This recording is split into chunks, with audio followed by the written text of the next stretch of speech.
Oh, mind you, we're on the camera. Hi, how are you? Actually, Marcus is not. His camera ain't working. I think it's good luck. I think every time Marcus's camera doesn't work, the Niners win a Super Bowl.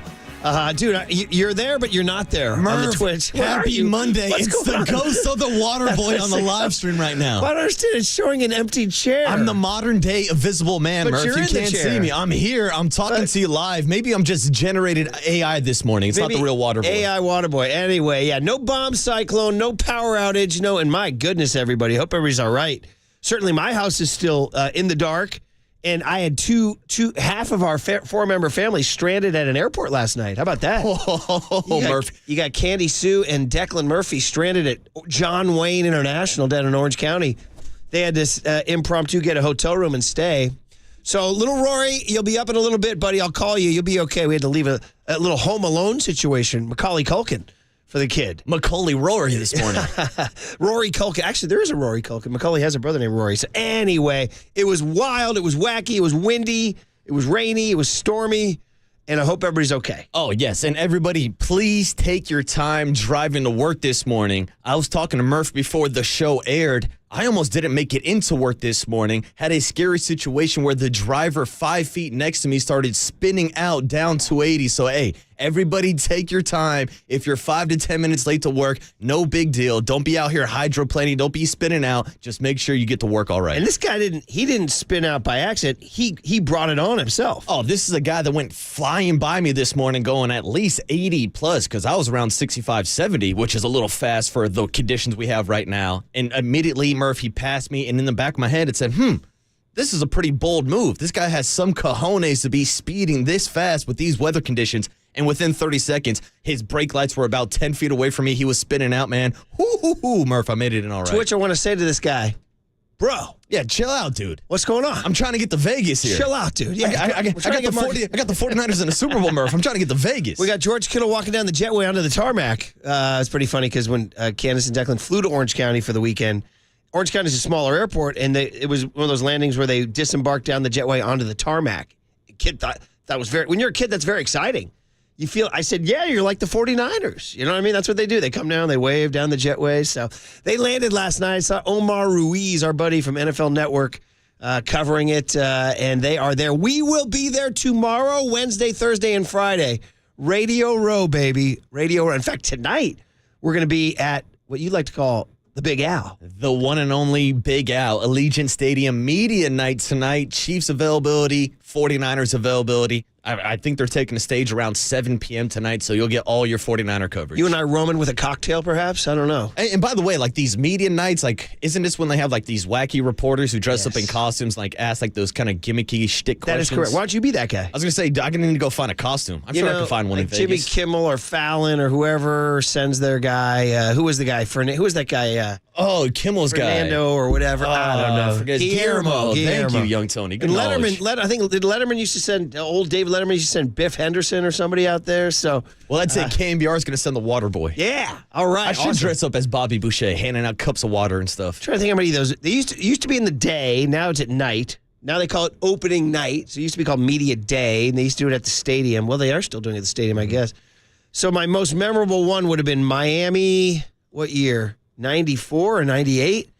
But I'm just going to go ahead and throw out this name just to make your morning. At the night after the Grammys, when we're thinking about music stars, and shout out to all the sites.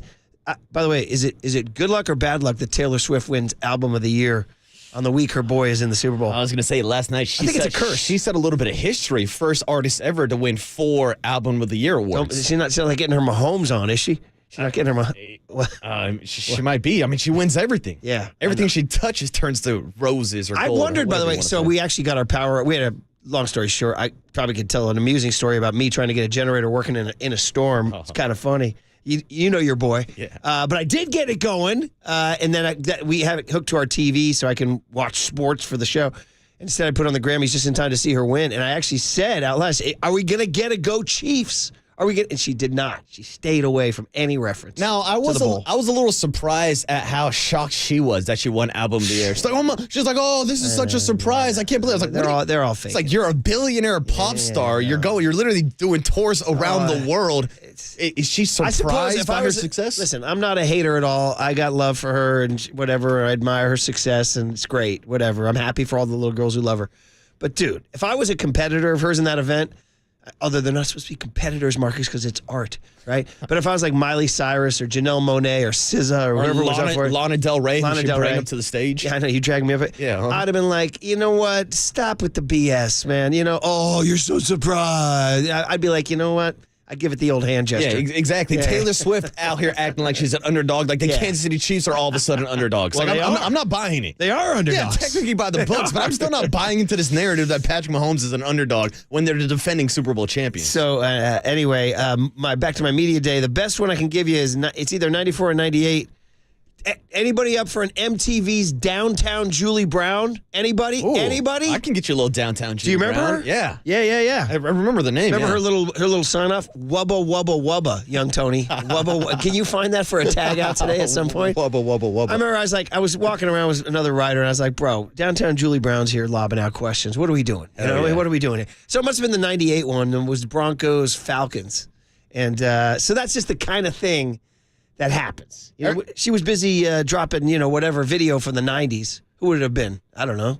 Backstreet Boys, Nana Cherry, whoever. 97 Degrees, I don't know. Yeah, whatever. And I was like, dude, here's how you know Media Day is done. Downtown Julie Brown's out here asking questions. There it is. Anyway, we'll see who the Downtown Julie Brown / Guillermo is tonight. Well, I'm sure there's going to be some characters, especially in this generation where we have like YouTubers and TikTokers who are credentialed media now. That's right. There's going to be some type of antics. I like that air quote on credentialed media. Credentialed media. Yeah. I got to give air quotes for myself for being credentialed. So you're all ready? But this is not your first official rodeo. You've gone Army Navy a couple of times. I've done Army Navy twice. You've done boxing. I've done the Canelo fight this past summer, but this is my first Super Bowl radio row, which is supposed to be like the pinnacle of radio rows. Can I get some applause here for this guy? I'll give us some applause. Congratulations. Thank you, Murph. I'm excited to shepherd you through. That's it. You're going to take me underneath your wing. You got to be like my guidance counselor for Radio this trip. Row is far less romantic than you think. It's a gigantic conference room. Looks like an airplane hangar-sized conference room with, I don't know, 100, 200, 300 tables that are seat 2 people. And at every one of them, people are just flapping their frickin' gums, dude. Selling stuff. Blah, blah, blah, blah, blah, blah, blah, blah.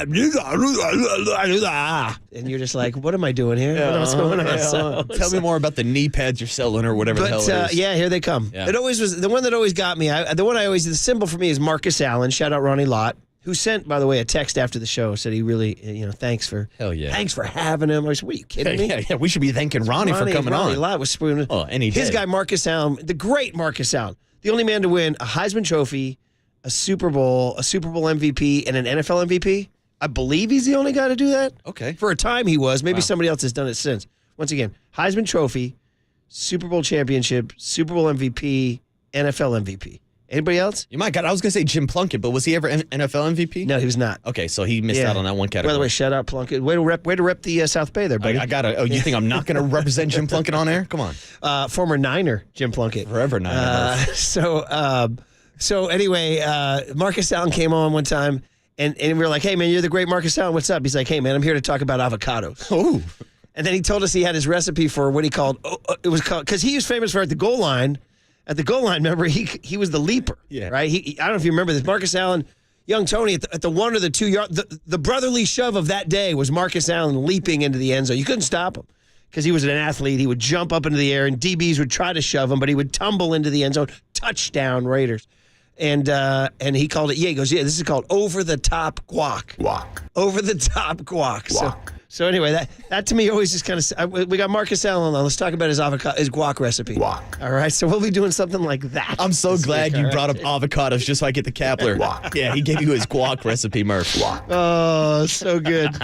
I still follow Gabe, and he's still cropping up on my feed. He's walking all over Miami. He's walking all over Miami. He's walking everywhere. And he's trying out all the Faster cool than ever. Cubano breakfast joints. The guy has single-handedly found out a way to beat GPS. He's using his own advanced analytics to beat GPS in walking speed now, Murph. God bless him, man. God bless him. Wow. All right, guys. Well, listen, the Niners arrived last night. They made it. Even though my family didn't make it out of Orange County, the Niners family did. Niners flew out, and shout out to all the fans who were outside of Levi's Stadium yesterday in the pouring rain, giving them a nice little send-off. Hey, I ain't going to lie. See their arrival at Lake Las Vegas? I was pretty boisterous. I tell you what, it gave me, what was it, about a couple hundred maybe? But, I mean, Lake Las Vegas is like out in the middle of nowhere. Mm-hmm. They're staying in the middle of nowhere. They're staying like 25 miles away from the They're strip. keeping them far away from the temptations. But I want to say a couple of hundred fans were waiting in the Hilton driveway as their buses pulled in. I got to say, they were pretty freaking loud. And for the first time, I started going, do the Niners have sort of like the Platzi mission mentality? Like they're on more of a mission than the Chiefs. Like that would be the one thing. Because I am, believe me, we'll talk about it all week, but I am heavily daunted by the Chiefs. Like, I feel like this is an extremely difficult ask to beat Pat Mahomes in the Super Bowl, right? Oh. Like, I am not brimming with, like, overconfidence, okay?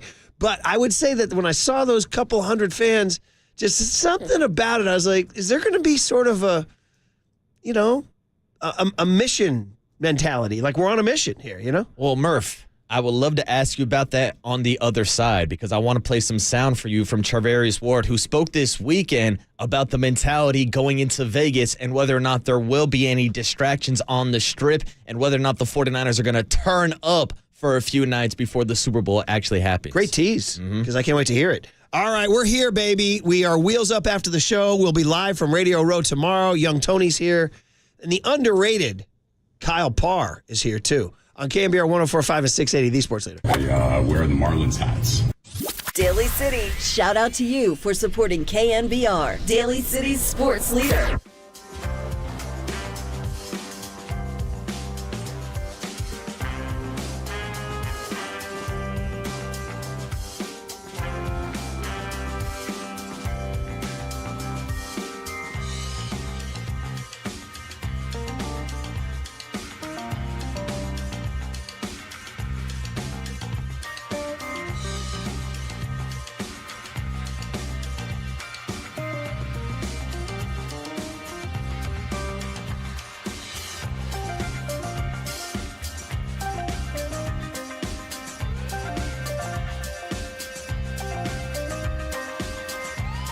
Oh, yeah, all the way up to the week. All the way up to the week. Get your Daisy brand French onion and ranch dip. Don't miss out. Come on. We've made it this far, guys.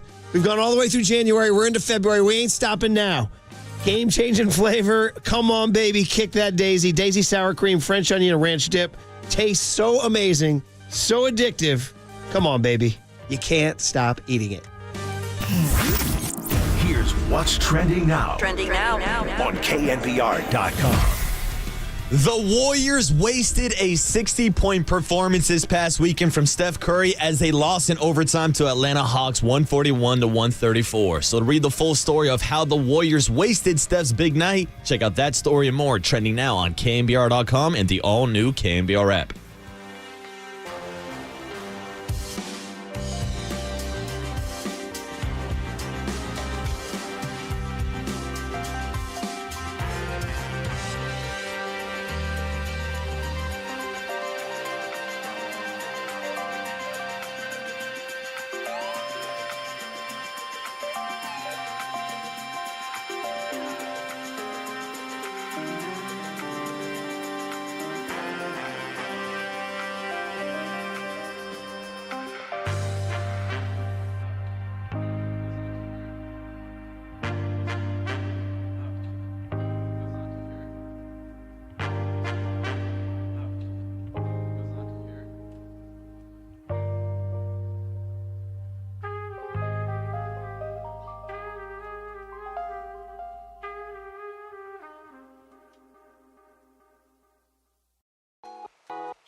Now, time for the Protect Your Assets with David Hollander Business and Technology Report.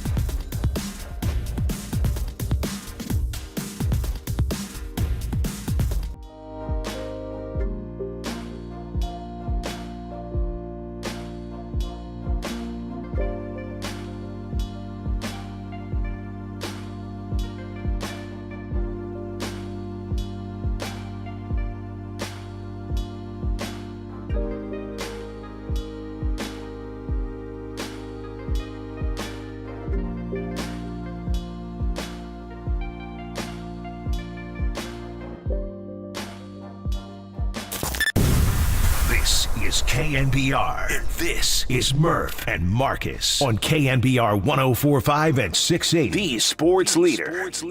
Well, it's Super Bowl in Vegas, so you might turn up a little bit the first day or two out there, but after that, really just lock in, you know what I'm saying, focus.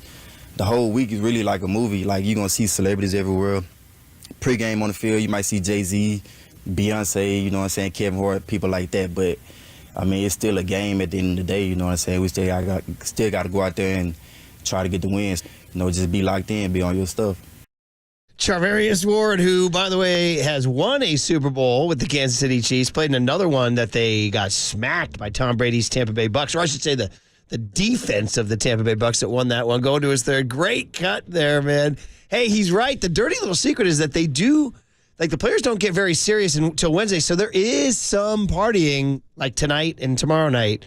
So they will get out a little bit and see the celebs. Now, as Charvarius Ward is that says. a bad thing, especially when the Super Bowl is in Las Vegas? Well, this is unprecedented, right? Because for years and years and years, the NFL and most Major League Sports just wanted to stay the hell away from Las Vegas because of the gambling, because of the stuff that we can't talk about on air that you can do legally out in Las Vegas. So now we're talking about the first ever Super Bowl. I know both teams are staying 25 miles away, but I was a little surprised when I heard Charvarius Ward say, yeah, you know, Super Bowl's in Vegas. We're going to turn up for the first couple of nights. Then we're going to lock in.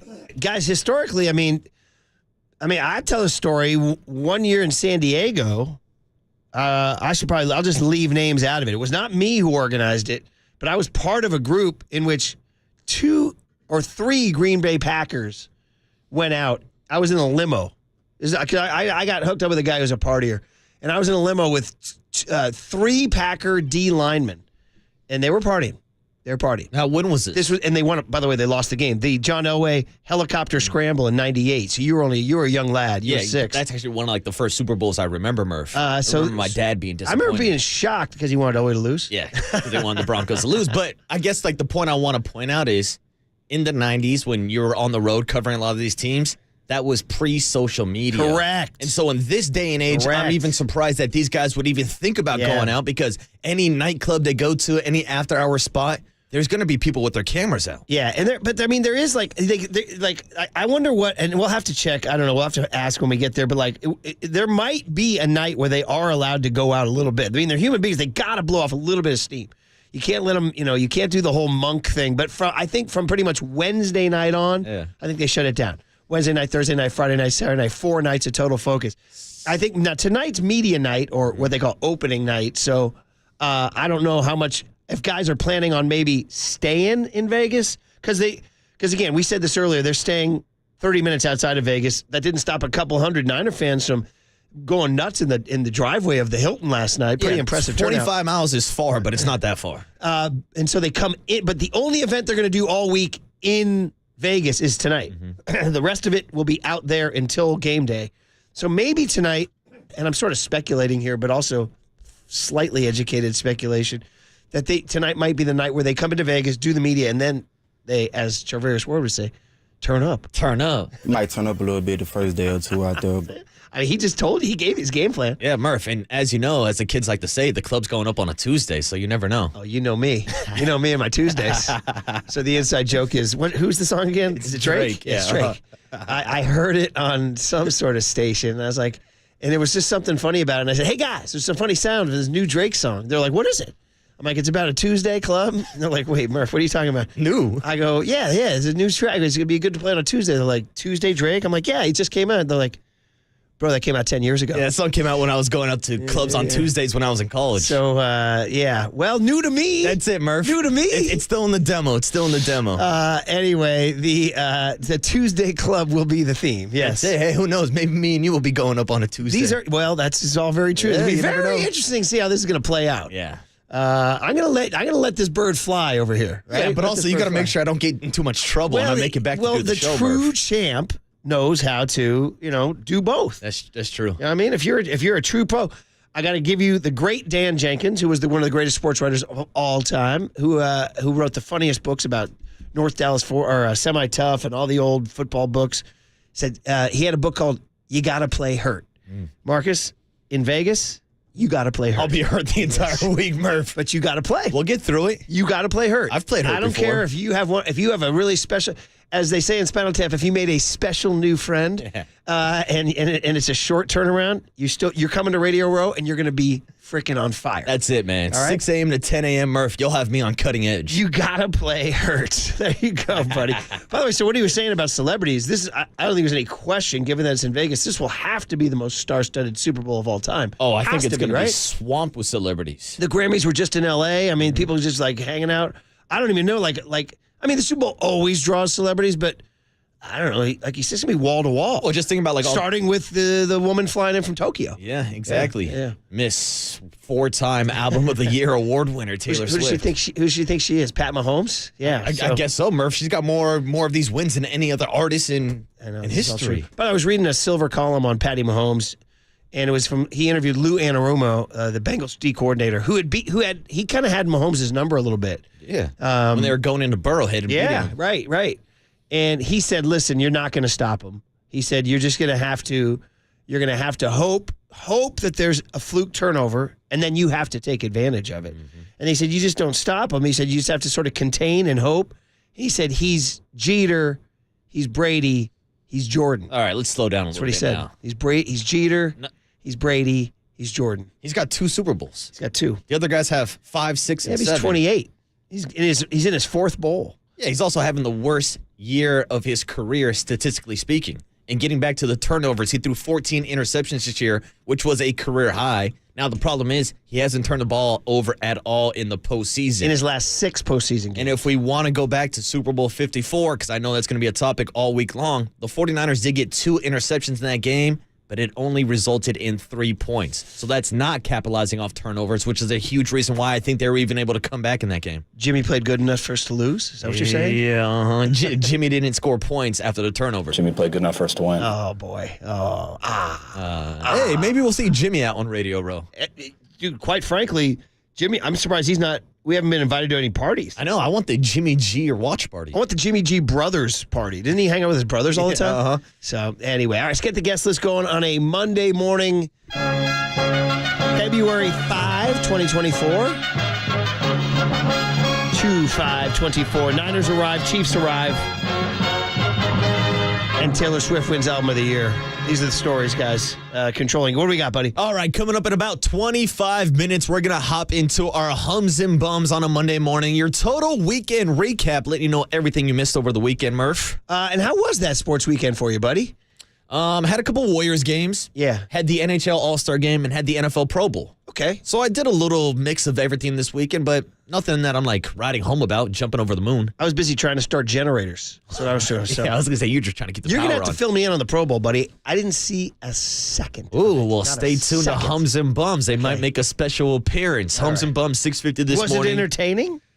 It was entertaining for a flag football game.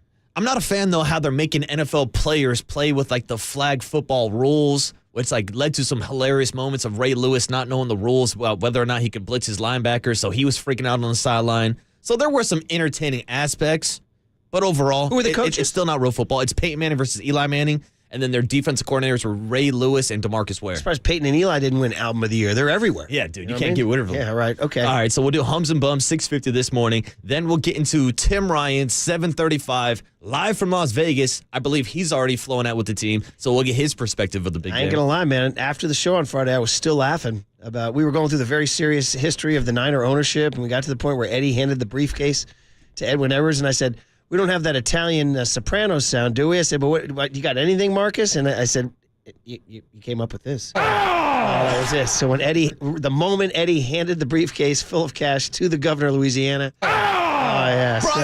Bribe out. I was laughing Friday. All right, Tim Wright, 7:35.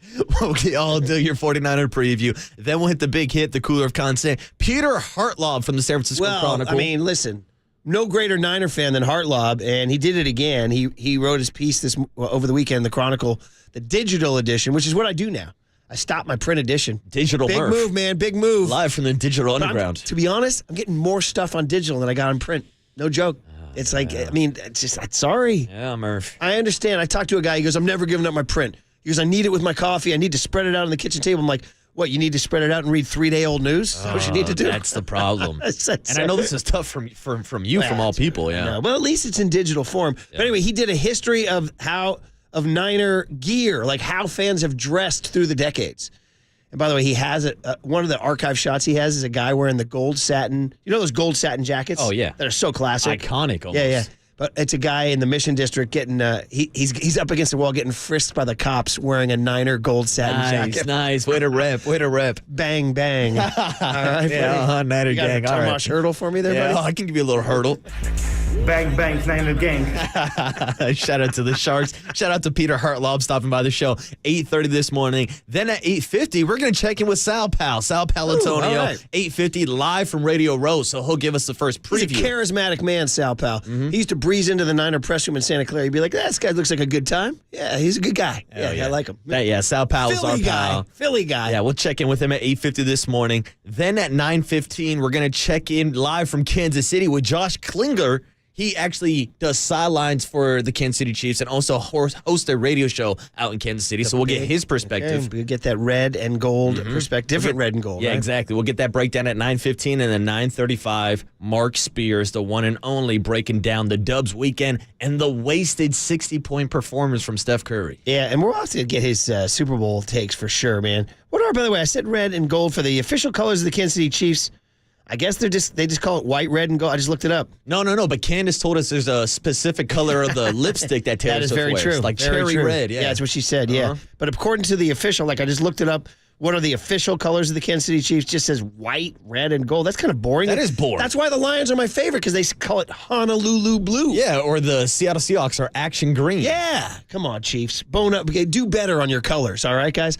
Okay, on the other side, Brock Purdy spoke on Friday, right? We haven't heard any of that. Let's get into some of that. What's your quarterback? How's your quarterback's mindset? Sports fans, next on KNBR 104.5 and 680, the Sports Leader. Don't let anyone ever make you feel like you don't have any options, because you got friends.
successful. Murph and Marcus keep your morning moving. Streaming live at twitch.tv/the sports leader.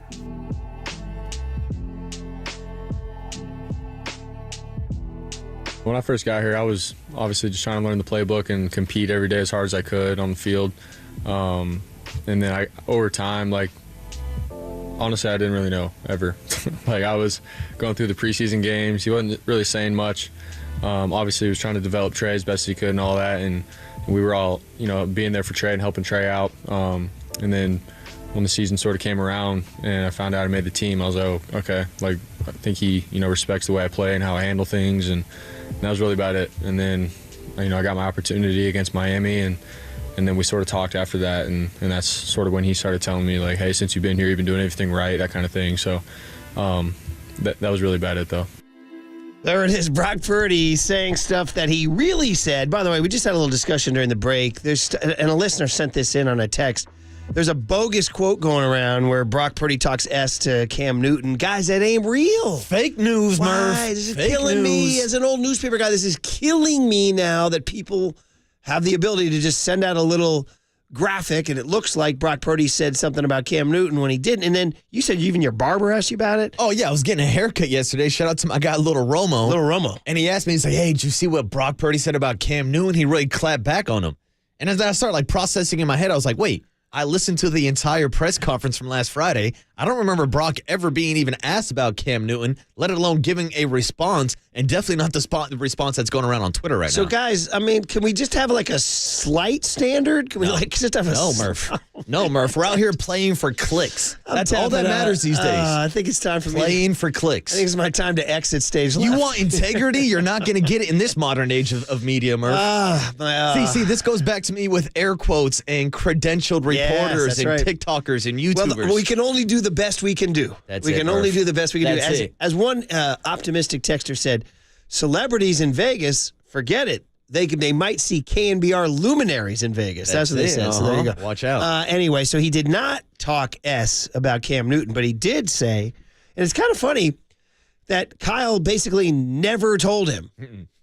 It's like, bro, I know Kyle's just kind of all business, all plays, all X's, but can we communicate a little bit here? But also, how do you have that conversation with your third-string quarterback, a guy that was battling just to get on the roster when he was going up against Nate Sudfeld, and be like, hey, Brock, listen up. I think you're the best quarterback on the team, but, we just paid this Jimmy Garoppolo guy $20 million to come back. We just invested 3 first-round draft picks in Trey Lance, but you're our guy, but you're going to be our third stringer. That story remains, what's funny? Lowell Cone, the great Lowell Cone, who I love, sent out a tweet that I agree with. He said, Jed should not have done a press conference before the bowl. He should have done one after the bowl.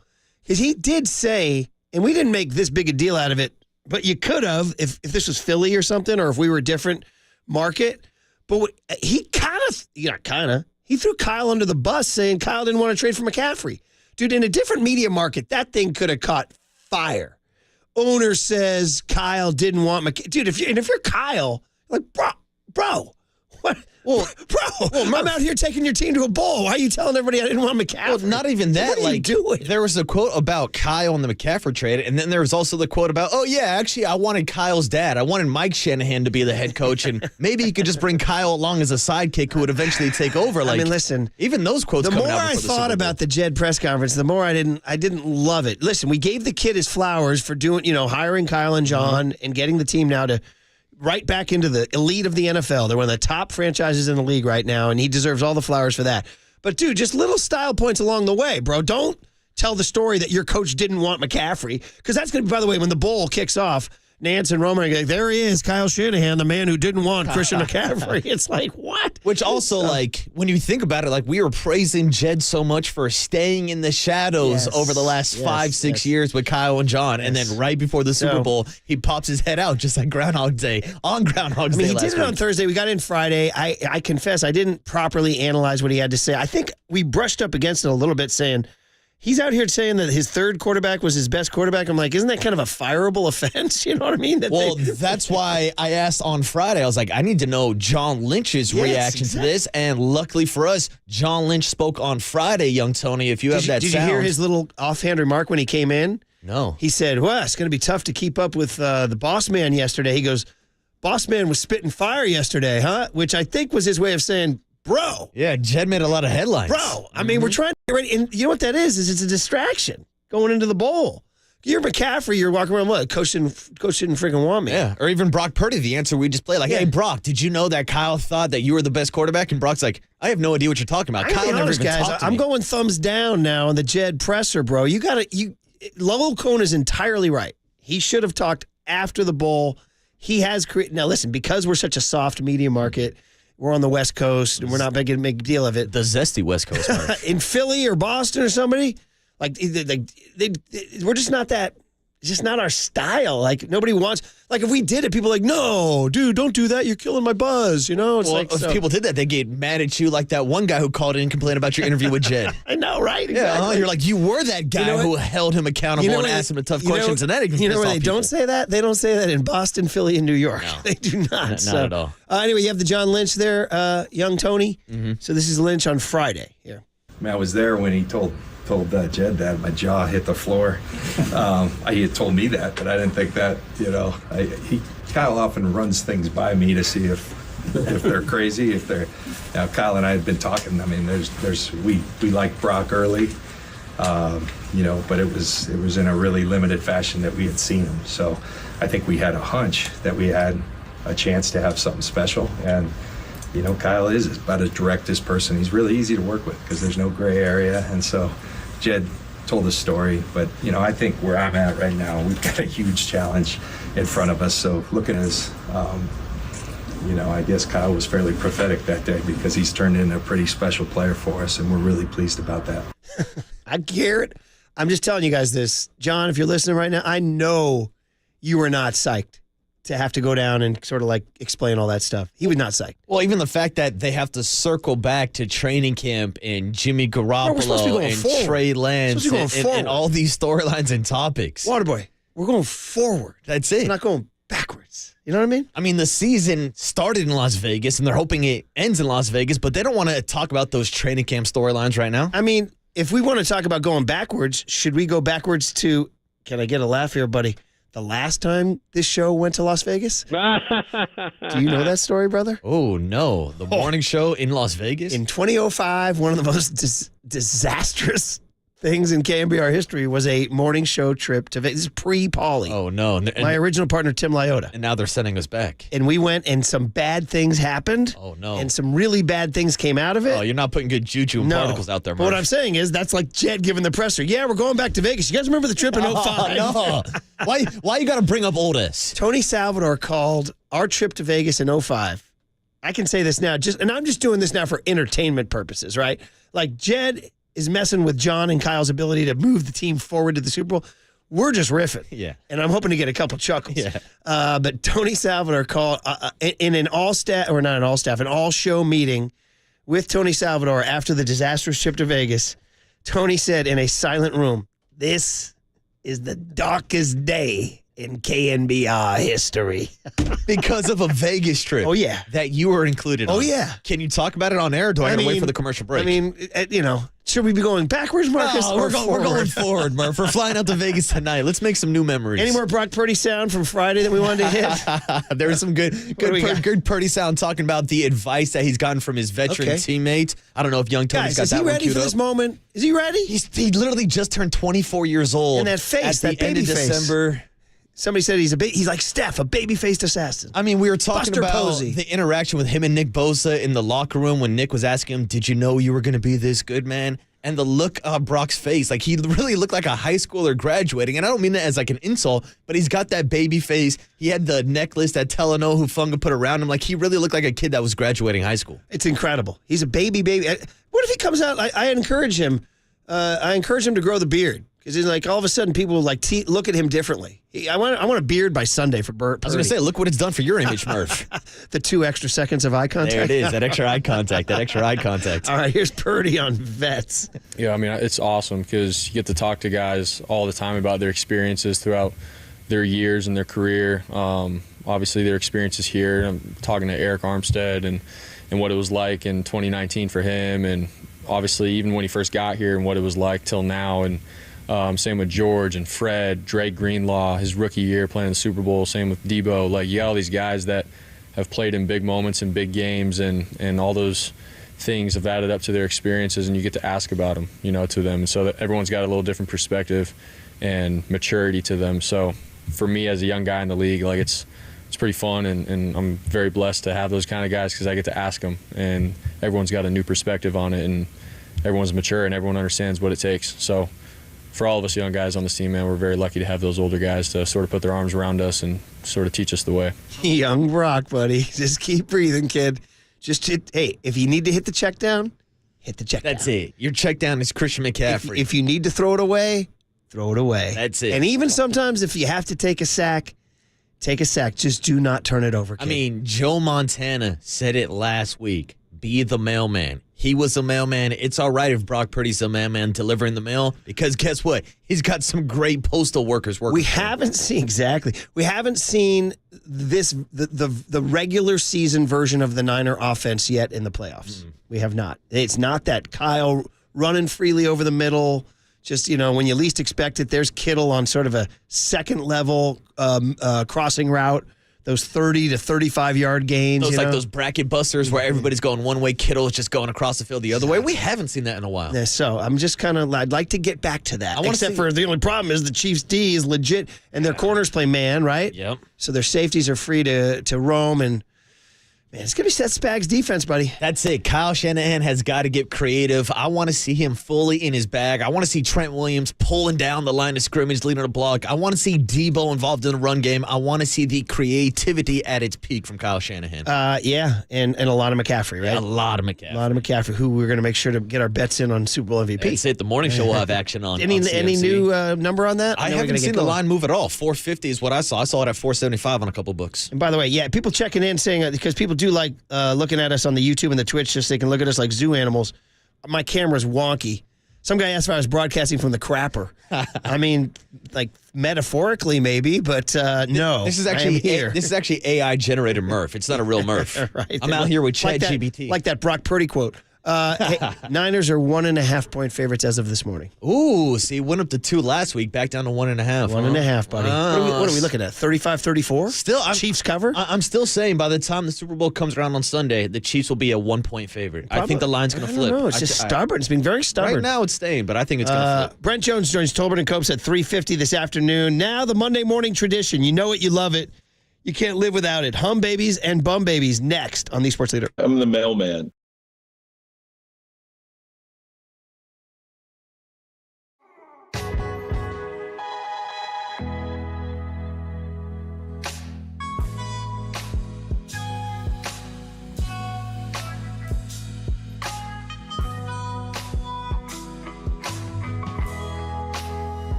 From the Chilton Auto Body Traffic Desk.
It's time for KNBR's Opening Bell Report. Sponsored by Protect Your Assets with David Hollander. Concerned inflation will ruin your dream retirement? Learn more. Listen to David's show every Saturday morning or call 1-866-PROTECT.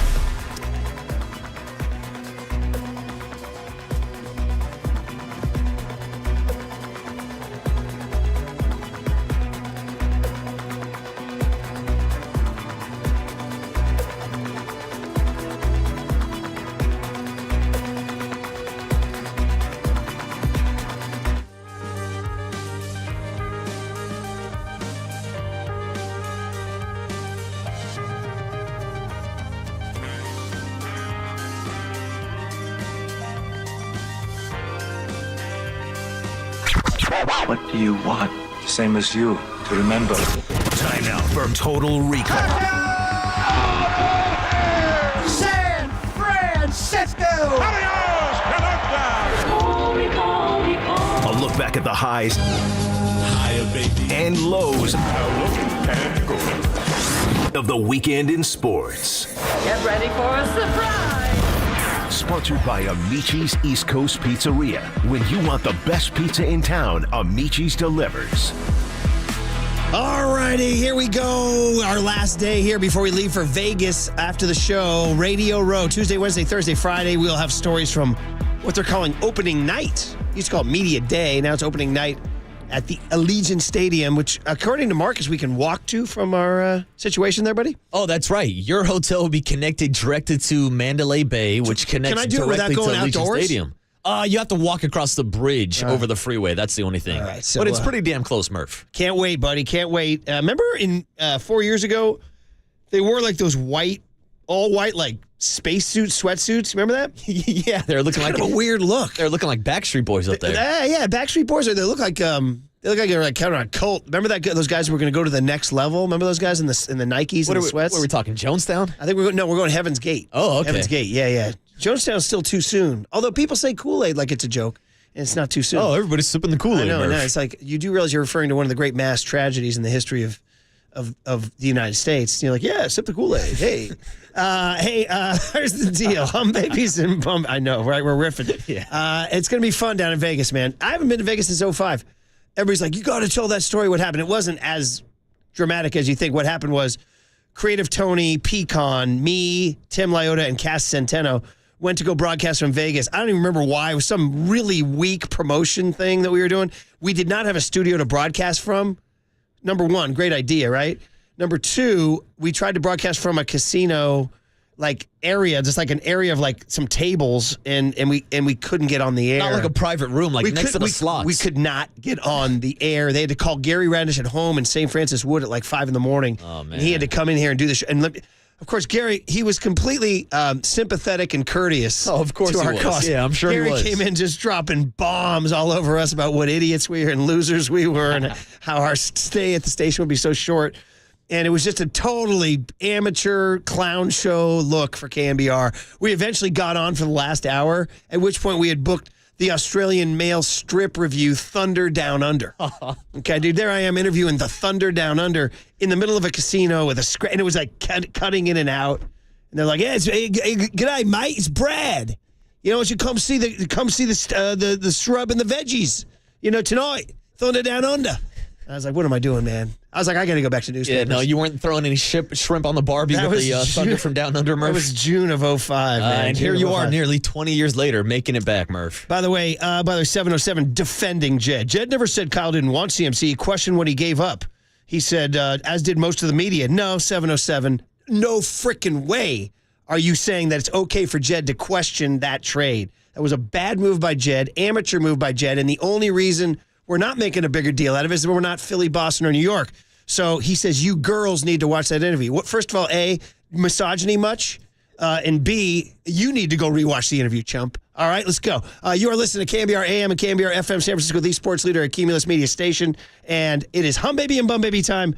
And Marcus, it wasn't much going on over the weekend, brother. No, so we're going to the bottom of the barrels for the Bum Babies this weekend, and we got to turn our attention to the Golden State Warriors. And look, I know they won on Friday night against the Memphis Grizzlies, but we're going to focus on the Saturday night special against Trae Young and the Atlanta Hawks, where the Warriors ended up losing 141-134 in overtime. So not that big of a deal, but wait. They wasted a Steph Curry 60-point performance. So I want to make sure that everybody knows Steph Curry is not included in this bum baby package. Stay tuned. He might be a hum baby. But the rest of the bums surrounding him definitely deserve to be on this list when Lester Quinones is your second highest scorer of the game with 17 points. When anything is possible, Brandon Pojemski has 15 points. Jonathan Kuminga, 16, shooting 6 for 12 on the field. And I hate to do it to my guy, but I got to call out Klay Thompson. Oh, big time. 10 points on the night, 4 for 19 from the field, 2 of 13 shooting from the three-point line. Steph Curry had to do it all himself, especially after Andrew Wiggins left the game in the second quarter with an ankle injury. So for that reason, the surrounding cast of dubs around Steph Curry are our bum babies number one. 1.9. Quinones got a good look from midcourt, and it's in. He had a good look, and he rails the midcourt shot for three. Klay Thompson, tough three there. Okongwu challenged it. Ricochet Quinones. Guy Santos going to shoot a three, and air balls go to the offense, and Quinones puts it up and in. Quinones is just going dumb hard. Like even way back when I first had 54 in the Garden, we lost. That's the only feeling that you really worry about. Obviously, it's a fun ride when you're shooting the ball the way that you are and trying to get to the finish line and, like I said, have a W to show for it. Thompson, whoops, now fires, and that's an air ball. Oh, the Klay Thompson air ball highlights, Murph. There was a lot of air balls, and I can't remember last time I heard Guy Santos in a Warriors package. That explains it. Well, so listen, you got characters. Obviously Moody's still not back. Obviously Peyton and Chris Paul are still out. And then Kuminga fouled out, and then Wiggins sprained his foot. So they were down to the scrubs. Or as they say, as we said, I think I can tell this story. In the later end of the Little League draft, the guy who was running the draft, he was a little bit of an old hippie. Okay. He goes, boys, we're down to the stems and seeds. Ooh, you always got to pick out the stems and seeds, Murph. Anyway, that's what the Warriors were down to. Yeah. When Guy Santos and Lester Quinones are on the court, it's a bum baby situation. Warriors waste a 60-point performance from Steph Curry, and that's why they're bum babies number one. Moving on to bum baby number two. Murph, we said it was a light sports weekend. Well, how about this headline that I was paying attention to from Friday after our show when it was announced that Cliff Kingsbury was going to be the new offensive coordinator for the Las Vegas Raiders. And we started talking about the air raid offense and how they're going to implement it with Devontae Adams and Aiden O'Connell, Jimmy Garoppolo, or whoever the hell the Raiders are having at quarterback this year. But no. As if this week wasn't embarrassing enough for Raider fans, as they have to host a Super Bowl between the Kansas City Chiefs and the San Francisco 49ers, Cliff Kingsbury decides to turn his back on the Raiders, withdraw from the offensive coordinator position, and now he's signing with the Washington Commanders. Man, oh man, what a headache it is in Las Vegas right now for Mark Davis. The Raiders going into hosting Super Bowl week, they're bum babies number two. This just in out of the NFL, where Cliff Kingsbury has agreed to a deal to become the Commanders' next offensive coordinator. That's been confirmed by our Jonathan Jones. Kingsbury was out of the NFL this season working as a senior offensive analyst at USC under Lincoln Riley. Kingsbury was originally expected to take the Raiders' OC opening, but eventually withdrew his name from consideration. He'll take over a Commanders' offense that could have a new quarterback following the NFL draft, where Washington holds the number 2 overall pick. Can I jump in here, buddy? First of all, it's just fun to, have you lamenting your Raiders. I know how it is. This is going to be a tough week for Raider Nation. Mm-hmm. But are you sure you didn't dodge a bullet here? Because I was listening on the way in to some guys speak, and I was agreeing with them. Dude, Cliff Kingsbury ain't done S. He's done nothing. Have you looked at his career? Yeah, he really hasn't accomplished anything. And it was funny. I got to give DA his credit. Damon Amendola was saying he really thinks that Kingsbury is falling upwards because he looks the part. He looks the part. That guy? Yeah, that guy looks like he should be a. You know what I mean? He's got the hair and the cut, the jawline. He's got the supermodels. Yeah, so old Pat's theory used to be about good-looking people get better jobs or become quarterbacks just based on the fact that they're good-looking. And I think Kingsbury might fall into this category. His record at Texas Tech, 35-40. He never finished over 500 in the Big 12. He only went to one bowl game and lost. His record in the NFL, 28-37-1. Bro, what's this guy done? What's he done? Not much, but on Friday we were talking about either Cliff or Chip. And I got to be honest with you, I would have took Cliff over Chip. Raiders are not going with either of those options. They're instead going to hire former Bears offensive coordinator Luke Getsy, who's been respected around the league for a couple years, but that Bears offense hasn't impressed me the last couple years. The words Bears and offense? Yeah. They don't exactly go together. I don't even have a riff. I'm just laughing at the words Bears and offense. But he used to be that's the joke. Yeah. I don't even need to tell a joke, right? The only, sign of bright light is that he was Devontae Adams' wide receiver coach with the Packers. So Devontae likes him, but no. This is just a bum baby weekend for the Raiders. And this is maybe something we can talk about during a downtime in Radio Row. But Cliff Kingsbury coached Caleb Williams at SC, and Caleb Williams grew up in Washington, D.C., and the Commanders have the number 2 pick, and the Bears maybe are looking at a move number 1. Is Caleb going to go to Washington now? The Kingsbury and hometown connection. That's a good connection, and really that was the only thing I was hoping for with Cliff going to the Raiders, is that he would help the Raiders trade up to number 1. There was rumors about them trading up to number 1 last year for C.J. Stroud. Didn't happen, but it's going to be hard to trade up for number 16. The latest mock has you getting a quarterback at 15. You ready for Harbaugh? Who's got it better than Marcus? J.J. McCarthy. Oh. Would you take him? You think J.J. McCarthy's going to go past number 5 to the Chargers when Jim Harbaugh said he's going to be the first quarterback off the board? Jim's got a QB. Yeah, he's got Justin Herbert. Would you take him? I'm not huge on J.J. McCarthy, to be honest with you. I think he's more of a college quarterback than a pro quarterback. You wouldn't see him taking you to a bowl? No, I don't think so. Right, we'll see what he does at the pro level. We'll see what the Raiders do this offseason with Luke Getsy as their new offensive coordinator. And then, Murph, let's move on to bum baby number 3. And waking up on Sunday morning, it felt like all of us were bums because there was no football to watch. Not so fast. We had a little bit of flag football, which is essentially what the NFL is going to turn into in 10 to 20 years with all these rule changes. But we had it on display during the Pro Bowl game out in Orlando. It was Peyton Manning and Ray Lewis taking on DeMarcus Ware and Eli Manning. It was a shootout on this little tiny 50-yard field down in Orlando. The NFC team ended up winning 64-59, which meant Eli Manning once again got the better of Peyton Manning, which means I'm making Peyton Manning the bum baby because he's been getting ridiculed all week by Eli. He's out here making forehead jokes, and then he goes on the field and beats him in back-to-back years. Eli Manning just building up his resume. He's now taken down Tom Brady twice in the Super Bowl, and he's taken down Peyton Manning twice in the Pro Bowl. So I'm making Peyton Manning and the AFC my third and final hum baby. Looks late. Incomplete, looking for Allen. No flag. And the NFC rushes the field as they celebrate what will be a second consecutive Pro Bowl victory. Good job, Punk. Way to play, baby. Good job. Refs won the game. Refs, So that clip at the end was Eli Manning after he went up to shake hands with Peyton. runs into his nephew, Peyton's son, who goes up to him and said, Eli, you only won because of the refs. It was scripted. I am telling you, and I had this conversation with the two 16-year-olds at the last game. I said, you guys joke about the script and you joke.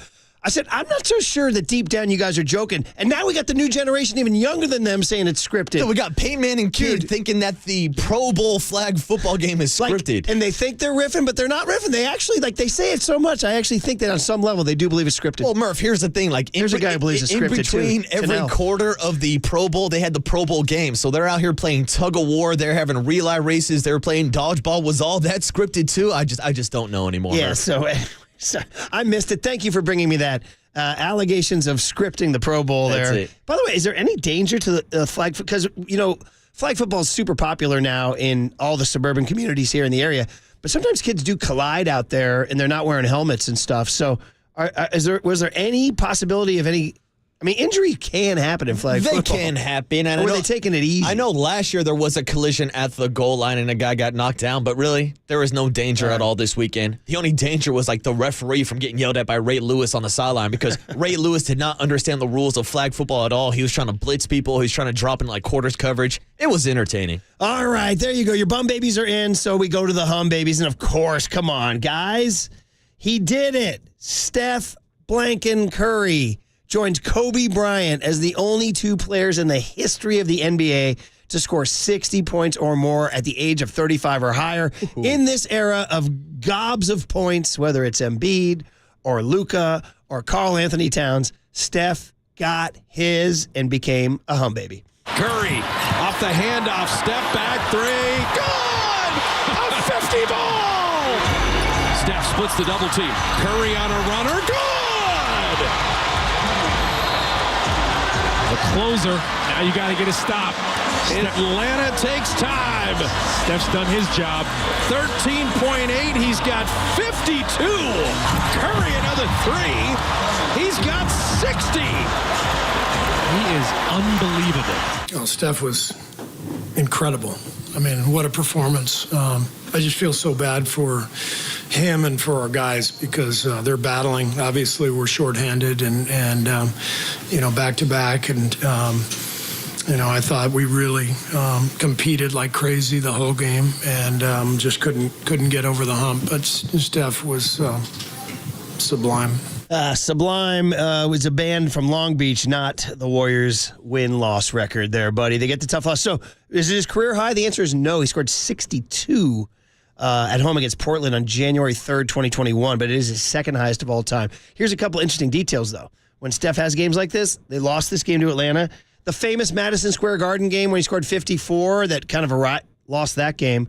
And then a game against Denver last year, a couple years ago when they were trying to get to the play, and he scored 57. They lost that game. Wow. So you need a little, as the Beatles once sang, you need a little help from your friends. Yeah, you need a little help. But I want to point out that's a great stat that you pointed out with Steph and Kobe Bryant because here Steph is 35 years old, still looking like he's in his prime. He shows no signs of slowing down. But yeah, it feels like it is a wasted performance when he's doing this in these losses. It's got to be exhausting. So they're 21-25. The 10 seed Utah is 25-26. So they're still only a one loss out of the play-in. But bro, is that what we're looking for? You looking for the play-in? No. To get to the actual top six, they're actually 4 back in the loss column of Phoenix there. So, yeah. There's still time, but that was I say there's still time, but that was a big one to lose. You got to be the sub 500 Atlanta team when Steph scores 60, bro. Yeah. But again, as you pointed out, though, they were down to the stems and seeds. They were, but here's the thing: can you trade those stems and seeds for anything? Because the NBA trade deadline in 3 days. We're going to be in Super Bowl mania selling Marcus Allen avocados in the middle of the trade deadline. So we'll see what happens there, buddy. Hum baby number 2. Come on. So that's the only non-Super Bowl. We got to get back to the bowl for hum babies. And listen, we told you it was a light weekend. So what qualifies as a hum baby? The Niners going to Vegas. That's hum baby number 2. Their send-off in Santa Clara as hundreds of fans lined Marcus Boucher's roads down there. I saw a lot of 408 faithful flags flying. Yeah, shout out to 408. It looked like even maybe more greeted them in Vegas when they pulled into the Hilton out in Lake Las Vegas. It made me think, do the Niners have a little, I don't know, maybe there's a little mission on their side. Maybe the Niners might be just that much more motivated on a human level than the Chiefs. As we said, it's hard to stay hungry when you're waking up in silk sheets, or as Marcus said Friday, hard to stay hungry when you're waking up next to Taylor Swift. So here it is. The Niners getting love. There's chants, and there's Omar Ruiz from NFL Network describing everything, and then Deebo Samuel reacting here. 49ers arriving here in Las Vegas. Touchdown around 6:20 last night. They pulled into the hotel here around 7:30. They're home, away from home for the week as they prepare for Super Bowl 58.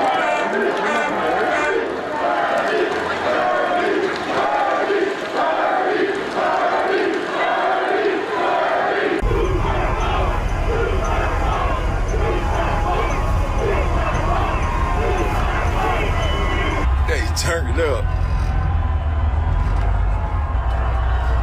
That's rocking. They were. I mean, Deebo was filming from the bus, right? And I mean, dude, I was pretty impressed. Would you go out and greet the Raiders or the Yankees coming into town there, buddy? Me, personally, Maybe at a younger probably age, perhaps? wouldn't. But here's the thing, because like I said, I went to go check out my boy Little Romo get a haircut the other day, actually yesterday, and he lives right near Levi Stadium. So I was driving by, and I saw a bunch of 49er fans. So shout out to the faithful being out there, even in the pouring rain. Come on, baby. Maybe there's going to be a little motivation, a little edge, a little extra energy, push them over the top. A hungry dog runs faster, bro. Here you go, baby. I like that. And then finally, baby number 3. Well, I got to be in fair play, but I'm looking for Super Bowl storylines. I'm going to give it to the Chiefs arriving in Vegas just because I want to. All right. That's the only thing that happens. So that's the baby. What am I going to pick? The NFC for their defensive stand and the flag football, dude? Yeah, Baker Mayfield, Pro Bowl MVP.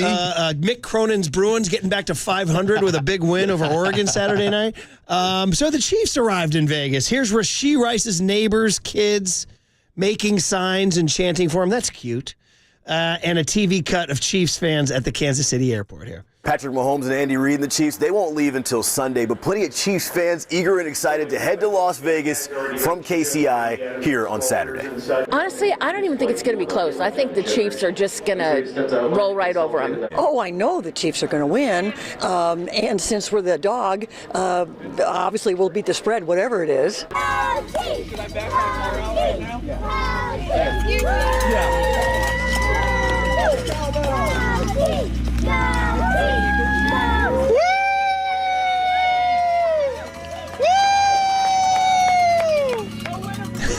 That's all right. Some good, wholesome fun there, guys, as opposed to Las Vegas where nothing wholesome happens. All right? Yeah, So- I don't know about those Chiefs fans. Obviously, we're the dogs, so we're going to beat the spread or whatever the hell that even means. Yeah, I know. It's crazy, I did not like that comment at all. Okay, so there you go. Hum Babies and Bum Babies, a tradition.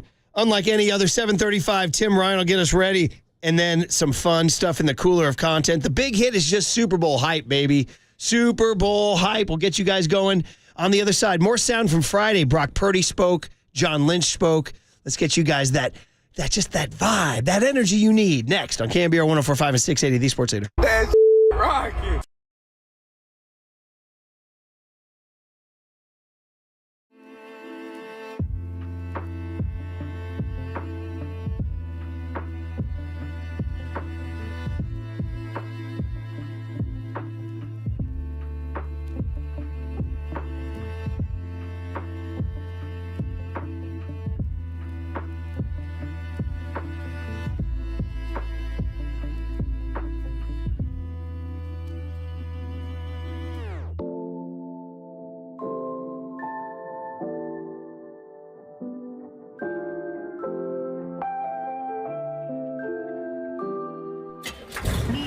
From the Chilton Auto Body Traffic Desk.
right, we got our good friend Steve Moskowitz on the line during the Super Bowl week. And Steve, you want to talk to us about what to do when you can't pay your taxes?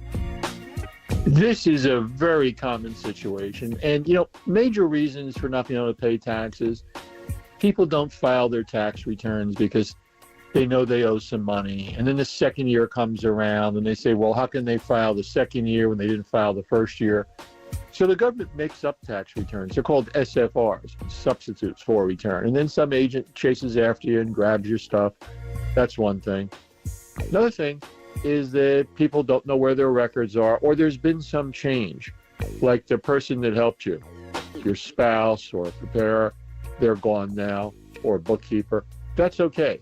We'll get all the records the government has on you. But right now, traditional tax season is maximum enforcement. It's like the highway patrol with maximum enforcement with drinking and driving in New Year's Eve. The bottom line is, don't let one of these new IRS agents ruin your life, your business.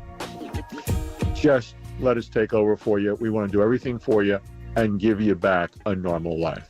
All right, thank you, Steve. And for more information, the phone number to call is 1-888-TAX-DEAL, 1-888-TAX-DEAL. You can go online to moskowitzllp.com.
And now, time for the Protect Your Assets with David Hollander Business and Technology Report.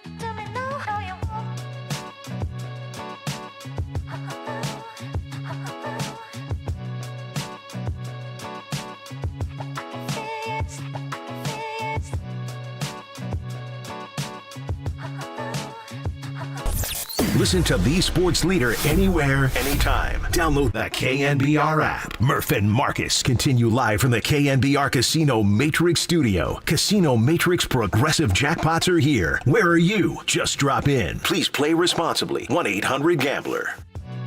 Well, this Super Bowl in Vegas, so you might turn up a little bit the first day or two out there, but after that, really just lock in, you know what I'm saying, focus. The whole week is really like a movie. Like, you're going to see celebrities everywhere. Pre-game on the field, you might see Jay-Z, Beyonce, you know what I'm saying, Kevin Hart, people like that. But I mean, it's still a game at the end of the day, you know what I'm saying? We still got to go out there and try to get the wins. You know, just be locked in, be on your stuff. Charvarius Ward knows what he's talking about. He's been to 2 of these already. This will be his 3rd. Of course, he went to 2 with the Chiefs. He was part of that Chiefs Super Bowl that beat the Niners 4 years ago. And here he is. So that is a dirty little secret about Monday, Tuesday night. Players generally have a little bit of free reign to go, Marcus, shall we say, what's the word here? Let their hair down. Proud that. You know what I mean? To go mingle with the public a little bit. Sow their wild oats. To interact with the locals of Las Vegas, Murph. Which is an interesting angle, obviously. We can get into the Las Vegas angle of all this stuff, but Charvarius Ward is obviously someone who's played in Super Bowls, a guy who's won Super Bowl with the Kansas City Chiefs. Now, going back to Super Bowl 54, it was Chiefs 49ers in Miami, which is also a party town. Yeah. So I wonder if Charvarius Ward was going out on a Tuesday back in his time with Kansas City, and if maybe he feels like, hey, I've done it before, I could do it again. I have some of this experience, and I still went out there and won a Super Bowl. If we can get the, again, how's the club on a Tuesday? That's my question. Might turn up a little bit the first day or 2 out there. Yeah. And do we have the Drake Tuesday still? Oh, he had it as a rejoin. By the way, everybody, new angles. Marcus being awesome, figured out. We have a camera down. Listen, everybody's dealing with power outages.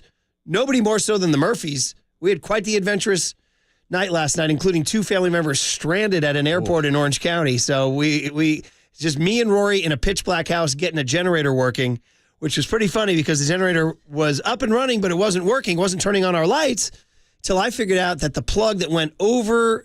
Oh, dude, I'll try to shorten the story as much as I can, but the plug on the side of the house was out. That plugs into the generator near the front of the house. Oh, you got to have that plugged in, Murph. So now it's pitch black on the hill, buddy, okay? And now the storming, right?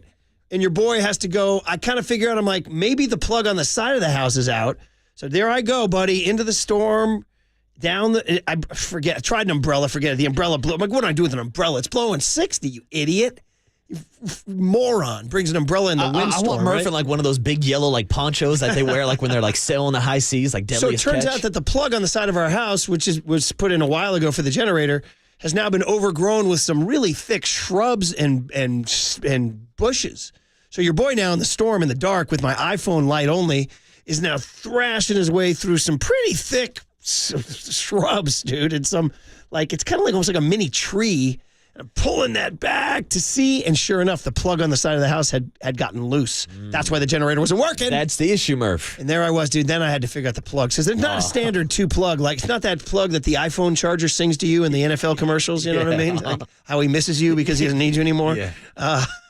I've seen people riff on, by the way, imagine your team just lost a heartbreaking game in the NFC Championship game, and the first thing you see is some outlet singing to you. It's an outlet, yeah. See, that's a different type of darkness retreat, Murph. That's ayahuasca with Aaron Rodgers. So, dude, there I was with like the shrubs thwacking me in the face in the rain and just trying to figure out how to plug in that 4. It's 4 like slightly arced plugs. You know what I mean? Real dudes know what I'm talking about. The real ones know, not me. Real ones like you, Murph. No, the real ones know. Dude, and then Rory, now I'm gone for like 5, 6, 7 minutes, and Rory had been left alone in the dark. Now he's like, where's Dad in the dark, you know? Oh, man. He starts yelling, Daddy. Yeah, I'm like, yeah, I'm here. I'm like from the underneath the house, yeah, I'm here. Storm coming. Oh, man. Got the plug in, generator up. Phew. Charging our phones. I got to say, I love these Murph versus weather adversity stories that you always tell. Whether it's this one or being stuck in the snowstorm up in Tahoe. Another one. When the car was stuck in neutral. When I forgot to put the car back in park in the middle of the storm. And full on panic. The wind sounded like this, Mark. Yeah, Tony. Oh, yeah. This is it. This was the wind on the side of my house. I rolled tape on it.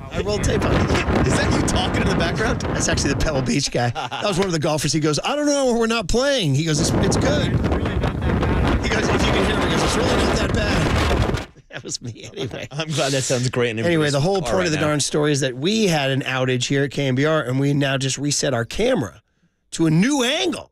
Do you like the new angle? Brand new angle. We're both in the same picture. Yeah. I'm a little far away, but I like it. You're very far away. It's different. It's distant, Marcus. Uh-huh. And it's a different angle on me. Anyway, guys, back to the Super Bowl, which is very exciting because we will be there Tuesday, Wednesday, Thursday, Friday broadcasting, and both teams arrived safely. The Niners were greeted. We played that in the hums and bums. But a little bit on some more sound here. Brock Purdy spoke on Friday about And this is the angle, that I'm starting to kind of maybe buy into a little bit, which is that the Niners might be hungrier than the Chiefs. Now, cut Emmas and Mary for Purdy. About the vets, maybe the motivation having lost, whereas the Chiefs are like, hey, man, I'm dating Taylor Swift. I'm a Super Bowl champ. I'm doing commercials. So here's Purdy. I mean, I've asked a bunch of guys just really throughout the last, couple weeks and so, just as the playoffs has rolled around, the big games, the moments, what changes, what their mindsets are. I've asked almost all the guys. And so I've taken something away, from every single guy. I'm not really going to say like specific things from specific people, but all I can say is, man, the leadership and the experience with these guys here, like you can tell how much the guys are hungry for one, because you never know when an opportunity like this comes around. You'd ask like Trent Williams, man, he's played forever and he hasn't had an opportunity to go to the Super Bowl and play in one yet. So like this is huge, so but every single guy's got a cool perspective. Yeah, man. Hunger, baby, hunger. Hey, man, we lost the great Apollo Creed Friday, and we'll touch on that in the cooler. And I know that happened right after our show, so it's one of those things that, it's been so long since it happened. And I know Tolbert and Copes did stuff, but, bro, I ain't going to lie. That got me in my feelings, man. That got me in my feelings. I have like many in my generation, have an intimate relationship with that franchise all the way up through the Creed movies, which I love. Absolutely love those movies. But talking about hunger, I mean, that's what the whole message of 3 is, man. Rock doesn't have that fire. And you know what you got to say? I mean, do we need the spirit of Carl Weathers to say, there is no tomorrow? There is no tomorrow. I mean, we might need to play that for the 49ers. Maybe Debo and Trent Williams will have that as their pre-message coming out of the boombox. But think about Debo going back to his rookie season. Dre Greenlaw going back to his rookie season. Fred Warner in his second season. Nick Bosa's second season. Like, all these guys were so young when they were in the Super Bowl. And they probably thought, like, oh, this is routine. We're going to be here year after year after year. Yeah. And now here we are 5 years later, and they're finally getting back.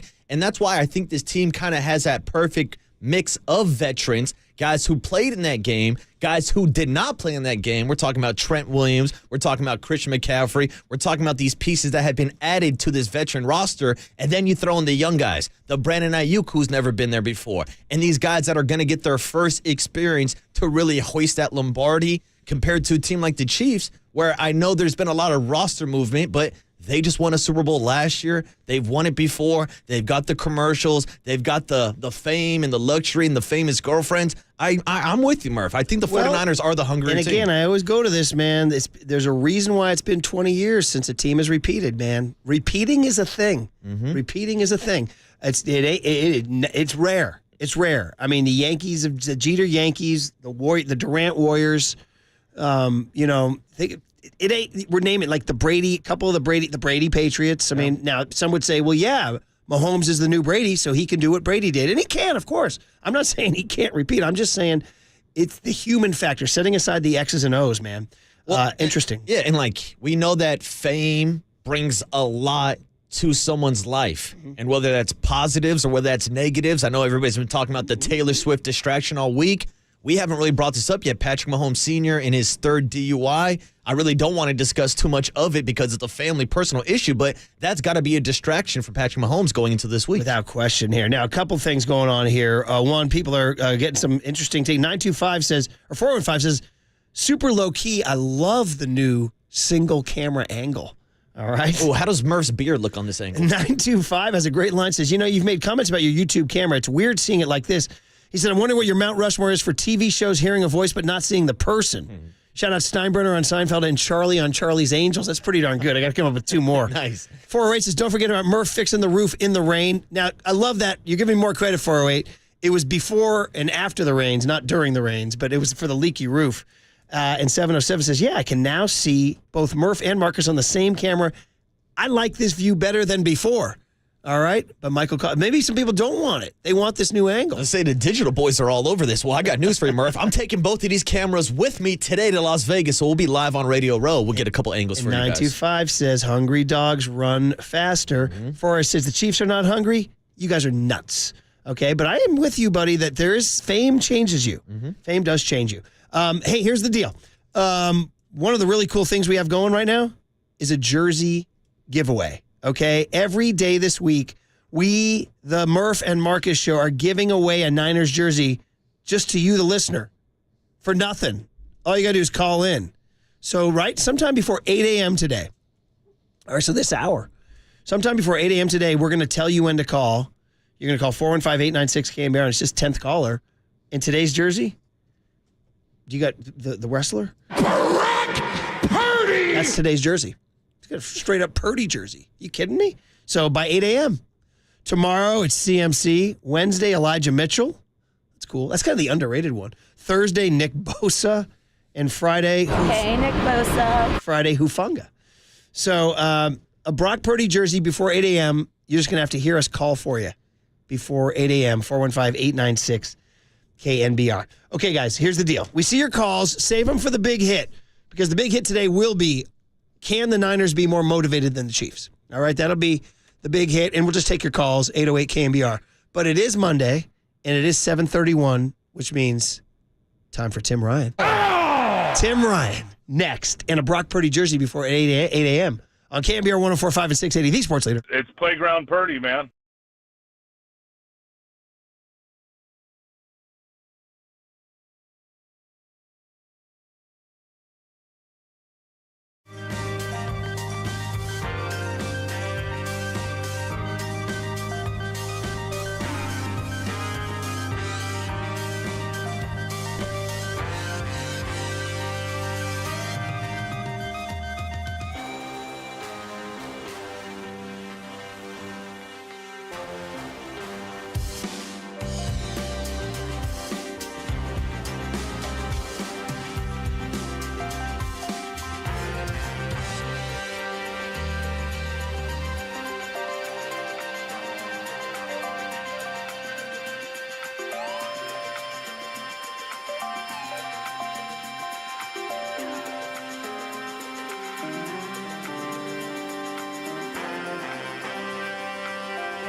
All right, we know February is the month for love, so we at Zero Res, the carpet cleaners and the air duct cleaners, say it's time to give your carpet some love, baby, all right?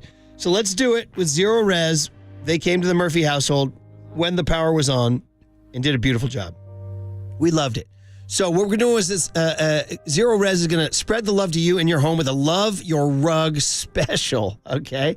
Love Your Rug special, $43 per room of carpet cleaning and $50 off an air duct cleaning with the promo code Clean Air.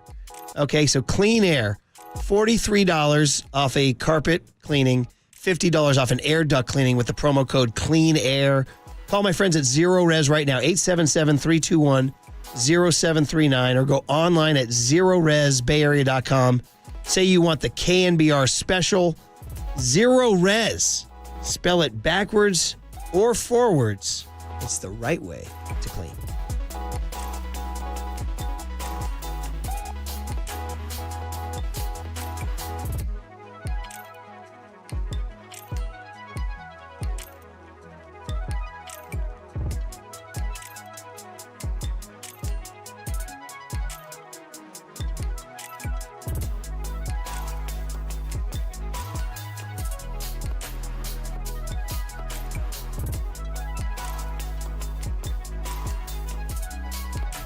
San Mateo, shout out to you for supporting KNBR, San Mateo's sports leader.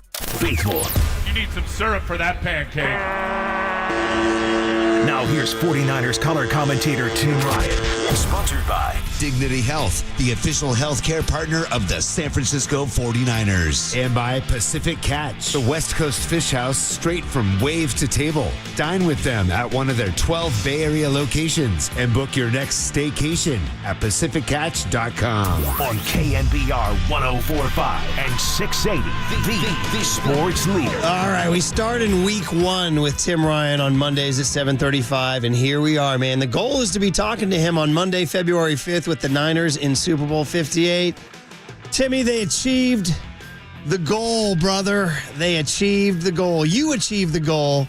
You're in Vegas. Bro, good morning. Bro, good morning. It started here, first road trip of the year, as you guys know, and in training camp coming out here against the Raiders, and it's finishing here. And the opportunity to play for that Vince Lombardi trophy and a party with Lombardi is what it's all about.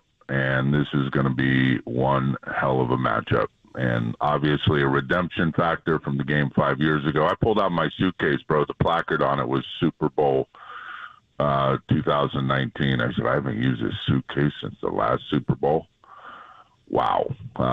Ripped that thing off, put a fake name tag on I put Brian Murphy on it and gave you your address just in case something goes wrong.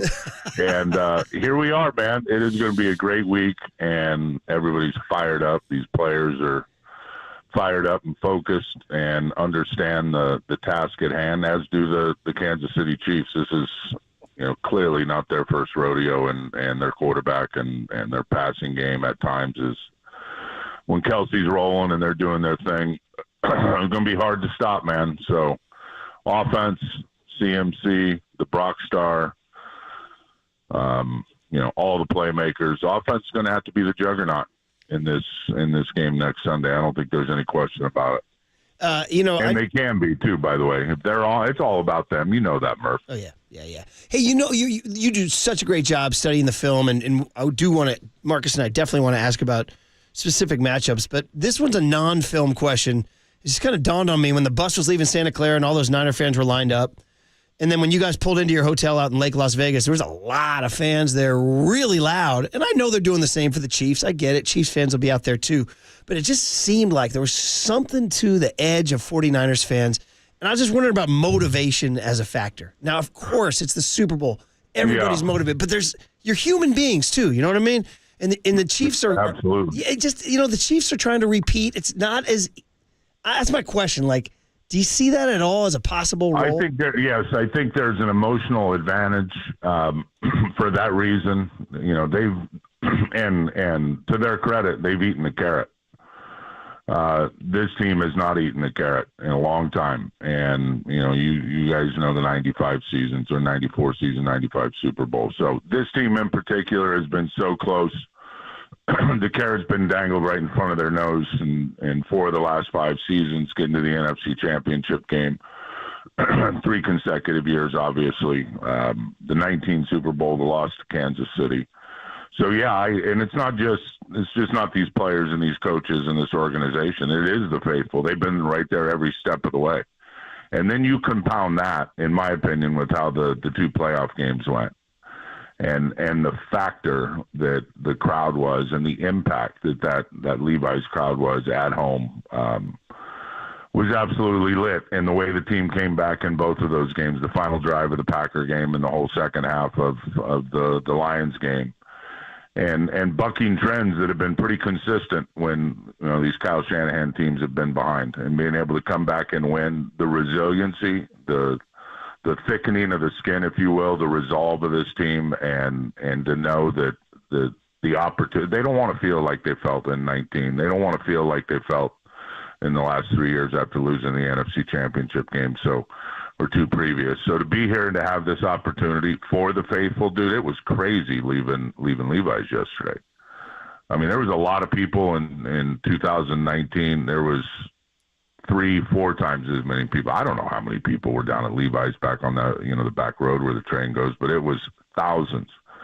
And then at the airport and in San Jose when it was pouring down rain and blowing about 300 miles an hour. And then getting here and all the fans that were at the hotel, and we're out there now.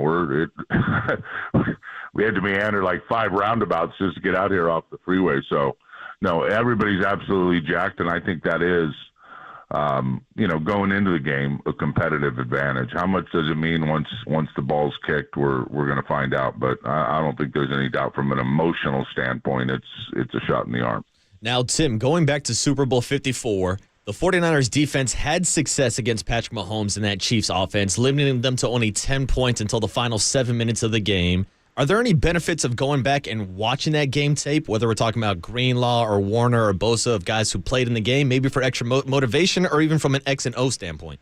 Well, I think motivation, certainly. That player, that game stuck in all of our memory banks. X's and O's wise, they're much different. I mean, this offense changed, when Tyreek Hill left.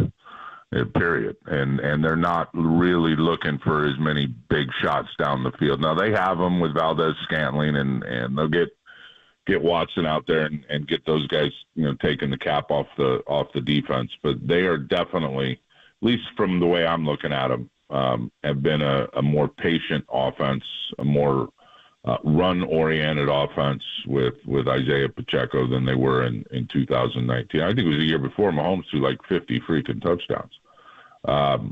And he's had a good year, but this offense to me is different on tape. And I think there are some opportunities. They have not been the Kansas City Chiefs. Again, they're good, obviously, and they've run the hell out of it in the postseason in their 3 postseason games, and they have leaned on the run game. But they've always been somewhat of a pass-happy offense and a pass-heavy attack. So that's I think if the 49ers can come out there and control the run game with Pacheco early, and there's no secret to it.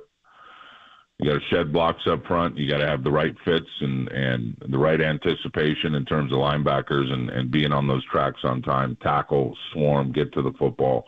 They have an opportunity to limit this run. This is not a Detroit Lion run game when you look at it. And they got good blockers, but they don't have the tackles to block like the Lions blocked. They got a good back, but to me, the Gibbs and that speed and the 1-2 punch of Montgomery was a different animal. So they have a shot to slow it down. Then you got to defend all the Andy Reid stuff. And, if you're sitting in a steady diet of coverage, he'll have every beater dialed up every play, and he will be on point. So you got to get Mahomes thinking a little bit. You got to make it a little bit dirty for him in terms of schematically. He's not a great reader of coverage where it's processed, bang, bang, open hole, bang, bang, open hole. If you give it to him, yes. But if you can cloud up his vision at all, just with a little indecisiveness in some of the disguises and the coverages that you're running, he'll take some risks. And then, then he's going to drag you to the playground. And then that's where the real game starts. That to me is the biggest thing is once Mahomes gets off schedule, what does the defense do? Because that's in the end, that's going to be the game. Great stuff here in Tim down in Vegas. Tim Ryan on the Yuma guest line, of course. Super Bowl 58 Sunday at 3:30 on KNBR 104.5 and 680. Can't wait. I just got a name for you, Steve Spagnuolo. And you've been around the league a long time, and you did in your days in Fox, you went around and you met all the guys. I'm guessing you've known him for a long time. I've known Spags for at least 20 years. Yeah, break it down, man. Now, for people who don't know, he's the Chiefs defensive coordinator who's in charge of the number 2 scoring defense in the NFL. These are not your father's Chiefs, man. These are, McDuffie and Snead, man-to-man corners. I mean, what's he doing? What problems does it present? Well, he can do everything, and he does it at the right time, and very good at defending scheme and anticipating what offenses are going to try to do. His lineage goes all the way back to the Philly days, and even before that, Washington, many, many years ago. But you remember the great defensive coordinator in Philadelphia, Jim Johnson. Yeah. And kind of the father of all these zone pressures and fire zones and sending different guys in different levels of the defense and playing zones in a variety of zones behind it. He's got all that stuff, which is a challenge. But where they're different is what you started with was those 2 press corners. And because they've got those 2 press corners in Trent McDuffie and L'Jarius Sneed, and they are damn good at it in terms of getting in your face, rerouting, disrupting the timing of your passing game, and then hipping up and having sticky coverage on perimeter players. So perimeter players, whether it's B.A., Brandon Ayuk, or Debo or Juwan at times, or Chris Conley at times. These guys are going to have to beat the former Chief, by the way, Chris Conley. These guys are going to have to beat isolation coverage and press coverage. But I do like opportunities when you think about, if a good portion of the back half of the season in terms of watching the tape, they want to protect their safeties. They don't want to give up a lot of big plays. So they're going to give you maybe a steady diet of 2 deep safeties. If they do that, the 49ers have absolutely got to commit and pound to the run game, and Kyle will have no problem doing that. And you know, run them out of that 2 shell, and then you get more of the one-on-one matchups. But, you know, when you're playing all that press and you can do a lot of stuff in the middle of the field, which Spags does, and a lot of deception and this, who's coming, who's dropping, where are they coming from? Are they off the edge, or the line, is the safety coming off the edge? Is he coming up the gut and the beak? What are they doing? You got to have a protection plan, and you got to be on it. And that's one thing that Brendel has certainly one of his skill sets at center, and with Brock IDing the protection, you know, where they got to go, and then who the running back is responsible for. But when they're not blitzing, you can run those corners off in man coverage, and then you got matchups from, you know, the middle of the field numbers, in between the numbers, all the way to the sideline, hook the flat, hold the flat, whatever you want to call it, with some pretty good players when you're talking about, you know, and Brandon's been more in the slot, but Kittle, Christian McCaffrey. It's going to be a great chess match with Kyle versus Steve Spagnuolo. These are 2 guys that are at the top of their game, have been for a long time. I mean, I think we could all agree that Kyle is the best play caller in pro football and finding the matchups that he wants. And Spags is certainly one of the best in terms of how he can use all that man coverage out on the islands and then do a bunch of stuff in between the numbers with blitz packages. So Brock's going to have to beat the blitz, man, when they're coming. And there are times they'll send too many and they won't be able to pick it up. So he's going to have to find the hot read. He's going to have to see it quick. He's going to have to deliver the ball, and then you're going to have to get yards after the catch.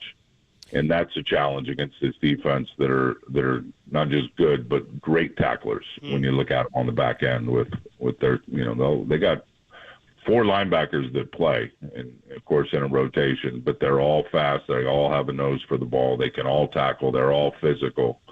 But you can run on this defense when you look at them. That's the one area, Murph, that they're not great at, is run defense. Okay. And they're very good in almost every other category, top 2 or 3.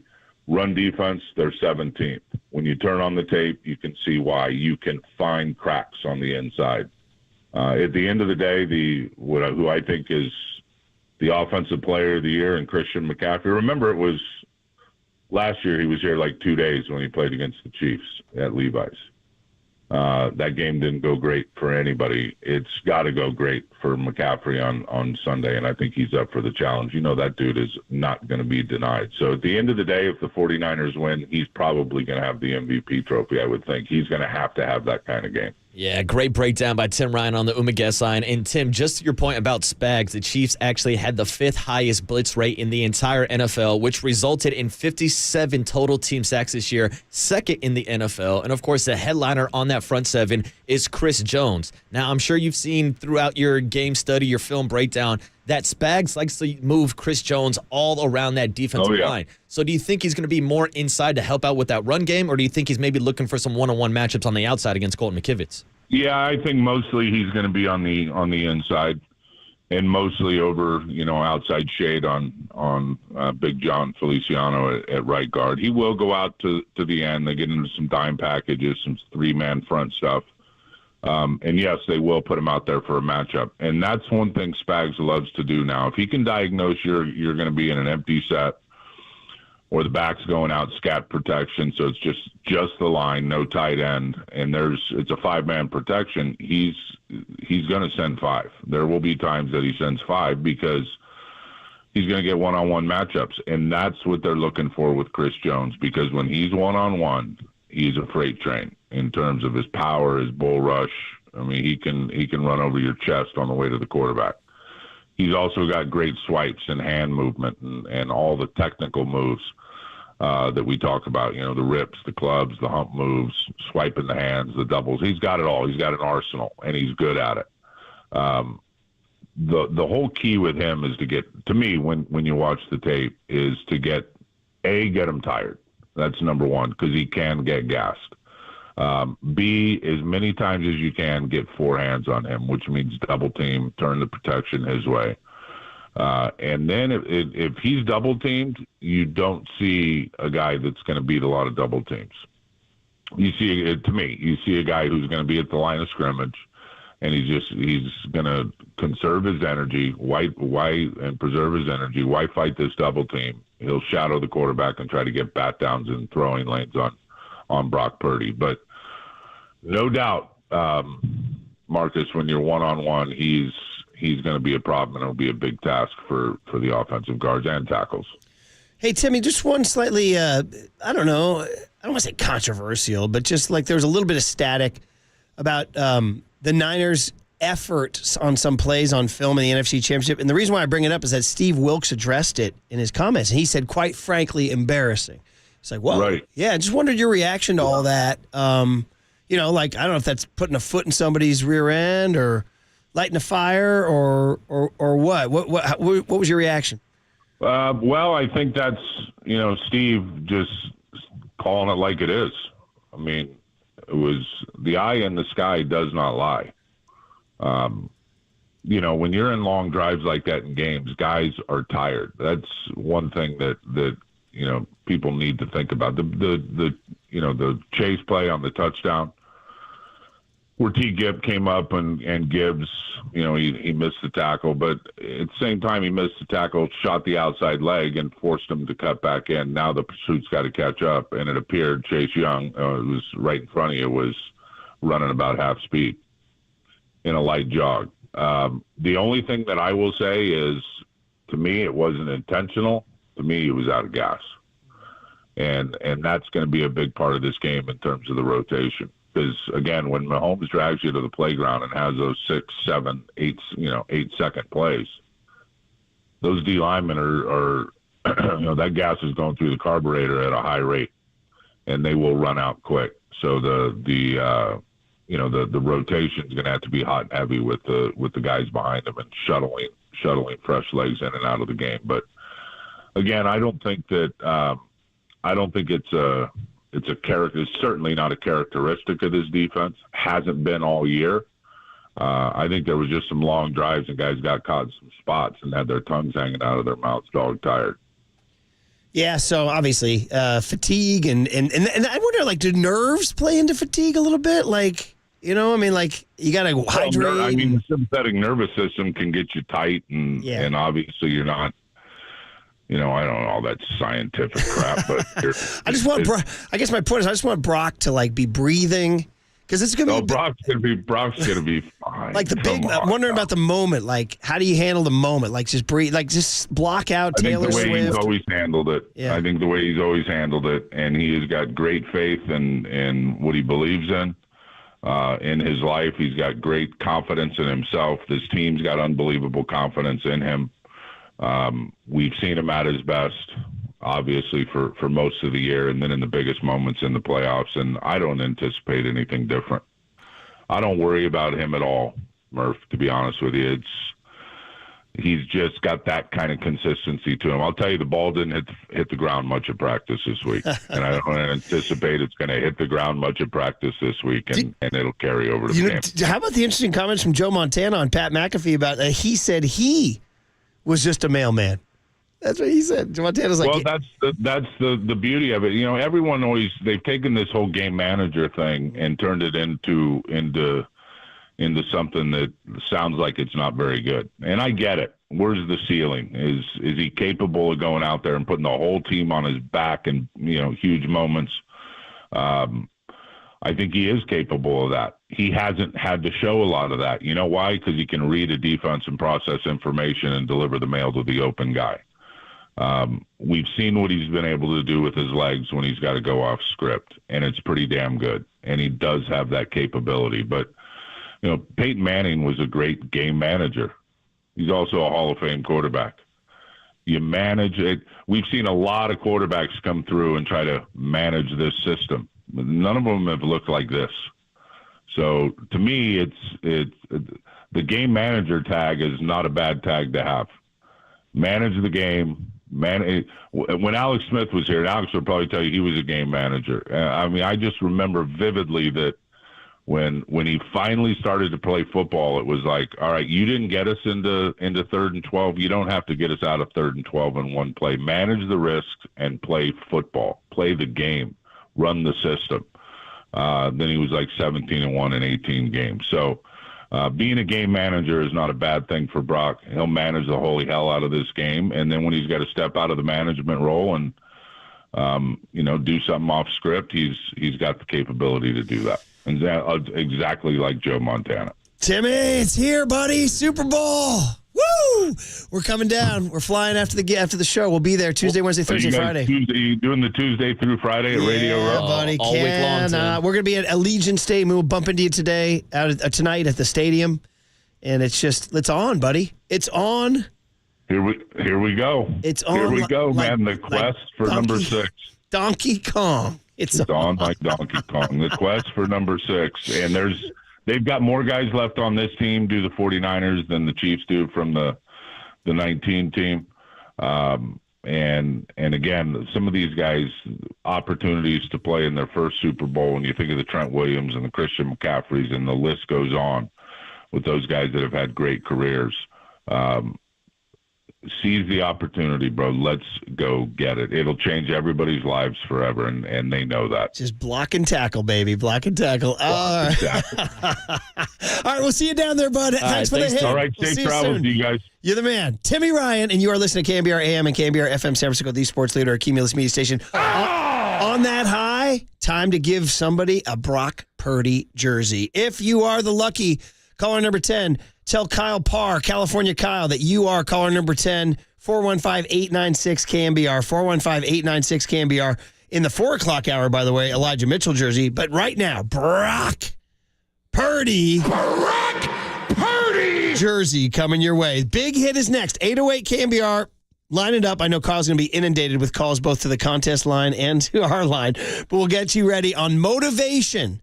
Are the Niners the hungrier team going into this thing? 808 KNBR is the phone number. The big hit is next. And, of course, it's Super Bowl 58 week. We'll be in Vegas Tuesday, Wednesday, Thursday, Friday. But we're here next on KNBR 104.5 and 680, the Sports Leader. Sympathetic nervous system can get you tight.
Now, this is the Big Hit.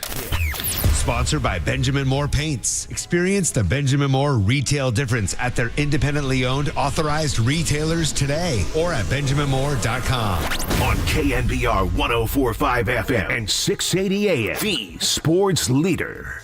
Mahomes may take it and hand it to him and then run around. How are they going to roll Mahomes to the right, and then he'll throw the ball high as he can in the air. Magic Johnson did this at the end of a basketball championship, and that'll expire. The last 5 seconds, and the Kansas City Chiefs and Andy Reid have won the Super Bowl as they come from 10 down in the fourth quarter to beat the 49ers 31-20. Chiefs have got the lead on the field goal. 36-yard line of Philly. Shotgun snap to Hurts. Dropping back, only one person rushing. Hurts looking, standing still, winding up. Long pass. It lands at the 20. No one is there. Zeros on the clock. It's over. It's over. The Chiefs have won. The Chiefs have won Super Bowl 57. I thought our team in 2019 did a fantastic job of handling those games. You know, teams coming to the stadium and just kind of whooping up on them. I think we did a really good job of that. And I think we handled that, whatever the pressure was. I thought we did a good job of handling winning by a lot. We did a good job. But when you have to come back and win, and you have to win 2 very gritty games, I think it kind of sets a sense of urgency into the entire building. We were almost out of this 2 different times, and luckily we're a good enough team with good enough coaches that we're able to come back and get those wins. But let's try not to do that again.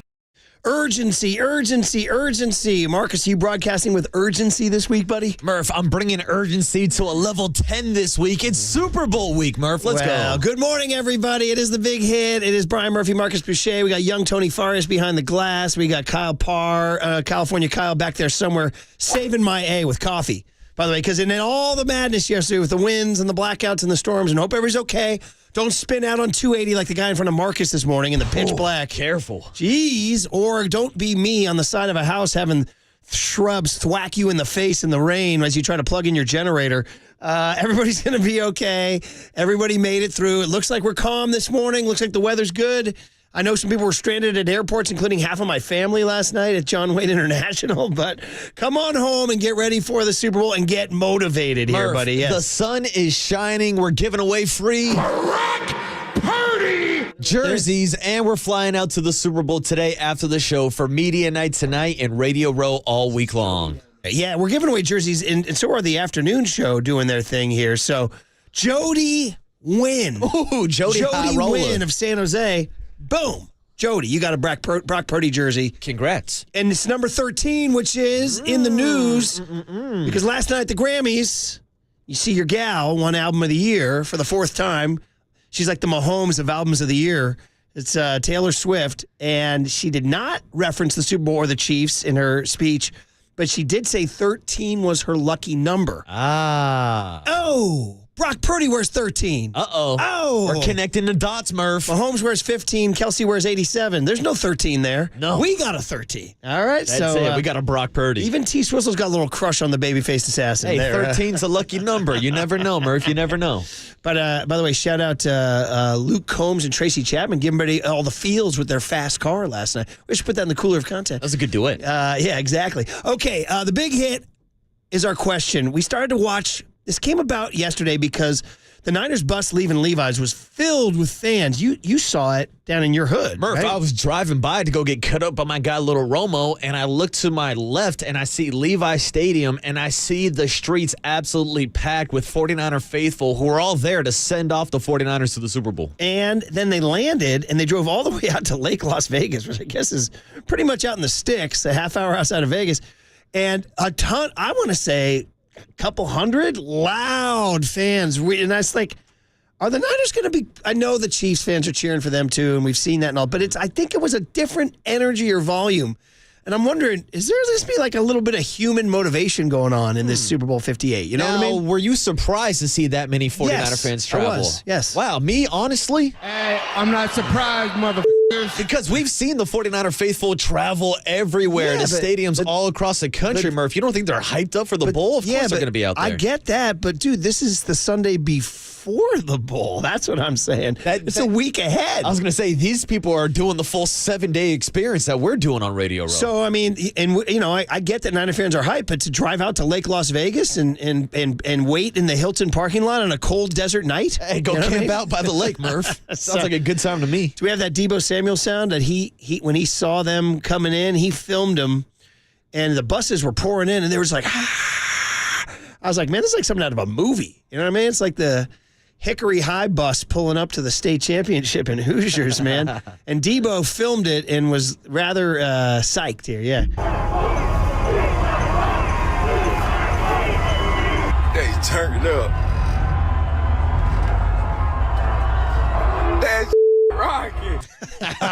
They turn it up, Murph. That blank is rocking. So, all right. So a little bit of cuts there. And by the way, and now that we have the winner of the jersey, you guys can stop calling in. If you want to call for the big hit, we'll take you now at 808 KNBR. So here's Brock Purdy. Or actually, start with the John Lynch cut. Because we had Ronnie Lott on Friday, which was so great, Which right? was phenomenal. And John understands. Now, John's a Tampa Bay Buck, and he's a Denver Bronco. But when he took this job, and now he's been here a while, he knows now what the history of this franchise is. But also, Murph, he's also a Stanford man, and he saw the 49ers win a Super Bowl on their campus. His college coach was literally Bill Walsh, right? So he understands what this means. So here's Lynch on Friday after our show talking about the history here, yeah. I mean, some of the hardest days I can ever remember are the day after, you know, whether it be last year or the previous couple. You know, those are hard because you've put so much into a goal. And when you fall short with what you believe to be a special group of people, that's really difficult. And, you know, but the thing we say every year is it's how are you going to respond to it? And there's so many pieces to that. And so, fortunately, we've got a lot of players, a lot of coaches with a ton of pride, with a ton of character. And I think we've got an organization that very much knows who they are. And, you know, I think it starts with truly believing in your core and every fiber of your body that's what we're here for, to win championships. And that's what this organization is about. It's what the faithful, our fans demand. It's what our former players, believe me, the hardest thing is looking at the guys the Ronnie Lotts, the Steve Youngs, the Joe Montanas when we haven't done that, because those guys have had our backs and we want to have theirs, and so they know we're fighting, but you got to pay that off, and we've got that opportunity this week. We understand the challenge at hand and how difficult it is, but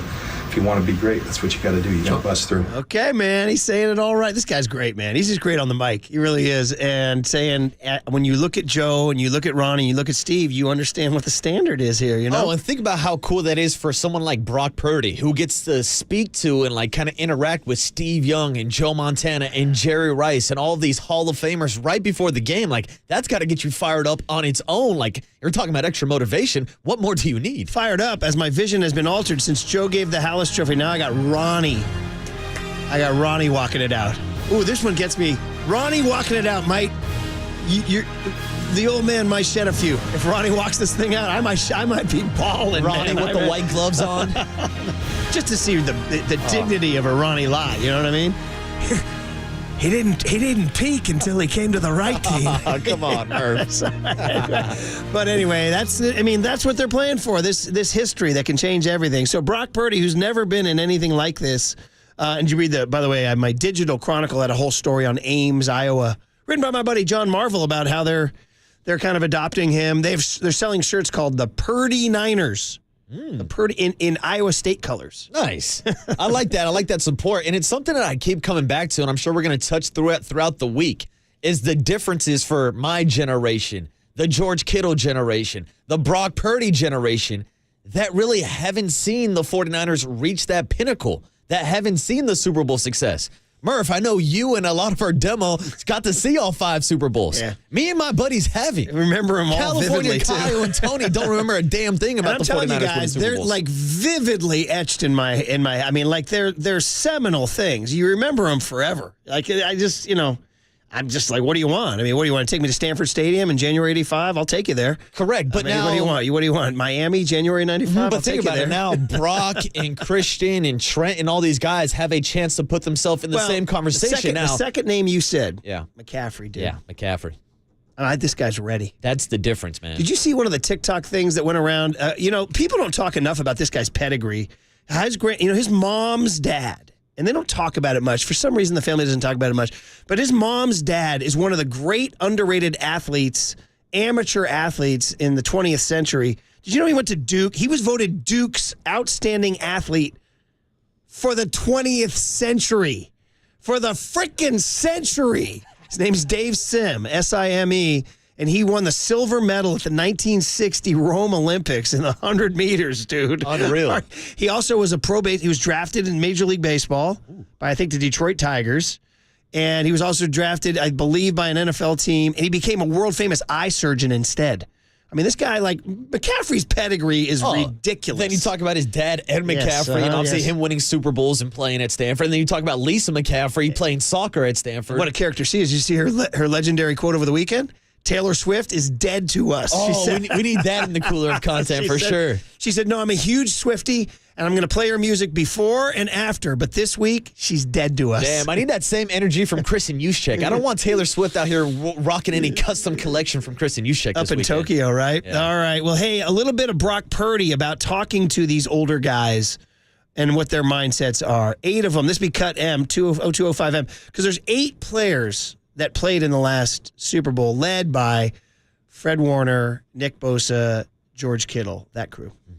I mean, I've asked a bunch of guys just really throughout the last, couple weeks and so, just as the playoffs has rolled around, the big games, the moments, what changes, what their mindsets are. I've asked almost all the guys. And so I've taken something away, from every single guy. I'm not really going to say like specific things from specific people, but all I can say is, man, the leadership and the experience with these guys here, like, you can tell how much the guys are hungry for one, because you never know when an opportunity like this comes around. You'd ask, like, Trent Williams, man, he's played forever, and he hasn't had an opportunity to go to the Super Bowl and play in one yet. So, like, this is huge, but every single guy's got a cool perspective. Yeah, man, perspective and motivation is a huge thing. We just talked to Tim Ryan about it, and he's like, absolutely, this is a thing now. This is something that the Niners are getting their chance. You just don't get second chances in life, man. It's what Dan Campbell said about getting to that doorstep, and there's no guarantee. Go look at the history of championship games and how many teams get back. I mean, that's why the Chiefs are so unusual by making, 6 straight, is it, or something? 4 in the last 6 years. No, isn't it? Is it 4 of the last 5 Super Bowls, but Super Bowls. 6 straight conference 6 straight AFC championships. championship games. Yeah, man. They're the LeBron James in the Eastern Conference of AFC football. Right, for sure, man. Hey, and then just jump down here, young tone, to Freddie Warner, cut Z1 from earlier in the week about being one of the 8. We were talking about it's Deebo Samuel, Kyle Juszczyk, George Kittle, Dre Greenlaw, Nick Bosa, Freddie Warner. That's a good. Do you think Mitch Wisnowski was there too? I think Wisnowski was on team. Eric Armstead also on the roster. Oh, and Eric, yeah. So there it is. You don't get this second chance, man. But here's Freddie Warner.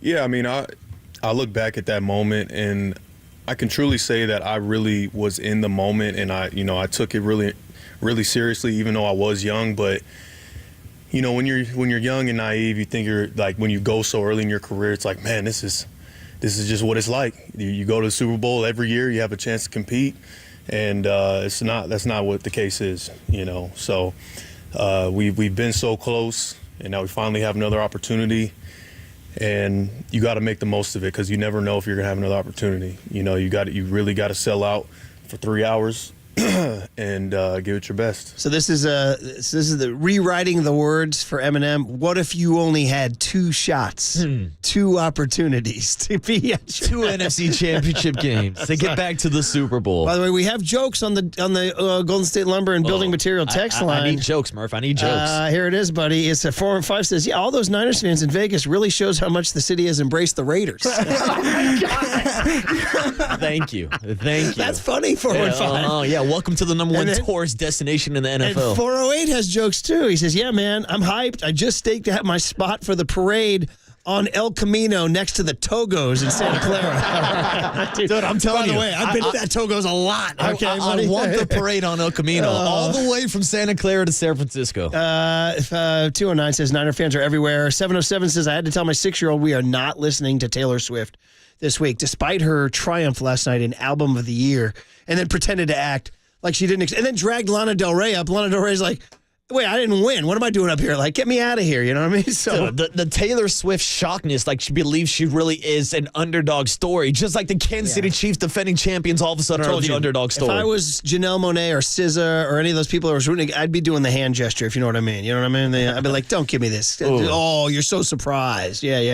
You're the biggest superstar in the world, Taylor. You're really surprised. She's now the villain, by the way. So, all right, guys. Well, anyway, that's just a little bit of big hit. We'll go to Richard in Petaluma before we get out of here. He's got a little history. Richard has some history for us. Richard, good morning. How are you? I'm doing quite well. The history starts with, ironically, Al Davis and Lamar Hunt. AFC, NFC merger turns into what we know today as the NFL. Go back to the 70s when the Raiders were bringing on the misfits, Ted Hendricks, the Mad Stork, Lyle Alzado, who was a quote-unquote a misfit. Also, the fact that the Raiders also hired the first black coaches, have always been brown and black in terms of hiring coaches. Now, let's go across the day to the days of John Brody. And then we go forward to, of course, Joe Montana. Oh, and by the way, we can't leave out George Blanda, that year he had. So then we also go to where we're at today, the catch that Brandon Ayuk made off the helmet. And what's so ironic, and here's where I'm going to finish it off, it's ironic that the 49ers are playing the Super Bowl in a stadium built by the Raiders. Raiders, don't hate, congratulate. We in the Bay Area, we have had a fabulous history of great moments. I'll leave you with this last one. 1989, when the Oakland A's and the San Francisco Giants were in the World Series. Richard, man, I love history, baby. Thanks for the just perspective. Appreciate you, man. And it is true. The Niners playing in the Raiders Stadium, and he's right. I mean, listen, the Niners and the Raiders, the Raiders won 1 in L.A. So 2 in Oakland, 1 in L.A. Niners won 5. So 7 in the Bay Area. I know Brady won what? Brady has 6 in New England. 6 in New England, 1 in Tampa Bay. Yeah. I accidentally sent out a tweet. Did you see him top his drive at Pebble Beach? Oh, I did see that. That was awesome. He's just like us, Murph. Just like us. And I called him the 6-time Super Bowl champ on Twitter. People say, bro, 7, man. 7's crazy. But the region had 6 for New England, right? And there's no other region in the world, in the country, that has 7 between the Raiders and the Niners here in the Bay Area. I mean, they really are truly blessed. Now, the Raiders moving to Vegas changes the whole thing. But I mean, if Richard wants to get into the deep history between the 49ers and Raiders, of course, we could sit here all day and talk about players who play for both, coaches who coach for both, and we can go all the way back to Bill Walsh coaching underneath Al Davis before his time with the 49ers. And so there are tons of connections between the Raiders and Al the 49ers. Davis referring Eddie DeBartolo to buy the team. Yeah. I mean, it goes at Jim Plunkett. We just talked about quarterbacking for both teams, you know? And any number of players. You're talking about Ronnie Lott or Roger, Jerry or Roger Bill Craig, right? Romanowski. Didn't Roger play a series for the I thought he did. Did Roger I know play he at was the end of I know he's a Raiders? Minnesota Viking, but I thought he was also a Raider. Let me make sure about that. I don't want to give out bad information here. I believe at some point they he was a Raider in 91. Yeah, he was. Yeah, 1 year, 91. Yeah, You're right, like that. Murph. So sorry, anyway, I was born 92. Well, it was the year after, brother. It was the year after. I still can't talk about it. Yeah. All right, guys. Anyway, that's the big hit. We want to talk about motivation and the Niners going in on a mission. As the Blues Brothers once said, young Tony, we're on a mission from God. All right, buddy. And if it brings you Aretha Franklin and Ray Charles, it's all good. All right, guys. Cooler of content, some fun stuff in there today. And then Peter Hartlaub, who's the great 49er historian for the San Francisco Chronicle, talking about Niner gear through the decades and also how he's hyped for this game. And then, of course, more Niner talk with Sal Palantonio at 8:50, live from Radio Row. And then Josh Klingler, the Chiefs sideline guy, all coming up on KNBR 104.5 and 680, the Sports Leader. I cannot wait to party with Lombardi, man. Menlo Park, shout out to you for supporting KNBR, Menlo Park's sports leader.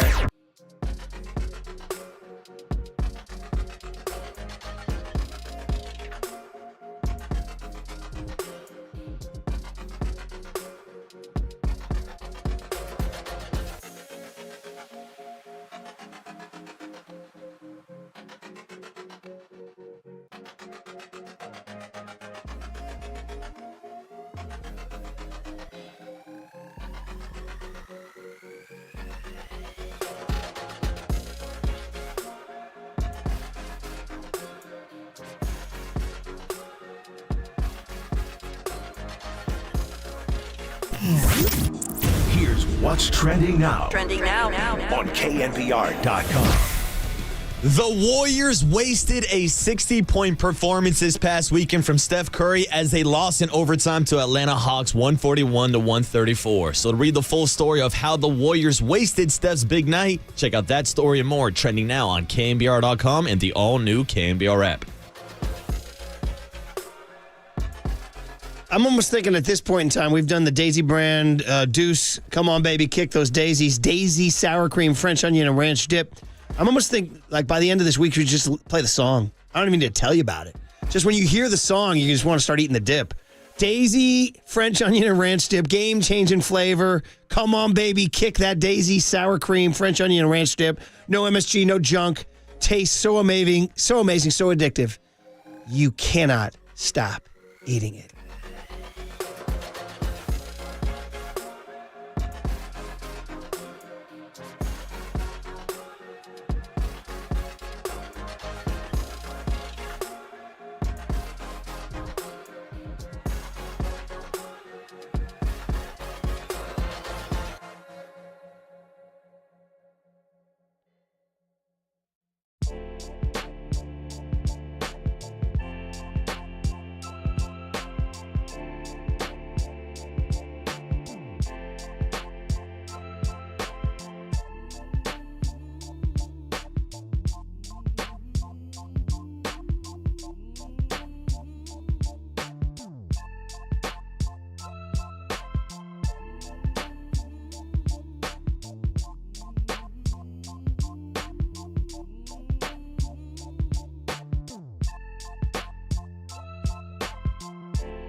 All right, happy Monday morning. Thanks for tuning in to the Murph and Marcus Show with the big game right around the corner. And that means one thing and one thing only. If you love playing fantasy sports, do what I do and take the sports action to the next level with Prize Picks, the #1 daily fantasy sports app. This is the Waterboy Marcus Boucher, and right now, I'm in sports heaven. With the big game coming up and basketball season really heating up, there's no better way to turn all the big games into 100 times your money than with Prize Picks. Just select 2 or more players and place your entry. It's that easy. You can turn $10 into $1,000 with just a few taps. I love the easy gameplay, the quick withdrawals, and the huge selection of player and stat options. They're even offering a big game special. If Patrick Mahomes throws for more than 1 yard, you win. Over 7 million sports fans have already signed up, and I'm one of them. So join me and watch your favorite players and get paid while doing it. Right now, Prize Picks will match your first deposit match of up to $100. Just download the Prize Pick app and use the code word LEADER. That's code LEADER. Prize Picks. Pick more, pick less. It's that easy.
And now, time for the Protect Your Assets with David Hollander Business and Technology Report.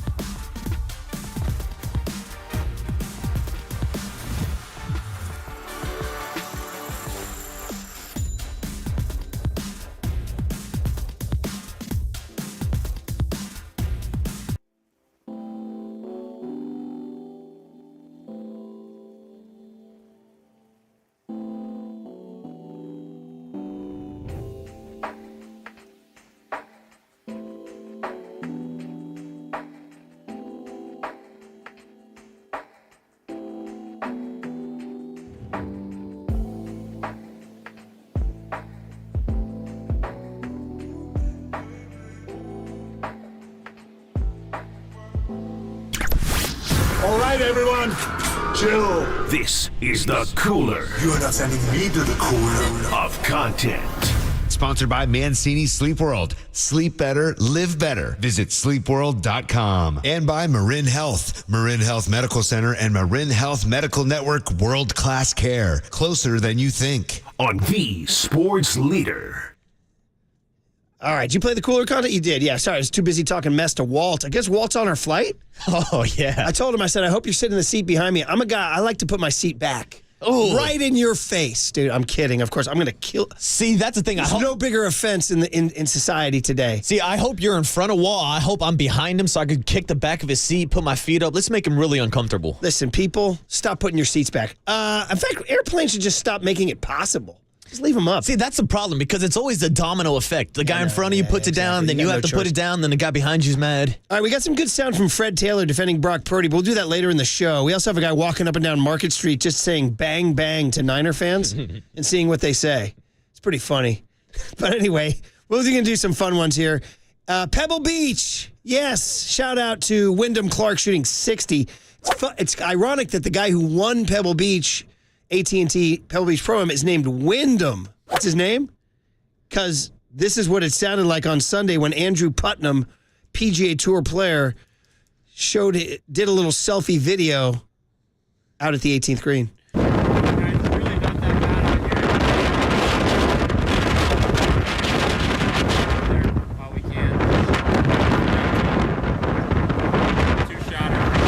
You could hear him in the back. He's like, yeah, it's not that bad out here. Yeah, it's not that bad. Give me the start of that here again.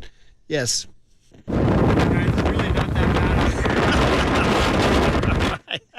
Not that bad. It sounds like he's crashing into something, Murph. It almost sounds like the back end of when I yelled at Clayton Kershaw while driving away in my car. Hey, Kershaw! The Dodgers! Hey, man, it was like, put me in mind. Like Candlestick Park out there, guys. Yeah. Pro Bowl, Eli Manning versus Peyton Manning. Peyton Manning's team lost in the final seconds.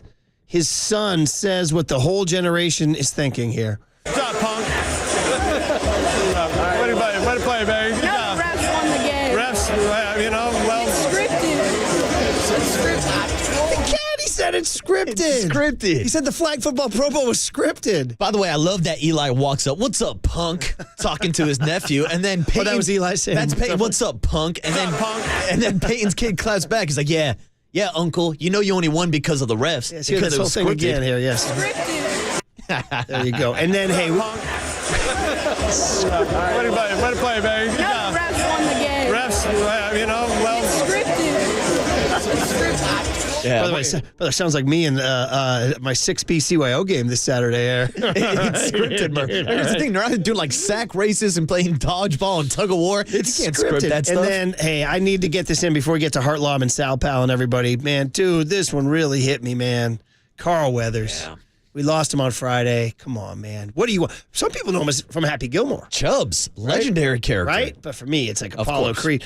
Other people know him as a Raider. He was an Oakland Raider. He played linebacker for 8 games. Once a Raider, always a Raider. I mean, the guy is just, and he was just a class act and a great actor. I mean, really, his performance as Apollo was essential to that film. I mean, he was electric in that movie, and you had to have that guy to offset the downcast, glum Rocky, but I don't know anybody who could have done it like he did. And what a body, too, right?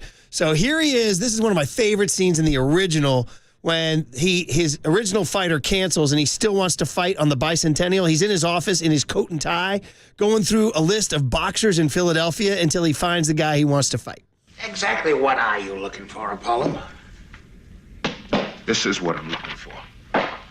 The Italian Stallion. Rocky Balboa? Never heard of him. Look, it's the name, man. The Italian Stallion. The media will eat it up. Now, who discovered America? An Italian, right? What would be better than to get it on with one of his descendants? He's a southpaw. I don't want you messing around with southpaws. Now, you do everything backwards. Southpaw, nothing. I'll drop him in 3. Apollo Creed meets the Italian Stallion. Sounds like a damn monster movie. Damn, so good, man. Guy should have gotten an Oscar. Southpaw, nothing. I'll drop him in 3. By the way, his manager was awesome. His manager was on it all the way. He don't think it's a damn show. He thinks it's damn. And he said, I don't want you messing with no Southpaw. He called it early. Yeah. He called it early. Yep. Sounds Styles like a damn make fights, monster Murph. Styles movie. make fights. So good. What better than to get it on with one of his descendants? Who built this country, And then, of Murph? course, by 3, he's the man who saves Rocky. Rocky's getting his world is rocked by Clubber Lang. He's got no chance. He's down. He's out. And Apollo is the guy who pulls him out of the abyss here.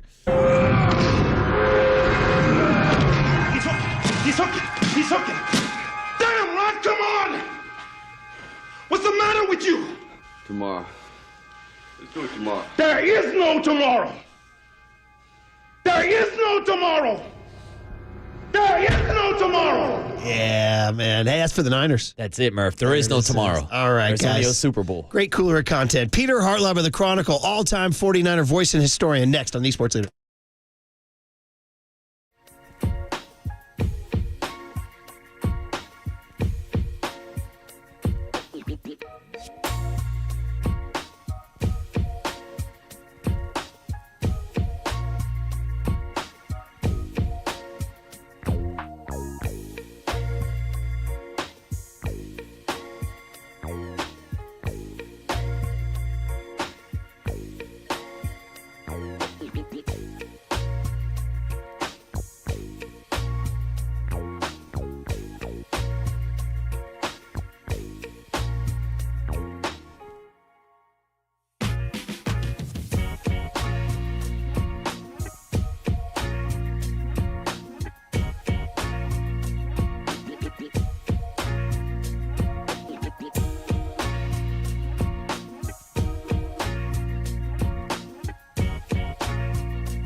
faithful Murph and Marcus keep your morning moving. Streaming live at twitch.tv/the sports leader.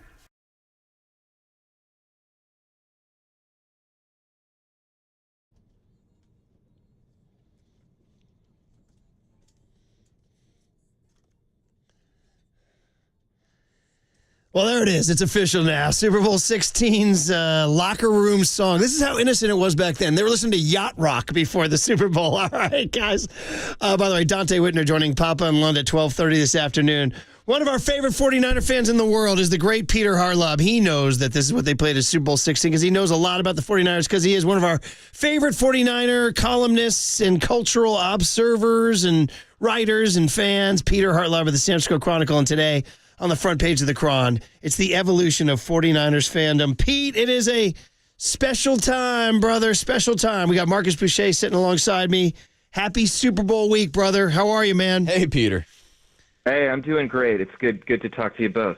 I mean, dude, tell me about this piece, bro. This is there are some pictures in here. I mean, it's all about the gold satin jackets. It's about the 40 blank and Niners shirts. It's about, why don't you tell the young kids, because one of the themes here, Peter, this week is I work with a bunch of kids who don't remember them winning a Super Bowl. Mm-hmm. So what would you say to them about the evolution of the 49er fan from what you experienced at Candlestick to what you now see at Levi's? It's just so different. I feel like football has stayed pretty much the same. You could slot in Roger Craig. You could slot in Ronnie Lott on this team. But while it's been 40 years since the first Super Bowl, it feels like it's been like 400 years in fashion trend changes. If you were to go in a time machine and forget about what's going on the field, look at what's going on around in Candlestick Park, it's incredibly different. And I mean, we went from the 50s where people wore fedoras and ties and suit jackets to like horse racing and roller derby. That's not a joke. I mean, we have photos in our archive of people at the Cow Palace watching roller derby in a shirt and tie. But then by the 80s, it was like there wasn't the merchandise as much. Seemed like all of our dads were dressing up like they were running for sheriff of Candlestick Park. I mean, they've got the cowboy hat and the vest and not the type of just head-to-toe jerseys. Anybody wearing a jersey probably got it from a player. So I was thinking about that. Honestly, it went back to I had a portable television. I don't know if you ever had one of these, but if you in 1982 or 1983 brought a portable TV into Candlestick, that was the only way to get video replays. I mean, you were the king of your section. So all these things that we have trouble explaining to our kids, I just like threw that all in a column and found the best photos I could at the Chronicle. It's really fun, and especially the digital version has an incredible array of photos that I would highly recommend.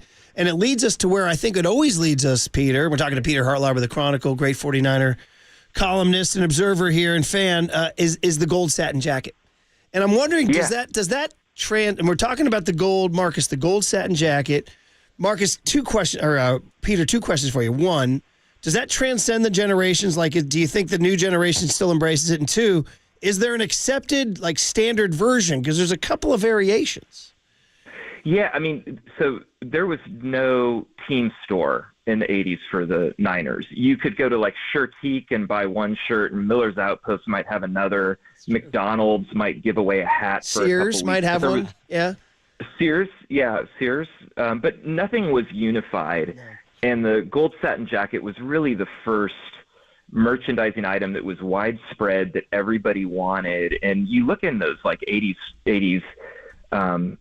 fan photos, you look in the stadium, it's a hodgepodge. No two things match except the gold satin jacket. And that was kind of the cool thing, and they were made really well. So not only, are people picking them up in thrift stores, but they're passed down through generations.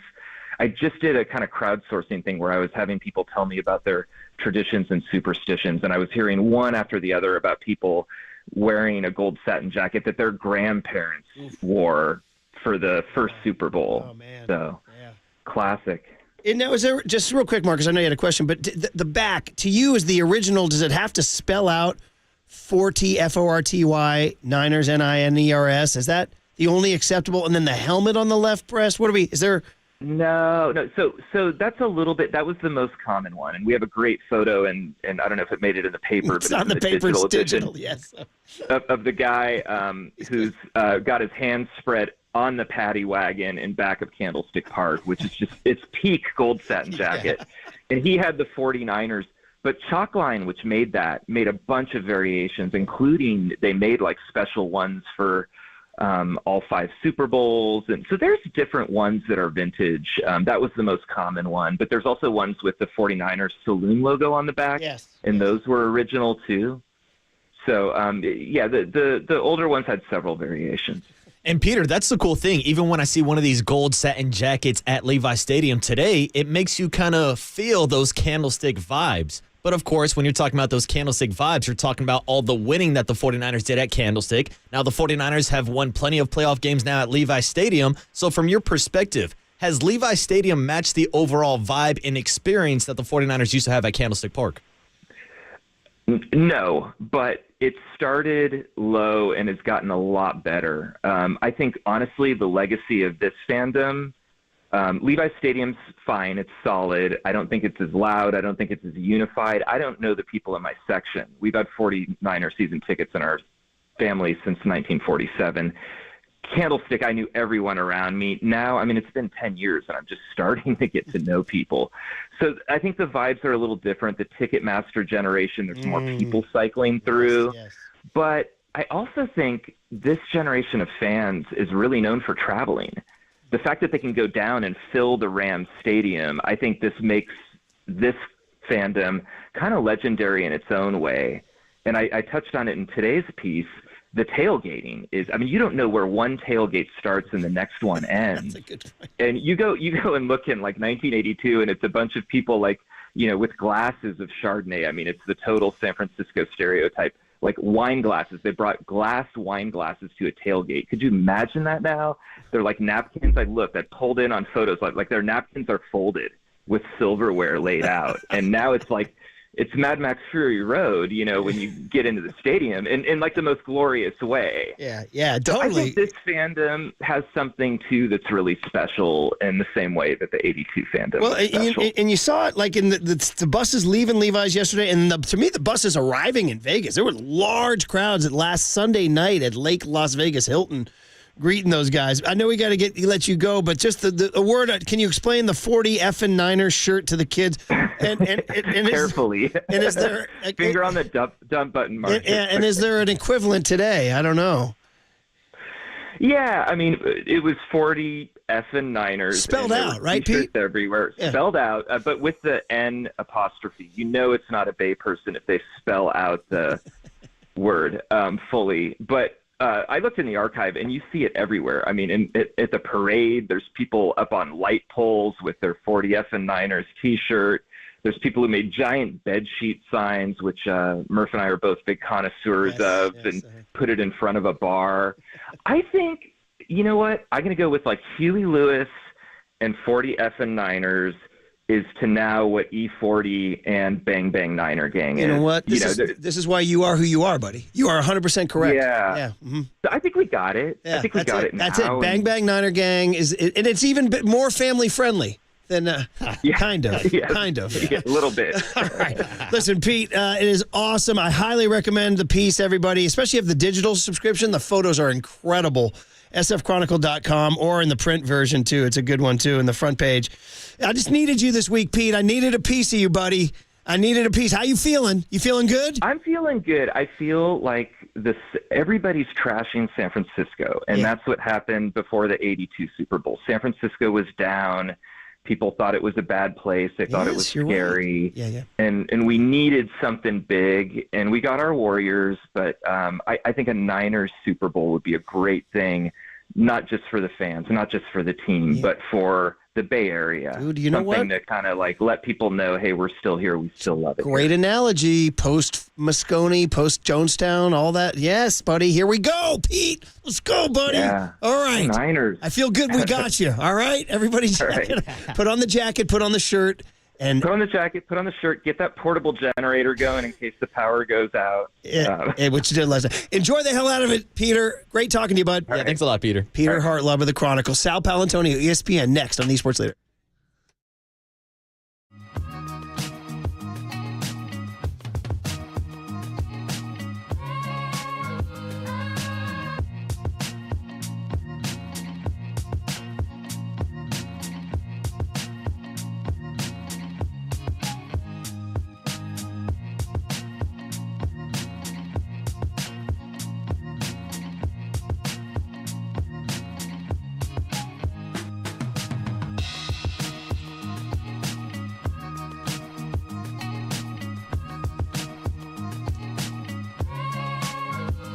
Hey, everybody, let's talk about Provident Credit Union earning you money on your checking account. That's right. Don't pay to use your own money. Earn on your checking account. I'm a huge fan of Provident Credit Union's dividend-earning Super Reward checking account where you can earn a competitive 1.26% annual percentage yield on your account balance. That's right. 1.26% on a checking account. And it gets better. Provident's Super Reward checking comes with no monthly or annual fees and free access to ATMs nationwide. So why not start earning on your checking account today? Visit providentcu.org or stop by any of their 21 Bay Area branches. Rate is effective January 1st, 2024. 1.26% APY on balances up to $25,000. 0.08% APY on balances beyond the first $25,000. And 0% APY when requirements are not met. No minimum balance required. Federally insured by the NCUA. Rate may change at any time. Other terms and conditions apply. From the Chilton Auto Body Traffic Desk.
Listen to the sports leader anywhere, anytime. Download the KNBR app. Murph and Marcus continue live from the KNBR Casino Matrix Studio. Casino Matrix Progressive Jackpots are here. Where are you? Just drop in. Please play responsibly. 1-800-GAMBLER.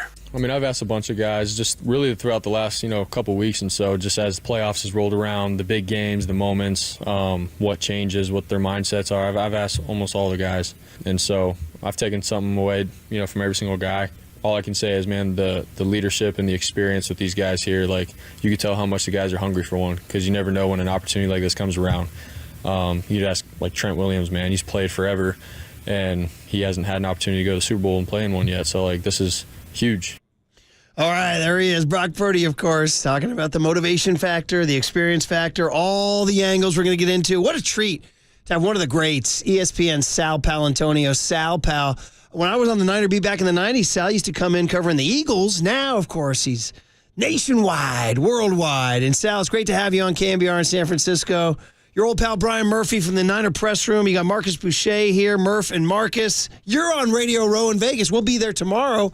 Good morning, Sal. How are you, man? Hey, morning, Sal. I'm doing great. Good morning. Thank you for having me on the show. I really appreciate it. No, it's great to have you, man. And so we've just been talking to this morning, Sal. We've kind of fallen on the motivation angle of, the human, setting aside the X's and O's, how hard it is to repeat. So here's my first question to you is kind of from both angles. It's been 20 years since the team repeated, and your view on that, how hard that is, versus the Niners getting a second shot, that rare second chance in life, and maybe that extra edge that comes with it. Oh, I think it's desperation versus dynasty. That's what this Super Bowl is. And I don't use those terms lightly. I think the Chiefs are looking to set themselves up in the same conversation with the New England Patriots, which, as you said, super hard to do historically in the National Football League. And for the Niners, and they want to right the ship from 4 years ago. There's no question about that. There's a lot of players on that team who played in that game 4 years ago against the Kansas City Chiefs. And remember that the Chiefs came back, late in the fourth quarter when the Niners were up 20-10. So there's a lot of players on that team, and they look at Brock Purdy as a guy who can get it done. And I do believe that. I'm the host of the Matchup Show with Greg Cosell and Darius Butler, and we have a great breakdown of just how good Brock Purdy is against certain defensive situations. He's very good at reading late safety rotation, which is the hallmark of what Steve Spagnuolo does. He's very good against the blitz. He has a very quick and accurate release. He has really, I think, the traits to succeed against this defense. And I think Spagnuolo and the Chiefs defense will really try to speed up his recognition and his reaction in this game. They'll try to really speed up his processes as he drops back post-snap. I think that'll be the key, is dealing with that. Remember, 4 years ago, Spagnuolo brought the blitz 54% of the time against Jimmy G. 54%. That was his highest blitz percentage in his 4 times as a defensive coordinator in the Super Bowl. So Spags is going to try to heat up Brock Purdy, but I think if there's any quarterback playing against this Chiefs defense who can handle it, I think it's Brock. Yeah, and Sal, with the 49ers, one of the biggest differences between Super 54 and the Super Bowl playing this weekend is Brock Purdy at quarterback. But I'd love to get your breakdown outside of Brock Purdy, how these two teams are different from the last time they faced off in Super Bowl 54. Yeah, and I'm one of those people that likes Brock a lot. My slogan going into this Super Bowl is, don't knock Brock. I'm tired of it. I really am. I like that. Don't knock Brock. I mean, you look at the second half against Detroit. You look at the second half against Green Bay. 10 offensive possessions. He led scoring drives on 8 of those 10. That's outrageously, phenomenally productive as a quarterback. He was super accurate. He's very good at reading defenses post-snap, finding the open receiver. And, of course, with the mastermind, Kyle Shanahan, I think with, of course, the addition, and here's the big difference, right? To me, I like Brock Purdy, but if the Niners are going to win this Super Bowl, Christian McCaffrey has to be the MVP. He really does. And one of the things that Greg Cosell does on our show, which debuts Saturday morning and then on Sunday, on Super Bowl Sunday, is break down the diabolically productive outside zone toss to McCaffrey and why he thinks it will work against the Chiefs.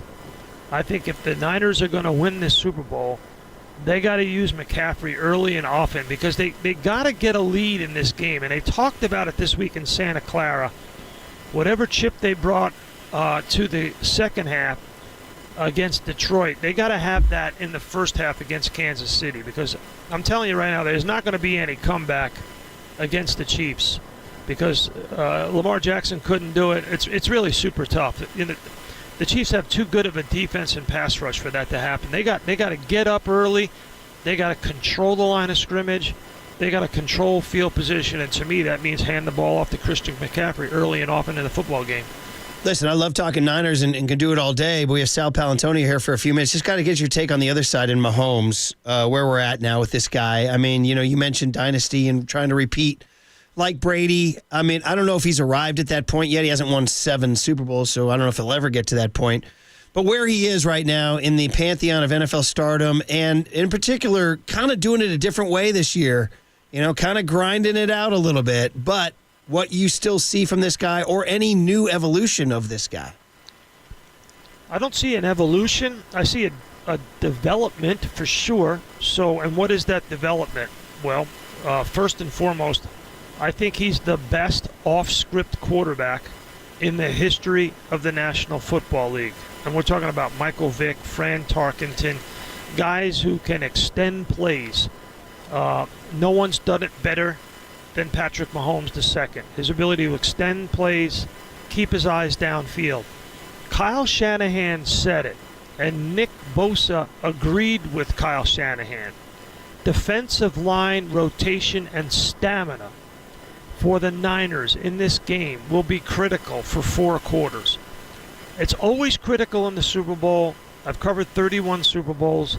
I can tell you, if you've got a defensive line rotation, your defensive line coach, Chris Forster. Yeah, Forster. He's got a big job on Sunday. He and Steve Wilkes have a big job on Sunday. Defensive line rotation and stamina for 4 quarters will, in my view, be the difference between beating Patrick Mahomes or not, because the dude just stays on the field. Go back to the game against Baltimore. That 16-play drive where they scored early in the game.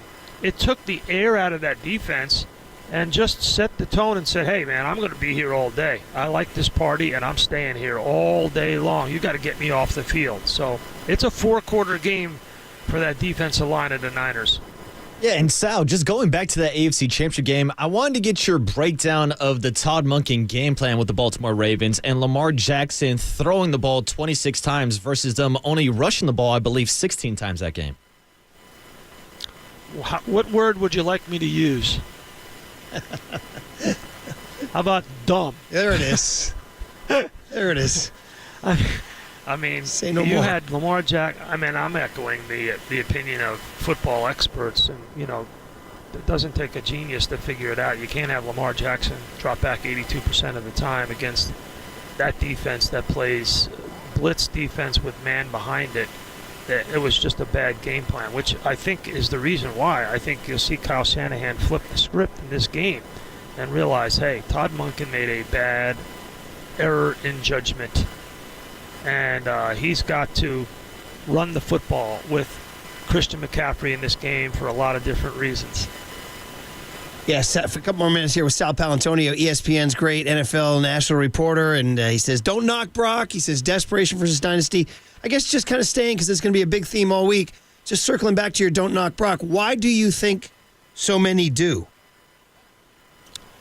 They just don't know what's going on, I think. They look at a couple of plays here or there, or, they look at how they've gotten down, and he's left some throws on the field. We can all agree on that. He left some throws on the field. I mean, Brock agrees with that. Kyle Shanahan agrees with that. But go back to the second half with the game on the line against the Green Bay Packers and the Detroit Lions. I realize some of it was his own making because he put them into a hole. But, you can't. He's in his second year. And for him to do what he did in the NFC Championship game is pretty phenomenal. It really is. His accuracy was there. His decision-making was there. His post-snap read of the defense was there. It'll be different against Spagnuolo and that defense, because I'm telling you, they will try to heat him up. They'll try to speed him up in this game. And they play man behind it. And they have two good corners that can play man. That's why Spagnuolo can afford to blitz as much as he does. But Brock's got a very quick release and a very accurate release. That's why I say 3 words, baby. Don't knock Brock. Yeah, and Sal, 2 weekends ago in the NFC Championship game, we saw Brock Purdy display the use of his legs and the use of his mobility, which doesn't surprise too many people here in San Francisco. But I wanted to ask you about the mobility of Patrick Mahomes, because I do feel like that's an underrated part of his game. Had 9 carries back in Super Bowl 54 against the 49ers. So do you think his legs could be an X factor this weekend against that 49er defense? And killed the Eagles last year in Super Bowl 57 in the fourth quarter. I mean, that was one of the reasons why people were so down on Jonathan Gannon. Where was the spy? Why didn't you have somebody account for Patrick Mahomes as a runner? And you saw it. They had Anzalone 20 yards off the ball as a spy on Brock Purdy. So he just took off. It was at one play where he ducked under the rush, got away, and then ran for a first down. I mean, he's fast enough, but you definitely don't want to give him 20 yards. So what's the difference with the Chiefs as opposed to the Lions? We saw it last week. If you study the film or just look at some of the highlights on the All-22 on NFL.com, look at how Spagnuolo deploys a stacked spy system where he uses a linebacker and Justin Reed. So that is a major deterrent, and was last week as a major deterrent to Lamar Jackson leaving the pocket. And Spags baited Lamar Jackson into throwing the ball. He baited Josh Allen into running the ball. So in this game, Kyle Shanahan must dictate to Spags, and they have the weapons to do that. They have the components on offense to do that, and they have the design on offense to do that.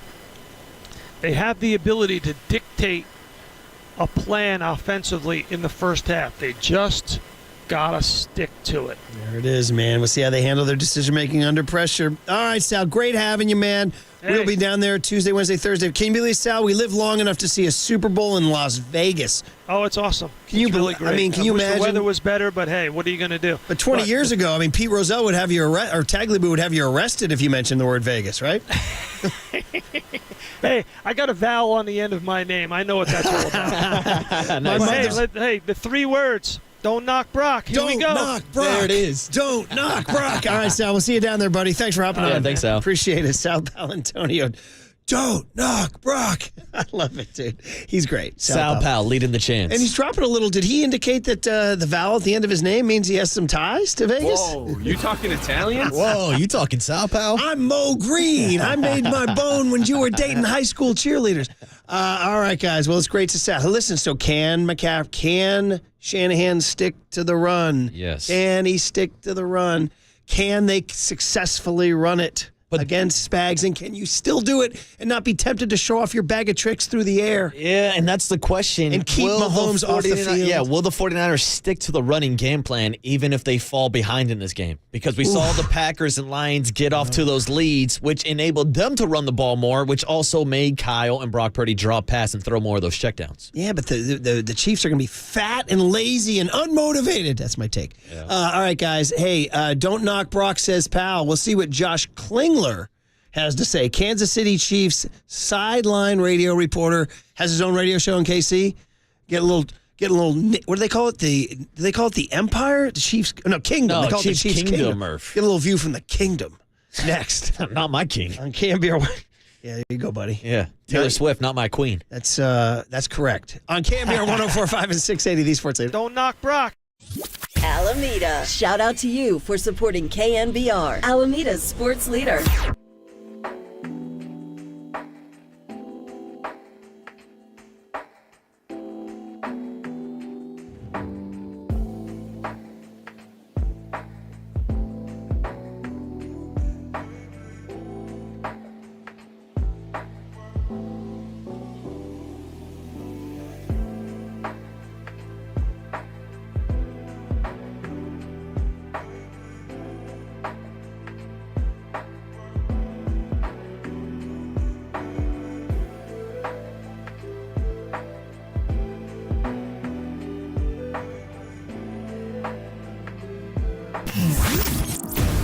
What's trending now? Trending now.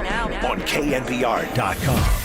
The 49ers touched down in Las Vegas last night as they officially arrived in Sin City for the Super Bowl matchup this weekend against the Kansas City Chiefs. So to read all about this weekend's big matchup for the big game, check out that story and more trending now on KNBR.com and the all-new KNBR app.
And now, time for the Protect Your Assets with David Hollander Business and Technology Report.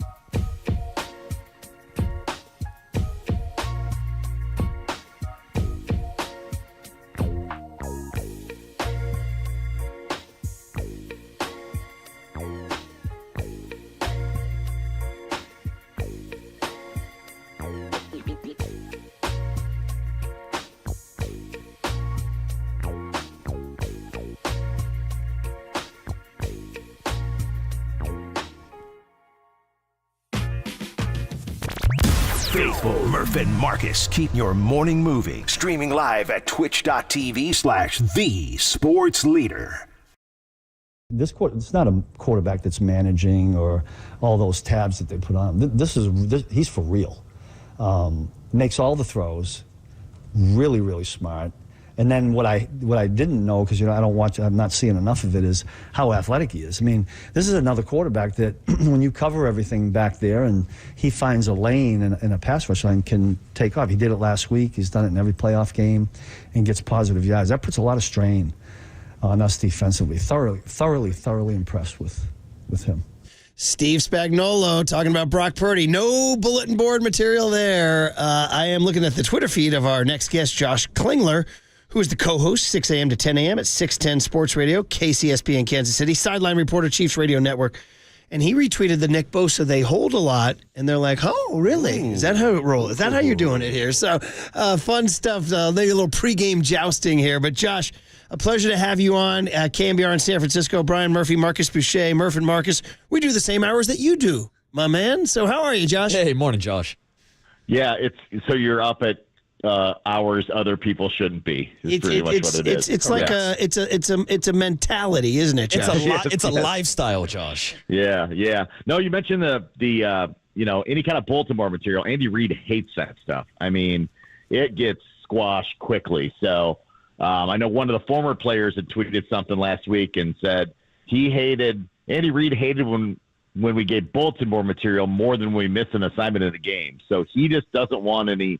He just doesn't stand for the anything unnecessary that might come out of somebody's mouth. So there's been a few times guys have kind of stepped out of line, but they seemingly get pushed back in really quick. He likes them. He's okay with them, talking on the field and doing that stuff, but he doesn't talk much in the media of anything inflammatory, and he really doesn't want his players to. So not a surprise. And then the assistant coaches kind of fall in line there too. So Steve Spagnuolo he kind of played that one down the middle. We do a bit every week with football cliches, mainly from our coaching staff, and they don't say anything that's going to ruffle any feathers. So that's not a surprising Steve Spagnuolo soundbite you guys just played. And Travis Kelce saying the Niners are going to be the best defense they played and all that. So how did the Bosa they hold a lot line play in Kansas City?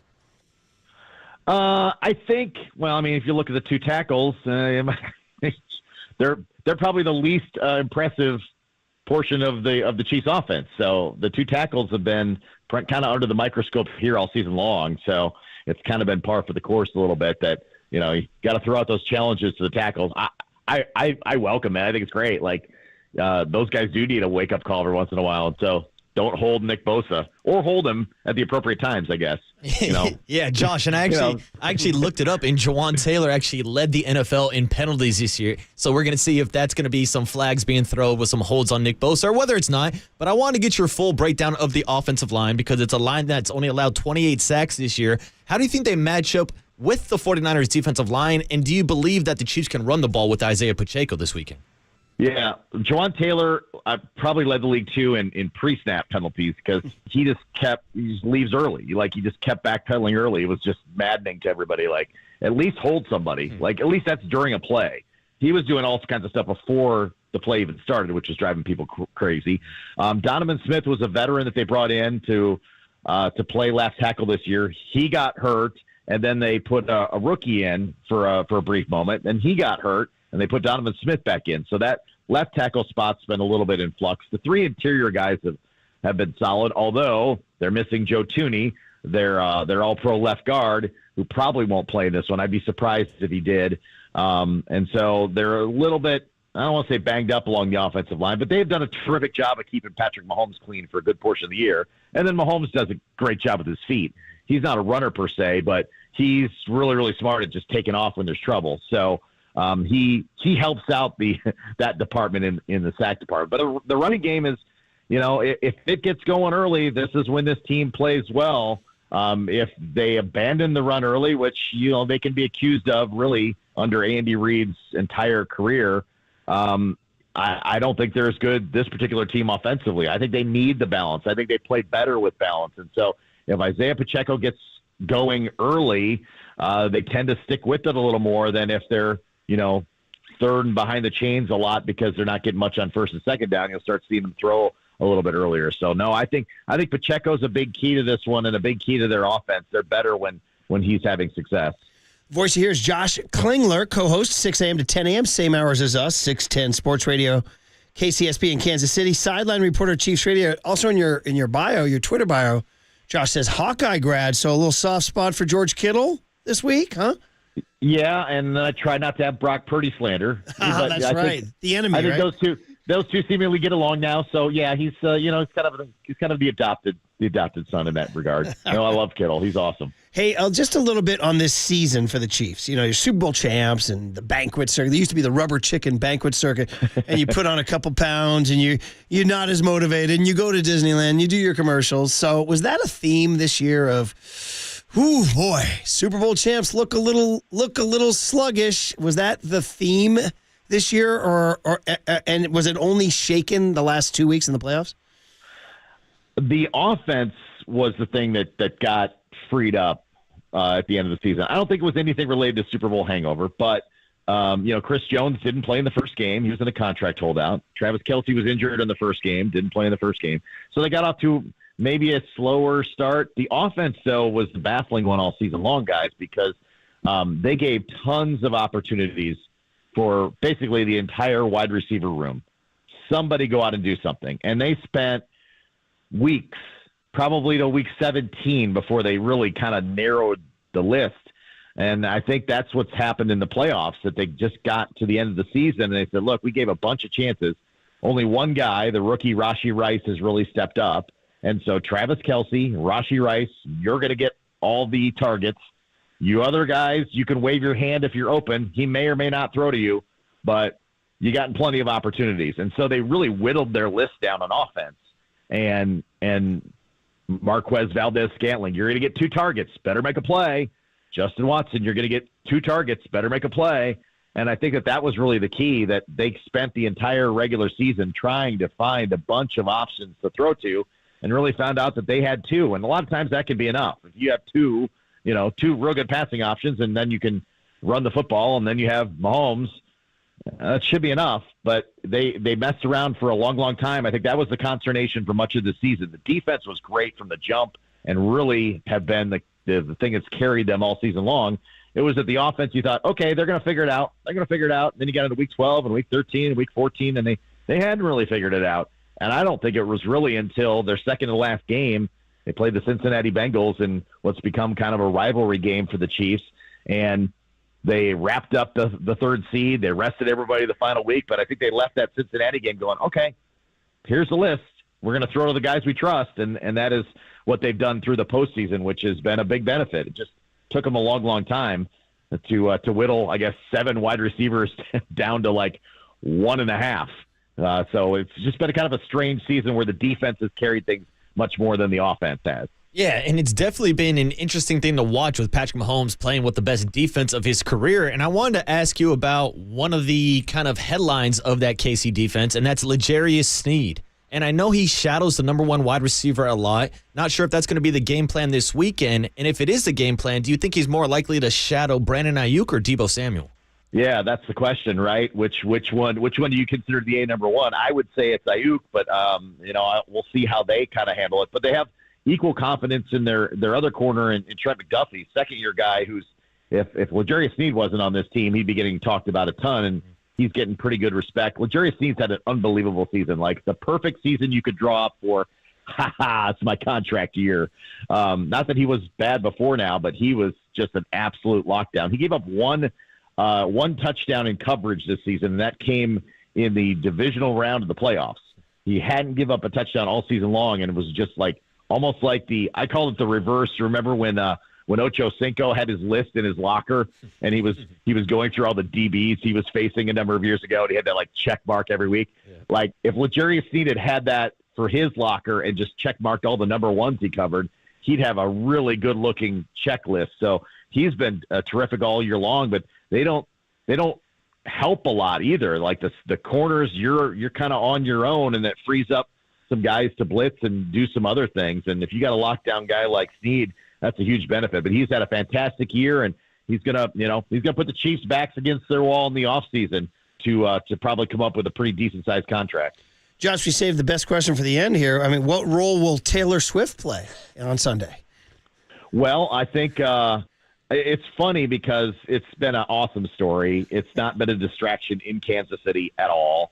Kansas City, to their credit, I feel like has really left her alone too. Because my fear was when this was first going down that we were just going to smother. We don't have a lot of like Hollywood types running around here, right? Or anything. Yeah. So I was like, oh man, they're just going to bug this poor girl to death, and she's not going to want to be here. Well, they kind of like embraced her and adopted her, and they kind of let her be. She kind of comes in and out of town like without any warning or without any fanfare, and obviously they get her into the games with security and what have you, and it feels like it should be a circus, but I think it's been more of a tabloid circus than like a reality circus. So it's been really cool, but then also kind of unusual that this is. You have Patrick Mahomes, who's no longer the biggest star in your team. you have Travis Kelce, probably not the biggest star of the team anymore because it's Taylor Swift. So it's been a ridiculous run, and then this defense is over here going, hey man, we've been top 5 all season long. Does anybody want to recognize us in anything? So it's been an interesting dynamic all season long. So yeah, I think the plan is, we charted her concert schedule a long time ago.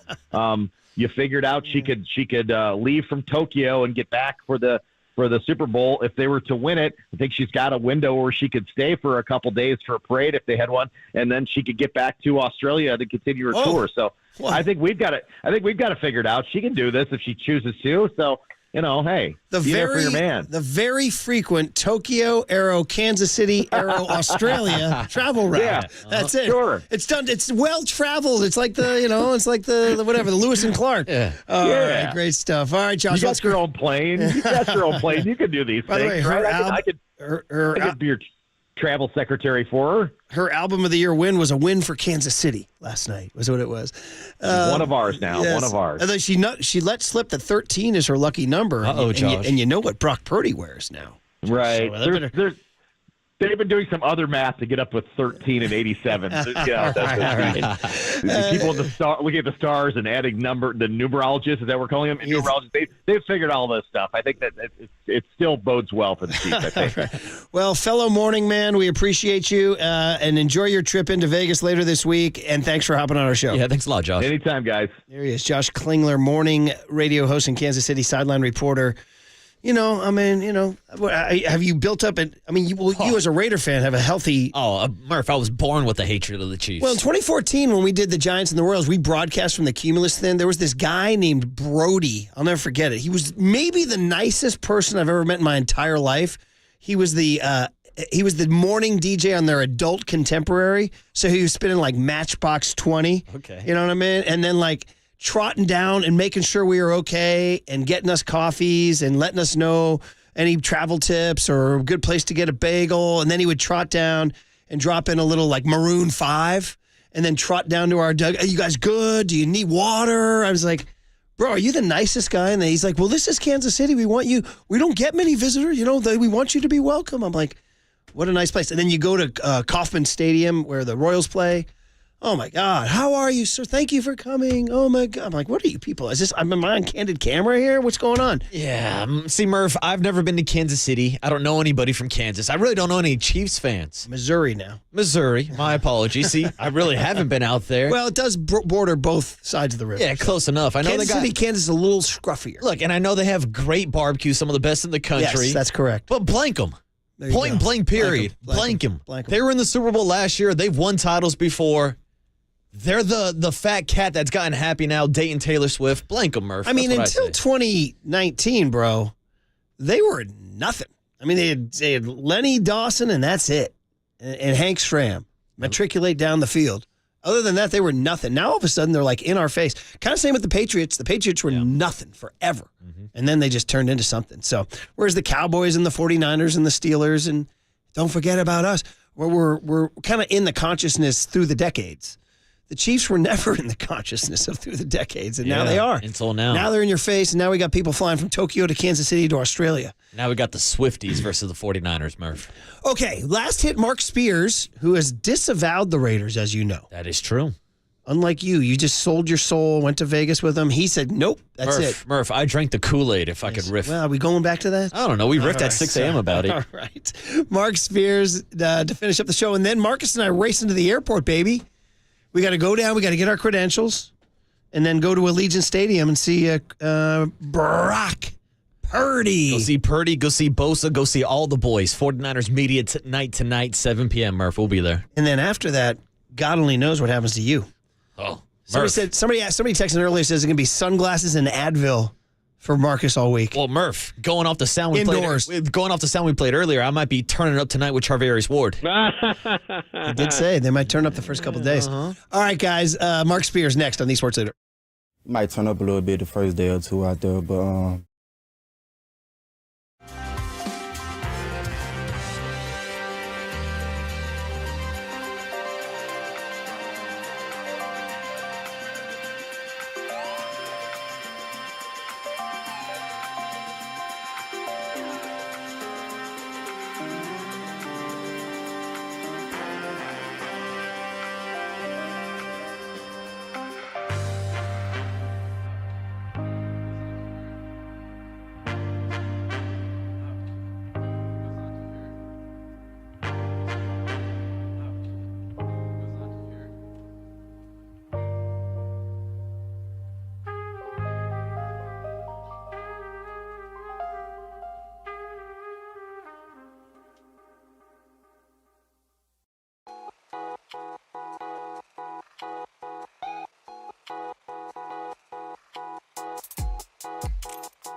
Listen to the sports leader anywhere, anytime. Download the KNBR app. Murph and Marcus continue live from the KNBR Casino Matrix Studio. Casino Matrix Progressive Jackpots are here. Where are you? Just drop in. Please play responsibly. 1-800-GAMBLER. Curry off the handoff, step back three, good! A 50 ball! Steph splits the double team. Curry on a runner, good! Closer, now you got to get a stop. Steph's done his job. 13.8, he's got 52. Curry another three, he's got 60. He is unbelievable. And the Warriors, their chance to win was needing to stop. At the end of regulation, they couldn't do it. DeJounte Murray tied it. Steph Curry goes for 60, and it won't be enough. Well, there it was. I mean, it's fun scoring 60, not so much when you lose to the Atlanta Hawks in overtime. That's what happened to the Warriors. Trade deadline Thursday, man. Can you squeeze that into your Super Bowl hype? As we are wheels up to Vegas after the show, we'll be in Radio Row in Las Vegas Tuesday, Wednesday, Thursday, Friday. What Mark Spears, our next guest from ESPN Anscape, he only knows it as Summer League Town. What's Vegas? What do you mean? You guys going to see some Summer League? Here he is, Mark Spears, back on Murph and Marcus. What's up, man? How you doing, Mark? What's up, Mark?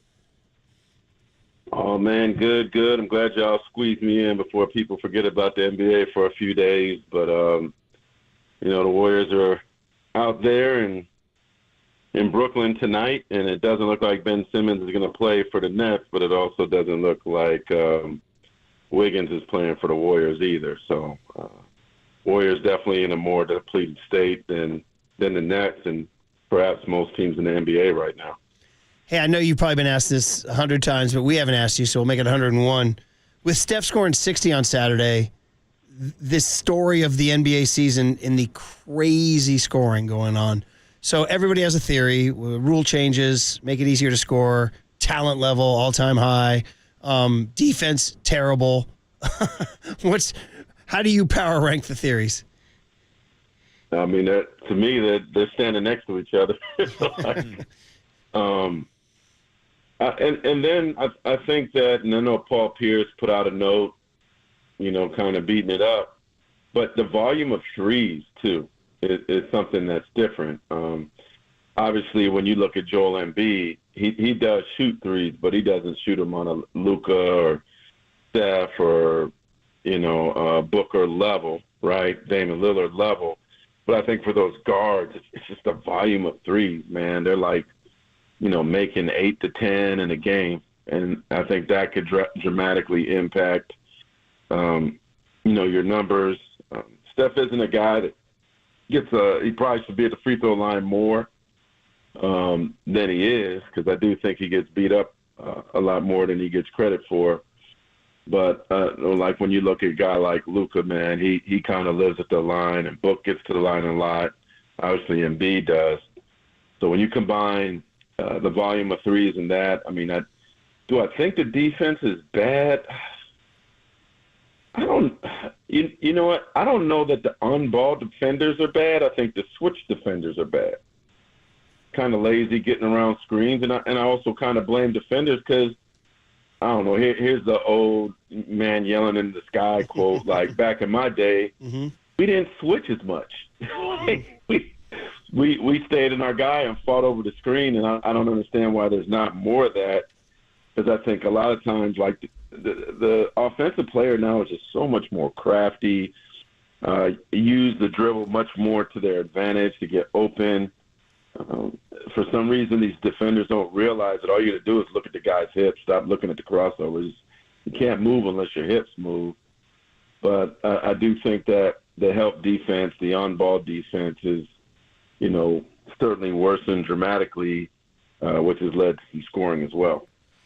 Now, Mark, when you look at these past couple of games, are you surprised by the defense giving up these many points, even with Draymond Green back in the lineup? No, because the defense is like, I don't think Klay's the same defender, right? I feel like Draymond still. Watched the game the other day with my cousin. I'm saying he kind of looks off to me. Doesn't look quite comfortable yet. still seems like he's trying to fit in. Wiggins been out a lot of games. Wiggins isn't playing well, and so he's not the defensive factor he was. So and obviously there's no rim protector on the team either that you got to really be aware of. So I just think they're just below average defensive team, man. They're Draymond's got to get revved up a little bit. Wiggins got to wake up. Clay's not the same. It's just, I guess it's kind of attrition of this roster. Man, oh man, Warriors, that was a tough loss. I mean, as they try to climb back in. So obviously, Mark, our last hit with you before the trade deadline. I know you've said to us on multiple hits, they got to get something. They got to get something. Got to do something. So now that we're here, and now that they're 12th in the West, only a loss out of the 10 spot. But I mean, if you're trying to get out of the play-in, the 6th seed is Phoenix has 21 losses. The Warriors have 25. You're only 4 losses out of the 6th seed. It's not unattainable. Yeah. So at this point in time, given what you know of the rest of the league, given what you know of who's looking to dump some salaries or some names, what's the realistic thing? I just saw a latest rumor. Alex Caruso, I saw, was linked to the Warriors. Siakam, as we know, gone. Where are we at now? 3 days out, what's realistic? Yeah. Well, first of all, I think the Warriors probably don't want to trade Kuminga, but obviously he's definitely their biggest thing to dangle. Also, with Wiggins, I was told by an NBA team president that he just didn't think he had much value, and the fact that he's missed games, the fact that he's not playing on the All-Star level that we saw 2 years ago. To me, I only see him being included in a trade if it's connected to Kuminga. The thing that I see, and I think should really keep an eye on, is Chris Paul's expiring contract. Because perhaps there's a team that's like, Washington or Utah maybe, or, there's a team that's like, you know what, this ain't going to be our year. We'd rather get a couple picks. Maybe Utah's willing to move Jordan Clarkson, right? Maybe one of those kind of you kind of look for a team like Portland. Will they be willing to move Jeremy Grant? Would the Warriors want Jeremy Grant? Another guy I'm looking at, too, to keep an eye on is Orlando has Wendell Carter Jr. Orlando has a lot of, excess at the forward position. And Wendell Carter Jr. is a big who could shoot threes. He's a solid rebounder. I think he would be ecstatic to come here and get plugged into the lineup at center, and could be a sneaky acquisition, in my opinion. I really like Wendell Carter Jr. a lot. 6'10", 270, certainly has a height. Maybe a team like Orlando's like, well, we could take Chris Paul's expiring contract. We could use some veteran leadership on our team that looks like they're going to make the playoffs. I think that when I see how Chris Paul played in the bubble, when Orlando had him, like there was this thought that Chris Paul would hate being with Oklahoma City, and they're not going to make the playoffs, and why would he want to be there? But Chris Paul likes to play basketball. He respects being in the league, and he ended up getting them to the bubble, and the Warriors didn't go to the bubble. And the Thunder, I believe, made the playoffs and were a little interesting before they got knocked out. I just think if I was a betting man, I just don't think there's not a lot of interest in Wiggins. I don't think the Warriors really want to trade Kuminga. Although if DeJounte Murray's involved, the way he looked the other day, I wouldn't be opposed to it. But I think it ends up being, if they do something, it's likely going to have to include, Chris Paul's expiring contract. There's something to be had there. Perhaps that's the way to get better, because since the Warriors aren't a bona fide championship team now, when they go onto the buyout market, I don't think that they're going to be a priority for the top players that got bought out. So to me, the trade deadline is perhaps the only time, other than getting healthy, where they could make their team better. And Mark, I've seen conflicting reports over the last couple of weeks about whether or not who's available on the trading block and who's not for the Golden State Warriors. Is it possible that Draymond Green and Klay Thompson could be available? I mean, I think it's possible. I just think it's doubtful that they'll do something. It has to be very special for them to do it. And the fact that they're fighting to get into the playoffs, not fighting to win a championship, I don't know that it's worth it. The one thing that's going to be interesting with Klay's contract is, you lose his money next summer, right? Do you bring him back at what number? How many years? I don't know if it was the number that the Warriors proposed to Klay or was the years. If I was guessing, I would think that he probably was disappointed that Draymond got 4 years and he got 2. Right? Like, why is he getting 2 and not getting 4? So maybe Dunleavy's thinking like, okay, we lose Chris Paul, we lose Klay's contract. That's about $60 million right there. Maybe that's a way in free agency they can get better, and you kind of tell Steph to kind of be patient and see what you could do next summer. But right now, it's like if this team could just be in a play-in game right now, that would seem like a really big accomplishment. Just the way they're losing all these close games, the injuries, they're just ragged lineups every day, the poor play in the clutch. I don't really have much hope for this team right now. Like, to me, it's like play-in is the greatest thing. Yeah. So is it worth it making a deal, a big deal, when you only got like 30 games left? It's really hard for that person to make an impact. But I don't know, man. If there's a DeJounte Murray, a Jeremy Grant, Jordan Clarkson, I don't know if Caruso really gets me excited. I'd rather DeRozan. Yeah. you know what I mean? You just dropped the bomb, man. We're gonna cut this and keep it around. You just said, I don't really have much hope for this team right now. It's just kind of, you know what the phrase, Mark? You know what the phrase keeps coming back? I know we got to let you go and everything. We got to get the Papa and Lund coming in, but the phrase is, it's an old-fashioned phrase, betwixt and between. The Warriors are betwixt and between. They're neither here nor there. They're near, they're there. It's like they're freaking betwixt and between. That's my old-fashioned phrase for it. Yeah. That's it. That don't sound good.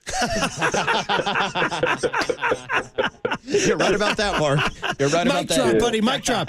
Hey, man. Hey, do you want me to do something to that stadium down in Vegas when I'm down there? I'll pour out a coffee on the floor or something, because that's the enemy. I know you're a proud Oaklander. There's definitely one thing I'd like you to do there while you're there. Yeah. And you can figure it out. Okay, I got you. We're gonna do something to we're gonna let them know that Mark Spears still misses the Oakland Raiders, and the Vegas Raiders will never enter his consciousness. Well, no, I mean, either way, one of those teams is going to celebrate. I know. Which will be. I just think it would be more embarrassing if the Niners are the ones. Ooh, that's a hot take. I like it. That's what I'm. Marcus is still riding with the Raiders. He and his dad, and he's being very. He's taking the high road. He's like, no, the Chiefs mean more, but I think Mark, really, I'm taking the Al Davis road. I think Al hates the Chiefs more than he ever hated the Niners. Perhaps. I think that's right. But if Al Davis was still here, I think the team would still be here too. Man, Good point, Mark. That's a whole nother segment, man. We'll send a message from one Mark to the other. I'm going to go do something, though. I'm going to pour some coffee somewhere just in honor of you, buddy, to let them know Oakland still misses the Raiders. No, I want you to pour some mouth out. You can figure it out. Are you talking about Ozzy Osbourne at the Alamo? All right, buddy. All right. Thanks, Mark. All right, Mark. Enjoy the trade deadline hecticness. We'll be reading you, buddy. Thank you. All right, peace. Mark Spears. Hey, by the way, Sean Merriman joining Papa and Lund at 1:15. Okay, let's end the show with some cool stuff. Fred Taylor, the former great Jacksonville running back, borderline Hall of Famer. Is he in? He's definitely knocking on the door. I apologize if I'm shortchanging Fred. He's definitely a candidate to get in. But he had a great podcast about Brock Purdy. We'll finish the show with that next on The Sports Leader. I don't really have much hope for this team right now. From the Chilton Auto Body Traffic Desk.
and Marcus keep rolling on the Sports Leader and streaming live on YouTube at KNBR 1045.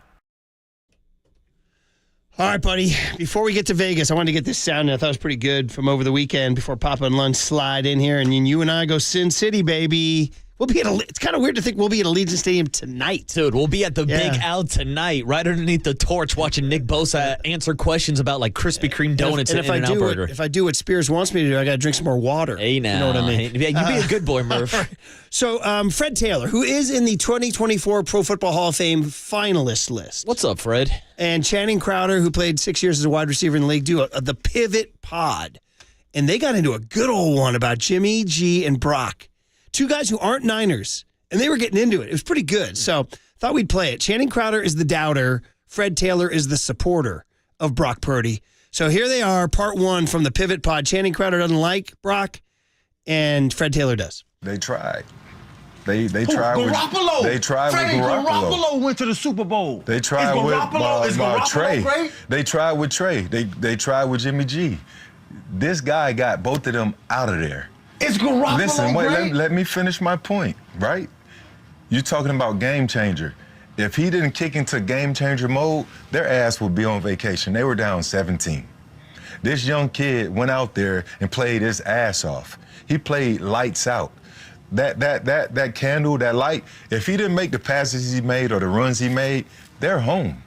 So without him, just go back last year when he got injured against Philly. After he got hurt, what happened? They had me at quarterback, Fred. That was 4D. Christian McCaffrey played quarterback. When he got hurt, that's the point of perfect. Fred. You proved my point. Without Brock Purdy, without Garoppolo went. How did they get there?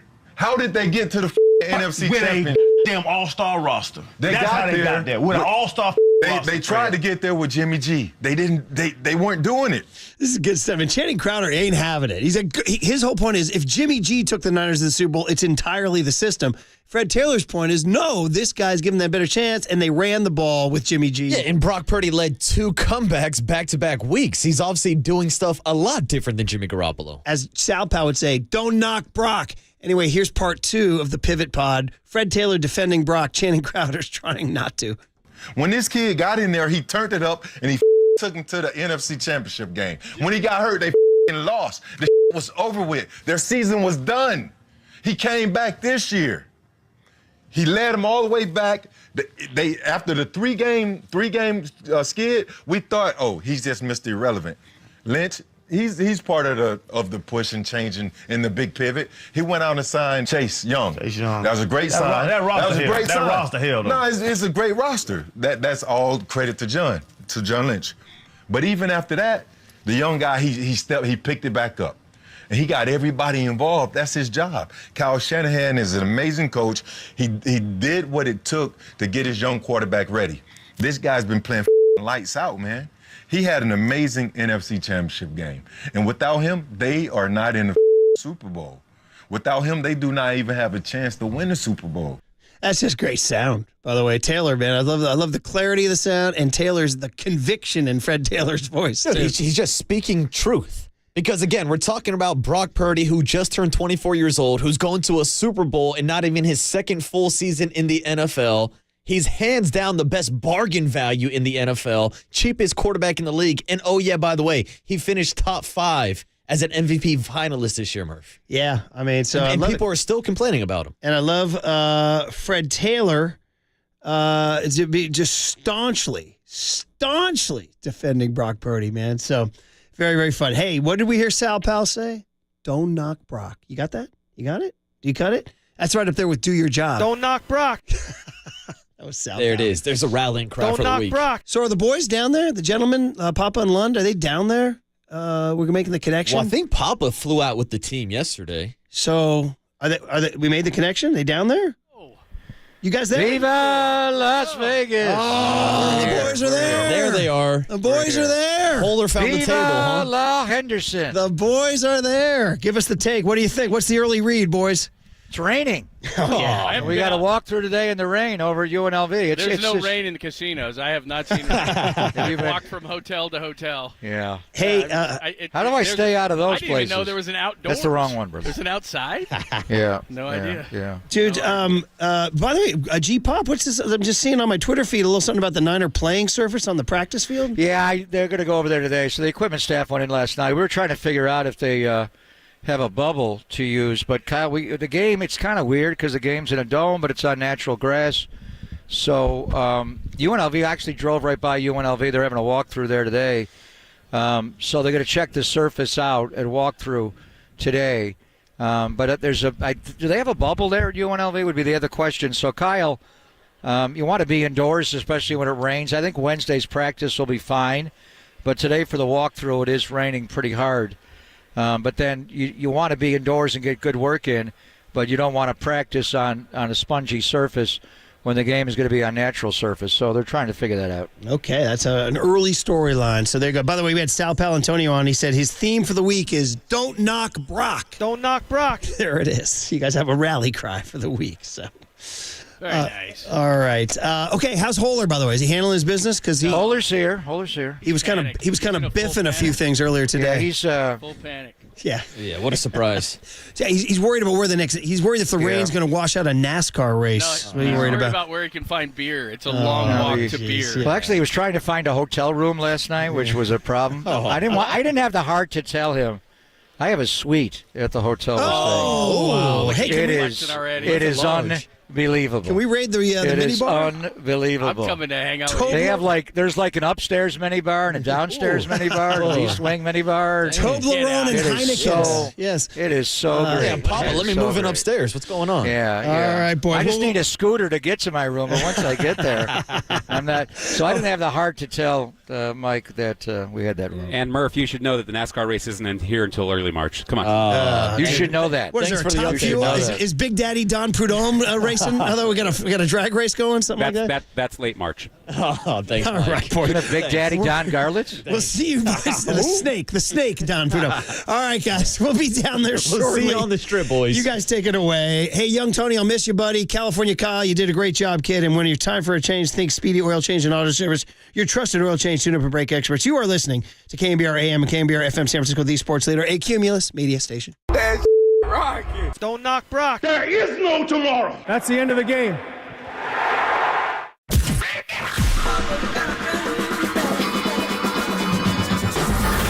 Ladies and gentlemen, Prepare yourself. prepare yourselves I love it when you call me Big Pop. for Greg Papa Sleeping Boy is Superman. San Francisco. and John Lund. It's 10 o'clock. Let's hit it. This is Papa and Lund That's right. We're getting it going. on KNBR 104.5 and 680. The sports leader. Yeah, I mean, it's awesome because you get to talk to guys all the time about their experiences throughout their years and their career. Obviously, their experiences here. I'm talking to Eric Armstead and what it was like in 2019 for him, and obviously even when he first got here and what it was like till now. And same with George and Fred, Drake Greenlaw, his rookie year playing in the Super Bowl. Same with Debo. Like, you got all these guys that have played in big moments and big games, and all those things have added up to their experiences, and you get to ask about them, to them. And so that everyone's got a little different perspective and maturity to them. So for me as a young guy in the league, like it's pretty fun, and I'm very blessed to have those kind of guys because I get to ask them, and everyone's got a new perspective on it, and everyone's mature and everyone understands what it takes. I mean, pretty easy for me. Like, I'm gonna stick to my routine as best I can, and we're busing to UNLV or going to whatever media stuff we have, obligations, that stuff. But I mean, my message to everybody is just stick to your routine. What you've done as best you can. If you wake up at a certain time, continue to wake up at that certain time. Hey, on Wednesday, if after practice you do some body maintenance and you go home, you sit on your couch and watch TV. Hey, why change it up? Like, you don't need to go get dinner. You don't need to get dinner with your agent. You'll see him next week. Like, you don't need to do anything extra. Just do what you've been doing, what's been working for you. Celebrate when you're done. Well, this Super Bowl in Vegas, so you might turn up a little bit the first day or two out there, but after that, really just lock in, focus. The whole week is really like a movie. Like, you're going to see celebrities everywhere. Pre-game on the field, you might see Jay-Z, Beyonce, you know what I'm saying, Kevin Hart, people like that. But, I mean, it's still a game at the end of the day, you know what I'm saying? We still got to go out there and try to get the wins. You know, just be locked in, be on your stuff. All right, that's Mooney. He's just going to use the early part of the week to enjoy a little bit of Vegas. Thanks for joining us. We're on Media Row in Vegas, day number 1. It's always a little bit lighter than the rest of the day, so everybody's kind of getting, their bearings about him. Holler doesn't have his morning beers. Everybody will get going. Everybody Irish will get coffee? up. One of the Irish very coffee? Nice, very nice. So welcome in. Super Bowl week is here, and we will be here all week long. We're at the Mandalay Bay. We're at the Mandalay Bay Convention Center, and right downtown Vegas, raining outside, but who would know? Because there's tunnels everywhere, so it's absolutely beautiful. Got in last night.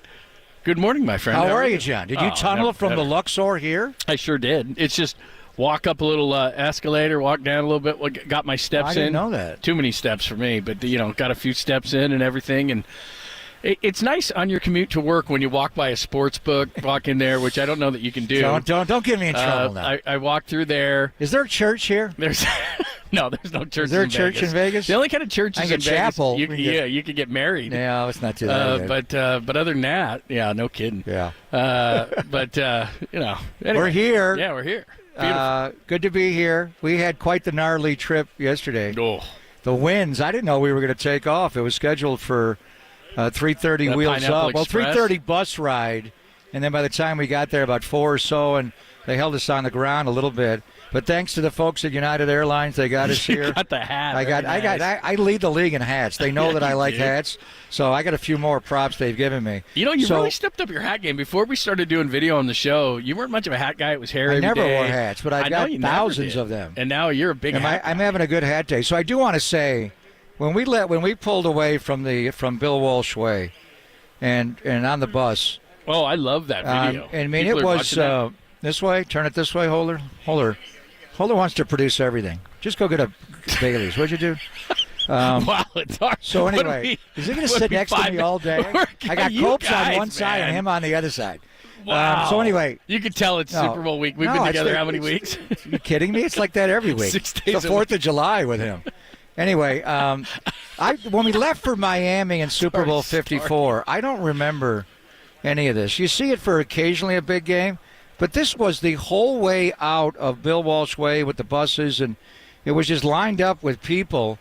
And then once we finally started to get a little speed, stunk, so it was absolutely pouring the whole way. So it was just amazing, the send-off here.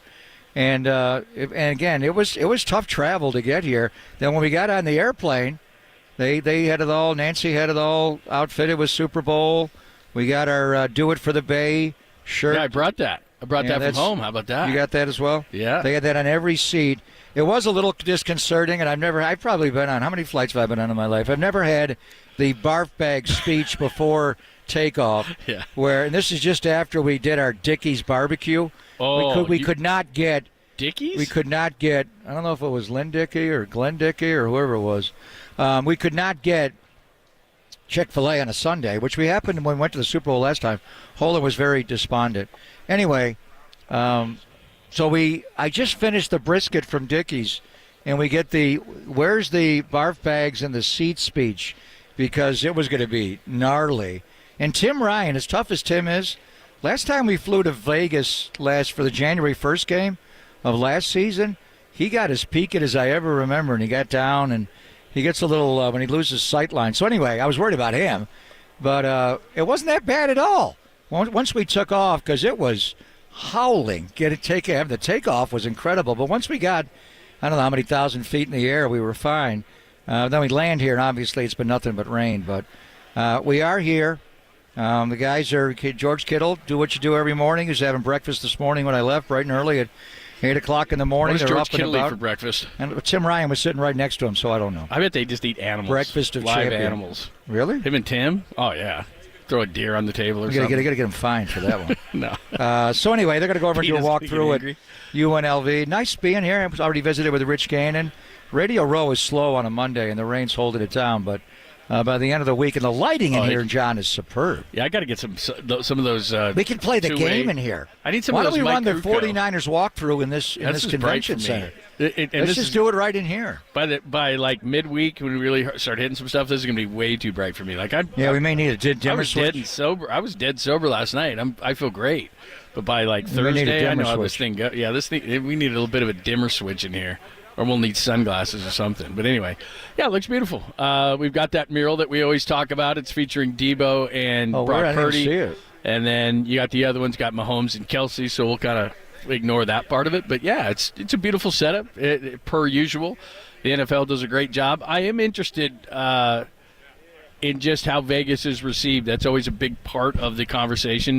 You know, Vegas has conventions all the time, so I'm sure it will suck up the conventions like it always does. I was talking to a couple of people that live here in Vegas. Our good friend Mitch Moss. I was texting with our good friend Mitch Moss, and it's a little crazy because people forget. Vegas is like the 45th largest media market in the country. It's not huge. It's just that all the sports leagues want to be there because there's a bunch of revenue that runs through the city, but it's not a big city. You basically have Vegas and Henderson, and that's about it, and then a bunch of hills.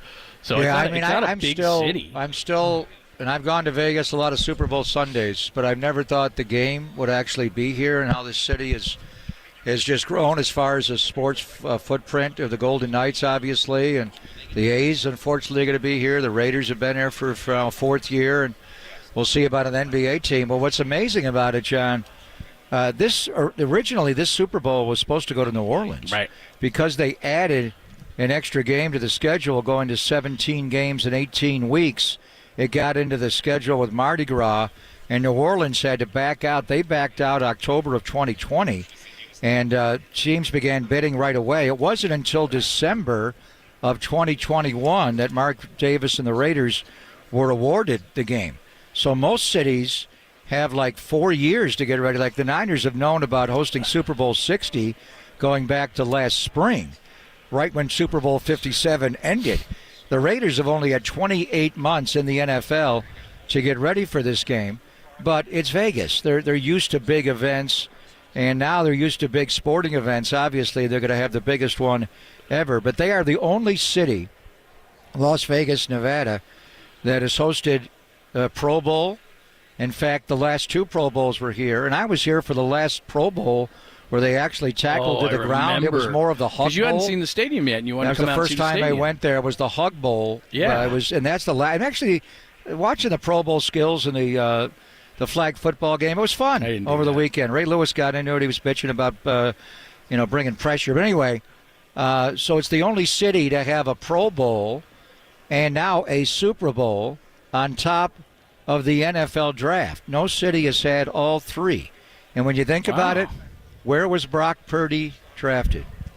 In Las Vegas, Nevada. That's right. In 2022, and was our friend from the Mr. Irrelevant group. Yeah, where's she? Melanie Finch. Wasn't she the one? I already reached out to her to come on this week. But here in Vegas, she gave the announcement of, with the 262nd pick, Mr. Irrelevant, the Niners take Brock Purdy. Who would have possibly thought, John, in 2 seasons later, he would be quarterbacking the 49ers in Las Vegas. It's such a great story. In the Super Bowl. It's such an amazing story. And I think, what's going to happen this week? Here's one of my predictions for the week. Once everybody, all the national media, because they really haven't done this, they don't get around them like you and I do. What's going to happen? There's David Lombardi and John Dickinson. I just saw. That's a meeting of the minds right there. What's going to happen this week is the national media is going to ascend upon Vegas. They're going to talk to Brock Purdy, and everything's going to flip. Everything's going to flip. Because what do you mean? Because they're going to like Brock. The story of what you just said, I just don't think is. I know they know it, but I don't think that they've seen it up close and personal. There's a great piece. Peter King's Football Morning in America has been hit and miss, and this particular week, he drives to work with Kyle Shanahan like he has many Super Bowl coaches during the week of the Super Bowl, and we'll talk about it. It's Kyle's Tesla? Yeah, it's a great piece, and he talks a lot about Brock, and I think what's going to happen is they're going to ascend on Vegas, and they're going to talk to Brock, and they go, this guy's amazing, and they're going to go, oh my God, the arm injury, and oh my God, they all know it, but they don't know it. And I think that by Super Bowl time, look, there's going to be the talking head shows. What I'm talking about is the media that's actually here to do a job in business is going to love Brock by the end of the week. Now, I don't know if they're going to love him. I don't know if they're going to love him by Sunday after the game, but they're going to love him by You like, see say, his Friday. Alaska Airlines commercial? Yeah. So Dude, good. he's national now. It's amazing. Is the Alaska Airlines commercial national No, ad? but the Toyota stuff is. The Toyota's a national ad? Yeah, that just got signed the other day. It was a local, now it's a national. So it's starting to Franco flip. Finn, It's starting to flip. the Warriors hype man. Yeah. He works for everybody in the world. He also works for Alaska Airlines. He sent me this. It's like Ryan Seacrest. So Roy, the security guard with the Niners that drove me here from Henderson today, said if you show up at Alaska Airlines gates wearing a Brock Purdy number 13 jersey, you're immediately allowed to board right away. Is that right? So if you're Is that flying true? Alaska Airlines, get a big brain Brock jersey and put that on. All right, we got a ton to Lombardi do. series, looking Yeah. sweet. Look at him. We got a ton to do. We will get back here. We'll talk to the boys. I know I'm late. Look, we're just getting to know. I hadn't seen him in a couple of days. Holler. We're just getting. Can you go back out of security for just Holler, a I minute? love you, man. I He's appreciate gotta you. leave. I'll just tell you that Here, right I'm now. gonna- All right. Run a 9 route. Let's get into everything. We're live from Vegas. We'll keep it up. By the way, YouTube, Twitch, the same old thing. Ask Papa anything at all. We'll open up the phone lines, give you the guest list. We're live in Vegas for Super Bowl 58 Niners and Chiefs, only here on the Sports Leader.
Here's what's trending now. Trending now. On KNBR.com. Tim Ryan, bro. Joining Murph and Marcus this morning to break down Super Bowl 58 and how the 49ers find themselves with a chance to finish the season where it all started. That podcast and more trending right now on KNBR.com and the KNBR app.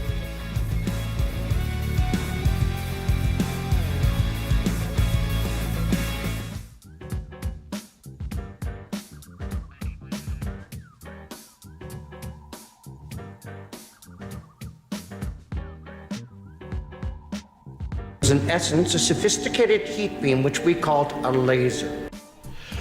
Oh, it is so good to be able to see all the lights, all the bright lights in Vegas. That's what the Laser Eye Center of Silicon Valley does.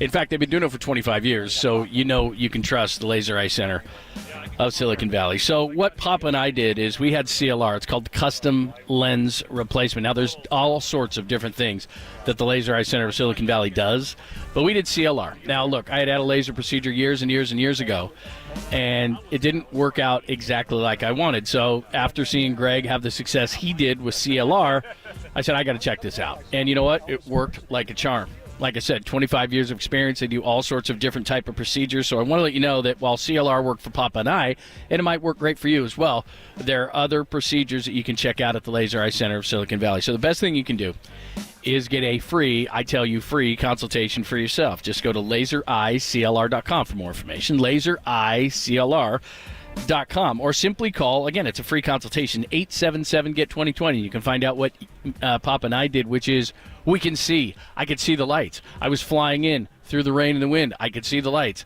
It is great to be able to see. It's not overrated. In fact, when I drive down the road, I'm thinking, oh, man, Laser Eye Center of Silicon Valley, or this would be a problem. 877-GET-20 for your free consultation. Do it today.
faithful. Papa and Lunder live from Radio Row in Vegas, getting you set for Sunday Showdown. Sponsored by Xfinity Internet, the best way to stream your favorite live sports. Xfinity, the ultimate entertainment experience. On KNBR 104.5 and 680, the sports leader. I like Brock Purdy, but if the Niners are going to win this Super Bowl, Christian McCaffrey has to be the MVP. I think if the Niners are going to win this Super Bowl, they got to use McCaffrey early and often because they got to get a lead in this game. And they talked about it this week in Santa Clara. Whatever chip they brought to the second half against Detroit, they got to have that in the first half against Kansas City because I'm telling you right now, there's not going to be any comeback against the Chiefs. That's Sal Palantonio. He was in Vegas this morning with Murph and Marcus, who will be in this very spot tomorrow on a Tuesday. Thanks for joining us. We're on Media Row, Papa and Lund, live at the Mandalay Bay Convention Center, getting ready for Super Bowl 58. The big mural is up. Niners, Chiefs. David Lombardi from The Athletic. He is brilliant. Checking out the numbers. Joins us courtesy of the Uma guest line at Lombardi himself. Make sure you follow him. Joins us courtesy of the Uma guest line. What's happening, bro? Is it a guest line? I'm here in person this time. Yeah, it's just a sponsored thing. You know, what a clear line. Big deal. Sounds like you're right here. Yeah, How you better doing, than that. I know I drop a lot in the cell service. Nah. Sometimes You're always it's like rough swimming in a lake or you're somewhere. You know, you're not in a conventional spot, but this is perfect. Yeah, no big bodies of water. Yeah. Well, actually, Hoover Dam, Lake Mead is not far My away. hotel room is right on a lake out in Henderson. Yes, Come you guys on are out there. at the lake. You guys are 16 miles away. When we were here in August, we went up and took a trip after the 49ers. I saw the pictures. Yeah, the Hoover Dam. Yeah, it was cool. So right after one of the joint practices. It was in between the practice and the game, which that game wasn't worth much, right? That was Jake missed a couple of field goals, which may be something to talk about. Your travels, I was following you on social yesterday. Niner plane I was worried about the wind speed just taking off. Kind of now. Was it scary too? Well, they gave us the barf bag speech, which I've never had on any flight ever. I'm like, what? She's like, well, your vomit bag is right in front. I'm like, what? You know things are bad when you get the vomit bags. Where's the barf bag? I honestly thought that it was over, like my life, for about 10 minutes. What? Yes. In flight? Yes. We get out on the runway at SFO, and the plane starts shaking while we're sitting on the runway. Like the wings are on the runway? On the runway. I'm like, okay, there's no way. This guy's just Don't put the flaps down. Bro, can I get off that ride? This guy is just... This guy was rocking on the tarmac? It was rocking on the runway as we pulled out there. That's the a wind song, gusted. isn't it? Rocking on the tarmac? Yeah, and I thought the pilot was going to just abort the mission and go back to the gate. Smoke him if you got him. Yeah. As soon as I picked a bad week to stop sniffing glue. Right. As soon as I thought that, the engines just revved and we picked up speed, and it was the scariest takeoff in the first 10 minutes. The elevation changes. I travel a lot, and that to me was too much. Now you got here before us. Yeah. I got a picture of David when we landed, John. He's one of the Elvis impersonators. Well, that's him in the red. Is that you, David? Yeah, that's me. That's and him look, right there. I got a video of you when Where you am landed. I? Oh, getting off the plane? Yeah, getting off the plane. Oh, wow. Oh, I like it. Yeah, that's Greg. This is where I walked right into the pole, I think. Yeah, you were down looking at your phone. I walked right over to the Elvis impersonators. You were big league in the media. I walked right to the gate to say hi. I thought it was more of a photog thing. I didn't think you would be there yourself. I try to cover everything. You do. You are thorough. I got myself a standby on an earlier flight to make it because we were delayed, and my suitcase went on the later flight. Oh, that's the worst. But then I was able to pick it up at the airport, so we're good. So how are you feeling about the week? Just what are your first of all, what are your first impressions of a Super Bowl in Vegas? This is crazy. It feels like the NFL Combine on steroids in that you have got the whole convention set up, but in the Combine it's Indianapolis, and here you walk out and it's Vegas, right? So it's, I think ultimately once the NFL accepted sports gambling and all that, then that this just makes too much sense to host a Super Bowl. I mean, what a spectacle. So what's your game plan for opening night tonight? Do you go to Kyle, the heavy hitters, Trent Williams, or do you go off to the side and talk to Mitch Wishnowsky? Yeah, how do you handle that? Opening night is more of a fan event, I feel, than a media event, especially if you want to talk to the big names. You're going to have hundreds of people crowded around Kyle. the assistant coaches are also available, which is nice because they're not usually available during the course of the regular season. So they'll be kind of wandering, ambling around on the floor, and you could usually get some of those guys one-on-one. So I definitely want to take the path less traveled. Right. That's for sure. How about the Kansas City coaches? Yeah. Spend some time with Spags going into this game? I had never heard him speak before. He's got Seriously? the Boston accent. Yeah. I didn't. Spagnola. I heard him talking about Brock Purdy this week. Yeah. Very complimentary. So. I think by the end of the week, I'd love to know what you think of this. It's mostly the talking head shows that make this big deal about Brock Purdy and go up and down based on his performance week in and week out. We've talked with Brock a million times with you. But I think the national media is going to fall in love with him by Friday. I'm talking about even before the game. I just don't think enough, even though the story is out there and Peter King's got the piece from traveling with Kyle this week, I think by Friday everyone's going to understand, because I don't know how this could be for a team as popular as the 49ers, but I just don't think the story has resonated with enough people yet, from the arm injury to 262 to how they got the pick to just what kind of guy he is, because I think they're going to finally on a national level get to know who Brock Purdy is, and I'm not even talking about the player.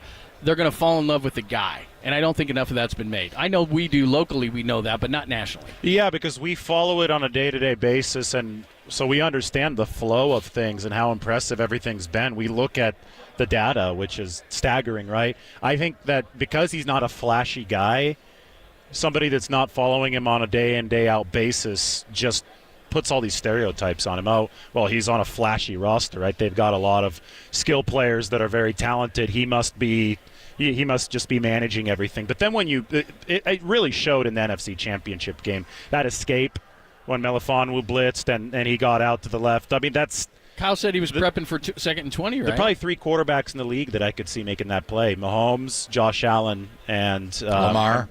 Maybe Lamar, but the strength that Purdy showed in his lower body there, it wasn't just and the then speed. to put a ball on the sideline, yeah. which I don't know if Lamar does that right. But it wasn't just the speed. That there was a physicality to the way that he was able to I thought he was sacked. tackle. I said he got sacked. Exactly. He spun out of it.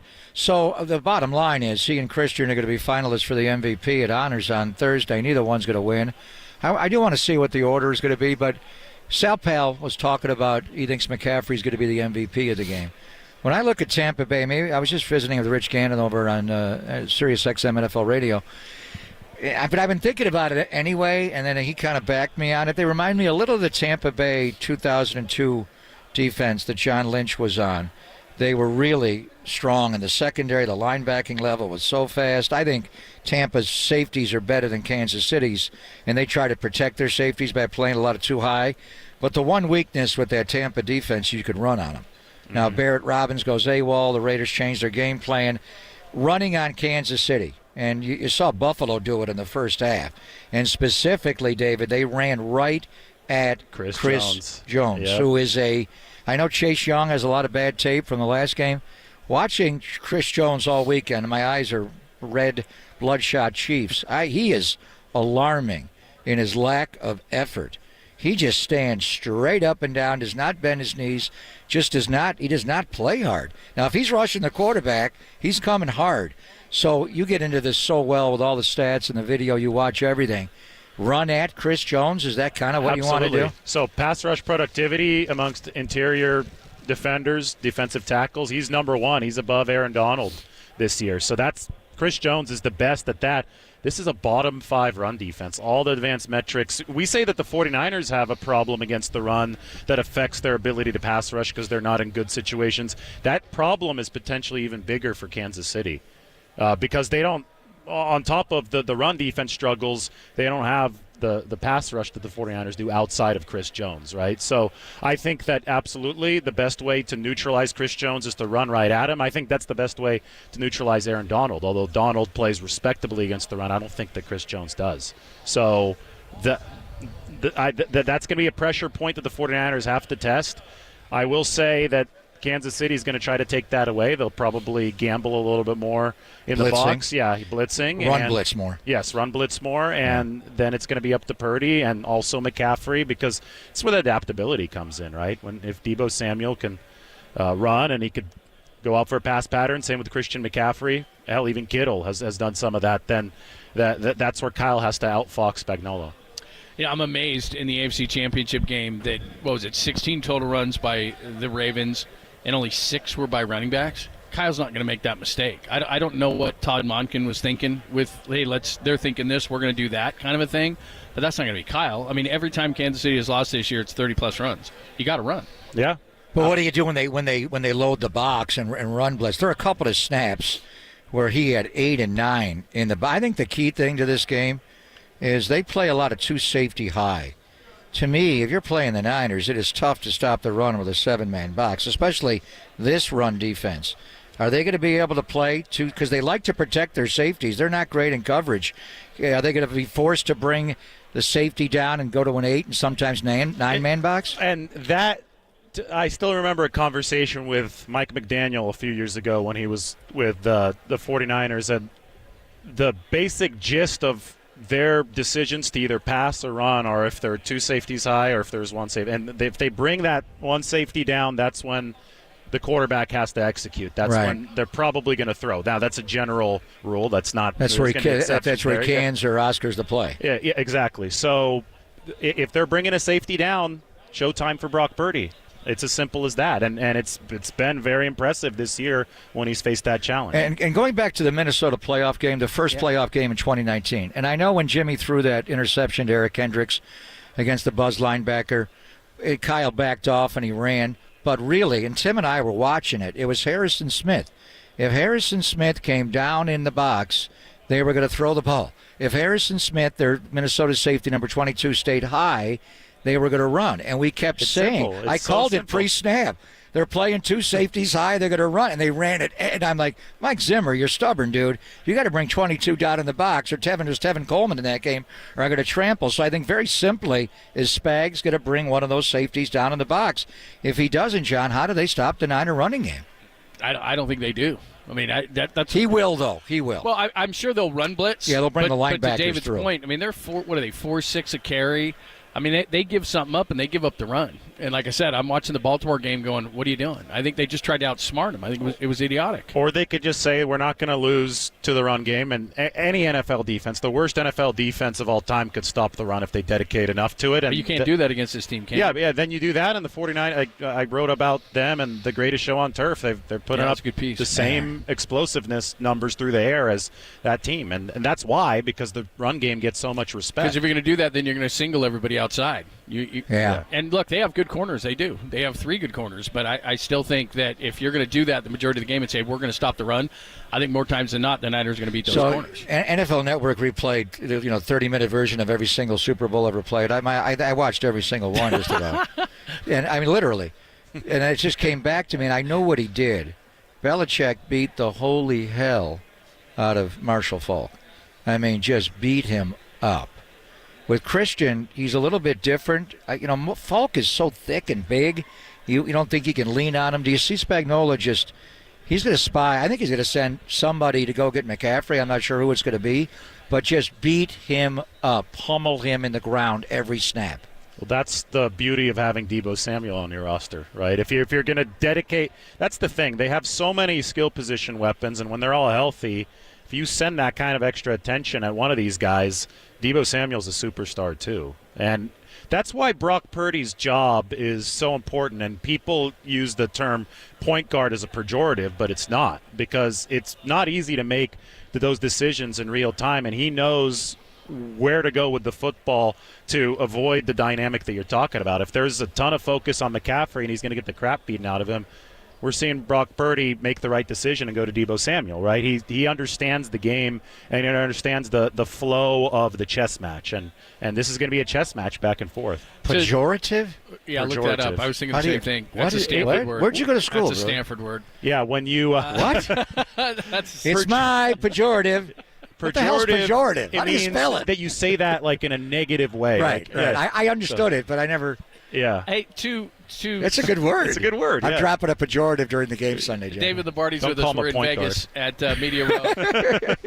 to Sal Palantonio's point, long time ago, coming into the segment, they can't. I mean, they could, but as he suggested, it would be better if they didn't get off to the start they did against Green Bay, if they didn't get off, obviously, to the start they did against Detroit. So how do they avoid what we've seen in the last 2 playoff games? I thought that the interior rush was in Purdy's lap in the first half. And one adjustment the 49ers made, they went to a bit of tempo in the second half. A couple guys in the locker room told me they thought that was a big deal as far as diffusing the pass rush, staying ahead of, just staying a step ahead of that pass. Because I think that's the 49ers' weakness. I don't think that Jake Brendel has been particularly good, especially down the stretch and pass protection. Obviously, they've made a switch at right guard. You might want to move Purdy off the spot early. I know Kyle doesn't like to do that. Kyle wants everything choreographed, and he likes to get into rhythm early. But if it's the difference between an acceptable start and one where you're falling behind, and Chris Jones is blowing plays up early, maybe you do have to move Purdy off of his spot. I think that's a great idea. You don't have to do it the whole game. You just do it a little bit to just kind of mix things up. He's going to be he's going to be over Feliciano, and if he quits on his pass rush, he doesn't always, but he does some. He just gets his hands up, and you saw it over and over and over again. I thought they would just go turbo, no huddle the entire second half, and they were down 24-7.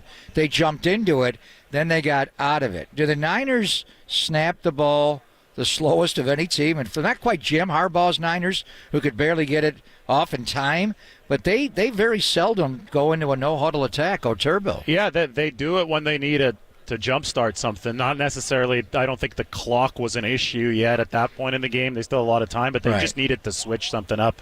Because if you go back and watch the tape, Purdy was missing to the perimeter, and everybody was like, why is he missing? Well, it's because he's getting hit, including the interception plays, getting hit on these throws. So I think that they just wanted to diffuse the pass rush, kind of tilt the field in their favor. They were playing the first half uphill. They started playing downhill, and then they turned it into more of a ball control game, which was funny to see because they were still behind, but or it was tied, it was close. But at that point, they had all the momentum, and they felt good bleeding the clock, I think, as that game wore on. Yeah. Hey, thanks for taking the time. We appreciate it, and we'll see you all week and at all the events. But thanks for the insight all season, not just now. Thank you. Appreciate it. That is the great David Lombardi from The Athletic. Read all his great stuff. He has a great piece right now, comping the greatest show on turf, the Rams and the Niners. Make sure you check that out and follow him at Lombardi himself. We'll come back. We'll give you the guest list and the rest of the agenda live from the Mandalay Bay Convention Center. Pop and Lund live from Media Row. Super Bowl 58 Niners Chiefs only here on the Sports Center.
Hey, it's Greg Papa here. I had to really get to my sleep before I came here.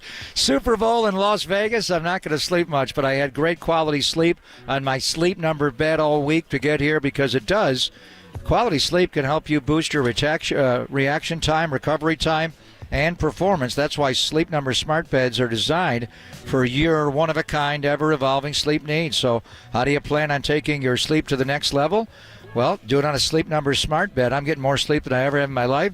And it also allows you to adjust the firmness on each side So get the number one quality sleep, and it's a health goal and a realistic for your lifestyle. You can time your workouts. Sleep Number smart beds show you ideal sleep and wake schedules and the best times for activities like working out and winding down based on your rhythm. So we do have a sale coming up, always President's Day coming up right after the Super Bowl.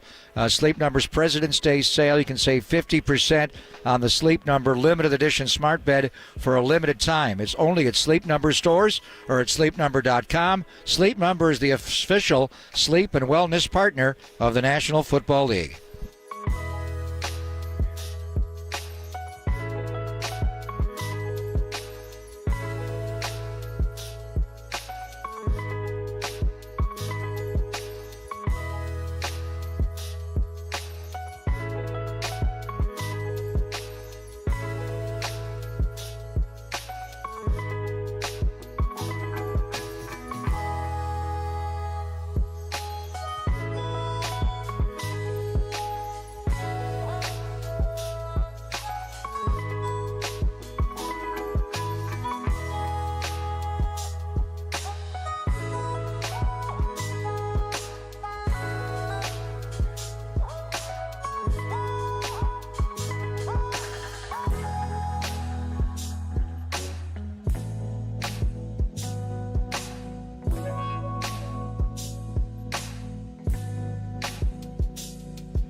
Voice of the NFC champion 49ers, Greg Papa, and our game day host, John Lund, are live from Radio Row in Vegas. Sponsored by Xfinity Internet, the best way to stream your favorite live sports. Xfinity, the ultimate entertainment experience. On KNBR, the sports leader. He's larger than life. He has a silverback gorilla tatted on his back, and it's on his private jet. It's Trent Williams. He can do whatever he wants, and I don't think anyone really cares. He's got so much stuff that if you were to give someone else that locker, his stuff's going to be in their locker regardless. So just give the man 2 lockers. If you want to give him 3, don't care. He has it fenced off like it's a club. It's perfect. It's everything that is Trent Williams, and he deserves it as well. I would like a second one, though. I'll talk to him about it. There you go. There's George Kittle talking about Trent Williams. So here's what we got. Dante Whitner's going to join us at 10:50, so in about 8 minutes. Dante will give us a breakdown of Super Bowl 58ers. We're live at the Mandalay Bay Convention Center in lovely Las Vegas. Sean Merriman at 1:15. Just talked to JD, John Dickinson, our super reporter. He's going to join us at 12:30 to give us a little breakdown as well on this whole thing. So Dante in about 8 minutes. I'll take this time because I was going to talk to you about this on Friday, but I thought about this morning. So Las Vegas, this is my 11th Radio Row. I think you and I have done 8 together is my math. Yeah. So my top 5 moments, and I guarantee you one will come from this Super Bowl. All right, let me guess. How can one not come from Vegas? All right, Clevelander.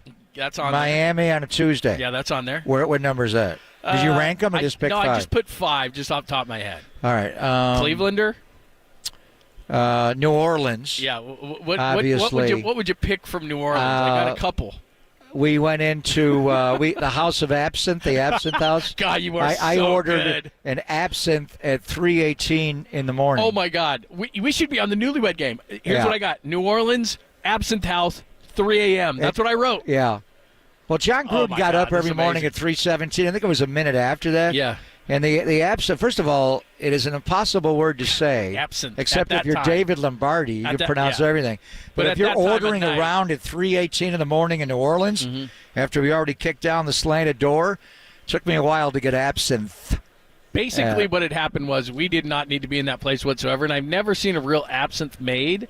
And so it looked like they had like a chemistry beaker going on and all this stuff this woman was making. It's hallucinogen. And I kind of looked at you. I remember looked at you, and there was a third person with us. Yeah. And that Chris Townsend, and we looked at each other and went, do we really need this? Because this I thing saved is like, the receipt for a while. Boiling. It wasn't expensive, but we ordered a round of absinthe at like 3 o'clock in the morning. It tasted like all right. I would also say our great Italian restaurant in New York. This is what I termed that, man. We should get married.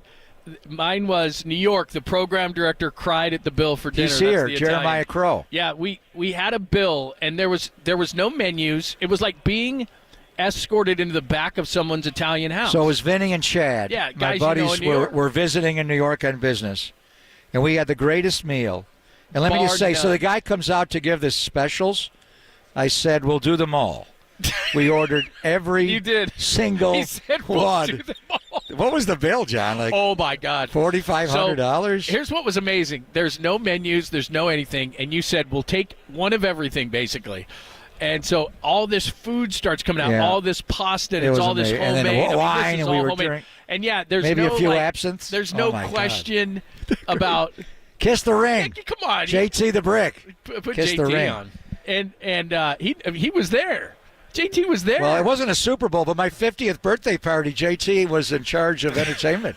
JT, we're talking That New was- York. that was in JT, we're Vegas. talking New York. Kuru. He knows. Oh, man. So we got the crew here. So it's all. There's no menu. All right, do we It's have all one? We have a food, fifth one now? All wine. Did I and- get them all? And the bill comes, and Well, our here's the program deal. director at the time says, We were- "I can't write this Well, off." and we did not intend to leave him the bill. It's just when the bill came, we were on to other things. So we just he but lost Vinny and, his Vinny mind. and Chad paid for so many nights out with me that they didn't skip out on the bill. We just forgot there was a bill. It was in the thousands. Yeah, we I forgot mean, there was. thousands of. It was So like I got- a rookie dinner. I got 4. Yeah, so you got 4. How about when we took everybody to Madison Square Garden for there the you Knick go. game? That's one. So I got That was so good. Clevelander. Are the Golden Absinthe Knights House. home this week? Tomorrow night. Tomorrow, but don't we have something going on? No, we're skipping. We're going to the Golden Knights. Stay home all week? No, Screw go the ahead. Golden Knights. We're going to the media party. Oh yeah. No, I want to go to. Screw the Golden Is there a Knights. game later in the week? No. Golden Yeah, Knights? he said No. that's the only one. We could do both. No. All right. And then the only one I wrote down, I wrote Clevelander Absinthe House. How about last year's? How about Will Desert Party Gavin? was- Cigars The and drinks. desert party last year was underrated. Guess who the Especially- first person I saw Will Gavin. here today Really? was Will Gavin. Can't wait to get him on. If you don't know him, he's an Englishman, If you don't know him, broadcaster, you'll know him. big 49ers guy. We'll have him on a couple of times. He's amazingly popular. You just Did said I to those nail all guys- 5? Yeah. The only other one, and this is just a side. So to we New won the Orleans. Newlywed game. What do we get? Do it in the butt, Bob? Tell him what he's won, Bob. We get to do it in the butt, Bob. The only thing, and we already talked about this earlier in the week, I was so amazed when we got to New Orleans. You said, drop your stuff and meet me at Patty O'Brien's. And so, okay. I was So already there. I literally get off the plane, drop my stuff as I was fast as hanging I with can. Cordell Stewart's wife Yeah, and the housewives. My hotel was not in the greatest neighborhood. Ran through the neighborhood, get to Pat O'Brien's, and the thing that people don't know about you is you know people everywhere. I'm not kidding. It could be anywhere. You know people everywhere. Well, I So- know Pat O'Brien. He sent me a voicemail one night looking for his daughter. Then got, We're gonna do then some got, coke. they got sideways. But I walk in and you're already owning the place. There's Cordell Stewart. There's Because Real I Wives bought of like a dozen Atlanta. Hurricanes at $29.99 a piece. The table is crawling with people. Well- you already know like the servers and the bartenders. Yeah. I mean, seriously, you'd been there a half an hour. Great It was Larry Beals here. unbelievable, man. You know what? The one that didn't make it was that New York trip. The moment I landed in New York for that Super Bowl, took a cab to see you. Left my notes, my spotting board. Yeah, Larry Beals here. Oh, he's loving Can you your read boards. my hiding? How about those boards? Well, I got a game Those are old Sunday, dude. I got school, the Super Bowl.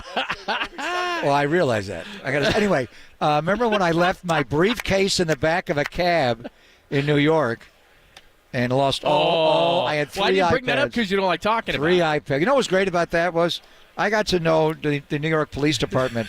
Precinct, You went there every Precinct day. 16, I brought them donuts and coffee. Every day. Every morning. You guys The find taxi my... guy stole your bag. No, I left it in the back of the car. Yeah, but he stole my bag. Yeah, No. but you knew which one we found, and he was No. like, "I don't know what you're talking about." Yeah, that was bad. And that was a classic. I was bag. going to visit the Bud Man. Yeah.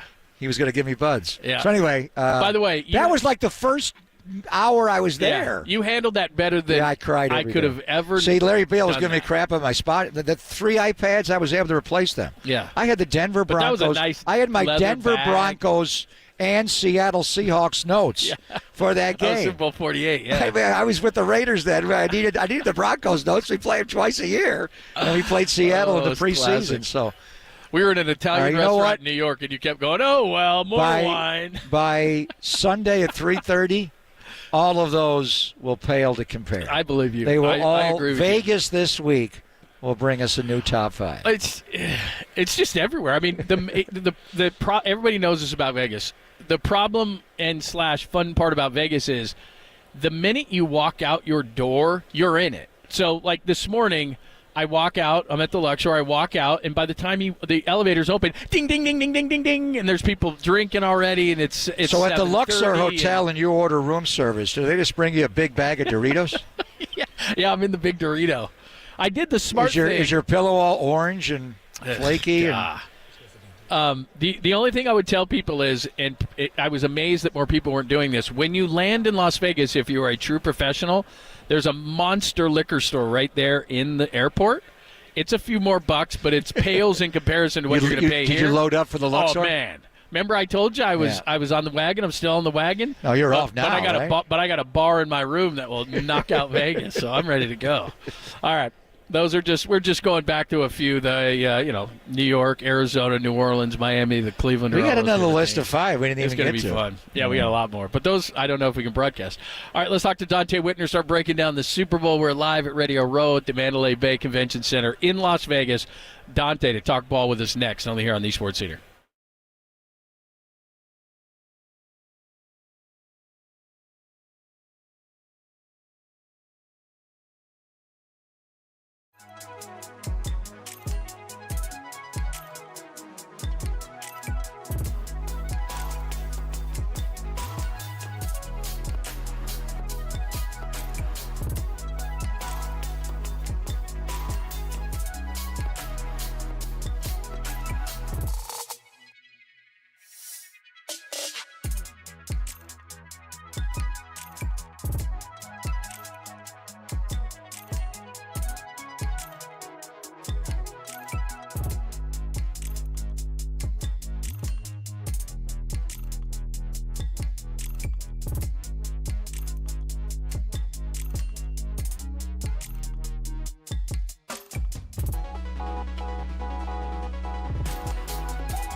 Hey, your old pal John Lund here, live from Las Vegas. Did you know that many of the attorney ads you've seen or heard, they're not even based in the Bay Area? Hello? Some aren't even based in the entire state. Now, that's not Chris Dolan and the Dolan Law Firm. They're based right here in the Bay Area, and they've been that way for more than 25 years. They're award-winning personal injury and employment attorneys fighting for you where you live. So if you've been discriminated against at work, wrongfully terminated, or sexually harassed, your rights matter. Go to DolanLawFirm.com and learn more about your rights. And unfortunately, over the past year, Chris and his team, they saw a sharp increase in no-fault injury accidents. Remember, motorcyclists, pedestrians, cyclists, and children playing, they're all around us. And, of course, with the weather lately, you got to be extra careful. So let's work together to make sure the Bay Area is a safer place. Feel confident that you're in good hands with the award-winning California Lawyer of the Year, the Dolan Law Firm. And they've secured over more than, and you may have to sit down for this, $1 billion. That's with a B in verdicts and settlements on behalf of their clients. And you pay nothing up front. No hourly rates, no upfront fees. They don't get paid unless you get paid, which is nice. They live here. They work here. They win here. DolanLawFirm.com.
It was always awesome to be joined by Dante Whitner, especially during Super Bowl week. Of course, he knows Super Bowls. He was in Super Bowl 47 against the Ravens, the Chiefs, and 49ers Sunday at Legion Stadium. Papa and Lund, we are live in Las Vegas. You can check us out both online, YouTube, Twitch. We will do Ask Papa Anything in about an hour, so make sure you jump on YouTube or Twitch, and you can see the show live.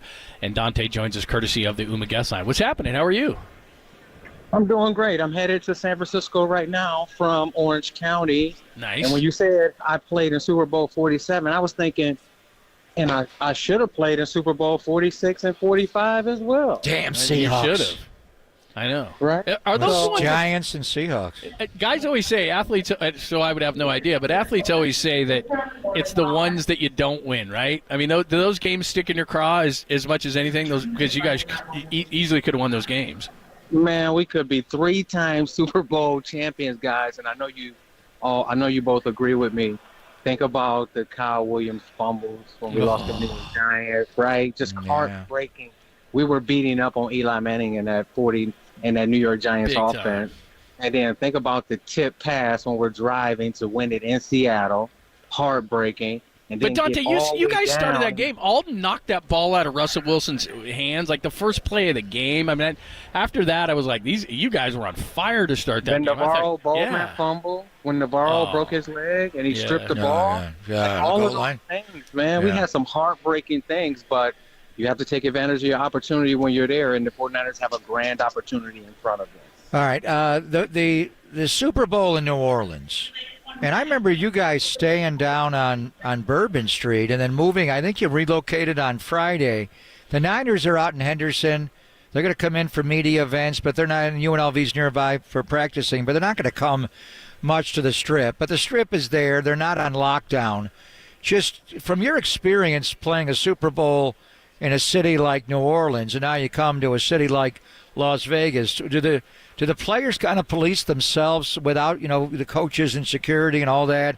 How do they handle just playing this game in Vegas? That's what the great teams do. That's what the eventual Super Bowl champions will do.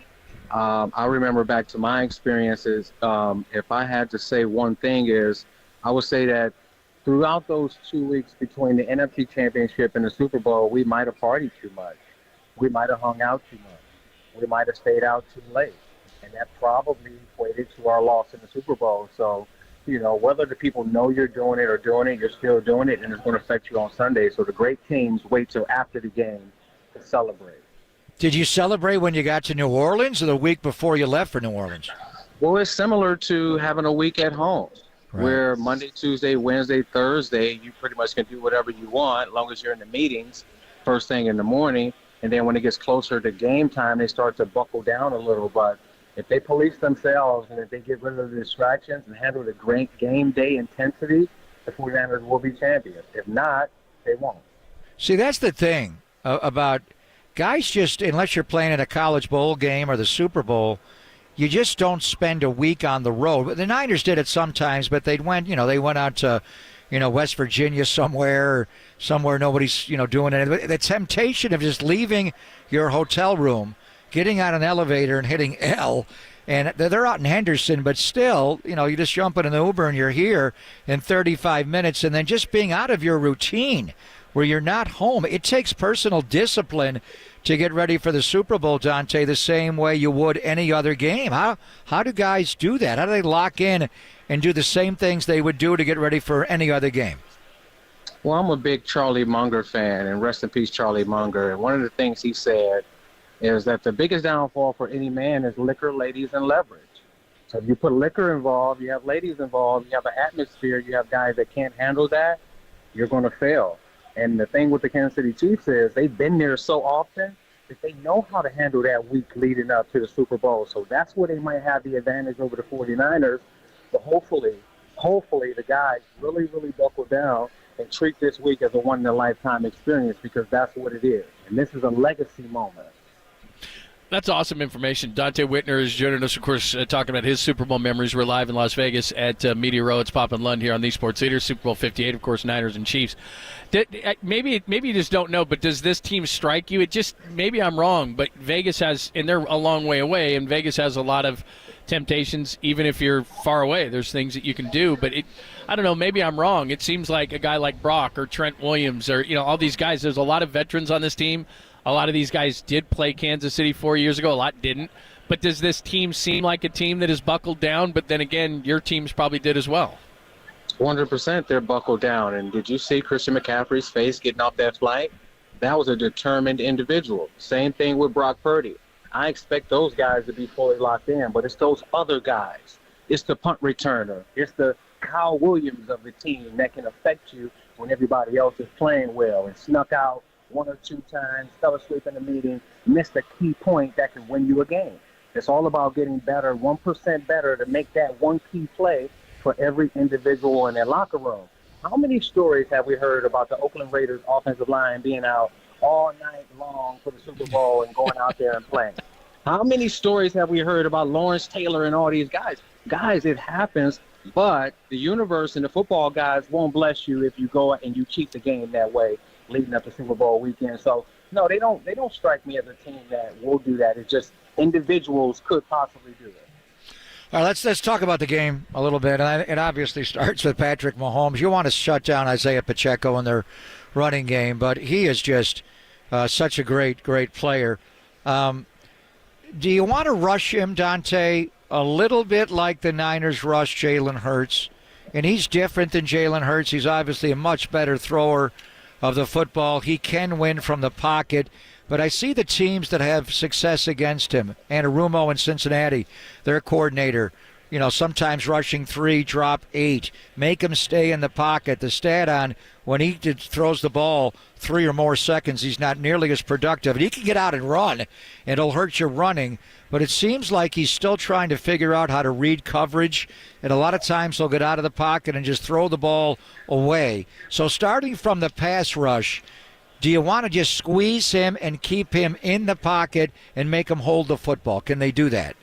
Well, with him, you want to rush him with continuity, which means that you can't have a huge disparity in gap lanes. You want to pressure internally, but also you want to sometimes get up the field on the outside. The thing with Patrick Mahomes is he wants to manipulate you and draw you in so that he can go north and south in the pocket, and then he's throwing all types of passes from these different arm angles. So you can get him even more so than you can get Lamar Jackson. You just can't let him go north and south. The biggest part about their game is Kelsey and his relationship, the football and how they really operate out there. If you look at that grid from Kelsey running those routes, none of those routes are on the route grid, right? None of them. It's them improvising. So when he steps up north and south, and you look at that quarterback, whether you're in zone and man, Kelsey's going the opposite way, and that's how they get their big plays. So whoever's in coverage on Kelsey, whether zone or man, do not look at Patrick Mahomes. Do not step up and go and get him and be manipulated. Stay with Kelsey and then let everybody else make the play. Dante Whitner's joining us. We've talked ad nauseum over the last couple of weeks about the defense in general. Is this a Super Bowl winning defense still? Absolutely. And the things that they haven't done well can be easily corrected. And when you look at the pull and pull, not getting up the field, the awareness, taking 2 in the running game, keeping outside integrity, guys being able to understand run lanes, giving proper effort, tackling, right, step into contact, keeping your head up, seeing what you see, being forceful. All those things can be corrected, but it's the players and they have to want to. So the Kansas City Chiefs are going to come out and try to duplicate all of those things that the 49ers have had problems with, and it's up to them to really shut it down early. Yeah, their running game's a little different than, say, Green Bay's with Aaron Jones getting to the edge and Jahmyr Gibbs with the Lions. But Andy Reid can get to the edge, whether it's Pacheco or Mecole Hardman. Remember that game, and I know you do because you and I talked about it on the air and off the air at length. Mecole Hardman, when the Niners played Kansas City October the 23rd of 2022, was McCaffrey's first game.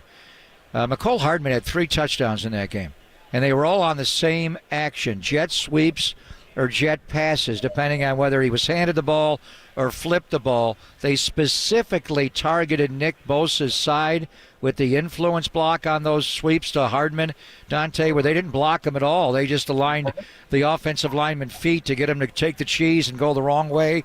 They also ran at Charvarius Ward, the former Chief, repeatedly in that game. Now he was coming back from an injury. But what do you do when I think he kind of started that action in the NFL with Tyreek Hill, the jet sweep to Hardman, who's one of their fastest players. How do they stop that run? Well, it's what everything they do over there is almost similar to Kyle Shanahan, to where they want to take advantage of your over-aggression and your weaknesses. And you're exactly right. I do remember the Hardman and Bosa crashing down on the backside. This is an offense that makes you take a look at yourself. Anytime you try to cheat something or you don't do it exactly correct, they're going to take advantage. Similarly to the waggle throwback to Kelsey that they have going up the right sideline. Right, if the backside defenders aren't there, they're going to attack the 49ers. They're going to have about 6 to 8 trick plays. They're going to have the Kelsey come underneath in the red zone where he tosses it underneath, right? Giving outside action. These are things that they are going to do, and they test your eyes. They test your knowledge of the defense in the biggest moment in the game. So they're going to have to just be on their P's and Q's and read your keys. You can't assume anything with this offense. If the offensive line blocks down and your angle is to block down, take the running back outside or the quarterback first, you have to stick to your rules. Anytime you try to cheat it, they're going to take advantage of it. Dante, as a former safety yourself, how would you handle Kelsey in this game?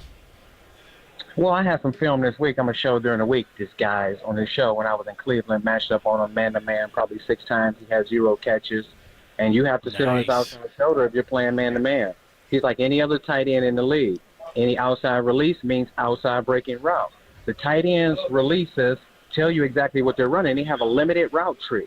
If he takes the inside release, he's running a 5-yard dig, he's running a 10-yard crossing route, or he's running a 10-yard in. That's it. And you have to sit there and trust it. And if you're a safety and you know you're faster than him, just don't allow him to push off. Use pressure with pull. And that's how you stop Kelsey. And then when he's in coverage, and you're in zone, you have to latch onto his hip and read through his eyes and his hands. Do not look back at Patrick Mahomes. Do not attack the line of scrimmage, and then you can take Kelsey out of the game. All right, before we let you go, let's jump over to Kansas City's defense. Steve Spagnuolo, you know him well. This is one of the best defenses in pro football. Number 2 in overall yards allowed and points allowed. They have 57 sacks on the year, second behind Baltimore in all those categories. They are vulnerable to the run. Tell me about that. And then their secondary, those 2 corners, McDuffie outside or in the slot. L'Jarius Sneed used to be their slot guy. Now he's outside. They bring in Jalen Watson when they go nickel. They have not just 3 linebackers, but 4. The one area of their defense that I think is somewhat vulnerable, and they do play a lot of 2 safety high, the safeties are not great. But where do you see as possible areas of weakness in the KC defense, Dante? Over-aggression and having too many guys around the line of scrimmage a lot of times. And we've seen Brock Purdy destroy blitzes this year. We've seen him get the ball out and to the right guy. And when you get the ball out on the edge versus his defense, it causes a lot of problems. And you're exactly right with the blitz on first down. I believe that they even bring it on rundowns. And you have to be able to identify what type of blitz they're bringing. And then I expect Juwan Jennings and, George Kittle to be heavily involved in the run-pass game and the screen game. They're going to have to get the ball out on the edges. And then often they'll play cover 2, cover 3, where you'll be able to isolate certain guys and take your shots downfield. If the 49ers can block up this rush, these corners, I believe, are similar to how Deebo Samuel described the Philadelphia Eagles corners. A lot of time the pressure can make you a lot better than what you actually are. And both of these corners have been beaten in coverage when the opposition have been able to block it up. So if they can block it up and get some time for Brock Purdy, I think there's going to be a lot of big plays downfield. Also, we were talking a bit earlier. I mean, I don't know what the film shows versus what the numbers show. They're over 4.5 yards a carry, which is 25th. They give up about the 17th most rush yards. Do you think that they'll overcommit to the run and maybe expose some of that back end as well? I'm not sure if Steve Spagnuolo will overcommit, but it seems like they overcommit on every play. Even when they go surprise blitzes in the red zone and 0 blitz, they're just trying to get maximum pressure. But going back to the other side of the ball, this is where the Kansas City Chiefs have only scored over 30 points 3 times this year. This isn't your Kansas City Chiefs with Tyreek Hill running around taking the top off the defense. The 49ers can mix some man coverage in there and get some consistent pressure on Patrick Mahomes. This offense has turned the ball over this year. Patrick Mahomes has 14 interceptions and I believe like 9 lost fumbles.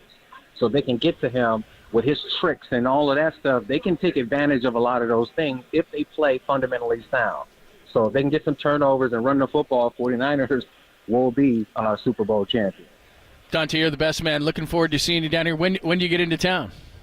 I'm coming into town right now. That's why you hear all the microphones and people talking in the back about the flight boarding. You're going to San Francisco, though. You're not coming to Vegas till Friday, right? Yep, I'll be there Friday. I'll be there Friday. And, Pop, I'm still working on the reservation. Delilah? A lot of time, Delilah. A lot of these people take so long to get back during these type of events. Yeah. So, yeah, Let maybe me know, about brother. all year, maybe quicker. Whatever you got, brother. We'll see you when you get here. Thanks, Dante. All right, see you guys. Thank you. See you. That is the great Dante Whitner giving us a tremendous They partied breakdown. too much to get ready for Super Bowl 47? You know, people don't think about that, but you are dealing with a lot of young guys. And as we were saying to him, I mean, I think as you look at guys like Christian McCaffrey and Nick Bosa and just, Kyle in general, how badly they want to win one of these things, on the surface, Brock Purdy, you would think that wouldn't be happening. But, man, even if you guys are, 25 miles away from Vegas, there's still temptation everywhere. Those guys I'm not worried about. Christian, Brock, and Nick, I think are fine. But they are young. They're not on lockdown, but they'll be fine. You let them go have a night Monday. Tonight's opening night, so they got the media. Do you let them have Tuesday night to go blow it out a little bit, maybe do it as a team? I know a lot of them went out to dinner last night. They'll figure it out. The game's not till Sunday at 3:30, but the key thing is just you got to prepare your body and your mind, your soul, and everything for being ready for Sunday at 3:30. It's like what George was saying. Whatever you do during the course of the week, try to do the same thing, whether it's getting a massage or whatever it is. But they stay on routine. Yeah, but they do go out to dinner with their wives. Friday's a time where they have a little extra time. So it's not like they have to be in their room studying the Bible and the playbook the entire week, but they'll be ready to roll. These guys are pros, John. This is just too big.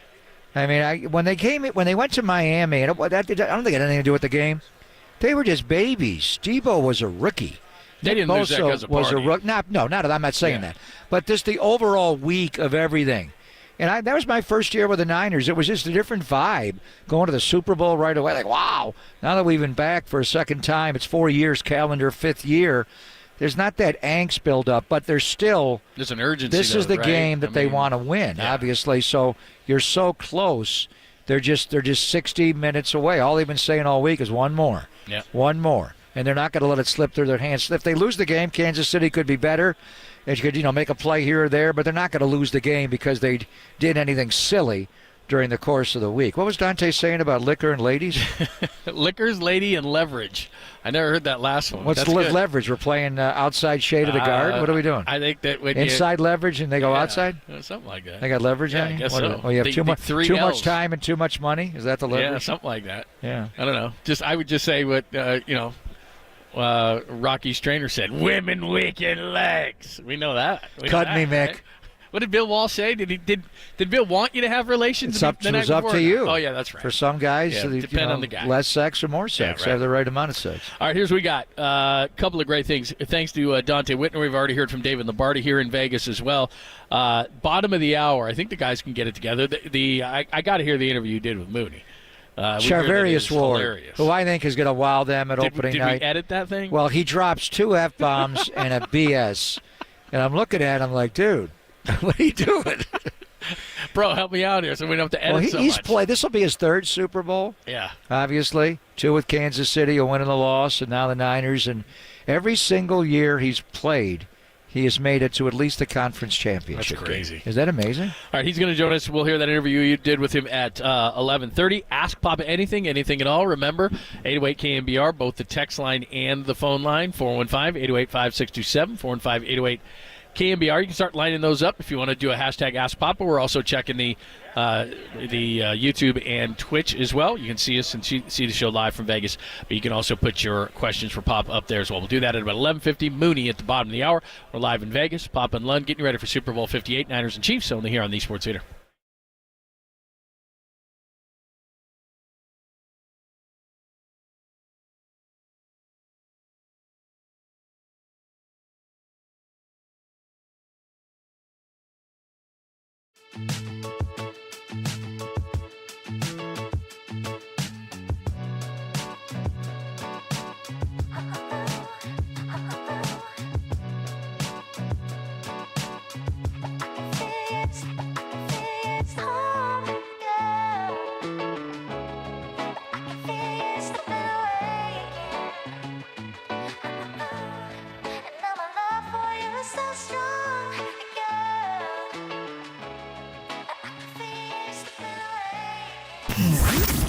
Here's what's trending now. Trending now.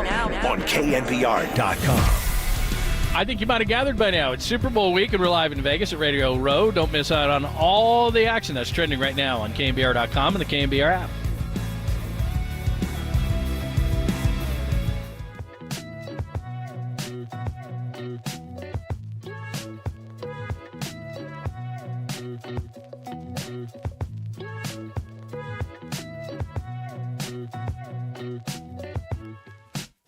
It is always great to talk to our good friend Steve Moskowitz, and it is one of the big tax problems, Steve. What do you do if you can't pay your taxes? You call us and let us handle it for you. You know, this is a situation that affects so many people from all walks of life. You're not a bad person. You're not an axe murderer. You just can't pay your taxes. And that's okay. We want to make a deal for you.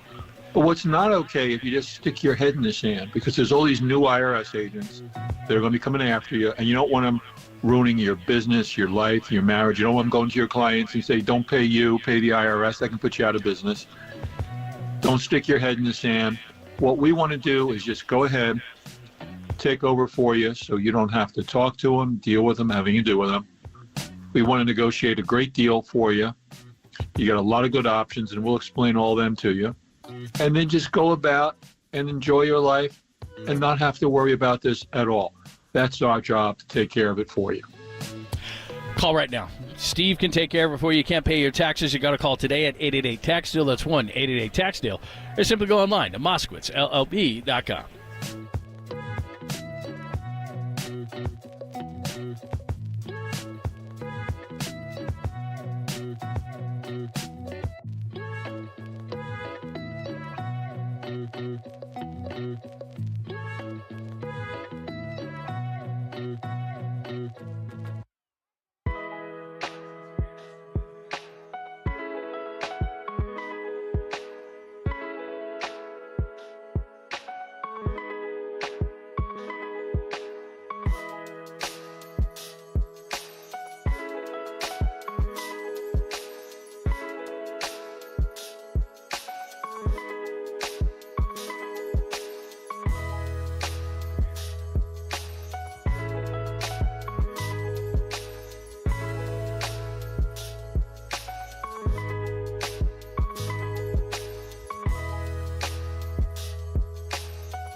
Sunday, you'll hear Greg Papa's call right here on The Sports Leader.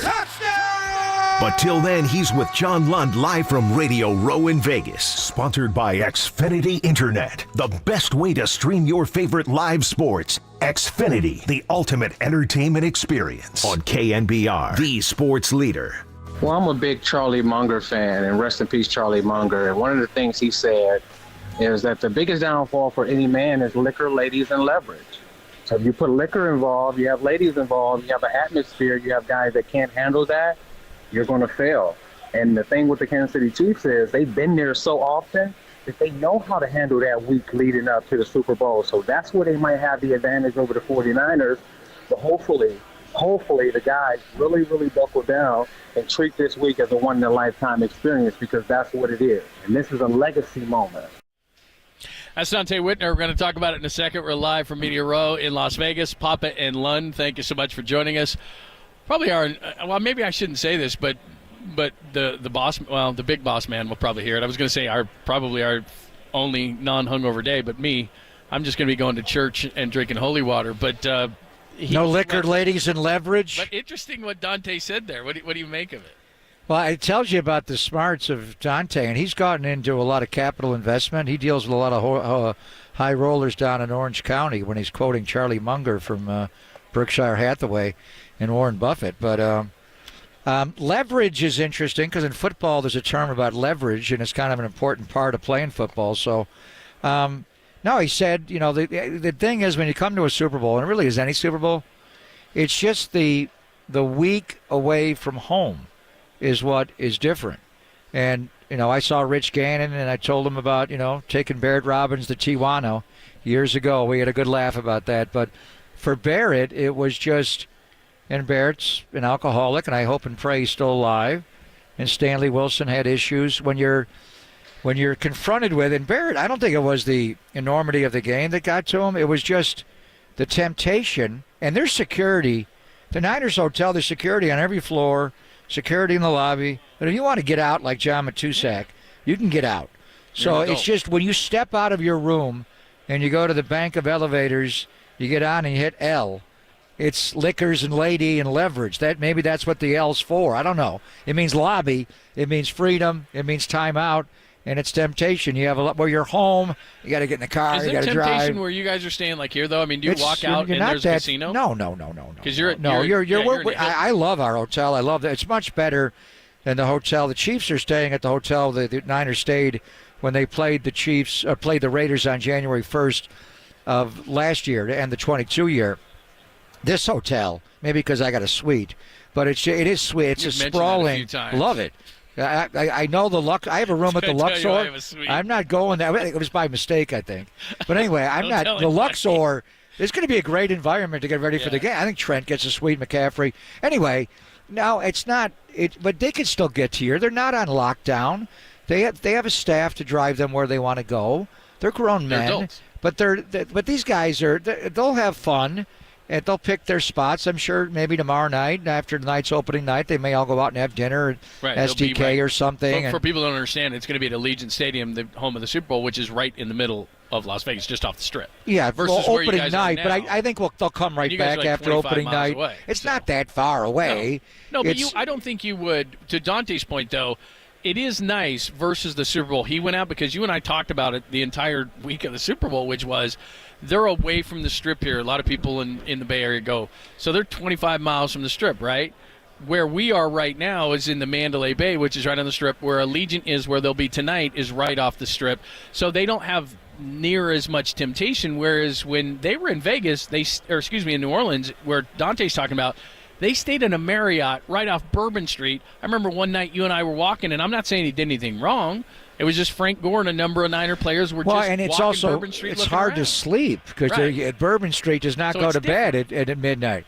But I think the Niners for that Super Bowl moved out to another hotel. The league just wanted them on Friday, right? The league wanted them downtown for the media stuff. Now they're making the media go out to them. They're going to come in. They're coming in here, and UNLV's not far from here. Right. It's right down Tropicana Boulevard, whatever it is. It's not far from here. It's like 9 minutes away. It's not that Henderson is that far away. It's that you can't get on the highway. It's like living out, where we live in Blackhawk. It takes forever to get to the highway.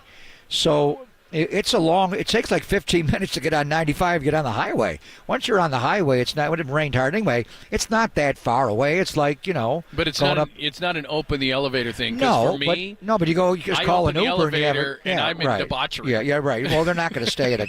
First of all, to have the players in a casino, Right. that's another issue because they could just be strolling through the lobby of a hotel. You can't and help the but lobby of the not, hotel right? becomes a sports book. Right. They don't even know. They can't stay there. But anyway, they're going to be fine. They'll pick and choose their moments. Maybe Tuesday night, Friday, typically afternoon after meetings. They have a lot of downtimes. The families and friends are flying in on Friday.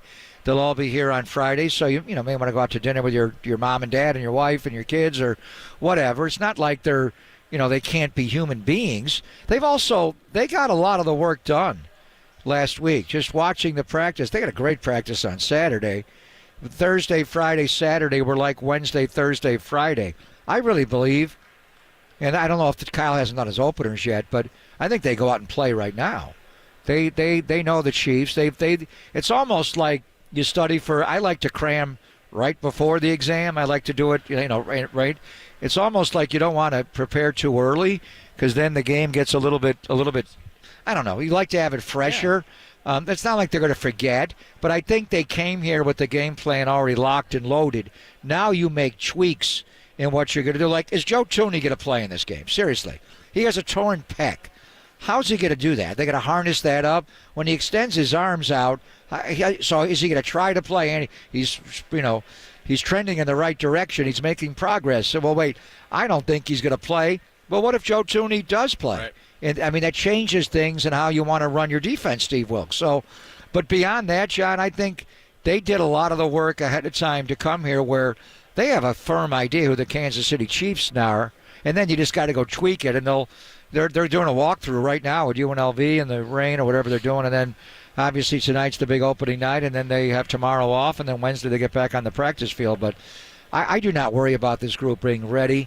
I think, seeing Rich Gann and then going back to the Raider group, it's just the way the organization is run with Al. They had security on every floor, but guys had a way to get in and out of security. And they knew with Al, they could make it miss curfew and miss, like, that year the Raiders were 4-0 to start the year.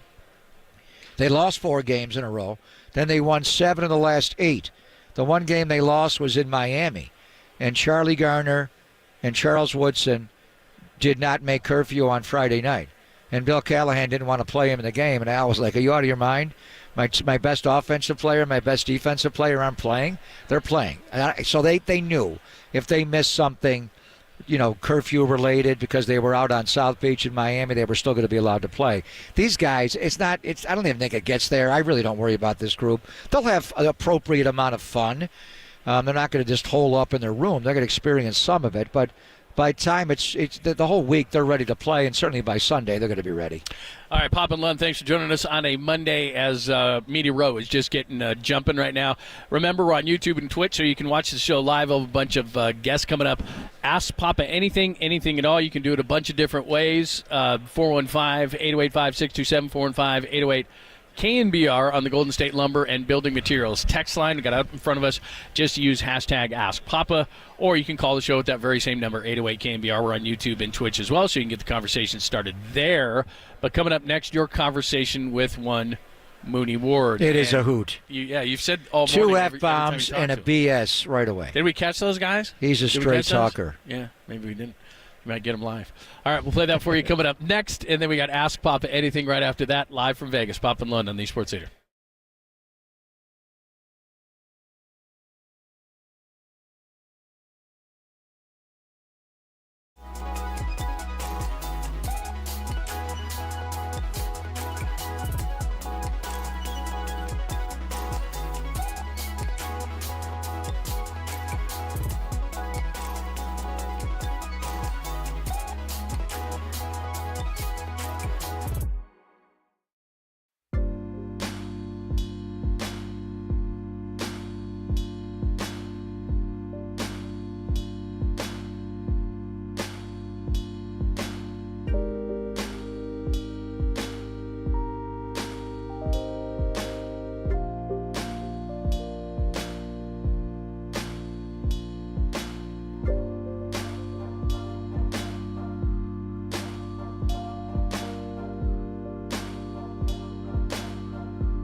Hey, we got great news for you. Mortgage rates have come down a lot in the past couple of months, and Loan Pronto is helping folks take advantage of fixed rates with APRs in the 5s. If you got stuck with a crappy mortgage rate last year, Loan Pronto can help you switch it out for a much better payment right now, and they can do it fast with no appraisal and no cost. So lower your payment now. If you're buying a new home now that rates have come down, Loan Pronto can help you and will beat anyone else's rates with no closing cost. Or maybe you just need some cash now to pay off all those credit cards. Loan Pronto can get you hooked up with an express to equity line and a great rate and keep your main mortgage intact. You can get $50,000, $80,000, $100,000 out of your home's equity in about 5 days and use the money to get credit card debt free for 2024. So don't wait for rates to go back up. Seize the moment and snag a great rate for your new home. Purchase a full refi or just get some cash out of your equity. Loan Pronto is the place to call. 415-808-5721. 415-808-5721. LoanPronto.com. The number again, 415-808-5721.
Faithful before John hosts the pregame on Sunday and before Greg calls every super snap. They're revving you up from Radio Row in Vegas. Sponsored by Xfinity Internet. The best way to stream your favorite live sports. Xfinity, the ultimate entertainment experience. On KNBR, the sports leader.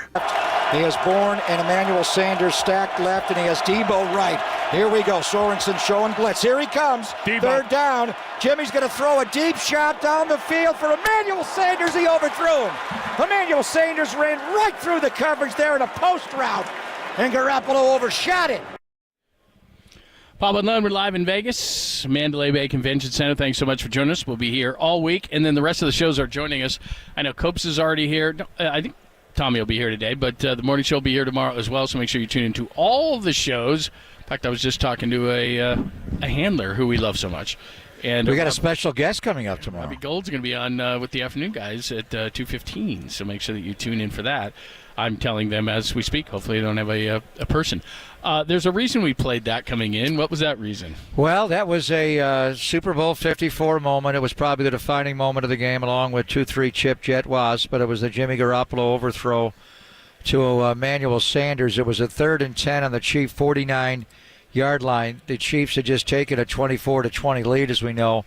And the guy who was in coverage wore number 35 for the Kansas City Chiefs, and he was on the other side that he is now, wearing number 7 with the Niners, literally on the offense's left at right corner. Now he's on the other side. That is Charvarius Mooney Man Ward. And he was in coverage. He'll explain it. Rashad Fenton, the safety, bumped down in the coverage and had Emmanuel, but nobody was over Charvarius. So when he saw Emmanuel Sanders, John, and God, is he fast, run through their defense, Charvarius, and God, is he fast, tried to catch him. He could not. So it's all flipped now. Charvarius Ward began his career with Kansas City, 4 years there, won that Super Bowl. The next year, lost to Tom Brady in the Super Bowl against Tampa. 2021, got beat by Cincinnati in the championship game, and then came to the Niners, and we know about his situation. And now he's going to play against Andy Reid and Patrick Mahomes as a member of the 49ers. But we reminisced last week when I sat down with him, and Eric Branch had a great piece in the Chronicle. He's changed a lot, Charvarius Ward. He's a dad now. He's had some challenges raising his young daughter. She is down. She has a heart situation, and he is. But one thing about Charvarius Ward, and I think when they get to opening night of the Super Bowl tonight, John, those that sit down and talk to him are going to be enthralled by him because he's a quality man. He has a heart, he has a soul, he has a brain. But then he's just Mooney Man, and he just talks honest. In fact, he's going to drop a couple of F-bombs here and maybe a BS as well. We'll have to edit out. I don't think he even realized we were talking on the air. I think he just thought he was talking to me. That's just. Remember when we had him on the post-game show from Mexico City last year about DeAndre Hopkins, and he went, steroid boy. Yeah. And he went off on him. I mean, he speaks the truth. But since it was the Super Bowl everybody wants to talk about, Super Bowl 54, and that coverage he had on the 3rd and 10 against Emmanuel Sanders, we do start our conversation with Charvarius Ward talking about that play. Charvarius, take me back. Super Bowl 54. You're a Chief. You're up 24-20. It's a 3rd down and 10. Rashad Fenton's over there. You're over there as well. Emmanuel Sanders is going to run a post route. Jimmy Garoppolo lets it fly. Pick it up from there. Well, actually, that really wasn't my man. We was like playing like a bracket coverage, and my man kind of went like underneath. So the safety inside took him. So I didn't have nobody to take. So I just fell off at the last second and tried to help out on Emmanuel Sanders. But he was sliding, he was digging. You know, so he had got behind both of us, and I was like, damn, like we just lost the Super Bowl, like me and Fenton. But I mean, I'm thankful, you know, it was, you know, kind of overthrow by Jimmy, and you know, they let that one kind of slip through their hands a little bit. Yeah, 4th down. Frank Clark gets the sack. Darius Williams scores the touchdown. Damian Williams. You're a Super Bowl champion. What was that moment like for you to win that Super Bowl? It was an amazing feeling, man. The whole week in Miami was like a movie. You know what I'm saying? Like we saw, you know, Jay-Z on the field, Kevin Hart, guys like Rick Ross. So it was a game, but it didn't really feel like a game. Like it felt like a movie. Like I think after the national anthem, you had kids on the field, like running around doing a commercial and everything like that. And you can just tell the lights felt real brighter, you know what I'm saying? And you knew everybody in the world was watching. So, I mean, it just kind of gave you a little extra, like, adrenaline boost in your body. You know you can't fuck up. You don't want to fuck up on this stage. And you got to, you know, just go out there and do your thing. And it was, you know, it was an amazing feeling. And then the next year you go back to the Super Bowl, and it's the direct opposite feeling because it's COVID and there's no fans. What was that one like against Tampa and Tom Brady? That was kind of like some bull. Though, because we went to their house and they was in Tampa like the whole week, and we left like on that Saturday, so it was kind of like a BS season for real. But I mean, shout out to them though. Tom Brady, you know, he the GOAT, you know, he the greatest. 6-7 Super Bowls. They came out there and did their thing, and we just had a bad game on the worst day possible, you know what I'm saying, as Kansas City Chiefs. Like we never had a bad game like that probably the whole time I was there, and we just picked the wrong day to have a bad game. You haven't had a bad year, my friend. You've been in the league 6 years. You've been in the championship game every year. I mean, do you ever pinch yourself about all the success you've had as far as winning? Yeah, it's crazy, man. Like, I know guys that's never been this far, man. Like Trent, he a Hall of Famer, been playing forever. He never been to the Super Bowl, you know what I mean? So, it's just an honor, it's a blessing, you know what I'm saying? I'm thankful for God for putting me on winning teams, and, I'm thankful that I can hold my own weight on these winning teams as well. I'm not just riding along, I'm playing like a big role, a big factor in being a part of these winning teams. So, I just thank God for, just putting me in position to be a winner. Take me back to March 16th of 2020, and you decide to become a San Francisco 49er. They give you a 3-year deal. They knew you, obviously, from the Super Bowl, so Kyle and John looked at you a lot. Why did you want to come here in free agency? Well, so I was talking to my agent. He was like, what's some of the main things that I wanted, like, in free agency? Obviously, I wanted to get compensated pretty nicely because I was undrafted free agent. I hadn't made any money, but I also told him I wanted to go to a winning team. I didn't want to go to a bad team. So, the 49ers, they was recruiting me. I knew they had made it to the championship game the previous year. So, I felt like I was going from a winner to a winner. I actually had a team, like, after I kind of, like, did the handshake agreement over the phone with the 49ers, it was another team came calling talking about, like, we'll offer you another meal, or something like that. But I didn't expect them to be that good, you know what I mean? So, I just stuck with the 49ers.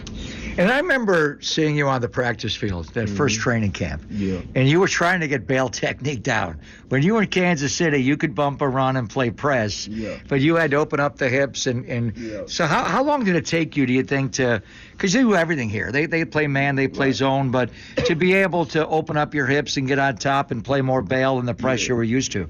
Yeah, I was kind of frustrated at first, man. I was kind of mad, like, damn, like, why you must come here? Like, if they not gonna have me playing press, I feel like that was my strength. You know what I'm saying? And we was talking on the phone. They was telling me they wanted a guy that can come in and, be in the boundary and play press on the number one receiver. And I got here, I was playing 7-8 yards off almost every other play. I'm like, damn, like, what the F we doing? But, I just had to work on my game a little bit, become more versatile. And I'm thankful for that they did teach me that, because I feel like my offense got 10 times better, so I can do kind of both right now. So it definitely made me like a way better corner. Yeah, you were a good player last year. You should have made the Pro Bowl. You should have been an All-Pro, but you got it this year. Congratulations on the All-Pro. 23 pass defenses, number one in the NFL. You had the 5 interceptions, the pick 6 against Kyler. Do you feel like you're a better player, or the situation has you doing better things? Why do you feel the numbers broke out for you this year? Just taking advantage of the opportunities, man. Like, I feel like a lot of you, I could have got my hands on more balls, and a lot of times last year I could have got my hands on the ball a little bit more. But this year, I've been staying dedicated, keeping my head down, praying a lot more, and visualizing myself making those game-changing plays and those interceptions. So, that's what I've been doing. I feel like they kind of turned it around, kind of manifesting me getting my hands on the ball more, you know what I mean? And it happened. I prayed for it, and I'm thankful God that it happened. Charvarius, take me back to Championship Sunday. Yeah. When did you know Kansas City won the AFC Championship? And if you beat Detroit that day, you were playing them in the Super Bowl. I think I kind of knew, like, right before warm-ups kind of started. I had a good feeling they was gonna win the game, man. It's kind of hard to bet against Pat Mahomes. I saw a lot of people picking Baltimore, but I'm like, they got the ultimate equalizer, with Kansas City with Pat Mahomes. So I kind of knew we probably would have been playing them, but it's gonna be it's a hell of a challenge to go out there and stop one of the best in the world, So we gotta go out there and we gotta be on our P's and Q's, and we gotta be going 100 miles an hour, from the gate, from the first snap to the last whistle, man. You practiced against them. You played against them last October when they came here. Yeah. I'm searching for a weakness. Does the guy have a weakness? Is there something he's not great at? Nah, man, he can do it all. Throw the ball with his right hand, his left hand, throw the ball on the run. He throw the ball when he looking one way and, throw it the other way. So he got it all, man. We just got to go out there and up our level of play a little bit, you know what I'm saying? He great, but the guy everybody he throwing the ball to is not, you know what I'm saying, on the same level as him. You know what I mean? No disrespect to those guys he throwing it to. So we can kind of, try to smother some of his weapons, and that'll help us out a little bit. There you go, Mooney Ward, your conversation with him. When is that going to run? Pre-game show, that was just about half of it. We'll play the rest of it. He is just hilarious. He is so honest. You don't want to F up in this game. But he's just real, John. That's the thing I like about him. But read the Eric Brandt story today in the Chronicle. There has been a change in him, becoming a father. I remember talking to him after one game of the postgame show. I think the game when he got the 2 picks and the 66-yard run back. And I said, what's the difference? And he got really emotional about being a dad. The Christmas night game meant a lot to him. And being a dad has all kinds of challenges. He has more challenges than most. With his daughter's birth, she's got some things they got to work with, but he loves her. He's a great guy, John. He's such a good player. When he first became a Niner, first thing I said to him was, I thought you were a lot taller. When I saw you in Kansas City wearing 35, it looked like you were Albert Lewis, like you were 6'4", long, and he's just, he's not as tall, but he has long arms. So I want to see what Andy does with him, because he did attack him in that game in October with those McCole Hardman sweeps, jet sweeps. But he wasn't right in that game. He was physically not right. I think they're going to stay away from him in this game. And, Ambry Thomas, there's a few ways the Niners could line this. Logan Ryan played really well against Detroit after Ambry went down to an injury. So how do you want to do it? The one thing is, though, Charvarius Ward's going to be a staple. Demo's going to be a staple, whether he's an outside corner or in the slot. But I think tonight, when all the national cameras come in and all the goofiness of opening night, people that don't know Mooney Man, Charvarius Ward, he could walk away being the under-the-radar star tonight. That's going to be good. All right, we're going to have that for you, and make sure you're on YouTube and Twitch. We'll have everything for you as well. Thanks for joining us. We're live in Las Vegas, getting you ready for, obviously, Super Bowl 58. Here's the deal. All the shows will be here starting tomorrow. Tolbert and Copes will be here after us starting this afternoon, but let's do an Ask Papa. Ask Papa anything. I got one question I need to ask you. I was thinking about this before the show. A lot of people are asking about the turf, so we'll get into those. Hashtag us Ask Papa. The Golden State Building Materials text line is wide open at 415-808-5627, 415-808. KNBR, hit us up there. It's the same number you use to call the show. So if you want to call the show, go old school. That is cool as well.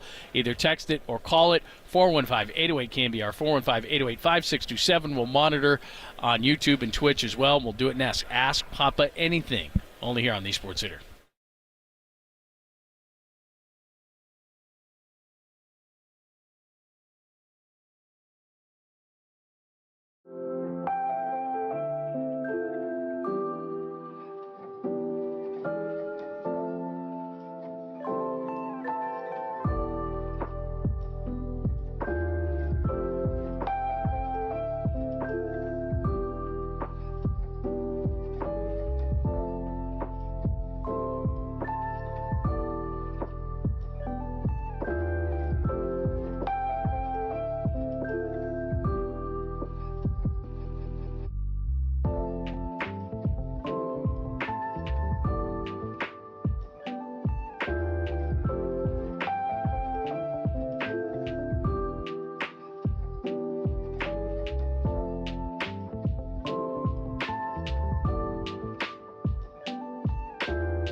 And I'm Greg Papa on KNBR from the Super Bowl. And whether you are retired or planning on being retired, when you want to know if you're paying too much in fees or taking on too much risk, or even going to be able to live the lifestyle that you've always envisioned in retirement. For more than 3 decades, Greg O'Donnell has been helping people just like you plan, protect, and pass on their wealth to their loved ones. If you are interested in learning how O'Donnell Financial Group can help you and your family, then give them a call. Greg and his team are a breeze to talk to. They love football. Talk about the Niners and Chiefs. There's no cost or obligation. Call them today. Call them right now, 866-496-2300, or visit online, o'donnellfinancialgroup.com. The number again, 866-496-2300, because planning is a process, not a product.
What's happening? Thanks for joining us. We are live in Las Vegas.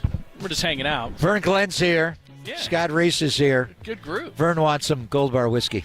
That's why he came over. Oh man, Talk to Elliot. I don't travel. You have any in your bag? You bring any? No, I didn't buy any. I have a lot of stuff. Well, when you in stopped at the my room booze bar. at the I do have my room bar, but I did not. when you stopped at Bevmo and Moore in the airport, what did you get? I didn't get that. They didn't have it. Elliot's or else bringing I it. would have. Elliot's bringing it. All right, here's the deal. Ask Papa anything at all. Very simple. 415-885-627, 415-808-KNBR. That is the text and the phone number. On YouTube and Twitch as well. You can see our bright, shiny faces. Let me move this camera a little bit. We can see our bright, shiny faces.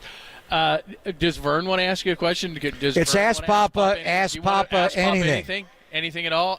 Vern from Marin County. Vern can ask. He's Vern big at can the. ask He's any big at question. the. Since you're here and in the person, Buckeye. I mean, and it doesn't, Vern. It doesn't just have to be like 49. Have you ever wanted to ask Greg anything? Oh boy. Anything at all? Oh boy. I'd like to know, how do you protect your throat? How do you do it? I drink heavily will you do with these Gold games? Bar whiskey, the official whiskey of the 49ers. I've seen him gargle it. Especially on the touchdown calls where the veins are popping through his neck. Yeah. How does it? How do you? It's a great question. How do you maintain the voice? I'm going to show you my bag. Well, Ready? A lot of yeah. Oh, wow! Look at that. Lot of I got a cough few drops. hauls in here from Super Bowl 54. I mean, look at those things. I Show got that one bag from, to the I camera. got one from Super Bowl 54. My God, man! Well, look at that. thing. Those are old. That's an old bag. These also. That is these an old also, bag. I bet there's some No, these residual also in that travel. bag that's not legal. Wow. I just got a contact. Yeah. Exactly. This bag is well sealed. That is a bag. Oh my gosh! Right there, boy. So first preseason broadcast we did. Yep. Do you remember the first words that came out of my mouth? We're playing at Allegiant Stadium. These are good questions. I started with, "What starts in Vegas may end in Vegas." Can you and here believe we are. that we're here? Can you believe 20-some-odd years ago, the city came out with a campaign, what happens in Vegas stays in Vegas. They bought an ad during the Super Bowl. The league found out about it, The and NFL? they pulled the ad. Wow. So they didn't here even we want are, an ad? So here we are 20-some-odd Now years the actual later game is being played here. in Vegas, where that game is being played. Yeah. So you're going to go to opening night tonight? Yeah, with we'll the go Niners? there. It'll be me and Lorenzo Neal will be kind of. Low Neal's here. We got to get Low Neal. Hey, on. Low Neal is around. Yeah. So we'll watch all the crazies, the cosplays. So and all who's that going to kind be of the stuff. star of opening night? Under the radar. We know Kittle will be Kittle. Who's going to be Somebody the, that we're the not star? thinking of. Mitch Wishnowski, the Boomin' Onion. Nobody talks. Well, to I mean, big. yeah. Internationally, he'll be big, right? Nobody talks to punters. Offensive linemen are usually pretty probably Yeah. the best John, talkers. get John Feliciano talking. I'm afraid of him, actually. Physically, I'm afraid of him. Wow. He's a nasty-looking guy. You know, And for he plays years, nasty. You know, for years, He's a dirty, rotten scoundrel. I was that guy. afraid of Jeff Ulbrich for years. And now he's the defensive coordinator of the Jets. Yeah. That's a good guy to be afraid of. Hardest He I've is ever been nutty. hit in my life was by Jeff Ulbrich. What did he do? On a blitz pickup drill. I came out, they suited me up, and I was working Mr. with Involvement? You were yes, doing Mr. Involvement? I was with Garrison Hurst. Oh, boy. And working with the backs, and it was the blitz pickup drill. And he's like, "All right, dog, gotta get low, dog. Get it." He's telling me what to do. And so they snapped the whistle, and then Julian Peterson came through. Oh, wow. And he just put his hand out on my helmet and pushed me back. And then there was Justin Swift, master of the swim move. He came through, Wow. and I didn't even touch him. He just gave me a swim move, and he just blew right on by me. And then Ulbrich comes in. He's like, "Come on, Glenn, come on!" You watch Hard Knocks? Oh my He's God. scary on Hard Knocks. Ulbrich Yeah, is tough. yeah. And the ball snapped, and then he went right through me. Yeah. I mean, he knocked me senseless. Low man wins. You're always the low man, though. And then for months after that, every time I would see him, I would just automatically flinch. Unbelievable. Yeah.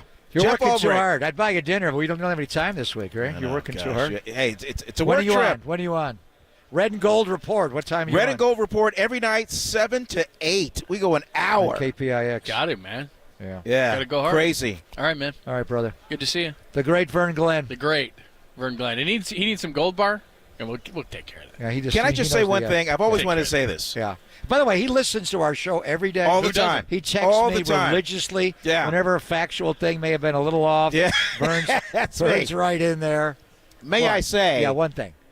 KNBR, the sports Have you leader. never been on KNBR? We got to get you a Oh, show. yeah. I did the- Radnich ran this place. He ran you, and he ran this place for decades. You've I never did, been. I did the morning show for a year. Did you? In 1998. Oh wow. Yeah, me and Fitz together. What time were you on? We 6 a.m.? 6 a.m. drive time. And then I would and finish. you were doing the news? And, yeah, then I would leave and then do my shift over at Quran. Wow, that's insane. That's hard working. How do I not remember that? Yeah, was that after Frank and Mike? When was that? That was. They left, and then Steve McPartland. Steve McPartland came Gary in. did mornings for a while. But that was after me. Yeah. Remember McPartland? Yeah. Yeah. Where's he today? In New York, somewhere. Is he? He's in real estate. Is he? Yeah. Oh, smart guy. We got to get out of this business. All right, time to let the professionals man. take over. Good to see you. That is Paul the great. Gutierrez is here. Yeah, there he is. All things Great. Raiders. Raiders are thrilled we're here. Tell him I say hi. He wouldn't even talk to you. Guy, Usually he'd Usually hug I up get a on hug. you. Maybe He's he'd like, give you. He might I think give you. He might dab you up. There's No. a Raider camera in the sky. Jeez, Don't man, go they near, wouldn't even get near don't go you near around that here. guy. Play it. JT usually would love us up. No. Yeah, he the only didn't time they come over is Paul to Gutierrez plant doesn't something come on over. me. All right, ask Papa anything at all. This is a great question. For those who don't know, Patrick Mahomes' father got another DUI. How many has he had now? 3, and he could be facing a couple years in prison now. Sad. And so it says, hey, Poppy, do you think this is from the... Sean Purdy's not going to have a problem with that. This is from the 415. Hey, Poppy, do you think Patrick Mahomes' father would be a distraction? Could no, be. I mean, he's had no. I mean, it's unfortunate that he's jail had, for a couple of years, maybe. Well, No I understand. We really going to go to jail, or can he plead That's what they're bargain out? saying. I don't know. You get We'll 3 see. of It's them. early in the process. It's sad. And I saw an interview with Patrick Mahomes, the first, I guess he is, and I watched him pitch for years in the American League with the Twins and number team, the Yankees, and he had great things to say. He said his son's not quite there yet, that he's has more room to grow as far as overall accomplishment. But I don't think that'll be. You know what the real. And honestly, when Andy Reid lost remember his son? Yeah. Got in an automobile accident and wound up going to jail for vehicular manslaughter. Or was it worse because he was inebriated, I think, and is his son in jail?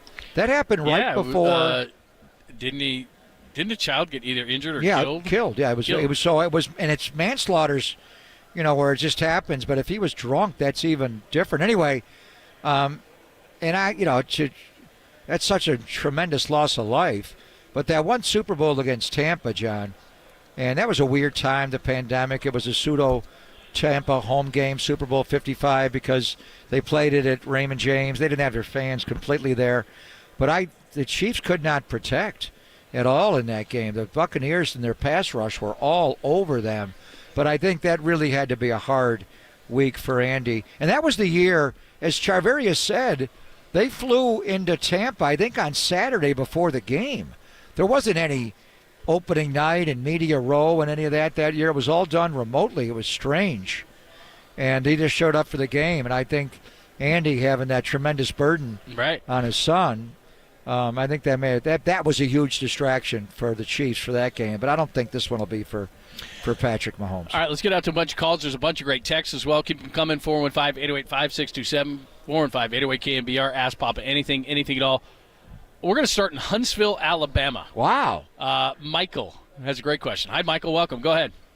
Hey, thanks for taking my call. Hey, Bubba, glad to finally talk to you. I'm a military guy, so I want to shout out to all my military brothers and sisters, Army vets out there. Appreciate everything you guys do on a daily basis. Appreciate it, guys. So on the Niners, as a team as a whole, I have not felt this good as a whole team since probably like the 88-89 Niners. I want to know your take. What do you think about this team? Is there a comparable team from the past that you feel is comparable to what we have as an overall team? Because in the end, to win the big one, you've got to have that team mentality. I think offensively, it ranks as far as the skill players around the quarterback, and we talked about it from the beginning of the year when they first practiced on that Wednesday to get ready for the opener in Pittsburgh. Just the 5 eligibles when you have McCaffrey, Juszczyk, Kittle, Debo, and Ayuk. And then you mix in, obviously, Juwan on third and Juwan. But you got an all-pro, an all-pro, an all-pro, an all-pro. I mean, 4 of them are all-pros. When you look at halfback, fullback, tight end, wide receiver, Debo's got the skill. He's been there before. This year he didn't quite get there. But, yeah, I think offensively they're as good as any Niner team in history. But defensively, they're just not as strong. Yeah. And where it hit me, John, and I didn't want to watch that damn game back. I recorded it, and I got the all 22 of it. But I really wasn't going to watch it because it just did not apply to this game. Kansas City's just so different. The Niners are different. The personnel, the schemes. But NFL Network played it a couple of times, and I watched it a few times. And, boy, the Niners defense that went to Super Bowl 54, tight. They were That's so the word for it. We were watching tight. it together last week during the show, and their zones are just, they were with it. And I think we'll reach out to Robert Saleh to have him on. And he's got his own deal with the Jets, but he was on before the Green Bay playoff game with us talking LaFleur and Kyle. And I just, people they're so predictable. They just sit in that cover 3. And actually where they got him was the cover 3 principles of that Wasp play. The 2-3 chip jet wasp, and where Emmanuel Mosley would cover the deep one. Was it, Jimmy Ward's mistake? There was a little bit of a hole with that wasp route that they ran, that they were able to hit Tyreek on the deep one, and the quarterback is special enough to backpedal 17 yards. So people that were critical of that defense, there were holes where you could attack because you knew they were going to play cover 3 almost every single snap. But it's like anything in life. If you just the Green Bay Packers sweep, the Lombardi sweep, they ran that play over and over again. Nobody could stop it. And it was just keep it simple. But when they were right in that game, John, the way the linebackers, whenever Kansas City would send somebody in motion, the way the linebackers would just widen out the zone, it was like, wow. And you had Quan Alexander then with Fred and Dre and, Armstead and Buckner, and D4 didn't play as many snaps, but he was so fast, but they were just so tight. You could hit them with a short play. They'd rally up and tackle.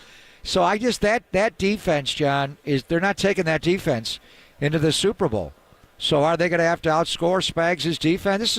Conversely, this is a way better Kansas City defense. So I hear you from Huntsville, Alabama. Great Niner team. On offense, they're as good as any Niner team that's been. And you could put Brock in there with Joe and Steve and all the weapons around the quarterback and the O-line, John. But defensively, you win championships with defense. When they asked Nick Bosa the other day, what did you see when you watched that Super Bowl 54 defense back? We were a Super Bowl defense. Do they have a Super Bowl defense That's right now? That's what I asked Dante. I think that's the key to the whole thing. We haven't talked to this guy in a long time. We used to have him on our show all the time. Ask Papa anything, and all. We'll get back out to the lines and out to the text. The great Andy Dolich. Andy sent me an email. Andy had. Is Andy on the line? Yeah. Oh, it's actually Andy. Yeah. It's Andy on the line, and I ain't calling from Huntsville, Alabama. I'm calling from Lowe's. How about Mayberry RFD, Andy Taylor? No. I've been on from Los Altos, California. Los Altos. That sounds about right for the Wow. Yeah, that's about right. Wow. I loved your email you sent me. So Andy sent me an email with all the different Brandon Ayuk play nicknames we've got. Do you want to list a few of those off, sir? Well, I like Levitation because that's what it was. Some people like some people like the snatch. But you can't use the Immaculate Reception. No. Day and time. Forget about that one.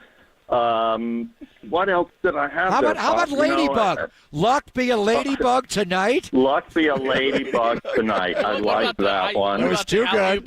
One? He's got the whole list right here. Levitation, the snatch, catcher in the sky. Oh, that's a good one. Yeah, catcher in the I like rye, that. very good. Helmet heaven. You went on and on. But here we are in Las Vegas, Andy. I remember specifically, John and I were working at a different station, and you were on with two of our friends, Guy Haberman and John Middlecoff. Yep. I was taking a hike through Mount Diablo. I was off that day or something, and I remember the first rumor of Mark Davis to Vegas came up, and you dismissed that out of hand immediately. Now, we didn't have, we didn't have a lot of, the Golden Knights weren't here. Our Oakland A's are coming here, Andy, are they? They're breaking my heart. The Raiders are here. Hey, guys, what are you doing? What are you doing when baseball season starts in 2028? Will we have a planet Earth in 2028? I don't know. And they're building, building. Is it convertible? Is it retractable? Do you have any money? Where are you going to play? All these questions have been absolutely answered, like not one. Right.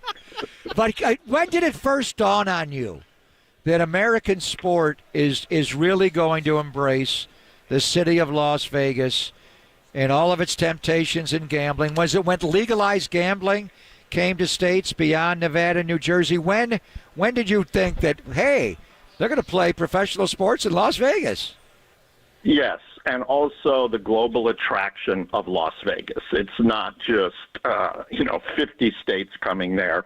But I think one of the misnomers, guys, is people look at these billions and billions of dollars that are bet, and I don't know if you've got a number in front of you as to what is going to be bet on this Super Bowl, but it's multiple billions of dollars. They said in the billions of dollars. I did read this morning legally in there. I think it's 38 states now, plus DC. Right. I think that they said in a legal way, so not wagers and all that. $2 billion. They said $2 billion legally. $2 billion legally. Just on this game. Yeah. So, just on this game. Yeah. So as everybody is running to look at this and their heads are exploding, and you've got casino marketing and advertising, I would ask you this question: how much money will the NFL Players Association get from that $2 billion? That would legalized be zero. Gambling? Well, you know what? Yeah, because that was not included in the CBA.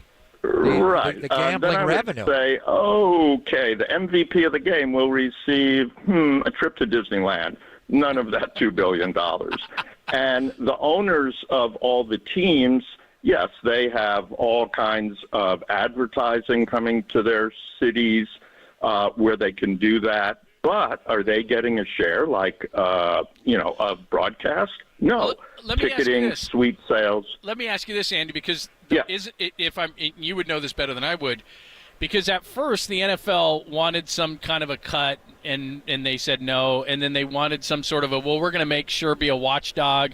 They said no, we've got that covered. Because Andy, what I'm looking at right now, and 50 feet from our booth, is a monster DraftKings booth, right? Like unbelievable. It's the biggest one here. Yeah, the biggest booth here is a FanDuel, and the second biggest one, Andy, is FanDuel. I mean, literally 100 feet from where we're sitting right now. So, I mean, is that how they're making the money? Only is all these advertising? Absolutely, and now and FanDuel. I couldn't agree with you more. And getting back to Pop's call, like when did the bulb go off? The light bulb went off when I realized a long time ago that the color of the fluid that flows through the veins of sports is green. And baby, if you see billions of dollars, even if it isn't directly coming to you, where the NFL has just said, we're going to be the watchdog. Well, how much of a watchdog are you going to be? And some of these companies that didn't literally exist 3 or 4 years ago, they are now going to have the bottom lines to start competing against Anheuser-Busch and General Motors and all kinds of other sponsors, because the country, everybody wins Powerball, right? And as you guys know, everybody wins when they go to Vegas. Yeah. With this being such an incredibly focused game, that to me, the most positive part, guys, is that this game, maybe more than any other, has married the concept of sports and entertainment. And that's what's been coming down the line for a long time. And I'm not talking about Siegfried and Roy. I'm talking big Raider fans, by the way. Well, that's story. That's a whole other story in terms of who are you allegiant with? Yeah. But the concept, lead stories of Taylor and Travis and this relevant and Patrick and Kelsey's mom. I mean, how much is she taking down a year? She's making more money than a lot of teams are making out of gaming. And not to minimize it, but Vegas is an entertainment capital. It has now become a sports capital. And if you guys would have predicted, I don't know, 8 years ago, what would be the first Big Four pro sport in Vegas? Would you have said, it's definitely going to be an NHL team? I don't think I would have bet on that. In the middle of the desert. And I'm betting, I'll put a public bet on this. The NBA will be in Vegas before the A's are doing anything in their convertible, doomed stadium, wherever they're going to build it in Tropicanaville. So you're saying, and I'm hearing Furtada. What's it, Tillman Furtada? The owner of the Houston Rockets. Right. Mark Fertitta, Bedane. yes, Fertitta, Furtada, whatever it is. Right. Mark Bedane, our friend, was with the Raiders for years and helped get a Legion built. He's Oakview Group now. He's working with Oakview Group. Right. So you're saying you think the NBA will be here. So will the A's ever go to Las Vegas, or it's going to be delayed, Andy? If anybody could that out, go to your local gas station or whatever and just pick your Powerball numbers, and you're going to win. Literally, there are so many unanswered questions. And to me, Pop, you know how important the A's are to me and so many other people in terms of the franchise that we built and the community relationships and everything else that the club meant to the community. And now you may be without all of your major professional sports teams forever because Oakland's not getting an expansion team. So first and foremost, where the rest of the money coming from? Billionaire, but that just insipid day that he was on the stage at the Chamber of Commerce asking for money at the Chamber of Commerce. Yeah. If there's anybody that wants to invest in the team, why don't you call me? $1.5 billion or more, and that doesn't even include building a franchise. It includes the stadium. So there are so many questions, and I think several lawsuits to come. We won't go into that area. But Vegas is something like play big or go home, right? And this is the biggest of the big coming up on Sunday. And you can see the global focus on it. The A's are an afterthought other than the controversies that they've created about this move. And you're leaving one of the most diverse cities in the country, sixth largest market for the 40th, that isn't a leader in diversity. And that is, it's a gut punch for millions and millions of fans. So that's a tough one. But I do, because you have plenty of very, very high-class football brains that you talk to and you will be talking to over the next few days. Just two quick ones for you, Greg. What is your most favorite call that you've ever made in the 73 sports that you broadcast? Wow. And he did a frog jumping contest once. Don't leave that out. Curveball. You know what it is? Jason Isringhausen to Frank Catalanato. Good call. In 2000. Curveball, it's over. The A's have won the American League West. Remember that one? And knowing you, where were you then? Knowing you and being so proud of or bringing you into the fold in several places, what was your biggest oops? Oh, John, you want to help me there? Joining this show. Wow, I got so many. He used to win California Sportscaster all over the year. John, help me. Is this an Ask Pop? I thought it turned into Ask Andy. That's a good one. What Ask is your Andy. biggest So what oops are we going? B.A. Ricochet or Alley Uke? You don't like either one of those, Andy? Hey, touchdown, 14 seconds of lung capacity after that. And that's what I'm hoping for on Sunday. Exactly. That you have a chance to do that. And thank you. The wonderful part, I'll leave you here, the wonderful part of sports is nobody knows what they're talking about until they play the game. Don't you say love that. seeing Don't say that out loud. We got 4 hours a day to pretend we know. You didn't let me finish. We do. But what about those TV shows with 8 panels? Exactly. Yeah, those don't know. Talking about what happened, and of course they predicted the Niners were going to come back in the second half, and Brock was, going to be the greatest running back. But Mr. Irrelevant is no longer Mr. Irrelevant. And, again, we don't have to say it, sports and entertainment, if this isn't the perfect marriage, leading up to this game, in the game, after the game, that defines what's happening. And I remember when the Grizzlies that I was working for, we literally very quietly wanted to move to Vegas. This is in 2000. Wow. And David Stern, who was the commissioner at that time, I worked for a very tough guy, Michael Heisley, who was not afraid of anybody, the late Mike Heisley. And David Stern had a fairly simple answer. You'll move to Vegas over my dead body. Wow. We ended up in Memphis. And so, it was a sad situation, but David's one of the greatest commissioners of all time. And, you had the official circumstance in the NBA. Johnny, the rogue official. Yep. Yeah. And now you just have a world in which people bet on everything and, get your bets on ChatGPT or AI or whatever. Wow, the scammers. But, ladies and gentlemen, you listen to these gentlemen and the rest of the crew on KNBR. You'll be the most educated sports fans on planet Earth. You are the best. Drop the You mic. are the best. Check Former us in the mail. COO of the 49ers, the great Andy Dolan. Thank you, Andy. Thank you, sir. That was great. Well, thanks, guys. Appreciate it. Take care. Love you, brother. That is a great Andy Dolich. All right, we will get back out to Ask Papa. A lot of people on the lines. People want to ask questions on the text line. I promise. Sorry about that, but we will get What's out the biggest to everything. screw-up I ever had, John? I have so many. You should answer that. I got to think about it for a minute. See, I don't think Cox in your face is a screw-up. That was just you just calling a play. His name is Fletcher Cox. Why is that? I mean, Holler would know too because Holler and I were my in biggest screw-up cahoots. Holler and I were in cahoots. Every time that you would say something even marginally, off, I would have the earbuds in the booth, and I would text Holler, get that, because we would need it for the show. My first touchdown call with the Niners, I screwed up. I was thinking that same. That was I called it T. What was that wide receiver we cut right after? It was Jalen Hurd.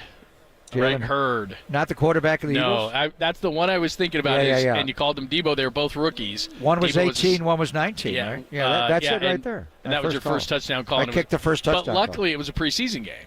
Well, still. It was a preseason game. Well, was it Washington this year where you called Elijah Mitchell Christian McCaffrey? That was tough. For like a second. That was tough. And you corrected yourself on the call. Yeah, he's tough. The Hurd one was the one. Yeah. But that's the only one I probably can really right there. That's think probably of. it. Yeah. Thank you, Andy. Preseason game. What was your biggest screw-up, asked Papa? What's your biggest life regret? I was going to ask him about David Stern because I thought, because David with the whole Tim Donaghy thing. Yeah. Over my dead effing body. Danny Dunn just texted me one. Oh, he's got got to find the audio. Me? This is the winner. Okay. Yeah. Save it for later. Danny's going to find it. Okay, let's play it next. All right, we'll play it next. Thank we'll you. get some more calls in, and then JD. This is going to build my confidence for Sunday, guys. Let's show me Brock. Come in and show your 4 picks against Baltimore. Let's get you ready for the Super Bowl. Let's get y'all confident. Don't do this again, ever. We're live in Vegas. It's Papa and Lund. Thanks for joining us on the Sports Leader.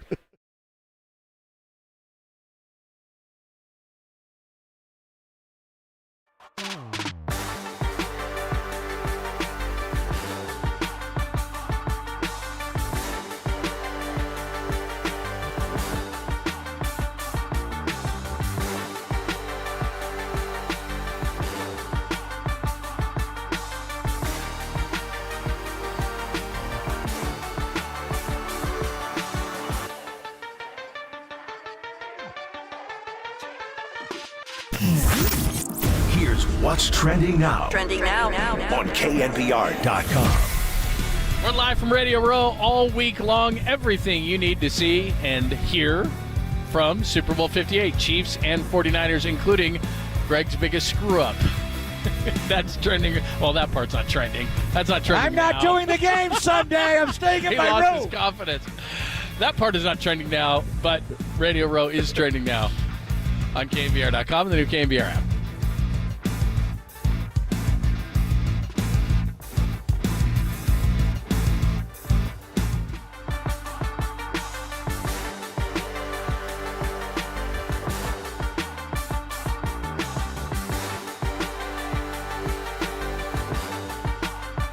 Hey, it's Greg Papa here. I'm getting all these reaction on the worst calls ever. You know why this all happened? Free CLR custom lens replacement surgery. I was blind. I couldn't see. But now that I had the CLR procedure from the Laser Eye Center of Silicon Valley, that could be a game changer. Do you struggle with distance vision and need reading glasses or wear bifocals? CLR is your permanent solution to readers, glasses, contacts. And here's one for you. Never develop a cataract. I didn't even know that. Don't wait until you're older to see great. Do all the things you love to do with perfect vision now. After tens of thousands of vision correction procedures, Dr. Craig Bindi and his team at the Laser Eye Center of Silicon Valley can tell you if it's your right time for CLR. So find out now with a free consultation at lasereyeclr.com. No readers, contacts, glasses, or cataracts. lasereyeclr.com or just call 877-GET-2020.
And now, time for the Protect Your Assets with David Hollander Business and Technology Report.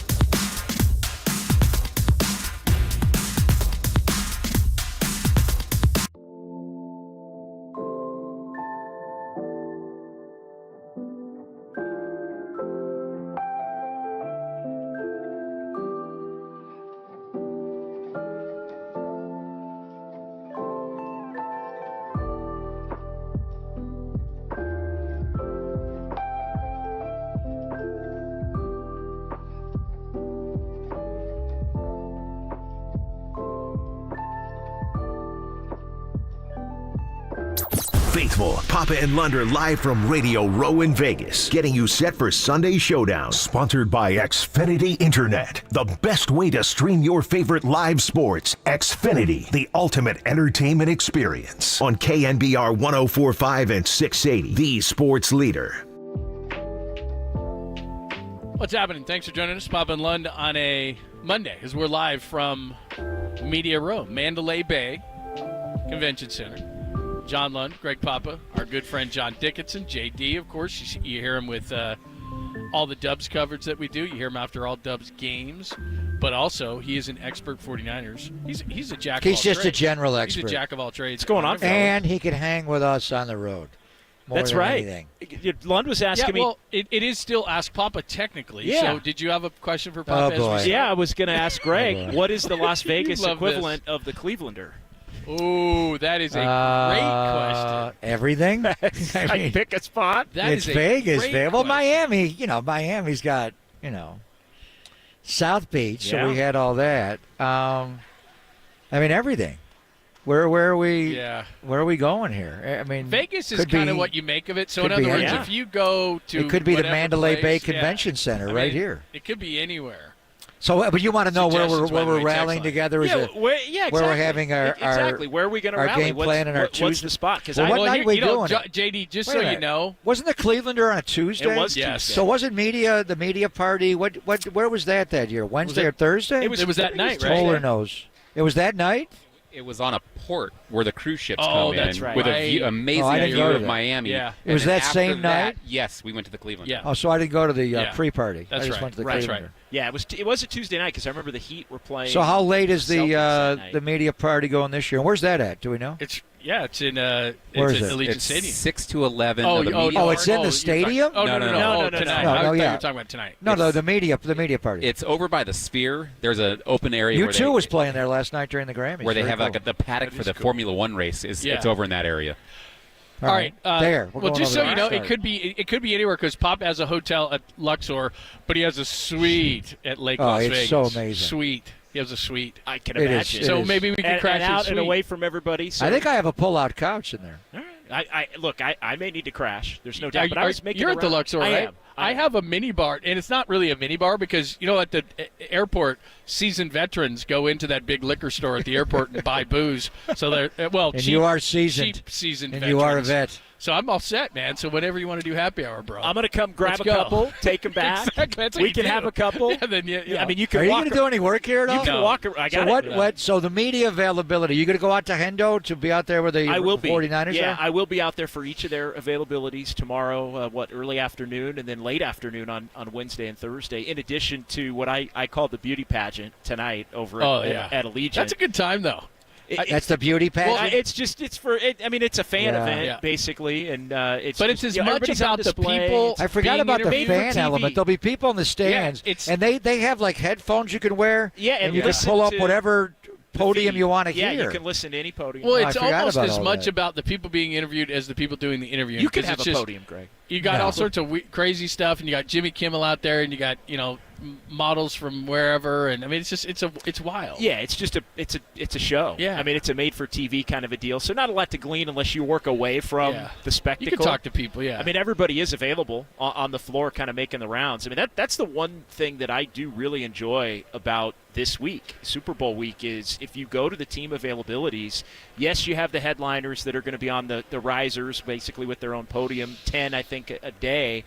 But everybody else is just available at tables in basically a hotel ballroom, and you can walk up to anybody and strike up a conversation. And as the week goes on, Brian Greasy, it's less and less, right? Assistant coaches are he's big so part of it. honest. I bet you Brian Greasy will get some headlines this week. Yeah, he could very well. And so that's I think the beauty of it is it's just walk up, and again as more of the media gets through tonight and tomorrow, by Wednesday and Thursday, a lot of people just don't go. And so the access gets even better because players are still available and coaches are still available, but without as many people, people get their work done and want to go they gamble. their stuff or want to whatever go it is. gamble. And so they don't come. And so as the week goes on, it's great access and the ability to ask a lot of different questions. So what's the story? They're at a walkthrough right now, and I heard a little bit about it landing last night and then this morning, but I haven't gone over to UNLV to actually see the field. Is there an issue with the surface the Niners are going to be practicing on this week at UNLV? Yeah, my understanding is it's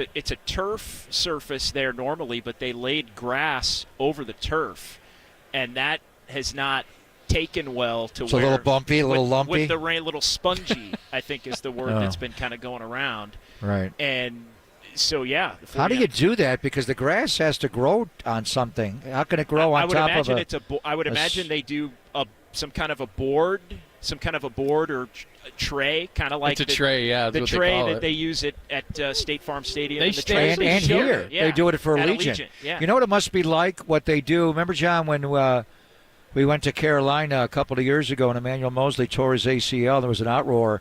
What David Tepper did with this international soccer matches was he did that. He put grass over the top of the artificial surface field. But grass needs to latch onto something to grow into roots. So is that the problem? It hasn't been secured down and it's slippage? Exactly. And anytime you put a new field in, like you said, and I guess they did it within the last week or right around a week ago when they did it, and it hasn't fully taken. And then there's been obviously some weather. They're outdoors. The Chiefs over at the Raiders facility have the ability to be indoors as well. And so, which brings up another we were there for training camp, so we scrimmaged with them outdoors. The indoor facility, those artificial surface, Kyle had reservations about. We're not playing on artificial. We don't want to practice on it. So, which leads to the Raider facility in Henderson is just so huge. What I thought they would do is let the Chiefs go from 10 to noon. They leave. We come in 1 to 3. I mean, if there's a situation where they just say, no, we're not bringing our athletes onto the surface at UNLV, can't they just co-op and use the Raiders facility? Well, I wonder about that just based on the fact that, I mean, the Chiefs basically own it for the week, in a sense. Will Kiss is thrilled by that, by the way. Yeah, I know. From the Raiders locker room that looks as Chiefs colors. Unbelievable. And so my understanding is, if the 49ers are upset and can, get the league on board with it, they may have to do something, and we'll find out. But they're a walkthrough right now. Yeah, so. And if it's bad enough with multiple practices still to come, obviously, throughout the course of the week, maybe it does become a scenario where I know the Chiefs have a morning-loaded schedule. Their they go earlier? Are in the morning. Yeah, because they're from Central Time Zone. In the morning, so right. they have an earlier loaded schedule. The 49ers have that afternoon to late afternoon loaded schedule with the media after practice and everything. So I'm sure the Raiders would love that. Let's open our facility up to both the Chiefs and the 49ers, our two most hated. Well, and I'm not looking for an excuse. So I don't think that's crazy. I think it's a way to solve it. Well, if you look at last week, they're preparing. We had terrible weather, and you're playing indoors. And then you come here, and you have to prepare outdoors on a mushy field, and they have an indoor facility which is going to be as close as you can get to what they're going to be playing in the stadium. Isn't that a major advantage for the Chiefs? Yeah, well, last week they had the one day, the Thursday, when you and I were together. Yeah. And they gave me so much grief for bringing a umbrella on the practice field, but it was raining so hard that day, and I came off the show and I wasn't really like, wow, it was a monsoon, but it only lasted about, and I think it did impact the beginning of practice day. It went about. But you were there for that, early part? I was there for the early part, and was then it howling? It just started dumping as I was walking out because they kicked the regular right when I out, walked in. and you walk in. Yeah, that's when you walk in. But it was only about 15 minutes. Yeah. The next day was fine, and then Saturday was a good practice. So I think last week they were fine. But if Kyle just doesn't like the field. What is the NFL going to do? Well, and my understanding is they're having a back and forth with the league about the possible other options. And I don't know if that includes the Raiders facility. I don't know if there's a nice high school somewhere close by. I mean, the Raider facility is humongous. Bishop Gorman. So I mean, just share the Raider facility. And again, with the Chiefs, maybe there is a designated 3 or 4 hour block late afternoon, even if they have to practice, maybe going into the evening and change around the media availability schedule. Maybe they wind up being able to do that, and there's a certain maybe 3 or 4 hour block where the Chiefs just aren't allowed in, right? You can have it all day, 6 a.m. until 2 or whatever it is, and then the 49ers get it from 3 to 7 or something like that, and then you'd have to obviously change the media availability schedule. But I think there's plenty of time to do that. I mean, the Chiefs' media availability schedule is 8 in the morning here until 9:15. But the 49ers, if they practiced at the Raider facility, they're closer to that facility from their Henderson hotel than going all the way to UNLV. Yeah. So maybe it becomes, if the 49ers were to get the ability to practice, let's say they get 3 to 7, you get 4 hours to do what you need to do, maybe you move the media availability up to I don't know, 10, 11 o'clock and do it before practice, but it would be after, obviously, the Chiefs have their availability. Our good friend JD, John Dickinson, is joining us, of course. Lots of stuff about the 49ers. We're live in Las Vegas. Real quick, though, because the trade deadline is coming up Thursday, and everyone's complaining again. Steph scores 60. It's not good enough to beat Atlanta. They're in taking on the Nets tonight. So, again, not to deviate too far away from the Super Bowl, but in a few days here, I've heard everything from they're going to stand pat to they're going to shed money to Tom Haberstroh writing today that they should go all in because they're wasting Steph. I mean, seriously, this thing is going like from one end of the spectrum to the other. What do you expect to see? Yeah, I could see any of it. I mean, I could look to see them try to get their payroll in order a little bit. But I don't feel like they're making a move just based on that. I think they're making moves based on trying to be as good as they can possibly be, not only this year, but really for the next 2 years. So I don't see them doing anything, even if they now think Kuminga, for example, is a keeper. And why wouldn't you think that based on the way that he's played here over the last month and a half? I've sort of put it into different categories as far as I don't think they're going to do anything with Clay. They're definitely not going to do anything with Draymond. Steph is Steph. And then Kuminga is probably a keeper. You like what Pajemski's brought. I personally wouldn't move off Wiggins at this point because Wiggins and Kuminga have shown the ability to play together, and when they can play together, you need that. You need those two wings, and Draymond seemingly has unlocked them. So that's a, six-person – to me, it's do you do something with Chris Paul? Do you do something with Moses Moody? Do you do something even with Kevon Looney potentially if you're going to be using him less and less to try and augment the rest of the roster? So keeping it simple, I think that's probably what they're looking strongest at. And if they were to do something with Wiggins, I mean, you'd be taking a guy back that has, I think, a similar contract that the team you're taking him from would have an issue with their player, right? You're taking sort of a problem for a problem. In that I'm not in favor. I want to see what you get back. Just look at the game the other night in Atlanta. He goes out right at the end of the first half with the ankle, foot injury, whatever it is. They can't guard either of their guards. I mean, Trae Young and Steph got into a back and forth that was riveting to watch. But ultimately, the game came down to DeJounte Murray forcing overtime, taking it over and overtime. He got wherever, and he's just different. You don't have to call a play for him. Just let him get to the mid-range area. Yeah, good pull-up And game. Pajemski's he's tough, but he just walked him down wherever he wanted. Would I be in favor of a Wiggins for DeJounte straight up? I don't know. But DeJounte is, and you made the point about Clay. The reason Steph was allowed to beat Steph was Clay's defense next to him. They don't have anybody quite. DeJounte Murray can guard. Now, he had a hard time guarding Steph that night, but who doesn't? Right. I mean, what would it take to get DeJounte Murray from Landry Fields and Grant Liffman? Yeah. Grant, what would it take to get it's the former Warrior Outsiders, their assistant GM? Wiggins wouldn't work with it, I don't think, because he's got years left in the deal. Murray does not. And so that becomes the other part of the equation is Murray somebody that would be willing to stick around? And so, yeah, I think you have to start planning not for the rest of this year without Clay, but basically life without Clay. And I think Murray would check that box, assuming that you could be able to sign him before. I love his game next to Steph. The length, the defense, the ability to get his own.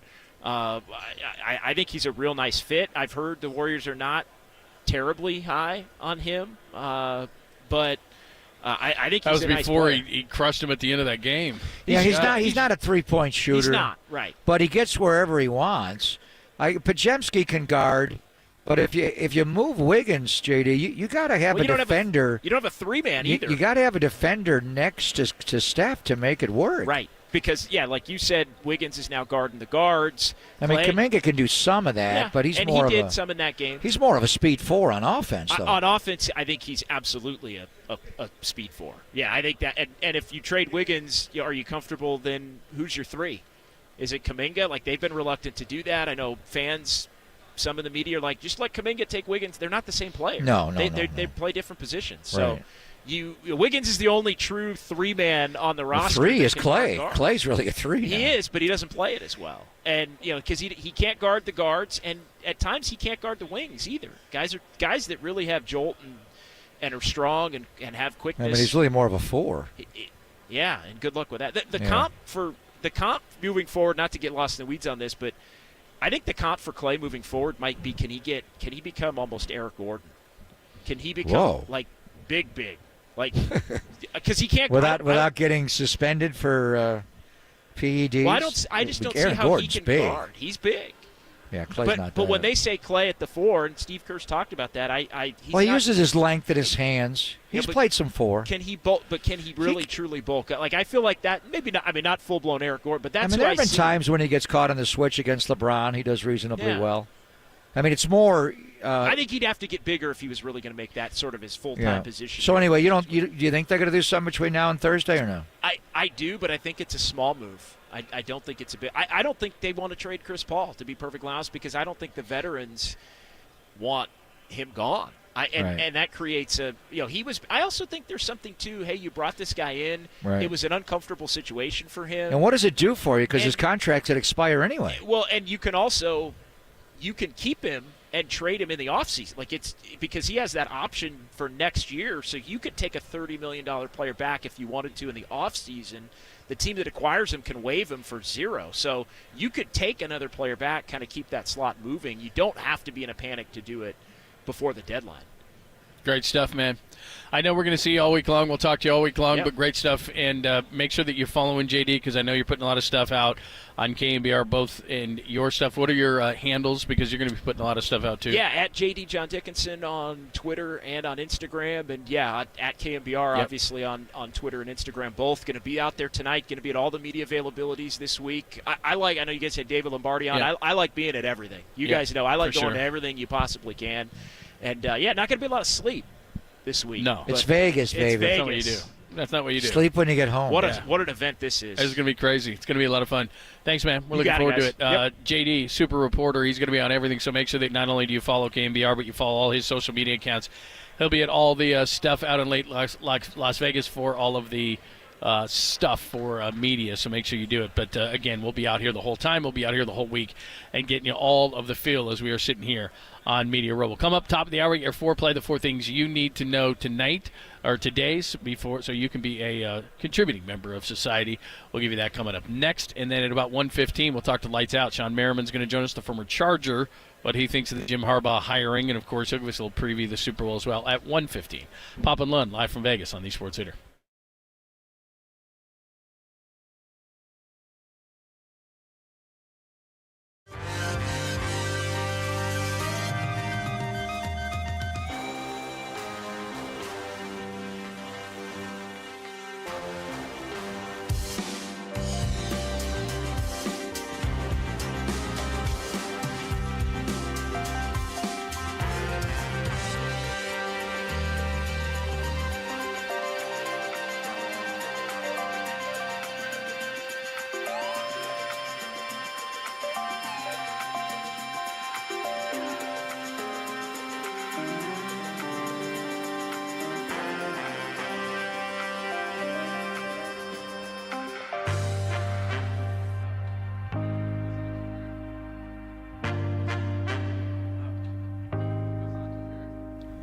Hey, it's Greg Papa here. You know I'm fired up about the Red and Gold's return to the big game and obsessed with Tony's Pizza in North Beach. He also has a great spot here in Las Vegas. Tony's Pizza in the North Beach, though, is the best I've ever had.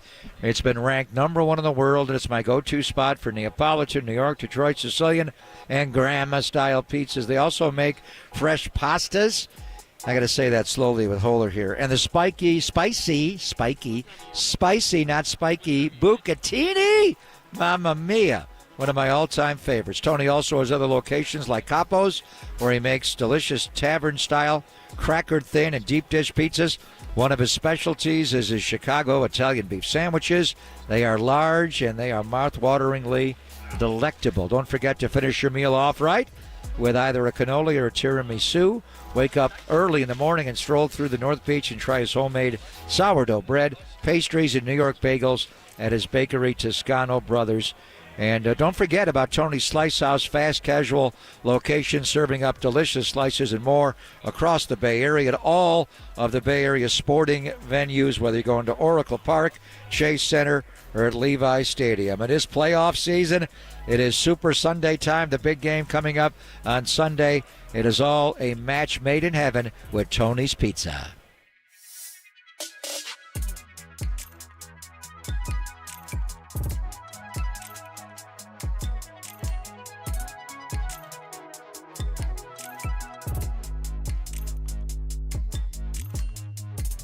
The following is a test of the emergency alert system.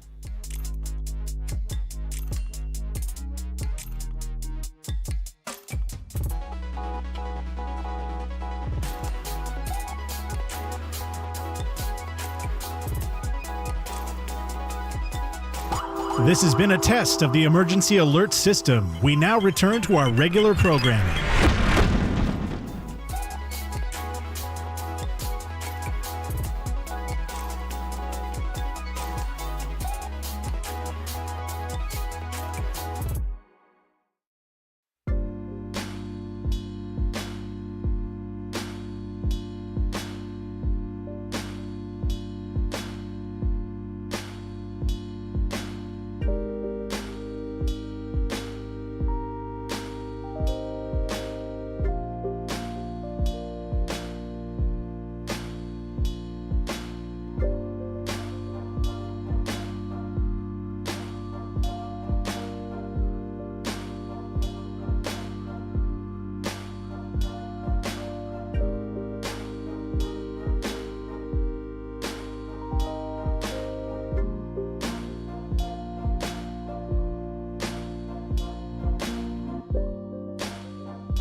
Your voice of the NFC champion 49ers, Greg Papa, and our game day host, John Lund, are live from Radio Row in Vegas. Sponsored by Xfinity Internet, the best way to stream your favorite live sports. Xfinity, the ultimate entertainment experience on KNBR, the sports leader. San Francisco. Oh, wow. That's the one. When was that? We don't know, right? We don't know. I think what that game was the is. first one of the year. When I went back on... A lot of requests on that at the text line. Hey, we're taking request calls now for San Fran Seaman. Did I say Seaman? No, it was... I think it was the first radio broadcast of the year. Was it? And I don't do it in the preseason. What was the opener? In Detroit? In 22. Oh, in Chicago, the first game of the year in the rain. Who scored that? Oh, Debo. Debo scored the touchdown of the Jets. Do you have it? Yeah. We have second and goal, 6-yard line. Lance in the gun. Debo to his side. Ross Dwelly goes in motion. Handoff to Debo coming wide right, trying to turn the corner. Oh! Touchdown! San Fran Seaman. Seaman? What did I say? That's the one.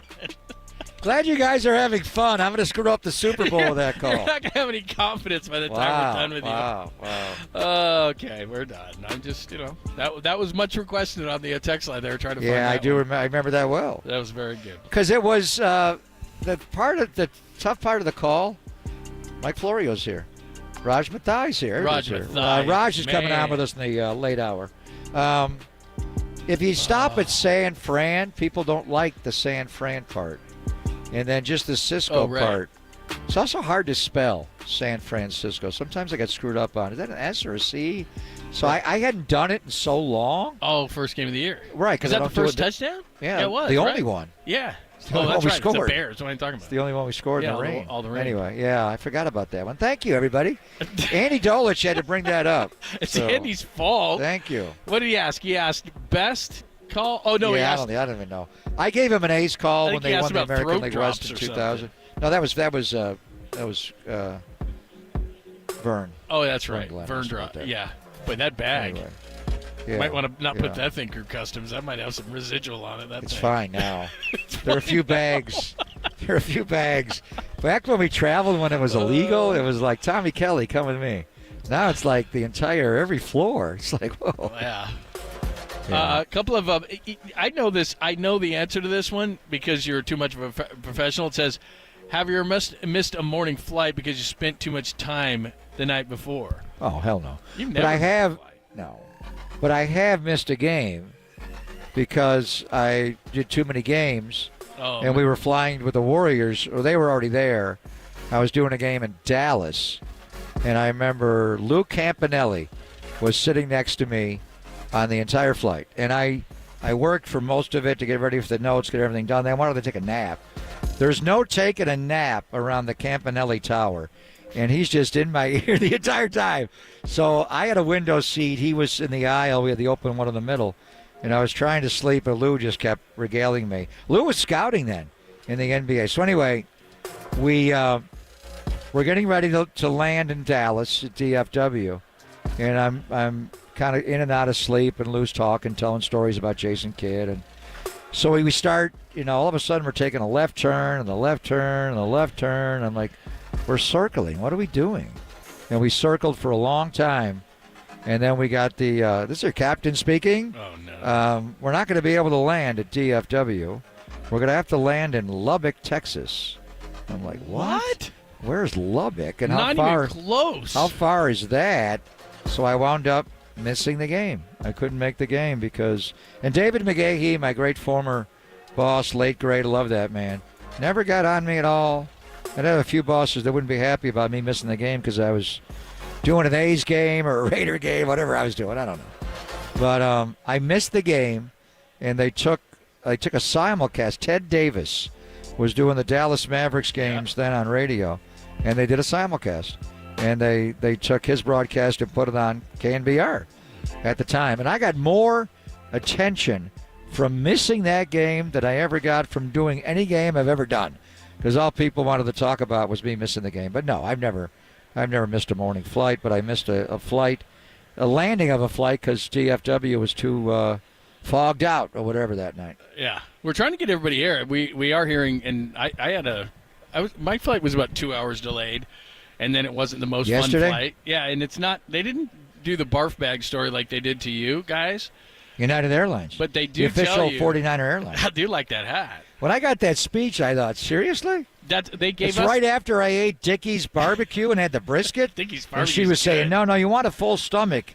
I'm like, really? No, you don't. Reverend Reverend Earl in front of me is not going to like that I had the Dickie's barbecue.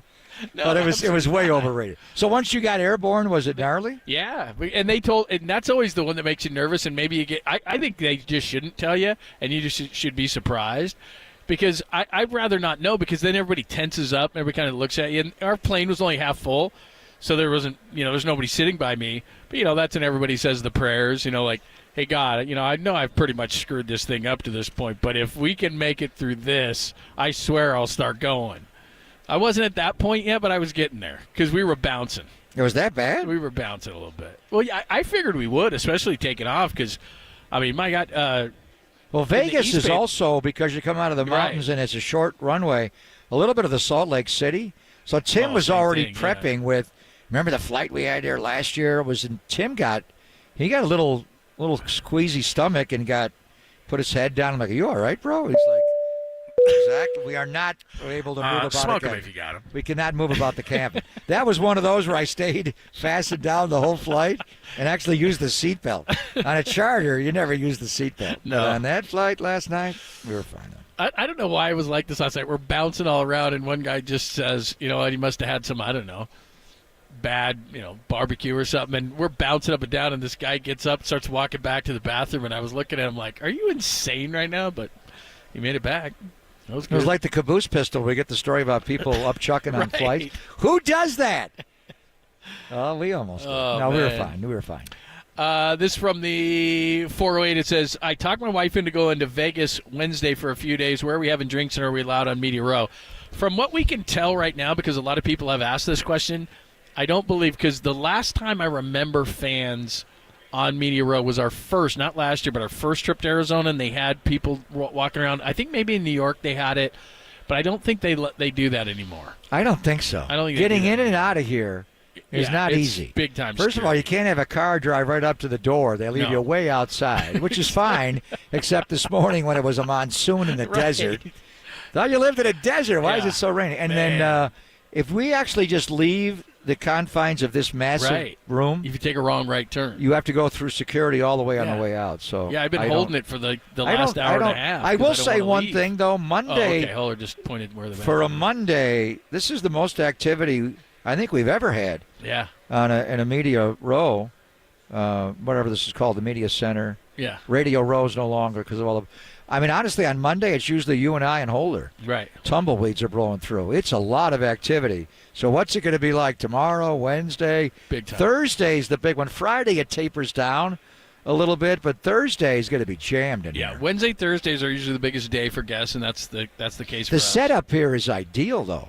It's massive. The lighting is bright. I know when we're hanging tomorrow, the rest of the week, we're going to look for the dimmer switch. And we're also far away from all the...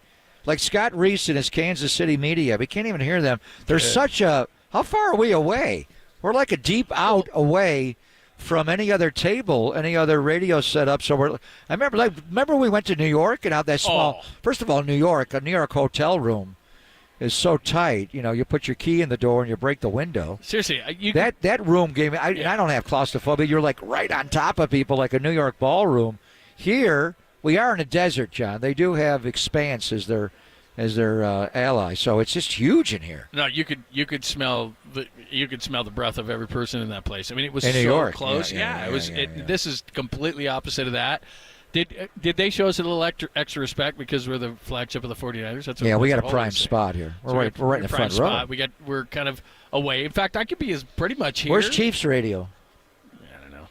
We could be probably as loud as we want for the most part because usually touchdown San Fran Seaman. See, look at nothing.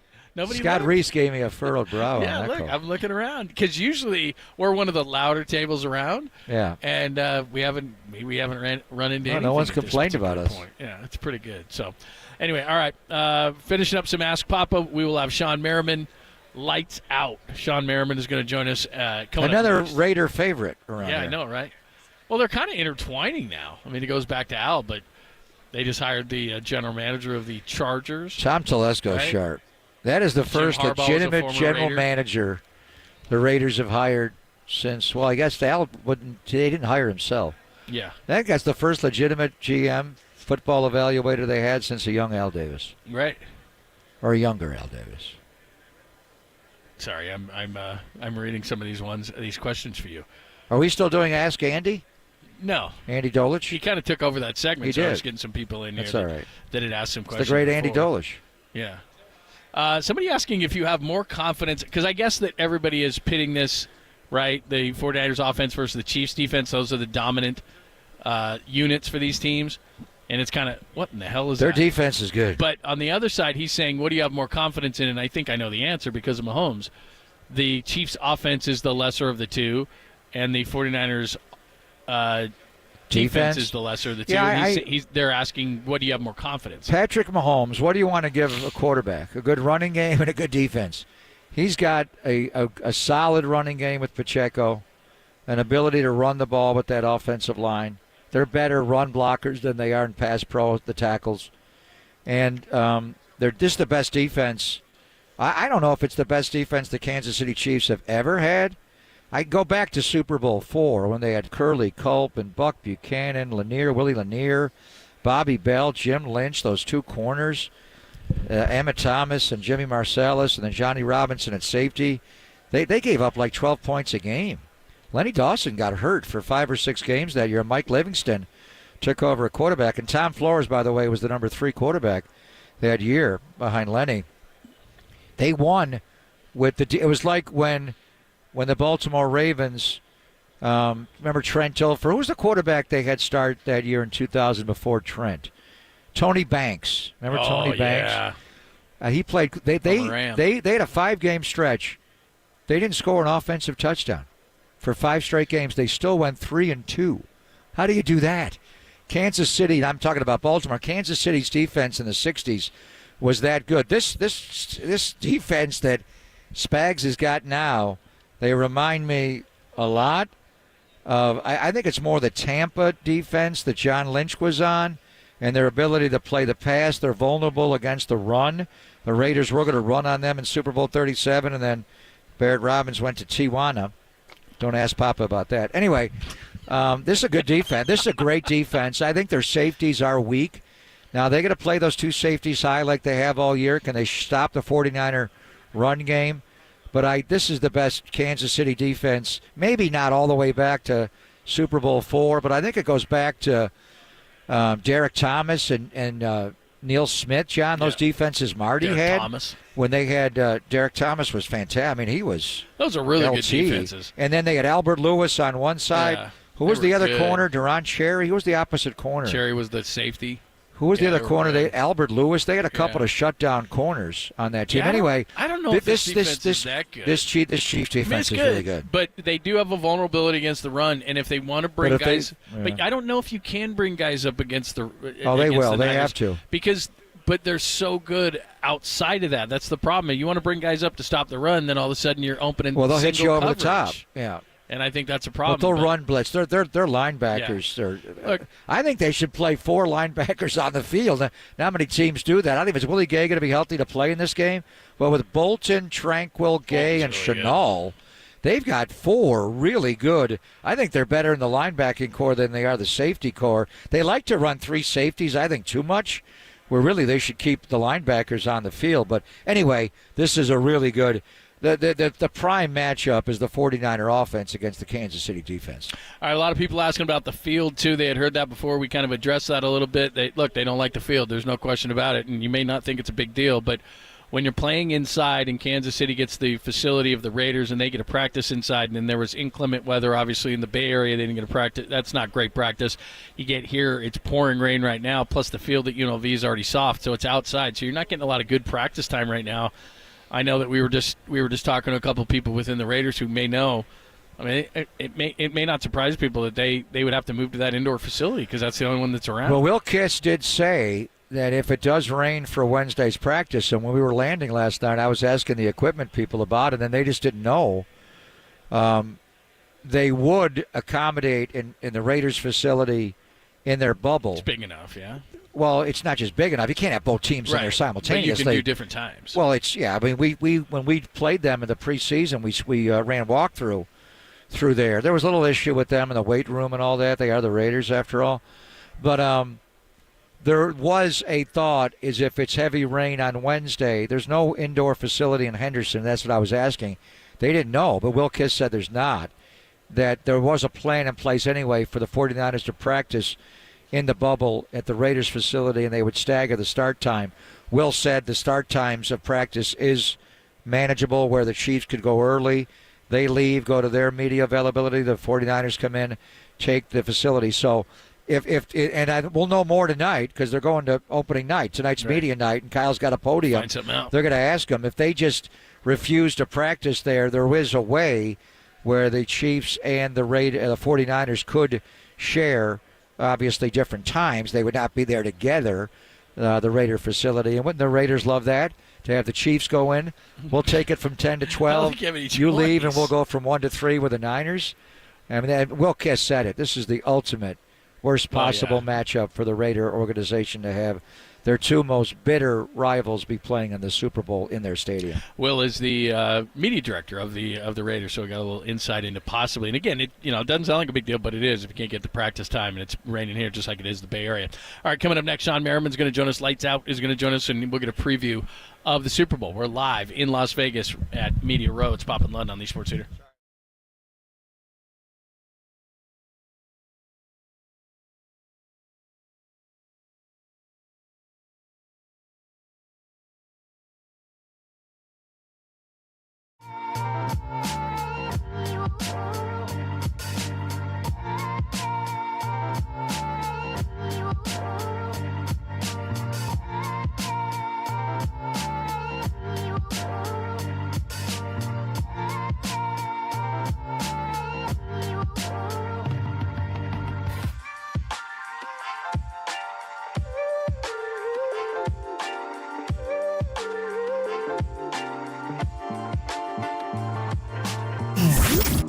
Here's what's trending now. Trending now. On KNBR.com. Tim Ryan, bro. I'm Murphy Marcus this morning to break down Super Bowl 58 and how the 49ers find themselves with a chance to finish the season where it all started. That podcast and more trending right now on KNBR.com and the KNBR app.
And now, time for the Protect Your Assets with David Hollander Business and Technology Report.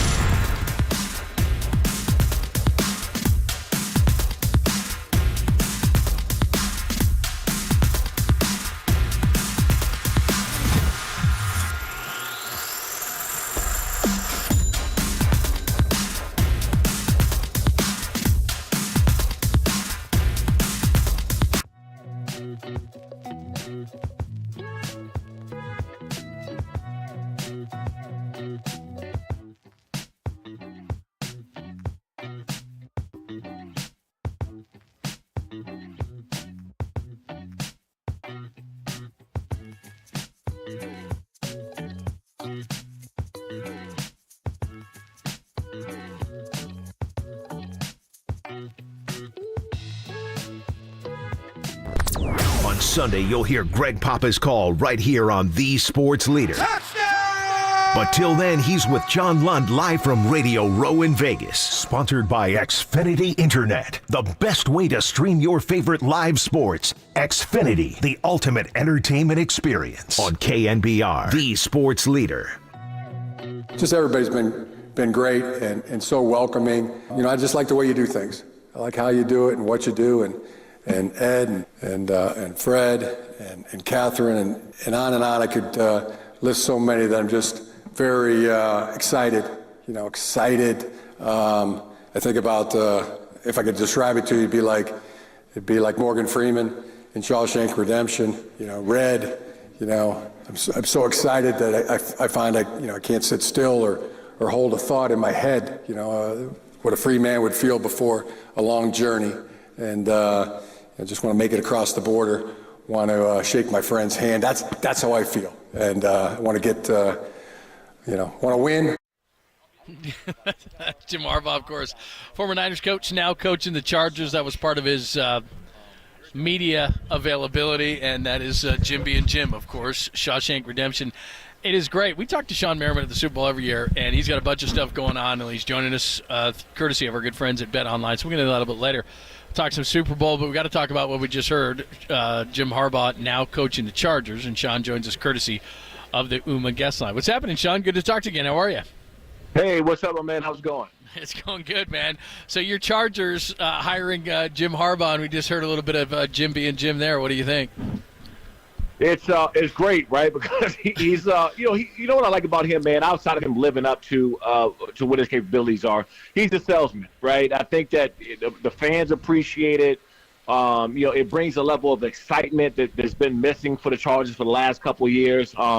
And I think it was the only way to go, not just for the Chargers, but for him, right? If he was looking to get back into the NFL, like what other team, right, has a quarterback, wide receiver, defensive guys, a full stable of athletes that's really good that you can walk into right away, and there's not very many with a coaching vacancy. So it worked. I think it worked out great for not only the Chargers but also Jim Harbaugh as well. Yeah, when you talk about the personnel they've got, obviously Herbert and those wide receivers and Austin Eckler, we'll see if they're able to keep him or what they do with him, Sean. But you mentioned the defensive personnel, your area of expertise. I mean, with Khalil Mack and Nick Bosa's older brother, Joey Bosa, that is a dominant duo. It was good in the NFL in many, many years, even when you were playing. Yet they've and Khalil had a big year this year, and you got Derwin James as well. Specifically, when you watch them play this year, what was lacking? Why didn't they get the most out of their defense and overall their roster? Because they're loaded on both sides of the ball, but especially on that defensive line. I think they were lacking their identity. One thing that we established back in my times when we were playing, where we were dominant, is you knew that we were coming to play physical. You knew that we had multiple guys. The second string guy was going to come in and be just as good. So there was no drop off. And when you're watching their games this past year, and I went to every home game, and I'm looking like, hey, who are these guys? Who are they? Right? Are they somebody's going to hit you in the mouth? Are they just a speed team? Are they finesse?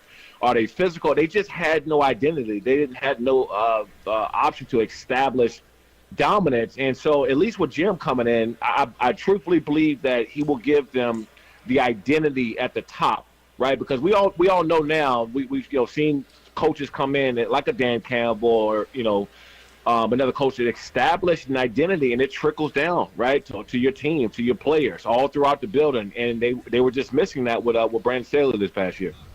Sean Merriman, Lights Out's joining us, of course, former Charger. It's Pop and Lund. We're live in Las Vegas. You're joining us courtesy of Bet Online. Could you have ever seen that we would have a Super Bowl in Las Vegas? I mean, Sean, I'm just sitting here, and it's the way I'm sure they talked it to you about betting when you came into the league and all this kind of stuff, and now here we are with a Super Bowl in Las Vegas. What do you think?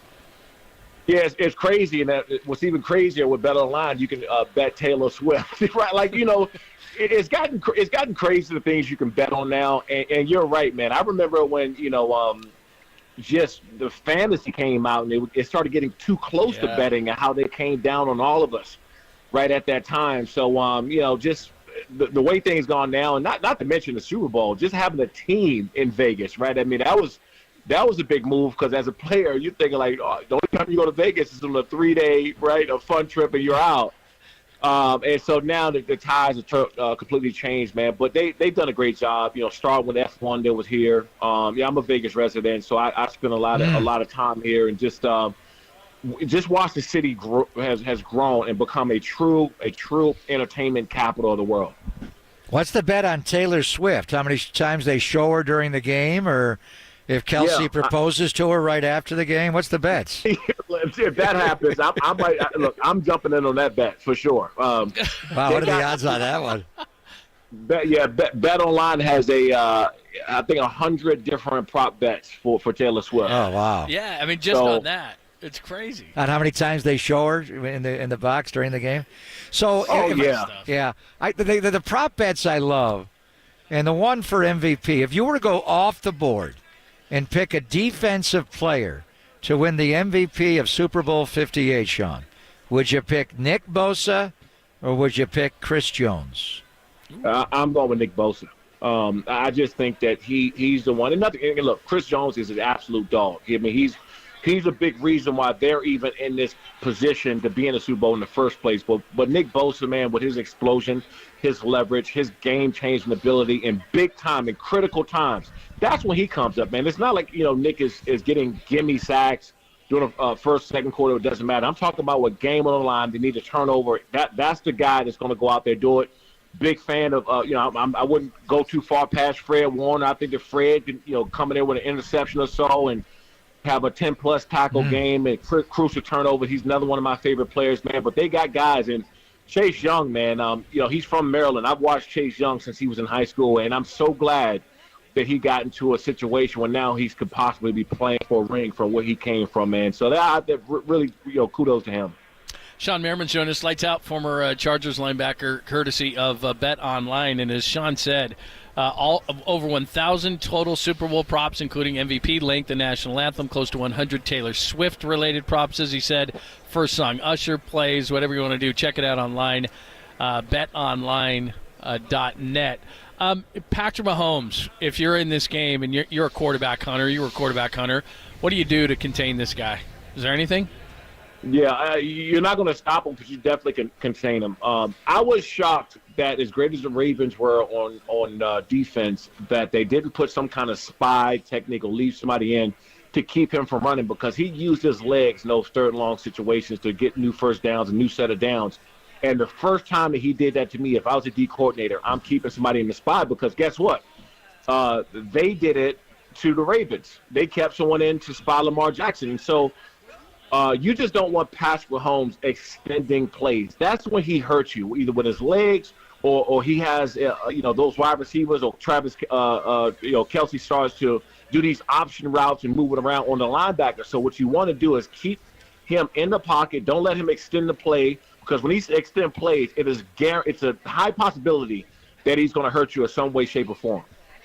Big plays. Last year's Super Bowl when he ran him into field goal range and Javon Hargraves chased him. The game in Buffalo when he got down the sideline. The game, and he does it every game. And the pass rushes, just when you evaluate the O-lines here and you look at Kansas City's offensive line and the guys on the outside, Donovan Smith, the former Buccaneer, and then on the other side, Jawan Taylor at right tackle. Do you see a big edge? You got to keep them squeezed down in the pocket, Sean, but do you see a big edge with the 49ers? You mentioned Chase Young, and obviously Randy Gregory will come in along with Nick, but the 49er defensive ends against the Kansas City Chiefs tackles. I think Nick Bosa said it best during his press conference. They're going to hold. These guys are holding specialists. They're really good at it. I think that their mentality is to maybe 1 out of 20 calls that they're going to get a holding penalty. So why not hold? I think that Nick Bosa and those guys up front in general, they're prepared for the holding. They're probably sent it into the league, to the referees, and say, hey, look at these guys holding almost from every single play. So as a defensive player, you can't go in this game and get frustrated. You know you're going to get held. You know that. You know they're not going to call it every time.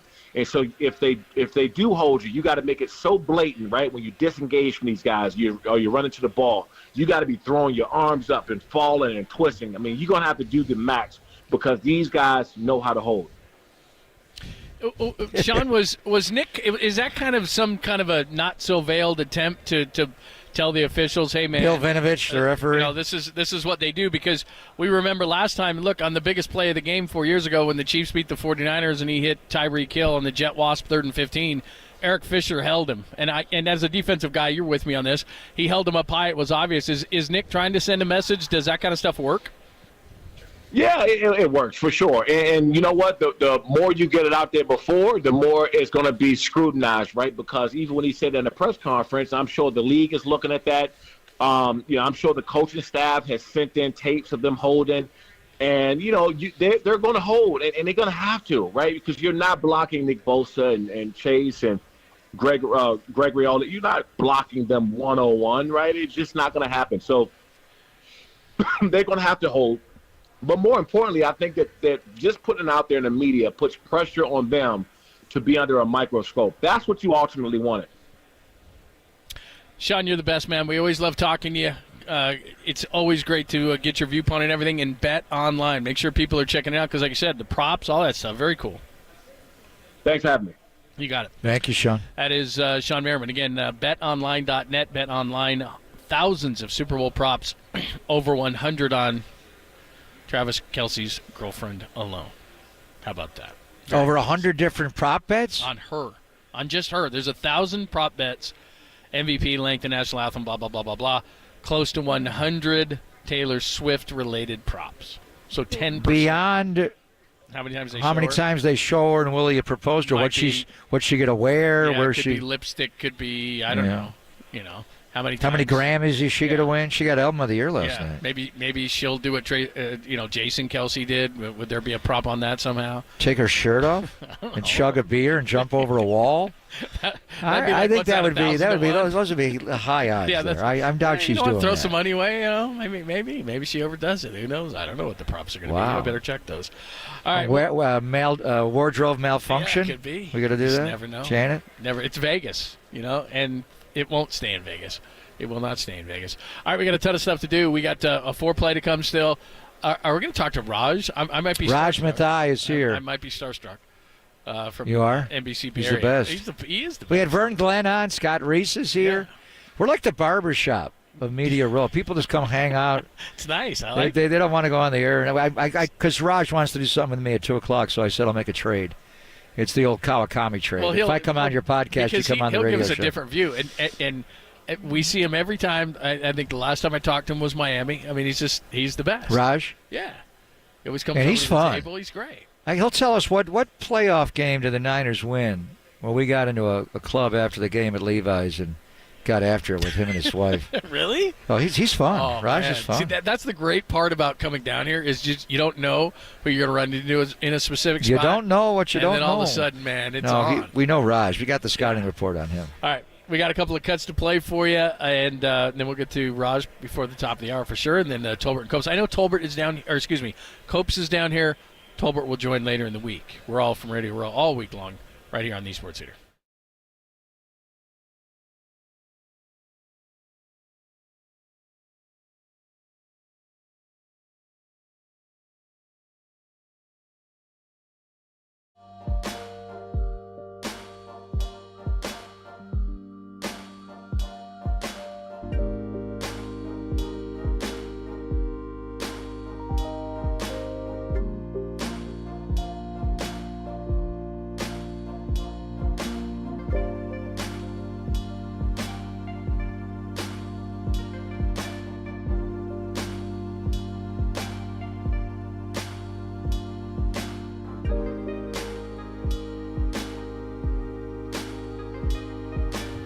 If you're a homeowner about to start a remodel or design project, do your architect or designer a favor and visit Golden State Window and Door Design. You can tour any of their showrooms virtually through your computer under the Products tab at goldenstatelumber.com.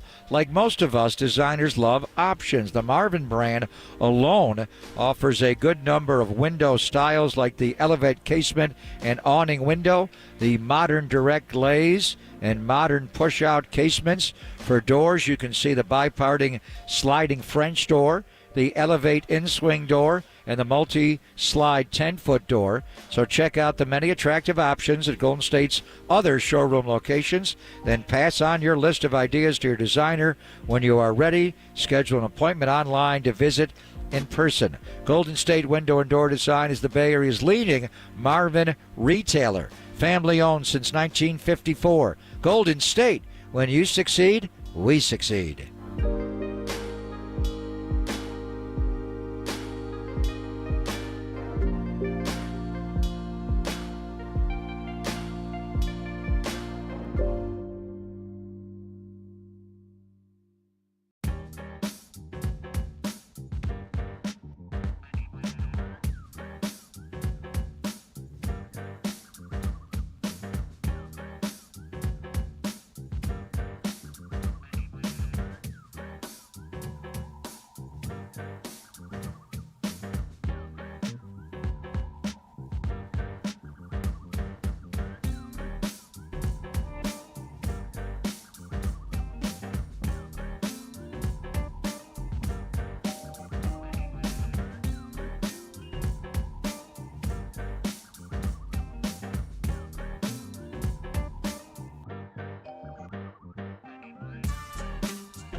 Time for some foreplay with Papa in Lund. I'm Dirk Diggler. 4 chunks of audio that really get you going. I have a gift, and I am trying to not be selfish about it, but to use it. On KNBR 104.5 and 680, the sports leader. I like Brock Purdy, but if the Niners are going to win this Super Bowl, Christian McCaffrey has to be the MVP. I think if the Niners are going to win this Super Bowl, they got to use McCaffrey early and often because they got to get a lead in this game. And they talked about it this week in Santa Clara. Whatever chip they brought to the second half against Detroit, they got to have that in the first half against Kansas City because I'm telling you right now, there's not going to be any comeback against the Chiefs. Sal was not on the best line. He might have been just direct from Philadelphia. I don't know what that was, but Sal Palantonio. Oh, that was our line from this morning. Sal Palantonio from ESPN. Do you agree with both things he said? One, he said they can't come back on the Chiefs, and two, if they're going to win, McCaffrey has to be MVP. All right, Sally that covers the Philadelphia Eagles. That was our line. Buy, Wow. Eagles, buy. Cry, Eagles, buy. Cry. Get your shoe shine box, Sally, and move on. Hey, Sal. I mean, it's a football game. There's going to be a lot of ups and downs. And the Niners could get way ahead early in the game, and Kansas City could come back like they did, and from 10 down or whatever it is. I don't know. I mean, in theory, typically the MVP of the game is a quarterback. So if the Niners play well and win the game, I think Brock has a good chance to be the MVP. But I do expect McCaffrey to be very much involved in this game. But Steve Spagnuolo, who Sal knows well from his days with Andy and Philly, he's going to be aggressive at taking McCaffrey out. I think they're going to pummel him as much as they can. Now, he's hard to get to, but I would say if the Niners win the game, typically it could be Brock or McCaffrey. But what if Debo goes off? What if Brandon Ayuk goes off? Wide receivers have won the MVP of the Super Bowl, so I don't know. But whatever Sal says, we love it because he is Sal Pal. Yeah. Look, I'm with you. Look, conceptually, would it be great if against the 25th rush defense, the 49ers ran the ball very well? Yeah, I think that in order to do that, not only do they need to do that, but they need to do that to set up what they want. And then if you believe in this kind of stuff, the Chiefs lost 6 times this year, and the opponent on average ran the ball 31 times for 135 yards. So that's pretty good.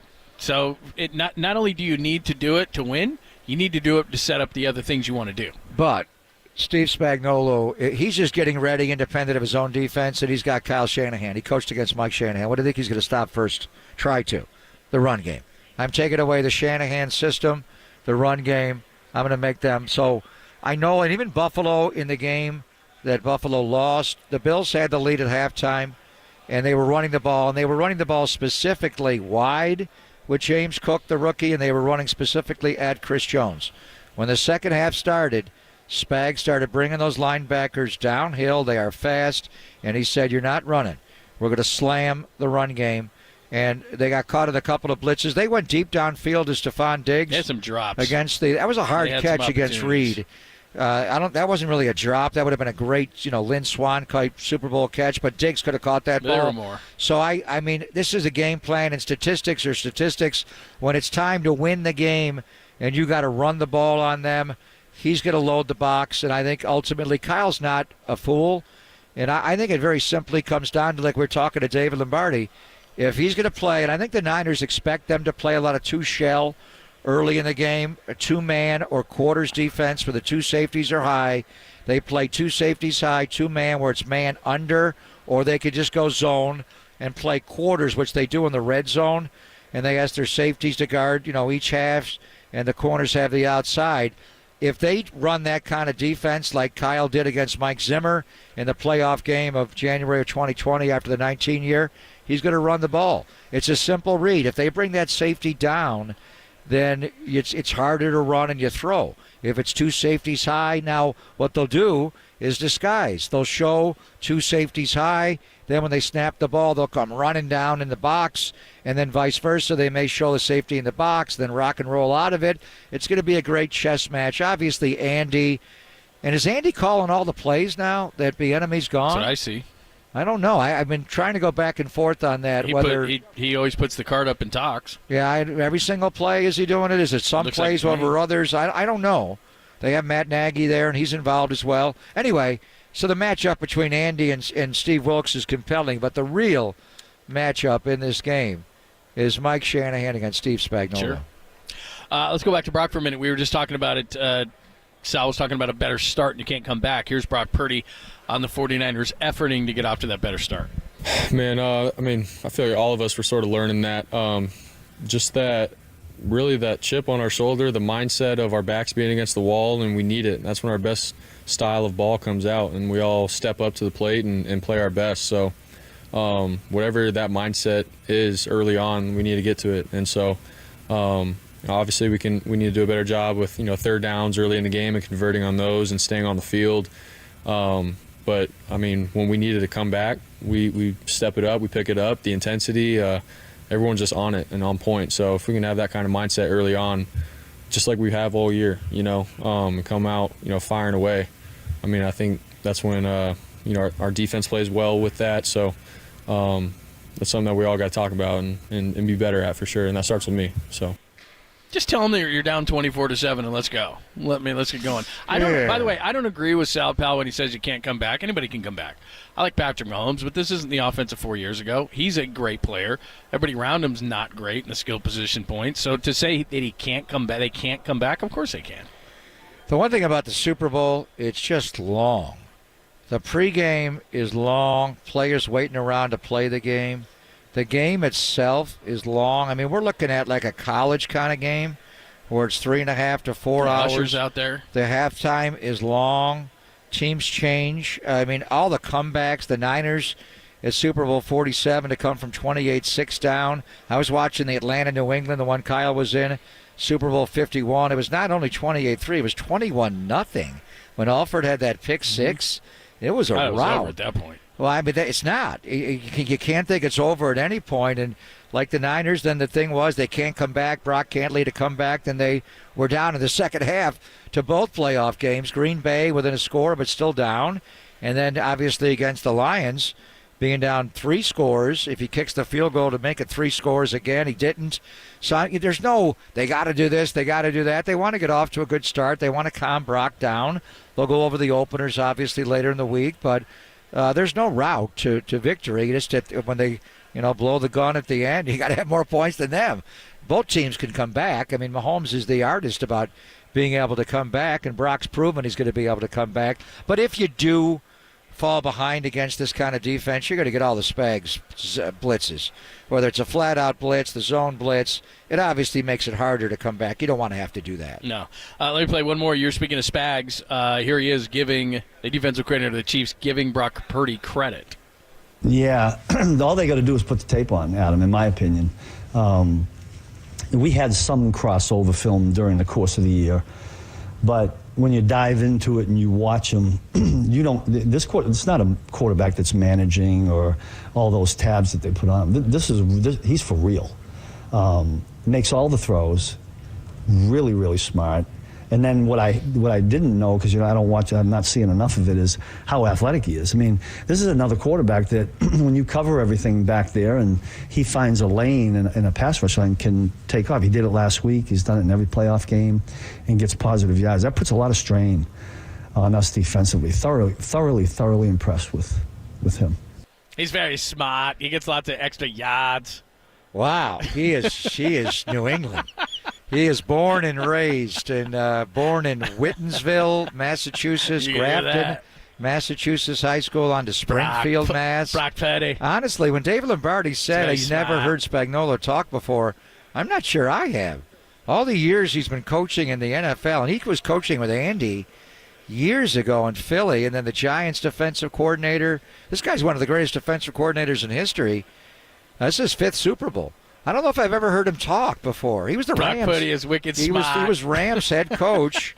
I just got the NFL stat packet. Yeah. It's like 44 pages long. I got that thing and jammed up my email. What is Kyle's head-to-heads with Spags? That's on page 549. I don't have to look it up. Is it that many pages? No, I don't know. It's 44 pages. Yeah, it's not that many.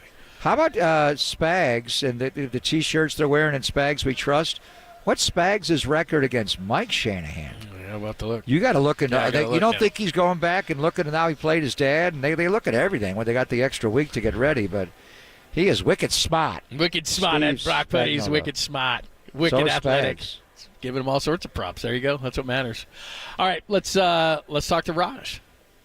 You're doing a little trade. Raj! You're doing a trade? He's since he sat down, all he's been doing is typing on his laptop. Do you write your own scripts? He's working on something very important. You do not. Of course he does. You're just a rip and read guy. Yeah, I thought everybody would do. Don't put it on the prompter. Raj will read it. Beep off, San Diego. All right, let's do it next. This is the best ever. And then top of the hour, sportscaster turned real newsman. Yes, Tolbert. How many have done that? At the top of the hour, only here on the Sports Leader.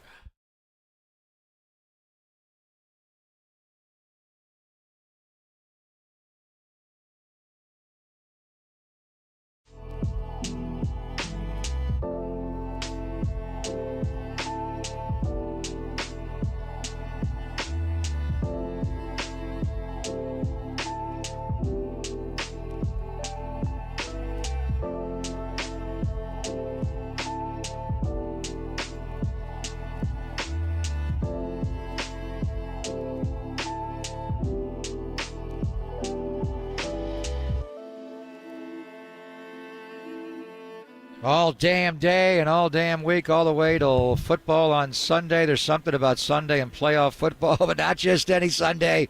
This Sunday, when you wake up, you take a morning walk to the store for burgers and beers. You tidy up the house to make room for 10 fellow football fans, and your biggest Sunday chore is loading a case of Bud Light into the fridge. Or if you're getting ready for a full day with the quote-unquote family, which is anyone wearing the same team colors as yours, the hard work pays off, because nothing is as easy to enjoy as a Sunday full of football, full of beer, and specifically Bud Light. It's easy to get excited for game day, because when you got your beers and you got your buddies or your family, nothing is hard until the other team scores a touchdown. So enjoy your Bud Light throughout the NFL playoffs. With Bud Light, it's easy to Sunday, easy to enjoy.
faithful. Before John hosts the pregame on Sunday and before Greg calls every super snap, they're revving you up from Radio Row in Vegas. Sponsored by Xfinity Internet, the best way to stream your favorite live sports. Xfinity, the ultimate entertainment experience on KNBR, the sports leader. The king of tight end, man. He's best tight end in the league, and I mean, deservingly so this year. He's been playing lights out, playing the best football of his career, and really catapulting that San Fran team through the playoffs, man. And I couldn't be more proud of him, and couldn't be more honored, really, to go up against Georgia in another Super Bowl. Can't say enough amazing things about who he is as a guy and who his family is. Can't say a bad thing about him, man. So it's gonna be a fun time. That's Travis Kelce. Leading us in, again, Super Bowl 58. It is Monday at the Mandalay Bay Convention Center and Media Row. This is going to be our best guest of the week.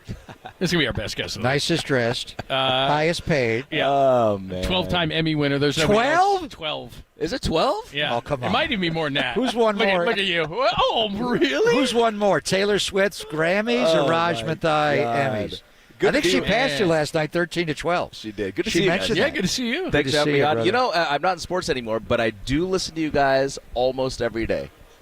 About What do you mean 10 almost? What, What the are you days that doing you on the don't? days you're not? What the hell are you I've been doing? called Raj? into some news conference with Mayor London Breed. That's what I don't listen to it. It's Willie Mays Day. She It proclaims is. it. That's classic. So when did you make the conversion? We used to do Giants baseball together. It was fun. When did you make the conversion to news? Well, we'll get into the business stuff when GE. You just moved my camera, by the way. It's okay. Gosh, I'm sorry. What are you, a radio guy? When GE sold NBC to Comcast. They wanted you. 2011. They And wanted I was Ted Griggs, our old friend, said, hey, we've Yeah. got an option here. You can go full into sports and do all the Yeah. Raiders, Niners, Giants, A's stuff, Sharks. Or you can make triple and anchor the news. Well, no, or there's an interesting proposition here. You could be the main news guy at NBC.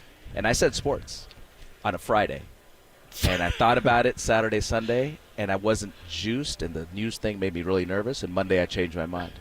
Seriously, And the you rest is took a history. weekend to think about it, and you Yeah. switched. Yeah, I switched. I love it. Is there ever a moment you regret, like Super Bowl week? Do you? No. Well, you'll do both this week. It's cool because it's like having two kids. Which kid do you like more? I love them both. Oh, Greg will tell you. I don't regret it because on big Erica. events, Olympics and Super Bowls, I'm here with you guys. I get to Well, see, smile. that's the thing. It's When it becomes fantastic. this big, then you get to pop in and have fun anyway, right? It's Yeah. so cool. It's my 10th Super Bowl, so it's really Unbelievable. fun. Speaking of kids, I remember what game was it? The Niners. It was a playoff game. My family was there. Your family was there. Your child's adorable. We got after it. Look, we had a few Gold Bar whiskeys. That was that about night. 11 Whoa. p.m. after the Packers That's when he does it. 49ers. Was it the NFC playoff title game? Yes. Was that what it was going I to the think Super so. Bowl?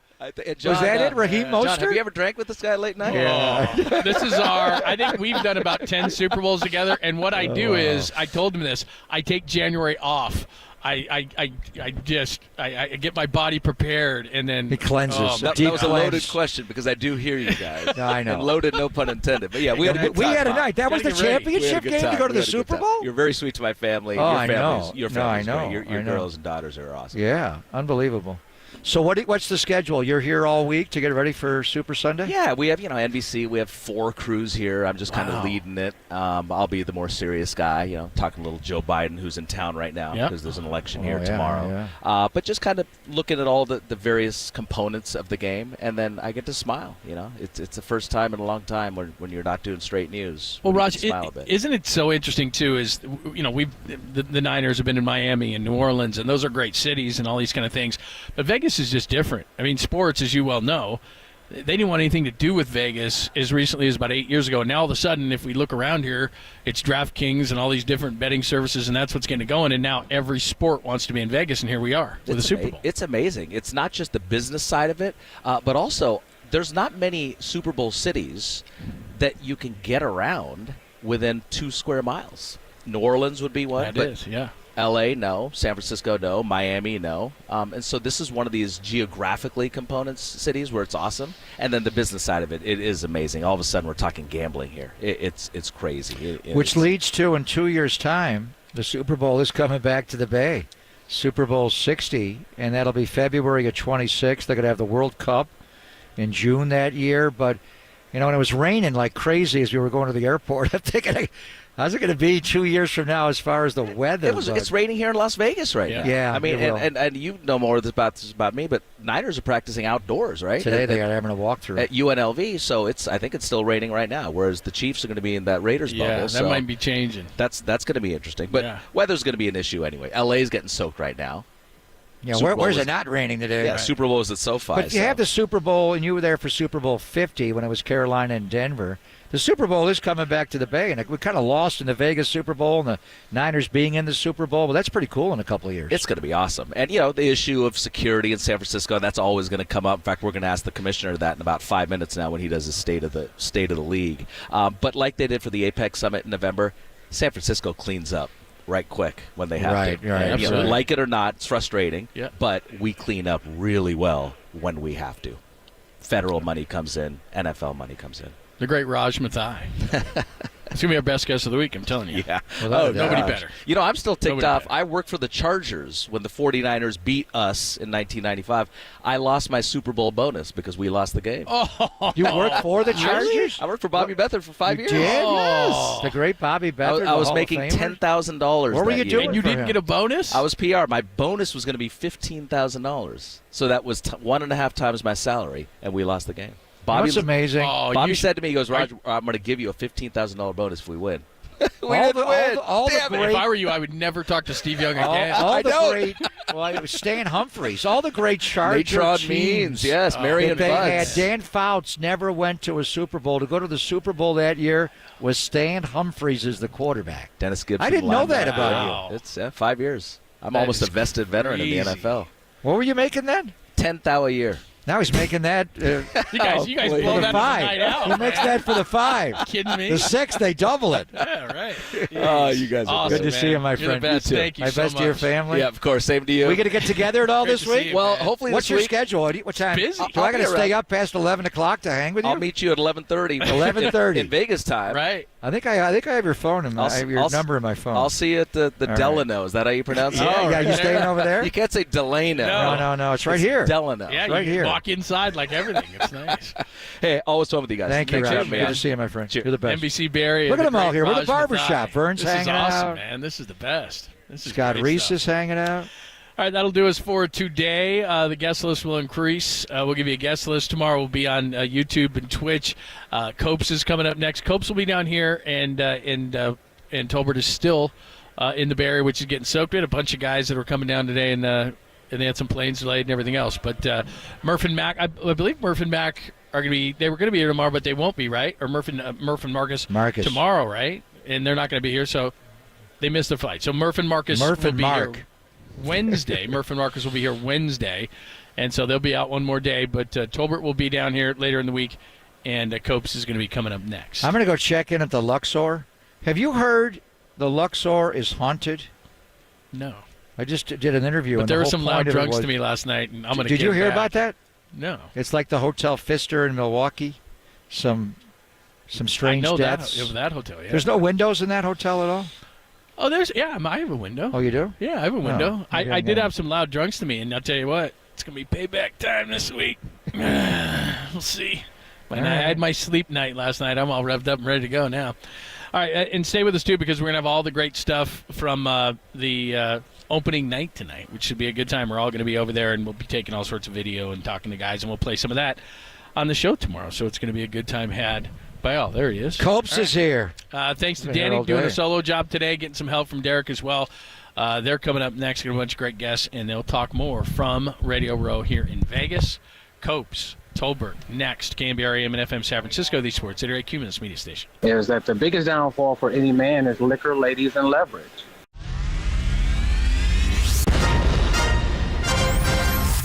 The NBA brought him to the Bay. While his co-host was born and raised here. Adam, that is great co-host work right there. That is amazing. You're lucky to have Adam, Tommy. Oh, absolutely. It's time for Tolbert and Copes. Let's get it on! Tom Tolbert. Yeah, thank you. Now if I could ever get some beer.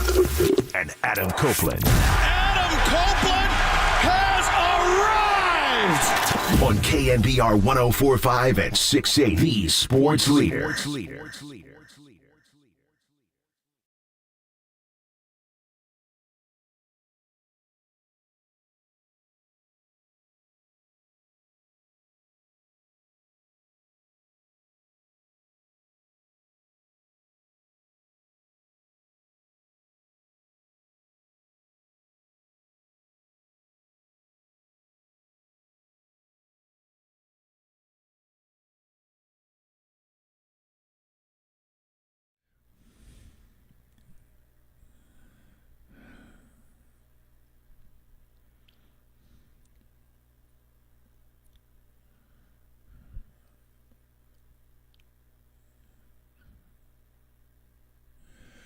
What is shaking?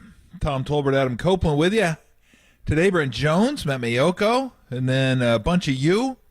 And I got to say, two quick things. One, that was the best that I've ever seen the Lund Papa show look with Papa's screen being turned off. Fantastic. The beauty quotient just elevated immensely. And I do have to say, hope everybody's all right out there, man. Hurricane tornado warnings in the Bay Area? Like, what the hell is going on? I mean, we were getting blown all over the place yesterday. So I hope everybody's okay out there. I read where there's a landslide in the city. Like, it was nasty out yesterday. It was windy out yesterday. And there was a lot of stuff weather-wise happening. So I hope everybody's safe. Hope everybody's good. Hope everybody was inside. And if you have to travel, you made it there. You made it there safely, because that was some wicked, as they say in the Northeast, wicked weather yesterday. Wicked smart. So hope everybody's good. Hope everybody's good. Not so much in Vegas. I don't think they had the wicked weather in Vegas.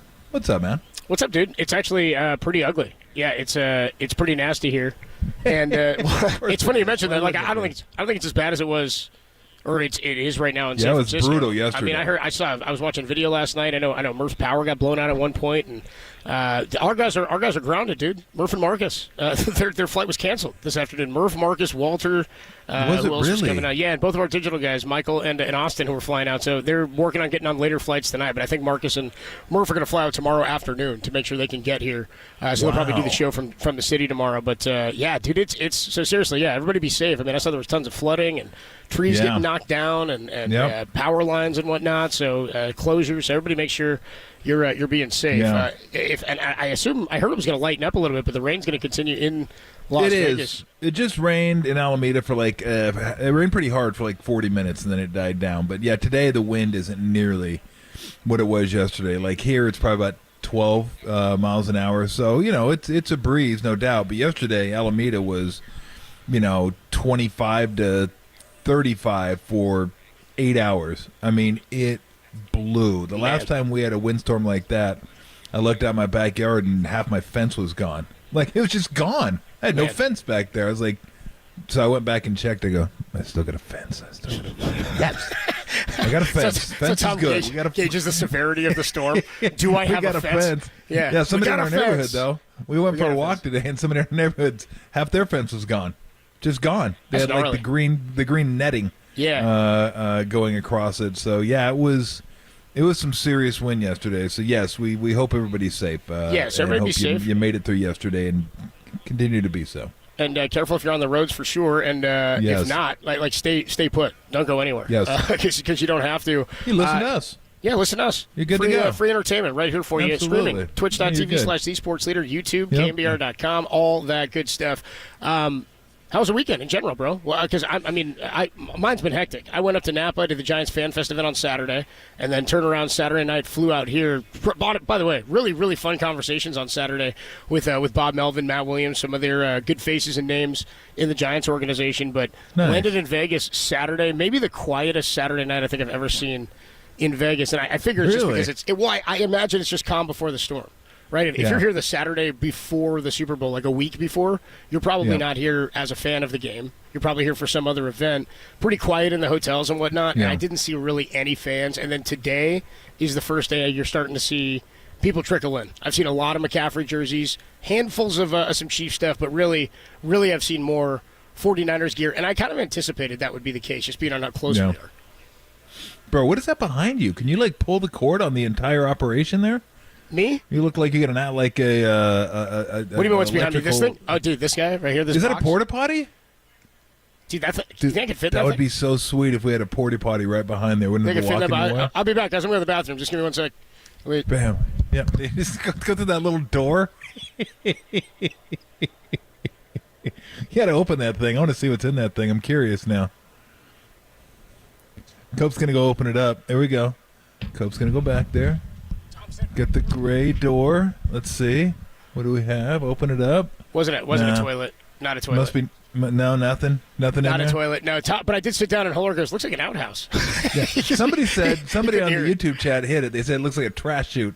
Yeah, or dude, like like an old school laundry chute. Remember, I never had one. I just seen them in the movies. Yeah. I don't know that does anybody? You just pop on the chats or whatever and say you had one. Has anybody had a house with like a laundry chute where you put the laundry in the chute and it shoots it down to like the first floor or something? Because I've only seen it in the movies.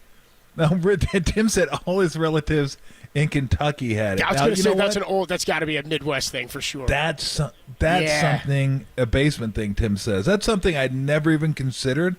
But if I ever had enough money to get a house, now that I'm thinking about it, how cool would that be? Just have a laundry chute upstairs. You just chuck everything in there. I mean, it'd be kind of unnecessary, but it'd be pretty badass. Yeah, dude. What is that? Oh, it's our laundry chute. It's our laundry chute. You know what's wrong with the laundry chute? So if you have kids, because the kids would be like, "Yeah, I wonder if I could fit in that thing." Yeah, I mean, I bet you you know it. Because if I was a kid, I'd be thinking, "Oh, I'm going down the laundry chute." There's just no doubt about that. At some point, I'm going down the laundry chute. So, or I'm throwing some other kid down the laundry chute. That would be my. Or firecrackers. Yeah. Yeah, maybe not. Well, my kids are older now. I guess I could. If you have young kids, probably don't, because toys are going down the laundry chute. Firecrackers, possibly. Can you imagine how loud that would be if you're just chilling in your house watching a game and Firecracker bam! on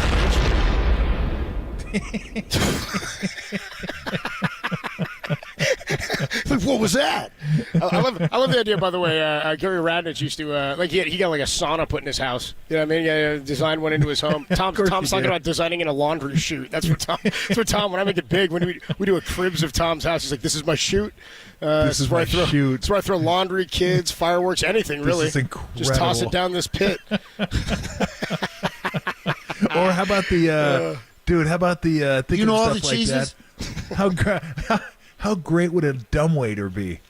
A what? A dumbwaiter. You know, where you put stuff on like a tray, and then you pull the rope and it goes upstairs like a food. Dude. You deliver food upstairs. I think like houses with butlers and stuff. Yeah, butlers and stuff are like really rich houses that have butlers and stuff. They just put the food in there and they pull the rope and do the whole dumbwaiter thing and go whoop, and then you get the dishes. You finish it. You put it back in there and lower it down to the floor, and they come pick it up. Now that would be badass. I'd have that just to have the FU money to have a laundry chute and a dumbwaiter. Oh, now we're talking. See, that's the thing, is at some point you kind of turn the corner on being so rich that now you're going back to like the rope and pulley invention of the Industrial Revolution. It's like one of the early. It's like, are you really that rich, or are we just couldn't you get something electric, like one of those chairs that the older people have to sit in to take them upstairs? Can we get one of those? Oh, the one that goes up the stairs. Yeah, dude, I want to get one of those. That's what I want. I want to sit on the. That's the modification I want to my home. I want to sit in a chair that'll take me up the stairs, so I can get some other stuff done instead of walking. You know what I mean, on my way up. That would be pretty cool. But at that point, like I told, I've said before, I go, look, before you get me something like that, I'm crawling upstairs. That's like the last. I mean, that's the last horizon before you just cash it in. Just why even bother, dude? It's such I'm a purchase. I'm just gonna sit in this chair and go upstairs. Yeah, like I'm gonna crawl. Or at that point, I'll just like sell the house and get a ranch style house. So it's a you got to go one story. One story. Yeah, you can't be climbing stairs. Now how far are you from that? I mean, the other one is it's a tough look. The one on that like maroon red bike that they have to ride with the basket. You get a lot of those in Vegas here. But seeing those, and that's not necessarily just your older. It's just like, I'm not walking all this. I'm not doing all this walking. Yeah. Oh, you noticed something I saw today? We're all over the board, and then, look, we got a whole full week to get. This is the thing about the Super Bowl that kills me. Everybody wants to break it down for 2 weeks. I'm like, bro, it's just one football game. I don't know how. I can only break down a game for so long. I can't do it for. But anyway. Is it like a new thing that all these like mountain bikes now have these massive thick tires? Have you seen these? No, I have not. We are all over the place. Man. I have no idea what you're talking about. They have these huge. I guarantee someone on the thread's going to know. They're like these. I don't even know what to say. Like they're just huge tires. Like they look like they inflated them 40 pounds past their PSI. Oh, I do know what you're talking about. I do know what you're talking about. They're like motorcycle tires almost. They look like, but they're on a bicycle. Exactly. They're on a bike, and they look just weird. And I noticed that's kind of a thing now that a lot of people. It's a trend. A lot of people have the. Oh, yeah, I didn't know why. Is it a more comfortable ride? I don't know. That's why you need. That's why I always had the ample buttocks. Always worked for bikes because it gives you the cushion, the extra cushion, not for the pushing, just for the sitting. I don't know where you want to go now. I'll tell you. I don't know. We should probably take a break. Grilled cheese. I made a grilled cheese last night. What kind of cheese? Herman Munster. I went Herman Munster cheese. Thank you. Munster. That's all we had. It was either that or like some plant-based cheddar cheese. And I asked my daughter, because she'd had it before, because some of the plant-based stuff is pretty good. But if you think you're getting fewer calories, you're fooling yourself. You're not getting fewer calories. So I go, how's the plant-based cheese? She goes, nope. She goes, that's the one thing they haven't figured out. She goes, they figured out a lot of stuff. They have not figured out the cheeses. She goes, the plant-based cheeses, and I'm quoting Haley here, are ass. So I just said, you know what? I go, let's just go with the Munster. Let's just go with the. You know what? I think I'll pass on because that. Lori took all the Havarti for her ham and cheese. So I didn't have Havarti, so I was down to Munster and plant-based cheddar. So Tom's I go, three give me the choices. Herman Munster. Yeah, leave me the Herman Tom's Munster. three choices. Cheese, yeah. Havarti and Munster, and then ass, plant-based, according to Haley. Yes, there you exactly. go. Tolbert and Copes all over the place. I don't know that we'll need a full week to break down any of the topics. We just glossed over there in the open. Should let you know, Murph and Marcus are going to begin their shows here. It sounds like tomorrow, actually on Wednesday, after their flight was canceled this afternoon, so they'll be back in the studio tomorrow. But we are live. I'm live here from Radio Row in Las Vegas, sponsored by Xfinity Internet, the best way to stream your favorite live sports. Xfinity, the ultimate entertainment experience. Let's get more into this. We got plenty to talk about, but we can go more general, more 30,000-foot view as we open it up here from Las Vegas and Radio Row. Sal Paolantonio was on with Murph and Marcus from Radio Row earlier this morning. Talked a little bit about Christian McCaffrey.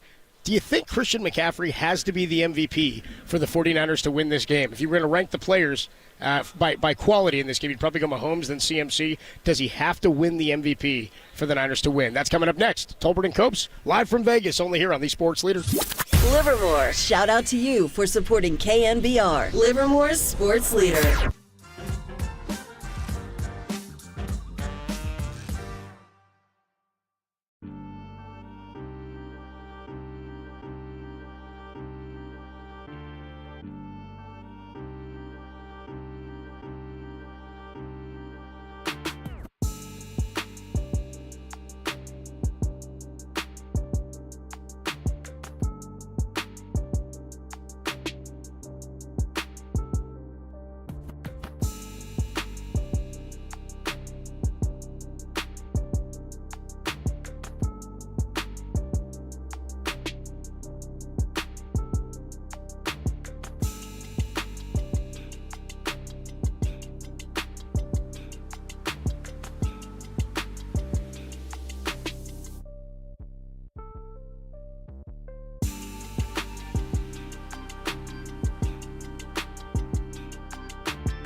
According to Adam Schefter, the 49ers are not happy about their practice field conditions at UNLV. There's more on that story. It's trending. KNBR.com and the KNBR app.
And now, time for the Protect Your Assets with David Hollander Business and Technology Report.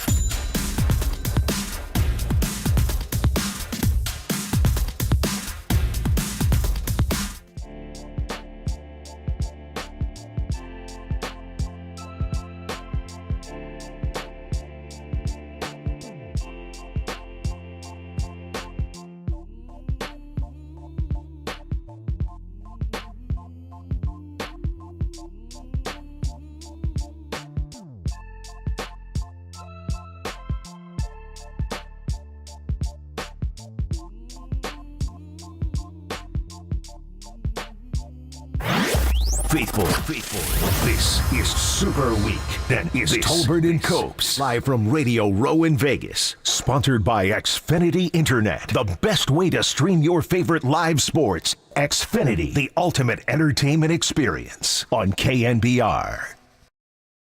I like Brock Purdy, but if the Niners are going to win this Super Bowl, Christian McCaffrey has to be the MVP. I think if the Niners are going to win this Super Bowl, they got to use McCaffrey early and often because they got to get a lead in this game. And they talked about it this week in Santa Clara. Whatever chip they brought to the second half against Detroit, they got to have that in the first half against Kansas City because I'm telling you right now, there's not going to be any comeback against the Chiefs.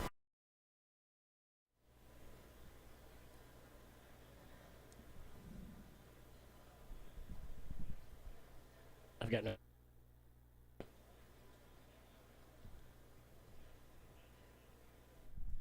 That was Sal Palantonio talking about the MVP, and if the Niners were to win, Christian McCaffrey is going to have to be the MVP. Look, I like Sal Palantonio, but this is kind of the problem with sports media, is that everything's a definitive. Can they win the Super Bowl without Christian McCaffrey being the MVP? Yes. Can they come back against Kansas City? Yes, they can. I mean, do you want to get behind? Do you want to get behind anybody? No. But, I mean, they've proven they can come from behind. Is it smart, as I said last week, to roll the dice for a third consecutive game against this team? No, it's not.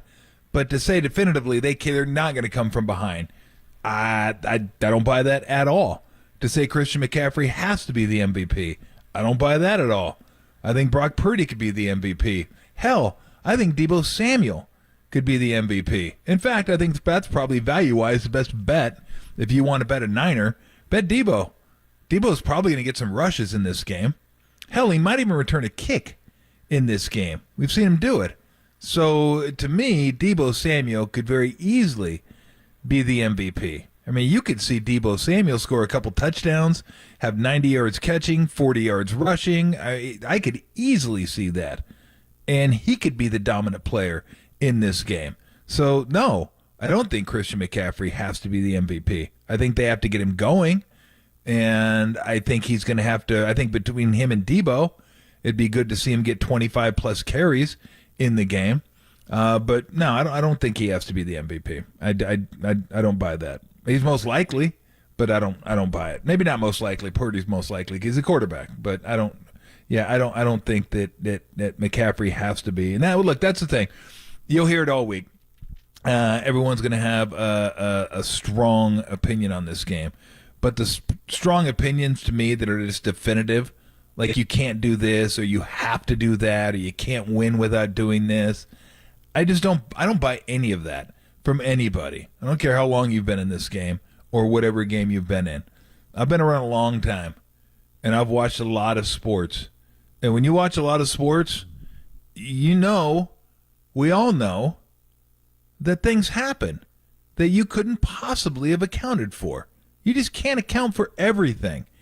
You can talk about the most likely stuff to happen, but the most likely stuff, even if it happens, let's say 70% of the time, which is it's a large percentage, there's still 30% that you don't know what's going to happen or something crazy could happen. So, yeah, I think he's one of the more likely suspects, obviously.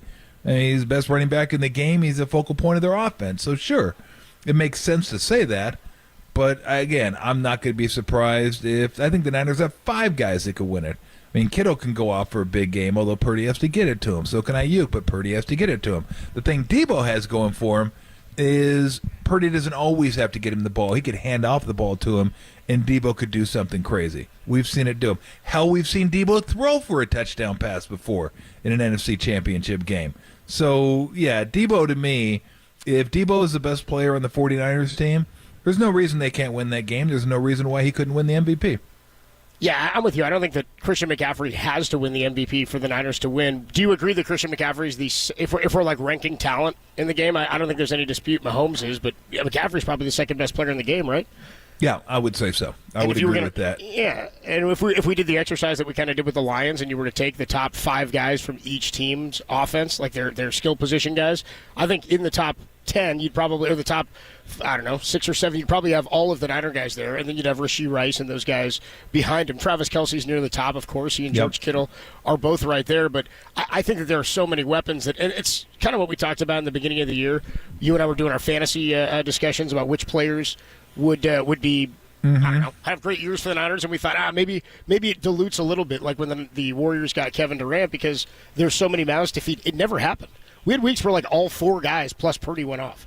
Like how many times they scored 40 in a game this year? A handful of times where they scored 6 touchdowns or 5 touchdowns in a game. So I guess nothing would surprise me if Kittle caught 3 touchdown passes. Would that be a shock? No.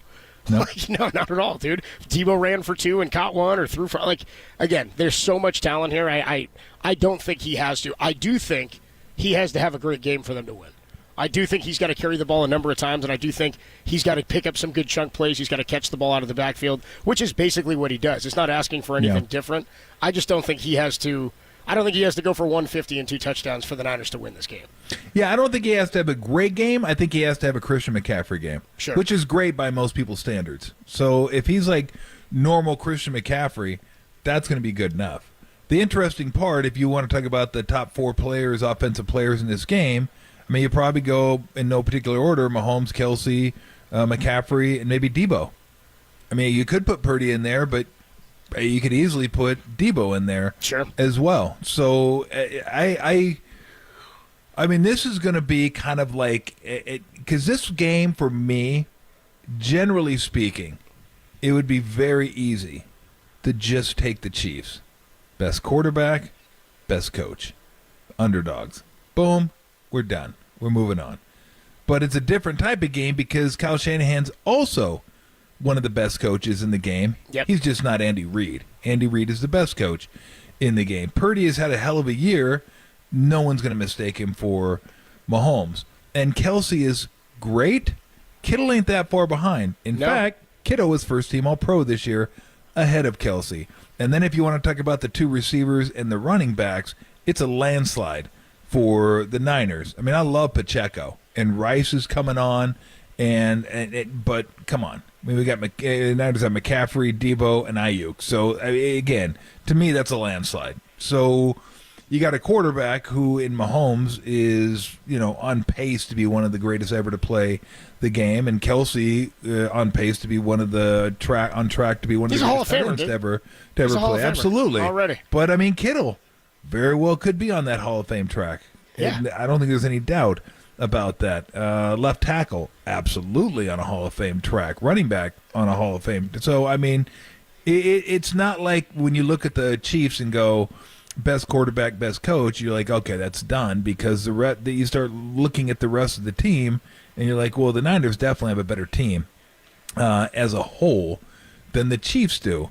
But it's the Mahomes factor. It's the Reid factor. Reid is incredible off a bye week, which is basically his ability to win those games. I forget what the record is, but it's something pretty impressive.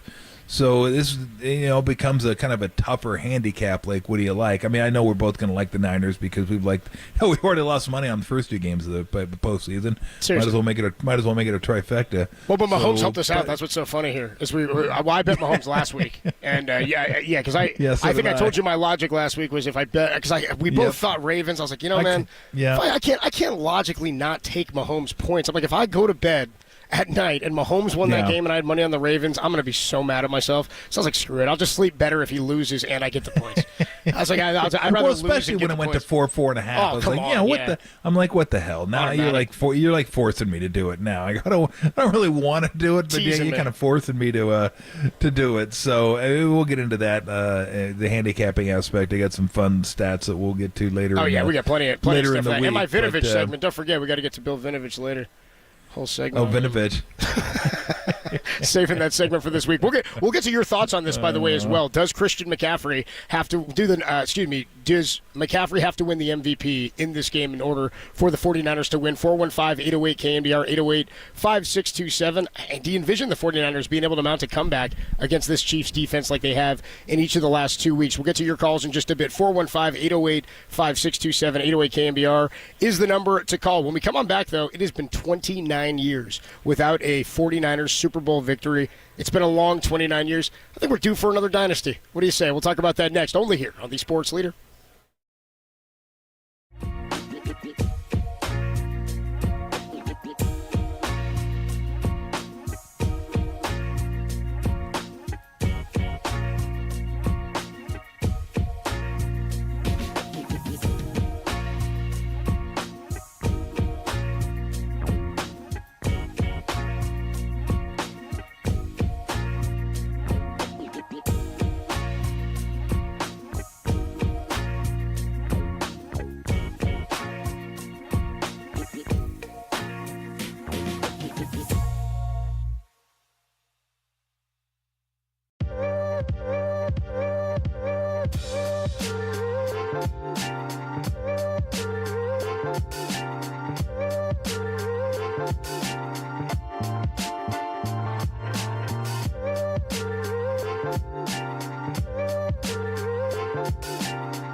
Hey, what's going on, everybody? Adam Copeland here. Look, hanging out in Vegas, trying to make a little cash, come on home, spend some money, make some money, have some fun. But don't you want to know that you're set up for retirement? That's not all going to happen when you get to Vegas. Where it is going to happen is when you set up a meeting to plan your retirement with Greg O'Donnell. That's what he's been doing. He's making sure you're not taking too much risk, and that when you go on these fun trips, you're not spending all of it in one place. Make sure you're set up for retirement. Greg O'Donnell's been doing this for more than 3 decades. He's been helping people just like you plan, protect, and pass on the wealth to their loved ones. If you're interested in learning how O'Donnell Financial can help you, give them a call. They're awesome. They're easy to talk to. They're standing by. There's no cost, no obligation. Greg is an awesome dude. Call him today, 866-496-2300, or visit online, o'donnellfinancialgroup.com. That's 866-496-2300, because planning is a process, not a product. Investment advice offered through O'Donnell Financial Services, LLC, a registered investment advisor, registered representative offering securities and advisory services through Independent Financial Group, LLC.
Faithful, Tolbert and Copes now continue. Live from Radio Row in Vegas. The Niners are going to Vegas. Sponsored by Xfinity Internet, the best way to stream your favorite live sports. Xfinity, the ultimate entertainment experience on KNBR. Steve Young has just been announced as the winner of the Most Valuable Player Award in Super Bowl 29, so he joins Joe Montana, who won 3, Jerry Rice, who won 1, and now Steve gets to be an MVP in the Super Bowl. San Francisco goes 5 for 5 in Super Bowl games. Humphries throws one last pass. and he throws it away out of the end zone. Sanders caught it, but out of bounds, so it's not an interception. But Super Bowl 29 has come to a completion. The San Francisco 49ers are the first team in the 75th year of the National Football League to win 5 Super Bowl championships. That's the end of tonight's game here in Miami. The final score, San Francisco 49, San Diego 26. There you go. The final call from the, it's Joe Starkey, the legend. The last 49er Super Bowl victory 29 years ago. Niners have been without a Super Bowl. It's so funny how many flagship franchises there are in the NFL and how many go without championships or without Super Bowls, or who claim to just be the team of the entire country without having won a championship in 28 years, 30 years or so. Tom, last time the 49ers won a Super Bowl, you were playing in the NBA.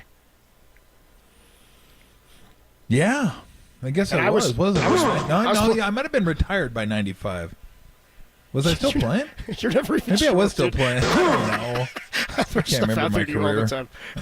I know. I do that all the time. Was I at that game? I don't know. Was I? I don't remember a lot. I was playing with Lincoln Logs, probably. I was in. I was in kindergarten or first grade. 5 years old. Lincoln Logs shut him out. Your memories of that last Super Bowl victory. I mean, I know you're now good friends with Steve, but you weren't then, right? You didn't know. Did you know Steve when you played? Were you guys buddies at all?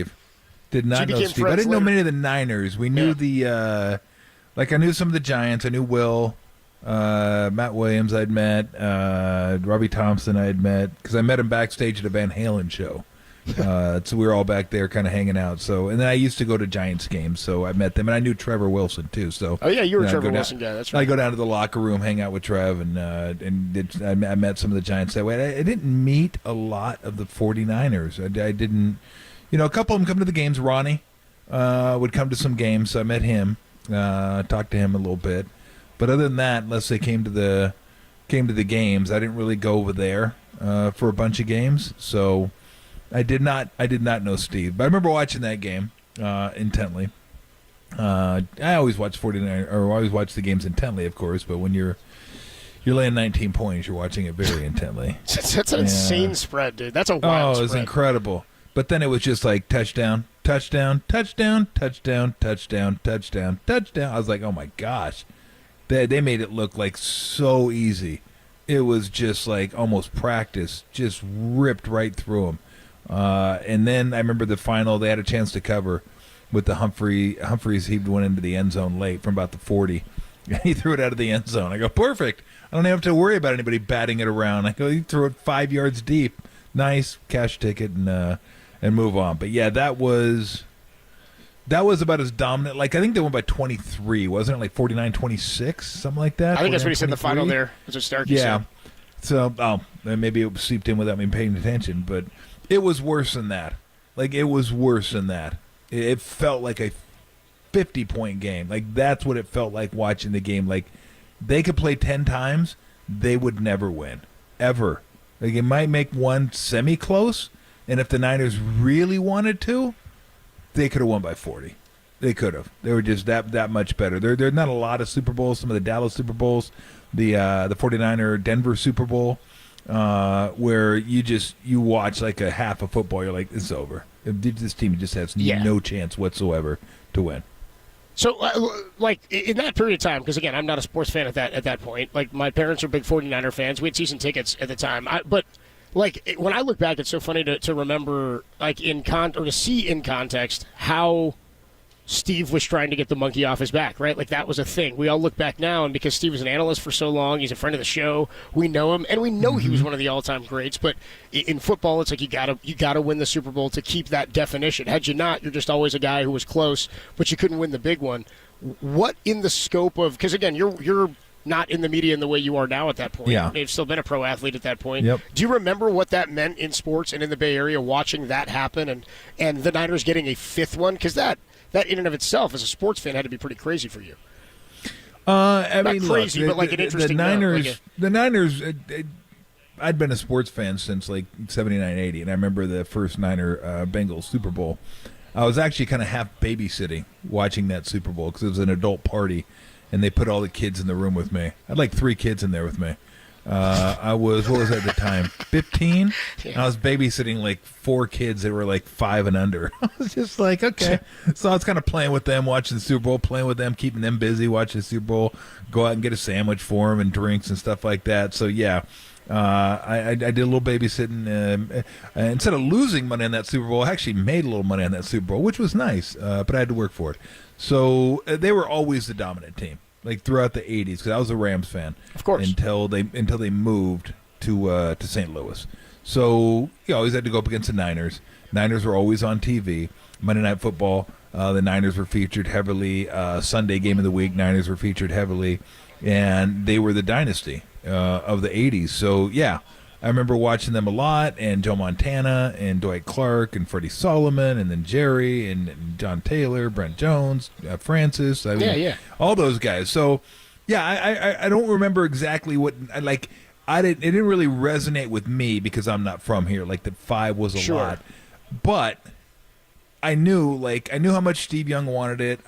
Obviously I knew about the Montana Young thing. And I thought it was cool that he got his, but they were just so dominant that year, and they lost to the Cowboys the previous 2 years. So those were incredible. I just remember those being like, it was almost like you got 2 Super Bowls in one. You got the Super Bowl, and then you got the Super Bowl. But the first Super Bowl was better than the second Super Bowl because you knew that was for the Super Bowl. I mean, there's so many Hall of Famers, almost like watching the Celtics and Lakers play. I had a picture on Twitter that I saw a couple days ago, and there was like, I don't know, 8 guys boxing out in a Celtics-Lakers game and like 6 Hall of Famers. It was just like incredible, and that's what that game was like. It was like Hall of Famer, Hall of Famer, Hall of Famer, Hall of Famer, Hall of Famer, Hall of Famer. Yeah. Best at his position, best ever at his position, maybe best ever at his position. This game might be like that. Games. This Sunday may be like that. Yeah, you had Joe Montana, who was considered at the time the best ever, maybe along with Johnny Unitas. Jerry Rice, best ever receiver. Deion Sanders, arguably best ever cornerback. I mean, it was all across the board that you just had star after star after star. So those were like the games. Like anytime the Cowboys and 49ers played, that was a game that you had to see. Then it came for the Super Bowl, and you got the feeling like whoever won this game, so the Niners lose twice to the Cowboys, and the Cowboys going to win. So you're thinking, oh, man, they could have had another one. Then they get that one, and I just knew it was huge. I knew obviously 5 was a big number. I think the Steelers had the record at the time. But you knew it was a big one. Like that was a big one for the city. I was up here at the time. I remember the celebrations and Steve Young finally getting his Super Bowl. It was it was pretty cool. I mean it was pretty awesome. It was really well before the Giants had taken off at that time. The Warriors were still kind of I mean I don't know when they had the 50-win year that then Barkley lit them up in the playoffs, and then they kind of slowly went downhill. And then after that, the Niners kind of went down a little bit. Not a lot. They were still good, but they could never get over that hump. It was running to Green Bay. But yeah, that was a big one. That was absolutely a big one. But more than my memory is more than number 5, it was Steve Young, kind of finally validating that what I can win here. And you want to talk about, I don't know if you could have a set of standards higher than being the quarterback for the 49ers at the time, because that was just expected. You were going to get to the Super Bowl, and you're going to have a chance to win the Super Bowl. I mean, look what the 49ers did during the 80s. And then you get rid of Joe Montana, and Steve comes in and failed a couple times. He didn't fail, but the team did. But quarterback gets the blame, gets the credit. So I just remember that kind of being, I remember Steve hugging, literally hugging the trophy. And I remember watching the post-game it's a great photo. Stuff. I'm like, this dude going to let it go? Like, is he just going to? I mean, he looks like he's holding a baby. That's come on, Tom. I love it. Ripped from his arms. Like, I mean, Tom, he had that thing in a bear hug. It was like, your baby. No. It's your baby. Yeah. Tom, you take care of that thing. You nurture it. You birth it. Yeah. You take care of it. I don't know if Steve's ever punched anybody, but if you'd have grabbed it, he'd have punched you.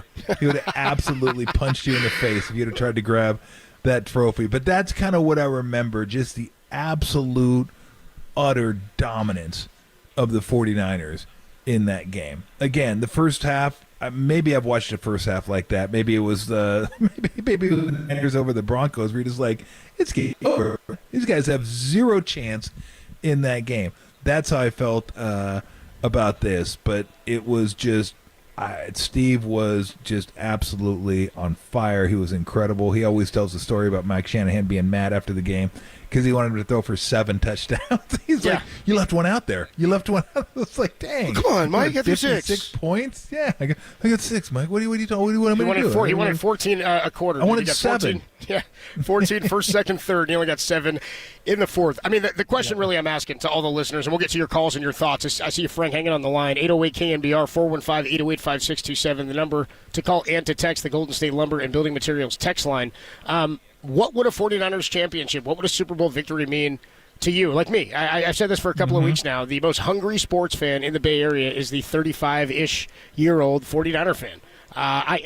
They won in 90, I guess 89 into 90. I was 10 months old or something. Don't remember it. I was 5 the time they won in Super Bowl 29. Like, I don't have any recollection of that. I do have great recollection of 2 Super Bowl losses. So growing up watching an organization that was prided itself on going to Super Bowls and always coming out as the victor, it's been odd to see the Golden State Warriors win 4, to see the Giants win 3, who had never won a championship since moving to San Francisco, and now to have the team that was supposed to be one of the gold standards, if not the gold standard, of the modern era of football from the 80s into the 90s, to lose 2 in a row. And to do so in pretty dramatic fashion in the ways that they went down, right? With 2 totally different regimes. Can Kyle Shanahan get the monkey off his back? For me, this would mean, I mean, again, I don't know that the emotion for me is big on this. It would be, this is one where I really feel like it's more devastating for me to have the 49ers lose this than it will be joyous for them to win, which oftentimes I think aligns with how football players and coaches feel. I think that the joy of winning in football is never as great as the pain of losing. That's the way it always works, man. U.S. athletes. It's such a grind, man. U.S. athletes, they'll remember with great clarity their defeats.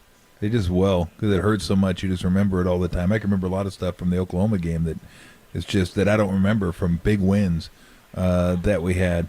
But it's funny that you say that about the Giants and the Warriors, because I'm thinking in 1996, if you would have asked any Bay Area sports fan, okay, between now and 2024, we've got 28 years, the Bay Area is going to win 7 titles. Split them up. How do you think it's going to go down between the Warriors, Giants, Niners? In 96? In 96. You would have said 7-0 49ers is what you would have gone, without question. Not like and nobody would have argued you, dude. Like Sabian wasn't even here yet. You know what I mean? He's like, ask me the day after the Matt Williams trade what people would have said. You know what I mean? In 96, dude. So 415-808-KNBR. What do you say? What would a Super Bowl victory mean to you after 29 years? Let's go to Frank. Frank's in San Francisco. Frank, you're on the Sports Leader. Hey, how you doing, fellas? Great show. Bang, bang, Niner gang, baby. Nice, Frank. So I grew up a Niner fan. My dad had season tickets at Candlestick. Made me memorize offense, defense, 83. I've watched him. He always used to tell me, watch this. It's greatness, and you don't see this all the time. And like you, seeing the 2 losses, those hurt a lot. I'd never seen a Super Bowl Niner team lose before. So it means the world to me. My dad's brother passed away this year, so they're both in heaven. I know they're both sitting section 14, row 20, and I think we're going to win it this year. It's going to mean the world to my kids, and I just can't wait, baby. I love the show. Have fun in Vegas. I'll be there Friday, and bang, bang, Niner gang, fellas.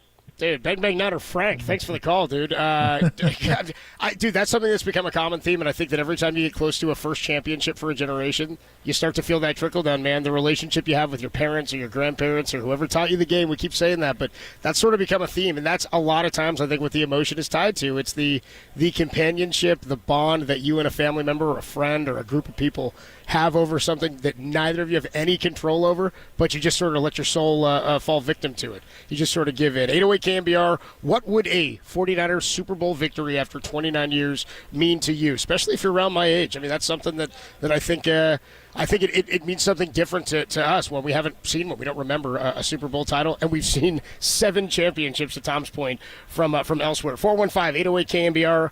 415-808-5627 is the number to call and to text. It's Tolbert and Copes live from Radio Row in Las Vegas. Tom will be here on Wednesday.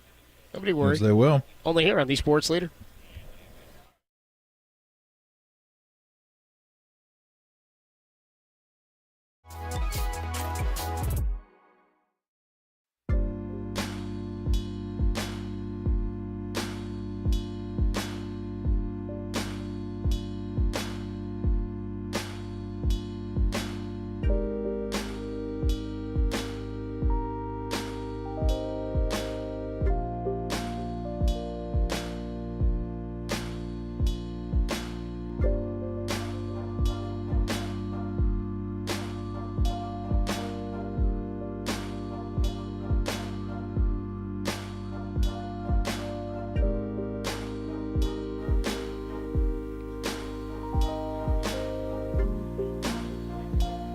Dante Whitner joined Papa Lund today to discuss the 49ers need, what they need to, pardon me. Let me do that again, huh? Dante Whitner joined Papa Lund today to discuss what the 49ers need to do in order to beat the Kansas City Chiefs. That podcast and more are trending now on KNBR.com and the KNBR app.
Now back to Tolbert and Copes. Tolbert and Copes. Live from Radio Row in Vegas. Vegas, baby, Vegas! Sponsored by Xfinity Internet. The best way to stream your favorite live sports. Xfinity, the ultimate entertainment experience on KNBR.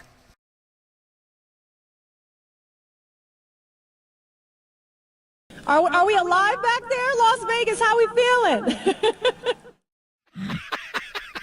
Oh, we are live here in Las Vegas. Well, I am. Tom's going to join me on Wednesday. As I hope everybody's staying safe. Crazy weather in the Bay Area. Lots of flights grounded and canceled, including a couple of our KNBR cohorts. Murph and Marcus not going to make it in until tomorrow afternoon, and then some of our other guys still battling the weather to get here, and the Niners will be battling the Kansas City Chiefs. It comes Sunday afternoon here from Las Vegas in Super Bowl 58. Tolbert and Copes live with you from Radio Row in Las Vegas. 415-808-KNBR, 808-5627 is the number to call and to text. And the question that I'm posing out to you guys is, what would a 49ers Super Bowl victory after 29 years mean to you?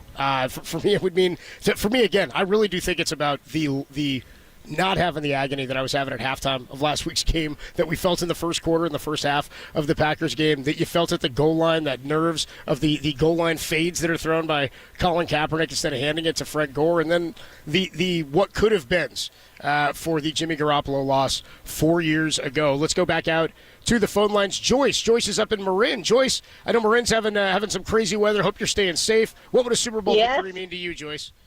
Oh, everything. I love these guys.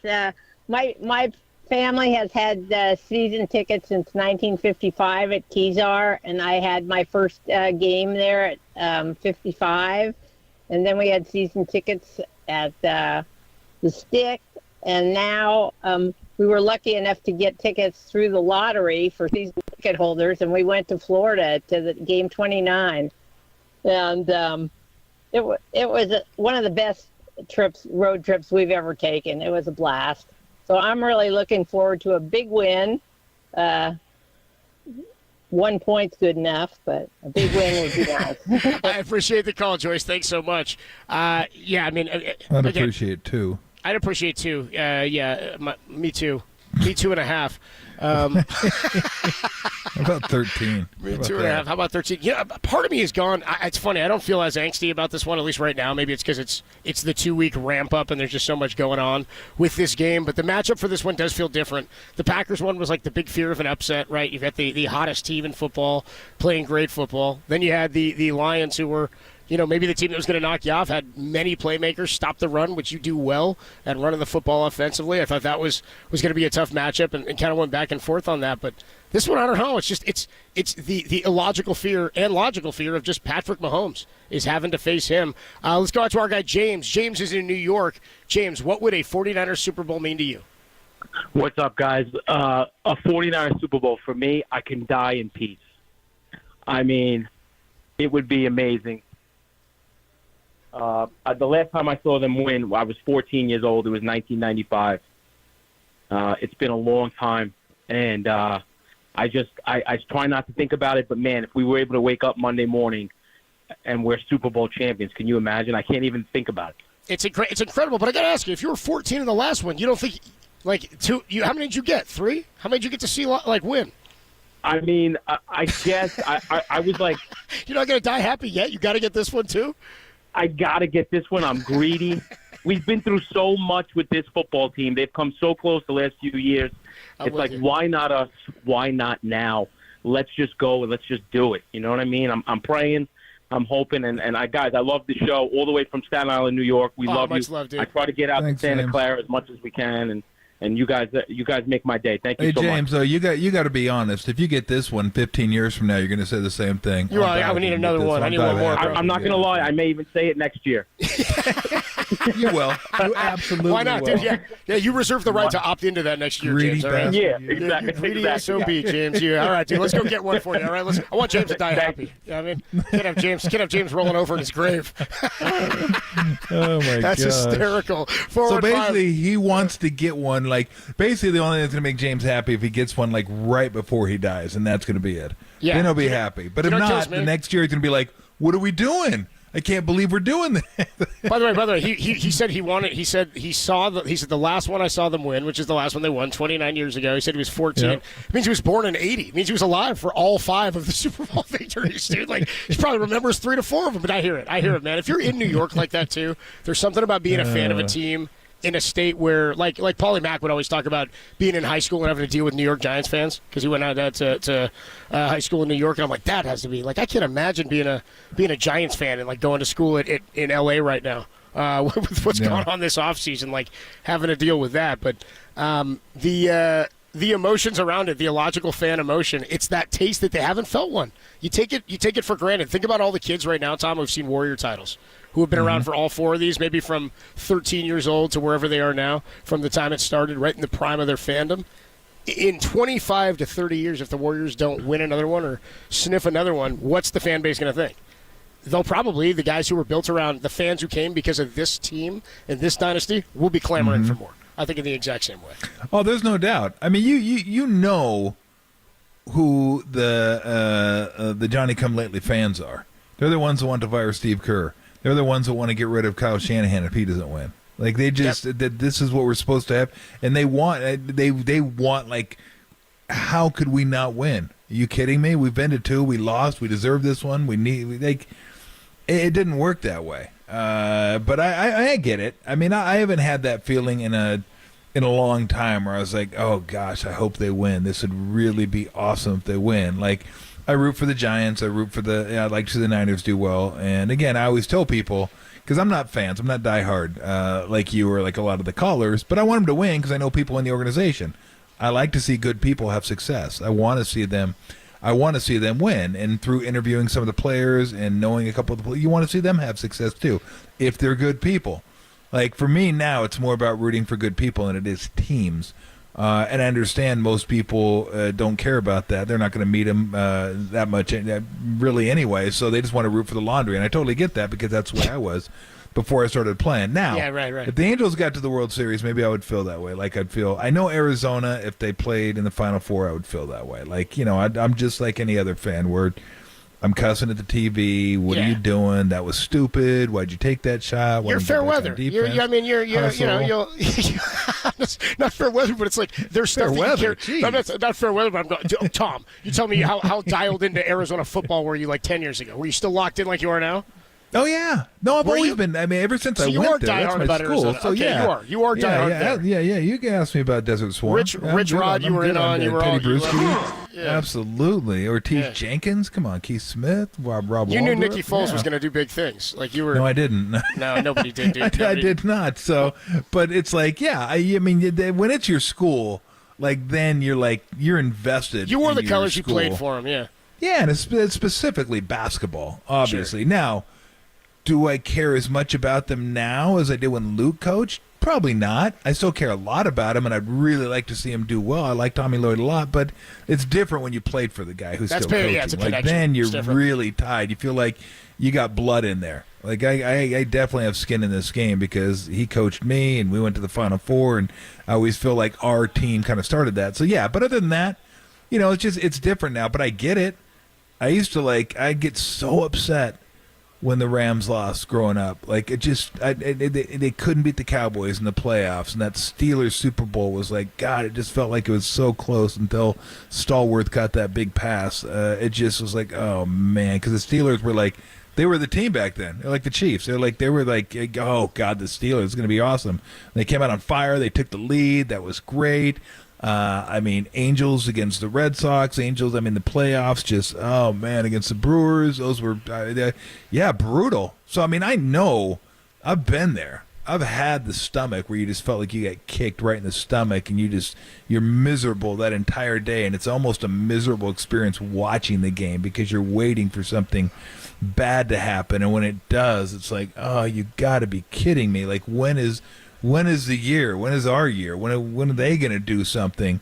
And then, like I said, when you start playing, you kind of lose that because you realize there's a lot of people that, to be quite honest, that you don't want to be rooting for. So I didn't really, if one of those guys was on a team that I used to like, I just stopped liking them because I didn't want to root for them. But I want to see people. I want to see people that are good, that I feel like are good people, do well. And we have a relationship with Bob Sargent with the 49ers. Great guy. We've talked to Kyle now for a number of years. I really am rooting for Kyle, man. Great guy. I wanted John Lynch. I'd like to see them have some success to kind of validate what they've done, validate what a lot of us think, that they're really good at their job and they're two of the best at what they do.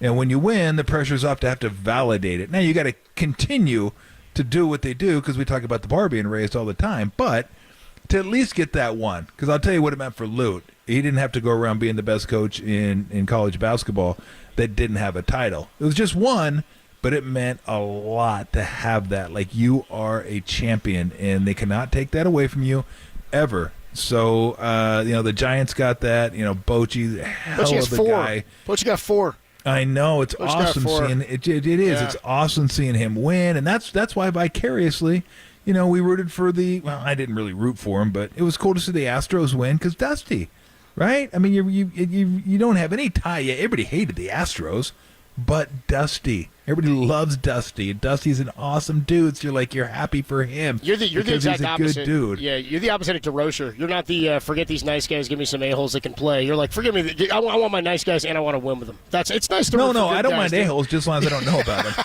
As long as I don't have to know they are. I don't want to know if they're a-holes, because then if they are, I can't root for. I can root for you if I don't know you're an a-hole.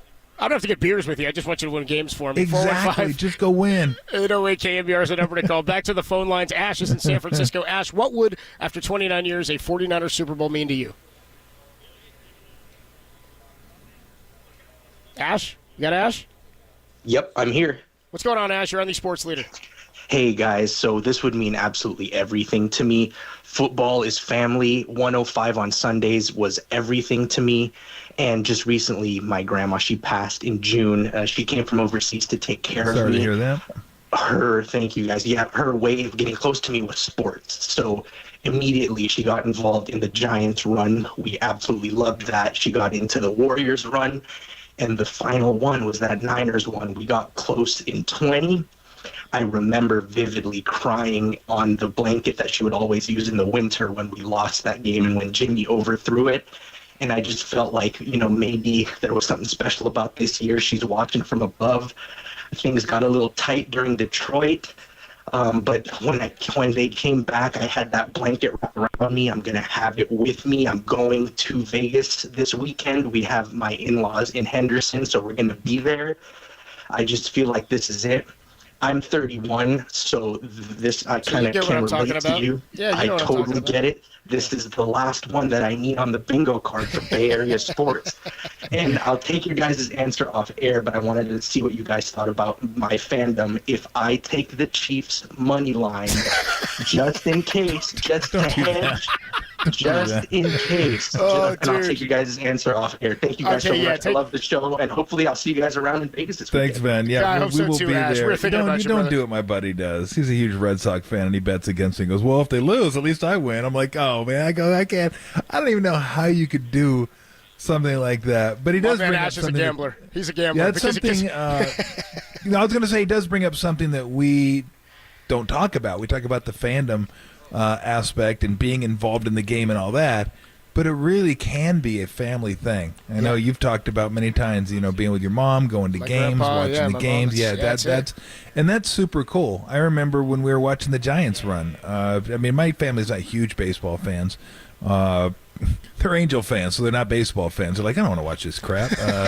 Weston sticks it out with me, but everybody else is kind of like whatever. But during the Giants run, we'd all sit and watch the Giants games. Like every playoff game, we sat there and watched, and those are memories. Those are fun memories, being in there and everybody's kind of rooting for the same team, and the room gets a little loud, and it's really cool. And it just kind of hit me because I haven't talked much about it, but he brought it up.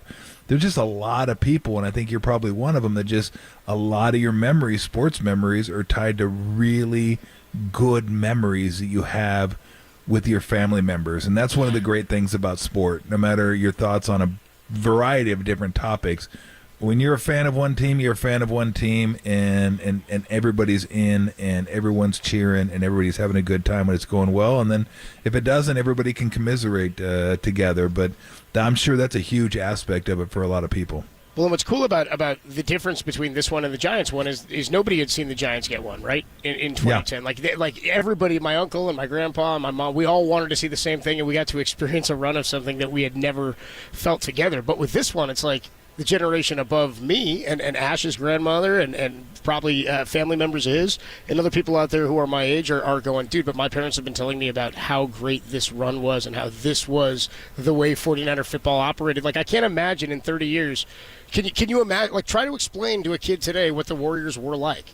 relative to what they are. It's the opposite of that, except that the Niners have come close. And to your point, and to Ash's point, the connection that you have, I come back to that Mike Krukow quote from the Giants parade. Somebody taught you the good book of Giants baseball. It's the same thing, and we all have that connection. And I would say this, Ash, in terms of the Kansas City Chiefs and the money line, just don't mess with the Cosmos, dude. You know what I mean?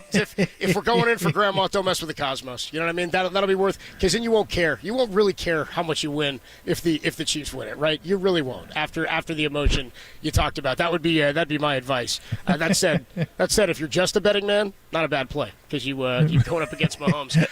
We will get to more. But you're going to win and lose every day. There's no way you can go where you can win both. I mean, you can't lose both, but hey, the Niners won. Damn, I'm about $200. That's about $200. No, you won't even care. You won't even care. Scarecrow, Drew, Jim, Chris, Bill, John, 808. KNBR is the number to call. We will get to all of you guys. What would it mean to you to see the 49ers win a Super Bowl after 29 years? 415-808-5627. Line them up. Only here on the Sports Leader. Hayward, shout out to you for supporting KNBR. Hayward Sports Leader.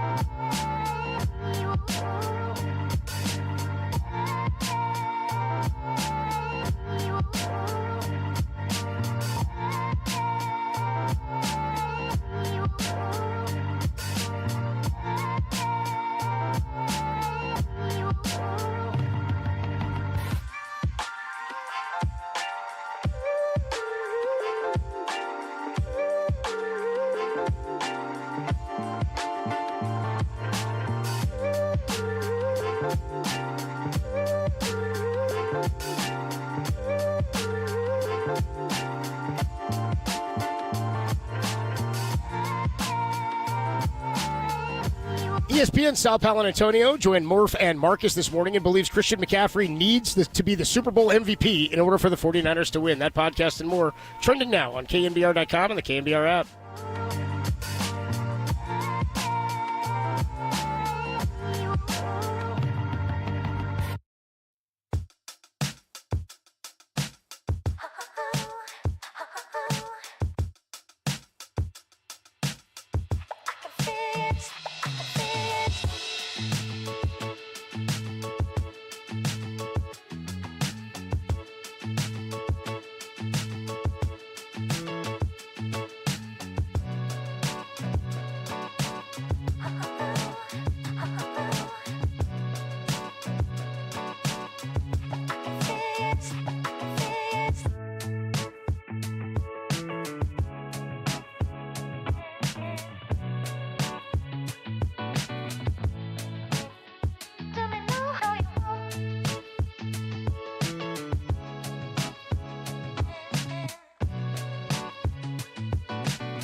Enjoy KNBR in FM at 104.5 FM. Now back to Tolbert and Copes. Tom Tolbert and Adam Copeland on the Sports Leader. Faithful. This is Super Week. Then is Tolbert and Copes. Live from Radio Row in Vegas. Sponsored by Xfinity Internet. The best way to stream your favorite live sports. Xfinity, the ultimate entertainment experience on KNBR. Las Vegas, a city built upon sand, broken dreams, and $5 lobster. A city where you can get a happy ending, but only if you pay a little extra.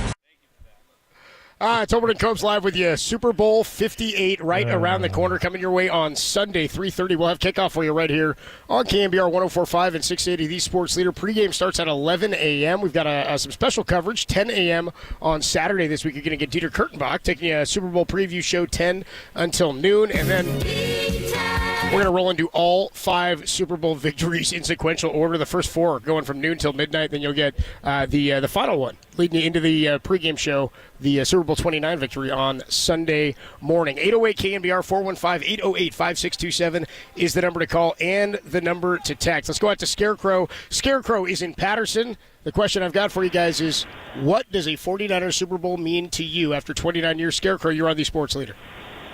Yeah.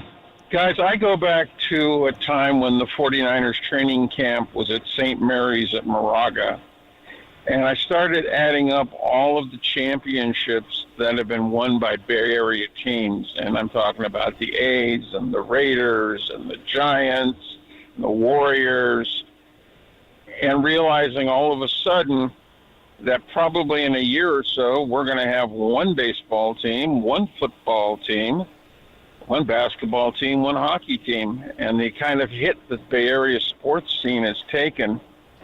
And I don't know, I know change is here and change comes, and sometimes maybe not for the better, but this would be a very fitting place to put the exclamation point when just say Bay Area, home of champions. I mean, I'm with you. I don't think we're to the point where, like, the Bay Area needs it, and I appreciate the call, Scarecrow. Like, I do think that we're a spoiled area. I mean, it would be like saying Boston needs a championship because the team hadn't won in a number of years. I mean, the number of titles by the Patriots and the Bruins got one like in the last 20 years. The Red Sox. It's been 2 years since the Bay Area had a title. That's what I'm saying. Is it's like I don't think this area or market is desperate for it. I think the organization and the fan base are the more unique part of it. I don't think this is like a bigger than football thing. Is what I'm getting at. I agree with you. Maybe Absolutely. like individually, but definitely not. Yeah, like, I mean, since 2010, this has been an incredible run. I mean, 10, 12. By the way, the Niners went to three straight NFC championships and a Super Bowl appearance in that same span. You got 7 titles and 3 Super Bowl appearances. Now, that doesn't get you a nickel, but it's still, I mean, it's a great run. It's fun. And I've always kind of thrown this out there as a thought exercise. I wouldn't do it at all, but I just thought about it. Would you rather have a 10-year run where you go to the playoffs 2 times and win a Super Bowl, or a 10-year run and go to the playoffs 1 time and never win a Super Bowl? Wait, or no, I said that wrong. 10-year run where you win a Super Bowl and you go to the playoff 1 more time, or a 10-year run where you go to the playoffs 8 times and never win a Super Bowl. So you're saying you go like very infrequently, but you get the one title. The one you time get the one title. You're the you get Marlins. one good run. Yeah, you're the Marlins. Like misery for like 8 years, where it's like this sucks. We suck. The Marlins or you're the San Jose Sharks, right? That's or like a good 6 month ride every year, but you never get to cap it off with a championship. Most people said championship, like that's what they want. You take the one because at least you get the T-shirt and you get to say your team was a champion. But I've always kind of made the argument that but that's 6 months out of your year, 5 months out of your year. That's fun. Yeah, like you're having a good time 5 months out of the year, and you don't win it, but at least you have 5 month run where it's like a lot of fun. Other than like 1 year, you had a good run 1 year, and then the rest of the years are like over halfway through. You're like, we suck. This is terrible. I still think most people take the championship. I think organizations would too, which shows you how much this is about. The championships. I mean, you could be a great coach, great Andy Reid was forever. It's just, to me, it's interesting because you're trading 6 months for like every year. You know when you go into that season, it's going to be fun. You're looking forward to every Sunday. It's going to be fun stuff. You're going to win a bunch of games, but you're not going to cap it off. As opposed to capping it off 1 year and then having a bunch of years where like, you're 4-9. It's like, well, we suck. These games don't even like that. I don't know if I want to watch the games this week. So I don't know. Maybe I'm the only one that's interested in that stupid thought exercise. Yeah, maybe. I don't know. We'll see the colors think. But also I think I was going to say we've done that before. The perfect example of that are the Atlanta Braves, but they did get their one in '95. They got their one. Let's go back out to the phone lines and see what they think.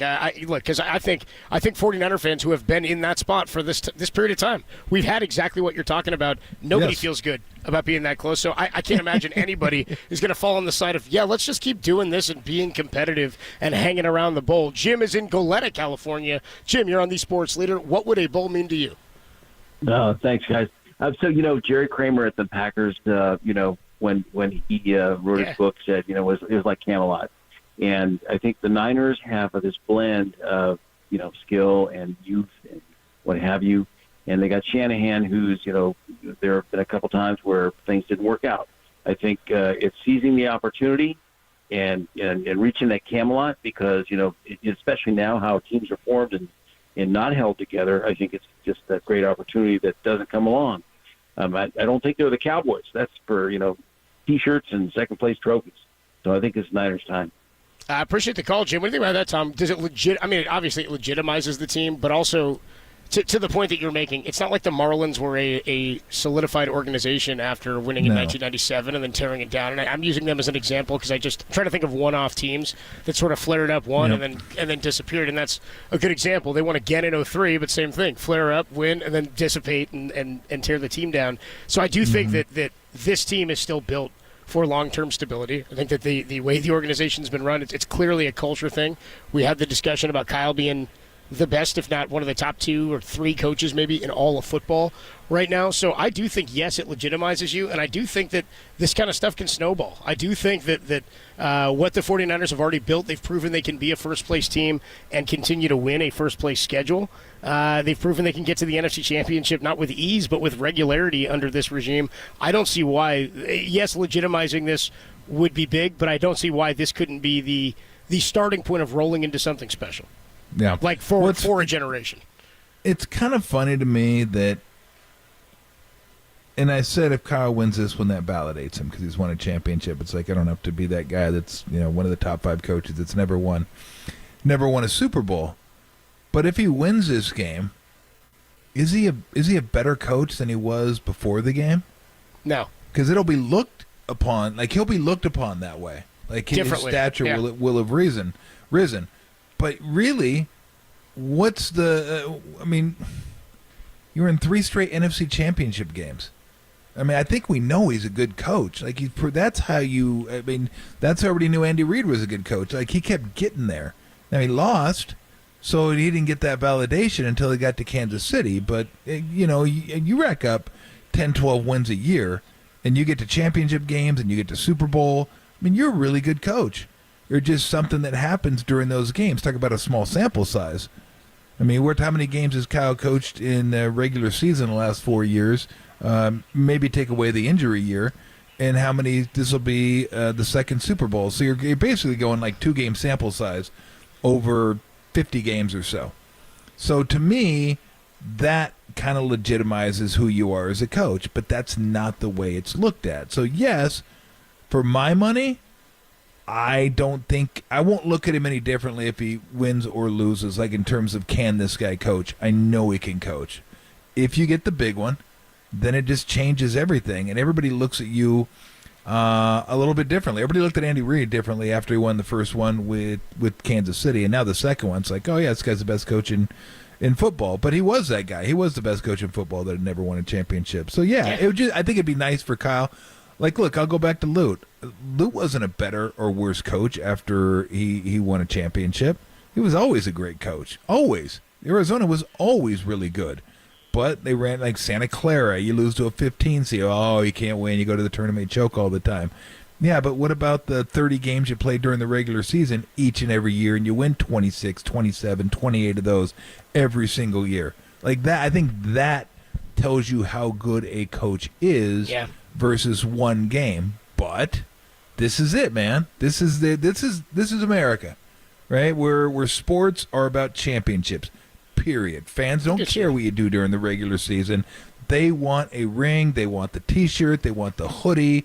They want the stuff you get from Ronco. They want all that stuff, right? A phone, I got a Super Bowl phone, and all that. I mean, all that stuff to commemorate the Super Bowl championship. You see all the stuff that's here, dude. You see all the ads they have here. You can get all kinds of crap. Remember the bats we had to hawk every time the Giants won? It was like, oh, get your bat. And I'm like, well, we got to sell this stuff now? We got to sell a bat? Because I'm not the one hitting. I'm not playing. But people buy it. It's a commemorative bat. Like, hey, this commemorates the World Series. I got it. I put it in a glass case, and I put it above my door. So, the ring is the thing. How many times do we talk during the regular season about the Warriors, the Giants, the Niners? And it's all big picture stuff. Instead of, like, micro, which is what the team and the coaches focus on, a lot of fans, they focus on the macro. What does this do to our playoff standings? Oh, they're 2 games ahead of us for the number 1 seed. Oh, they're 4 games out of the 4 seed. Or it's all big picture stuff because they're thinking about the ring. So yes, there is no doubt this will change him public perception wise. But I look at him like I don't know if I'm going to look at him any differently. Like he's Super Bowl champ, that's awesome. But I already know he's a good coach. Is he a great coach? No, you get that when you win the Super Bowl. But we know he can coach. He shows us that all the time throughout the course of the year, and the ability to get to NFC Championship games and the ability to get to his second Super Bowl. So, but that's the deal, man. That is just everybody knows it too. You can be good at something, but to be great, you got to win championships. 415-808-KNBR, 808-5627. Many people checking in on YouTube. Rockin' New Era says, Tom, just give me the title. True Blue says, if you ain't first, you're last. That's not true. You can be second. You can be third. Hell, you can even be fourth. Who told you that, Ricky? I was high when I said that. Michael checks in, says, Niners need one, though, man. Niners are going to need one. Most everybody's like, Tom, what the hell are you talking about, dude? We don't need years of consistency without titles. We've had that. Let's go to that's what people want the ring, baby. Let's go to Chris in Richmond. Chris, you're on the Sports Leader. Yeah, fellas, how we doing today? Great show. Well, man. Thanks, Chris. Yes, what would it mean to you if the Niners got a title? If you don't mind, I think I got a couple different perspectives on it. The first one, I'll make it quick, of course. The first one is more from a 49ers fan. It would obviously mean I can turn on the TV, watch ESPN, watch Pat McAfee, listen to y'all, and be able to have a smile on my face for at least 6.5 months, okay? Is that all I'm asking? Can I get an easy life for 6.5 months? Hold on. I will agree. I will give you that if you promise to not gripe about any draft pick in April. Yeah, it's easy. No problem. You're really, so if they win the bowl, you won't gripe about a pick.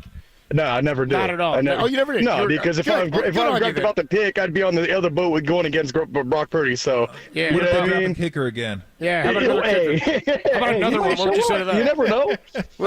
You never know, dude. Moody, if you're listening, I love you, brother. And then from the sport, I think honestly, I'm more of a sports fan than anything else. And I think the biggest thing is huge. Is I just think it would be so freaking cool because I personally can't think of a time it's ever happened where you've either had someone, I think an undrafted has happened, but the last person, Mr. Irrelevant, winning the Super Bowl, especially so quickly. But I mean, that alone would be pretty freaking sweet. And of course, he's rocking red and gold. And that only makes it sweeter. And I think we're losing Chris here. Chris is dropping out a little bit. Chris, I appreciate the call, man. We gotta take a quick break. But no, you're absolutely right, dude. That was hilarious, by the way. Chris, hey, by the way, Moody, if you're listening, can you imagine Moody's dialed into us right now? He's like out in Vegas here. He's like I gotta get to Tolbert. Get the earbuds in while it's kicking.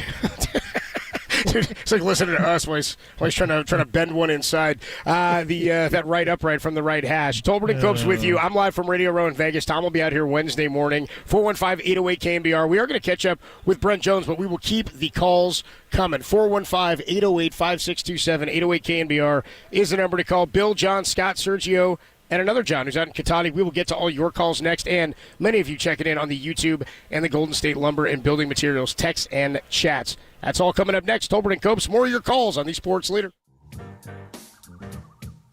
Hey, everybody, Mr. T here for Daisy Dips. Big game coming. What do you need? Snacks. Of course you need snacks. Everyone's going to be over watching the game. You want to have snacks. I know you get your wings, you get your pizza, you get this. But what about the chips and dips? A staple of any game day. Chips and dips, you want easy, right? You just want open the chips, open the dip, you're good to go. I can help you out. Daisy Dips. French onion, ranch dip. These things are great. You set them out on the table, they will be devoured, and everyone will be happy. And then it's game time, and that's all you want. So when it's big game, when it's event time, it's snack time. That means it's Daisy Dips time. You're Daisy if you do.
Faithful, Tolbert and Copes. Now continue. Live from Radio Row in Vegas. The Niners are going to Vegas. Sponsored by Xfinity Internet. The best way to stream your favorite live sports. Xfinity, the ultimate entertainment experience on KNBR.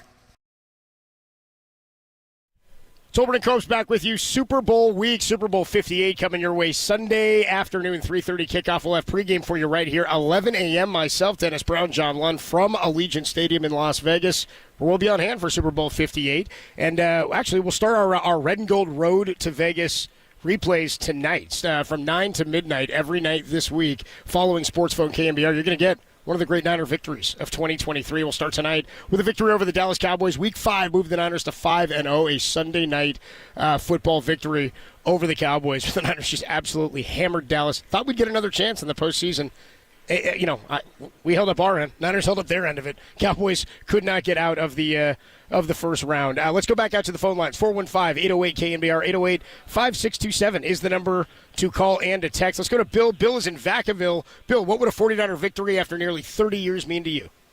That's a good question, Adam. I used to see your dad do comedy all the time. I've been fortunate enough to be able to go to Detroit, the worst place in humanity, and Miami, one of the better places, to watch the Super Bowl games, and we used to win Super Bowl games. And it'd just be nice to see us win for a change instead of blowing games, which we should have won, And it's funny how we talk about, a couple of you callers, Scarecrow, we're talking about different teams that have never won anything. I mean, we could be like San Diego, have never won a championship in any sport. So coming in second or any of that other nonsense doesn't cut it, because we used to use the Cowboys. I was at those games in 1970, 71, 72, where, we came in second all the time, and that ain't cool. So it'd be nice to actually be able to win this game when we should win it, instead of kind of giving it away. Can I ask you one question at the end when you're done here? What is the face? Yeah, because in Super Bowl 16, it was $40 for the face value of a ticket.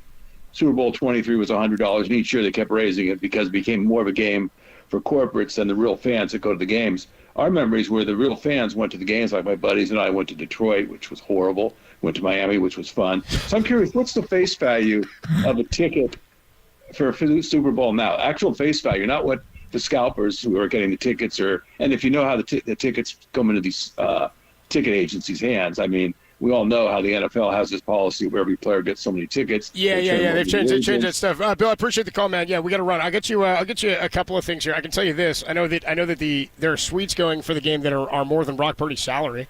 That's a face value ticket. What? You haven't seen that? There's like $2.5 million suites going at this game.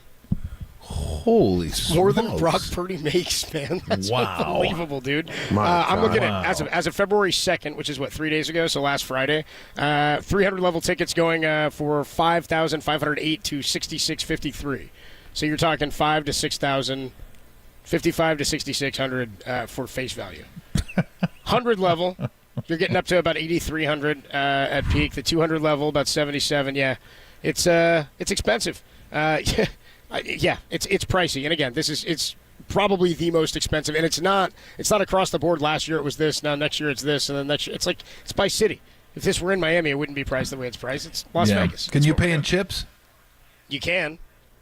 Be nice if you had it. I mean, if you had that chips, have like the $100 chips. Yeah, give him a bunch of those and go, here you go, bud. No, I'd want the plates. I want the stacks, dude. Like he plays with in Casino Royale. It's like a guy who's bleeding while he's. Yeah. Remember, he's got the 10. He's like, I'll bet 10,000. He's like, puts that like when you got big money, you get the plates. The plates are I don't even know if they're plates. I think it's. I don't even know what cool. they are, but I know exactly they're like rectangular shape. Anyway, KNBR, how much do I have awesome. to make? How much do I have to make so I can bet in plates? One plate. How much? What's one plate? And do you have to be a Bond villain to obtain them? John in San Francisco. Awesome. It's so good. John in San Francisco. What would it mean to you for the Niners to get a victory? Hey, guys. Thanks for taking the call. The short answer is it would mean everything. I grew up, as a kid with all the championships, and I have the pedigree. We had candlestick seats. I used to be hung over my dad's shoulder to get in because we had 4 tickets for 5 people. And so they just say, stay quiet and be asleep. And so we'd walk into Candlestick and I'd get my free ticket. But, I got apathetic, thinking that it was just going to keep on coming. It hasn't come. I sat in front of the TV set about an hour after the game 4 years ago and just stared at it and said, what happened? So it would mean everything. But the thing about me right now is I can't get myself overly excited about this week because I've been watching this team for the last month or so. And I can't believe they're favored, for one. I don't want to rain on anybody's parade, but I don't have a lot of faith, unfortunately. I'm dying for them to win, but I can't get myself to that point. Well, you just rained on everybody's parade. Man, I know I did. laughing, John. We're like having a good everybody's time, parade. man. You can't, you know. I'm so sorry. I don't get it. I don't get the spread. We're messing messing with you. Yeah. Just breaking your balls, dude. Oh man, thanks for the phone call. Appreciate man. you, dude. That's great. I always tell people, like, look, no matter who I root for sitting here at home, I'm not going to make a bit of difference. No. I'm not going to make a bit of difference. But that's fandom, though. What he's saying is like he wants. Of course, it's fandom. He wants it. Yes. It's like it's like we say at the end, like when the Cubs hadn't won a World Series and the Red Sox, when they show those fans behind the dugout, not hooping and hollering, but with their hands, but like watching between their fingers, looking like they're going to cry even when they're about to win. Those are the ones that are the real fans. Those are the bleeding heart, agonizing. Like he didn't even sound like a negative guy. Sounds like he's pretty nice, reasonable dude. Yeah. He's just like I can't get my head around it. It's like you're trying to prepare for. I knew it was going to happen, so I didn't have to accept it. I didn't have to fall victim to the parade. But I'm going to rain on your parade right now. I don't want to. I feel I owe it to you. We've got enough rain, by the way. Hey, let me ask you this: are you a guy that during a baseball game, football game, whatever? You probably don't do it during a football game. I wouldn't think because you're there, you're working. But if you're at home or maybe before you started going to press conferences or press boxes and stuff, do you move around during the game to try to find the lucky spot? I used to more, and that's for me. That's a baseball thing. I am a little bit superstitious. Definitely a baseball. Are you? Not superstitious. I am a little stitious. Yeah, shout out Michael Scott. Well, you're a baseball guy, so you got to be baseballs a little. are because it's a consistency thing, and it's like you kind of think, oh my gosh, you went 3 for 3 today. What did you do yesterday? Oh well, I put this sock on, and then I wore this glove here instead of I don't know. I put them in the left pocket instead of the right. I used to do that way more, and I kicked myself a lot in 2002 when the Giants lost. To the Angels, dude. I'd worn the same like jeans and Green Day T-shirt for randomly. I wore it like early on in the playoffs, and the Giants won, and then I wore it again. They won again, and I was like, dude. Then I didn't wear it, and they lost, and I was like, I think they were up, and I was like, I'm gonna try it out. I'm gonna test it, see if I'm really this lucky. And then they lost the game, and I was like, okay, so I'm on. And I remember I did not wear it for Game 7 because you know why? Because I was wearing it for Game 6. No. I was wearing it for Game 6, and after that, I was like, nope. That was it. You rung out the go back to it. You rang no more wins left in that shirt, you know. So So I don't do the move around thing. I just get more anxious now. Like I told you, I didn't even go to the press box for the Lions game. I was walking around hanging with people because I had nervous energy. I need to be out and about moving around. So and no rooting in the press box, as we all know. No.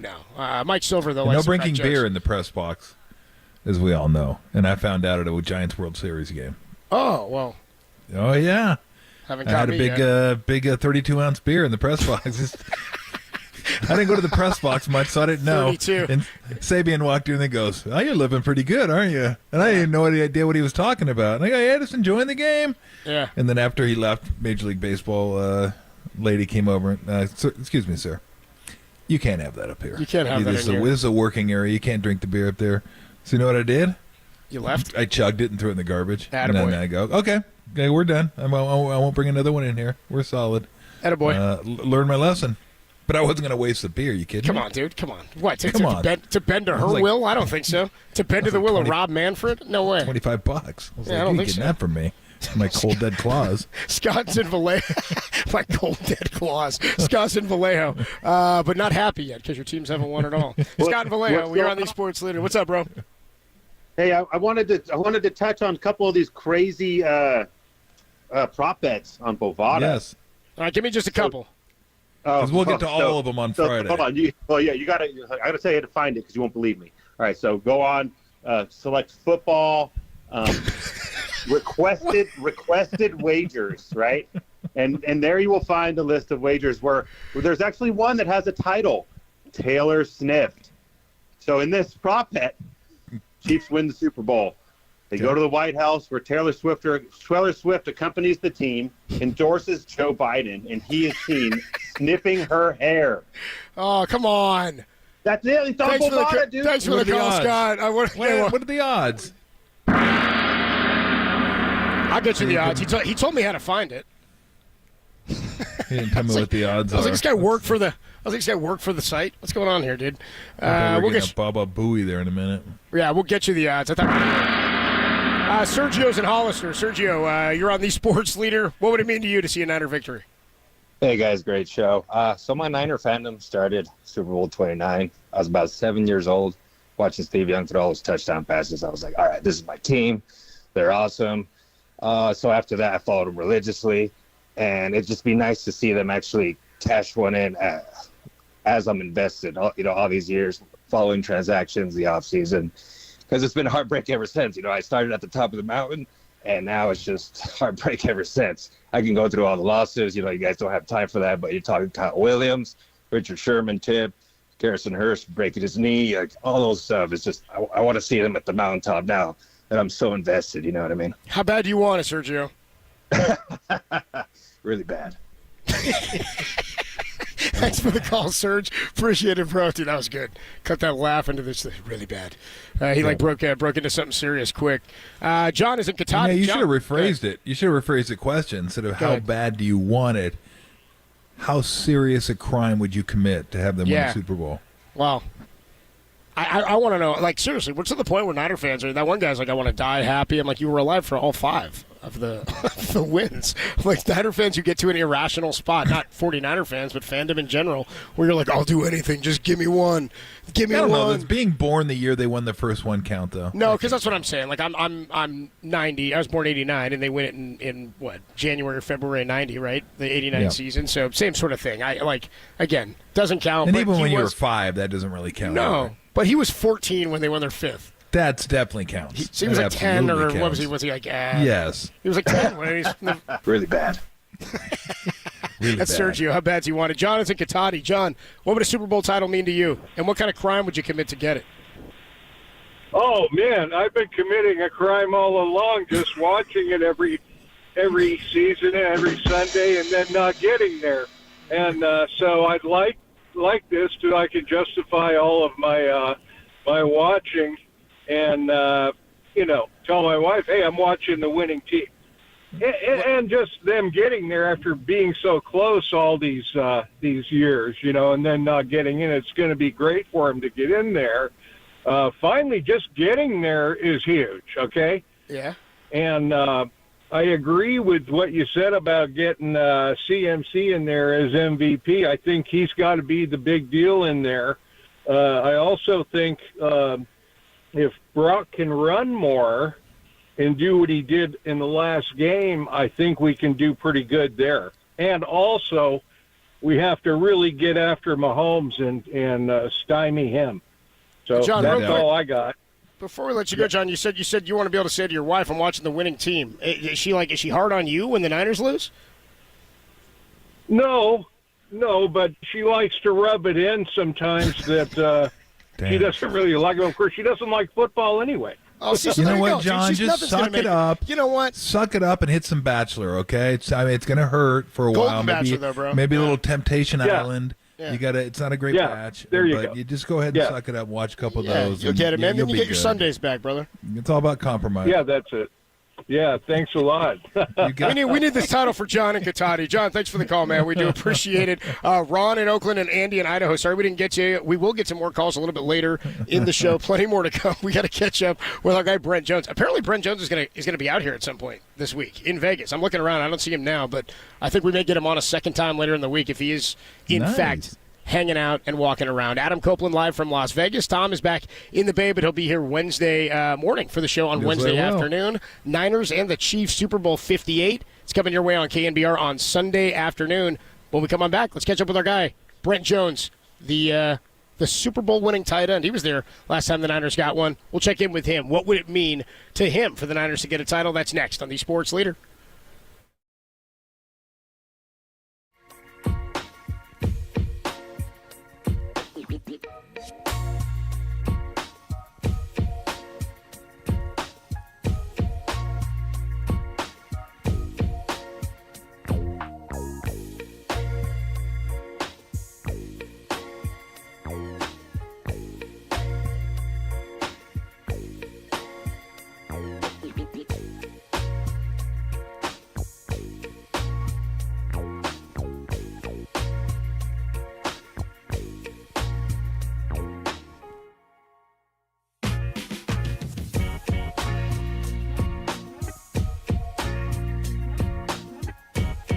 Listen to Murph and Marcus, Papa and Lund, and Tolbert and Copes all week long from Media Row, live from Las Vegas. That story and more trending now, KNBR.com and the KNBR app.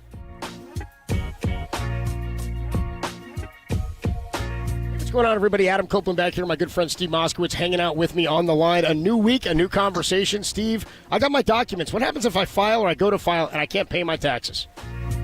Then I'd say you have a lot of company, and we want to give you a lot of help. Look, it's a very, very common situation. People just can't pay your taxes. It doesn't make you a bad person. It doesn't make you an axe murderer. You just can't pay your taxes.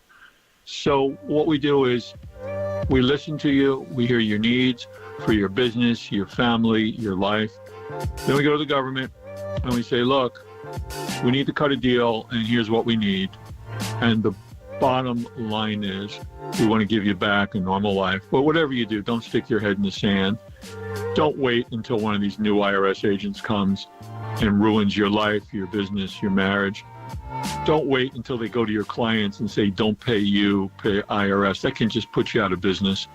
The bottom line is we want to do everything for you so you don't have to talk to the government, deal with them, have anything to do with them, and then we hand you back a nice agreement that you like, and you just get about your normal life like none of this ever happened.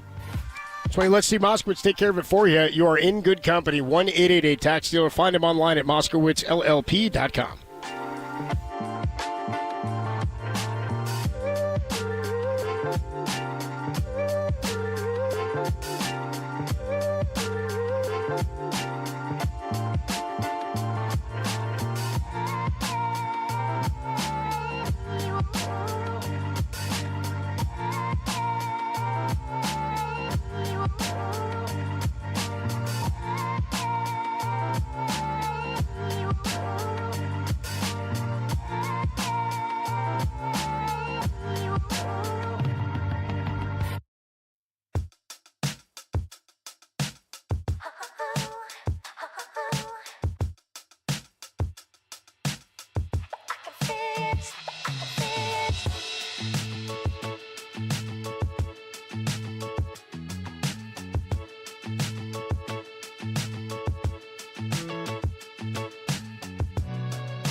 It's Super Bowl week. Getting you ready for the Chiefs and the 49ers. We'll be talking all week about it. And then game day, it's going to be wall-to-wall 49ers coverage. And to get things started off, our favorite tight end, number 84, Brent Jones. Hello, Brent. Hello, Tom. Wall to wall. I am so excited. When does it finally start hitting you as a player? Is it this week? Was it last week? Take me through the 2 weeks, and as a player, kind of the ramp up before you get to the game. So there is the euphoria of winning the NFC Championship, right? Mm-hmm. And that's usually decided late in the fourth quarter, and so you're not counting your chickens for sure. So when that happens, you're so excited. You realize that you're heading to the biggest stage in sports, and the fact that it's going to be in Vegas this year, it's a big deal. So you're so fired up. You're reliving the game. You're embracing your family. You're so fired up. You come into work on Monday, and then all the logistics start to happen. And I'm so thankful. I mean, I know people hate the fact that there's an extra week between the championship game and the Super Bowl, but I have to say, from a player's perspective, it gives you time to deal with some of these things, getting your family all set, getting your hotels, tickets, all that stuff. Usually it's probably 2 or 3 days before you kind of settle all that stuff, and then you kind of break into you're practicing. It's not I was going to say the coaches are still putting together the game plan. It's kind of a moving target because usually it takes them a couple days to churn out all the specific plays. And so you're kind of doing your basic stuff, maybe day one, maybe a few things for the Chiefs, day 2 of practice, and then you're probably solidifying the game plan probably by last Friday. And then by Saturday, you're studying it full on. Sunday typically was the day that we would fly out. And then it's a regular week, and the fact that you kind of have that extra day, and you're all together, focusing on the game plan and focusing on the Chiefs, it kind of really brings it around. And I think the thing that's probably most important is that you try to keep things status quo. You don't want to have so many different things. You're already in a different venue practicing, and you're staying at a different hotel. So you kind of want to have the day structured just like it would be in Santa Clara. You don't want to go too far out of your comfort zone. You don't want to – the biggest challenge is make sure guys aren't partying out on Tuesday, Wednesday, Thursday night. Guys, maybe they're going to go out to dinner, but you want to kind of keep it controlled and – limit the distractions. That's number one. Bill Walsh, I guarantee you, drilled that into everybody's head, and that's really the most important thing, because that's how you can get the most accomplished, by limiting those distractions. And so that kind of gets you ready. And wrapping it up, like Friday after practice, like Friday night, that's when it hits you. You start to get the butterflies, because you're like, okay, here we go. Saturday's day before the game, and then Sunday's game day. And all of a sudden you're feeling like, wow, this is a big deal. All right, so I wanted to ask you to kind of wrap up the last 2 games, and but before I get to that, so out of all the Super Bowls you played in, all your teammates on those Super Bowls, who on those teams would you have been most concerned about, being that the Super Bowl is in Vegas? that certainly the defensive guys are a little less disciplined. I don't know why, they just are. In fact, that's probably why you play defense, because you're less disciplined in general. I love that offensive and defensive guys still take shots at each other. It's the best. It's so true. And of course, leading the brigade God bless him. Prime time, Coach Prime. Yep, I knew it. He lit it up in Miami. He would have been going berserk in Vegas, I'm sure. And, the funny thing is, in my mind, I'm like, okay, he's used to this. Am I really surprised?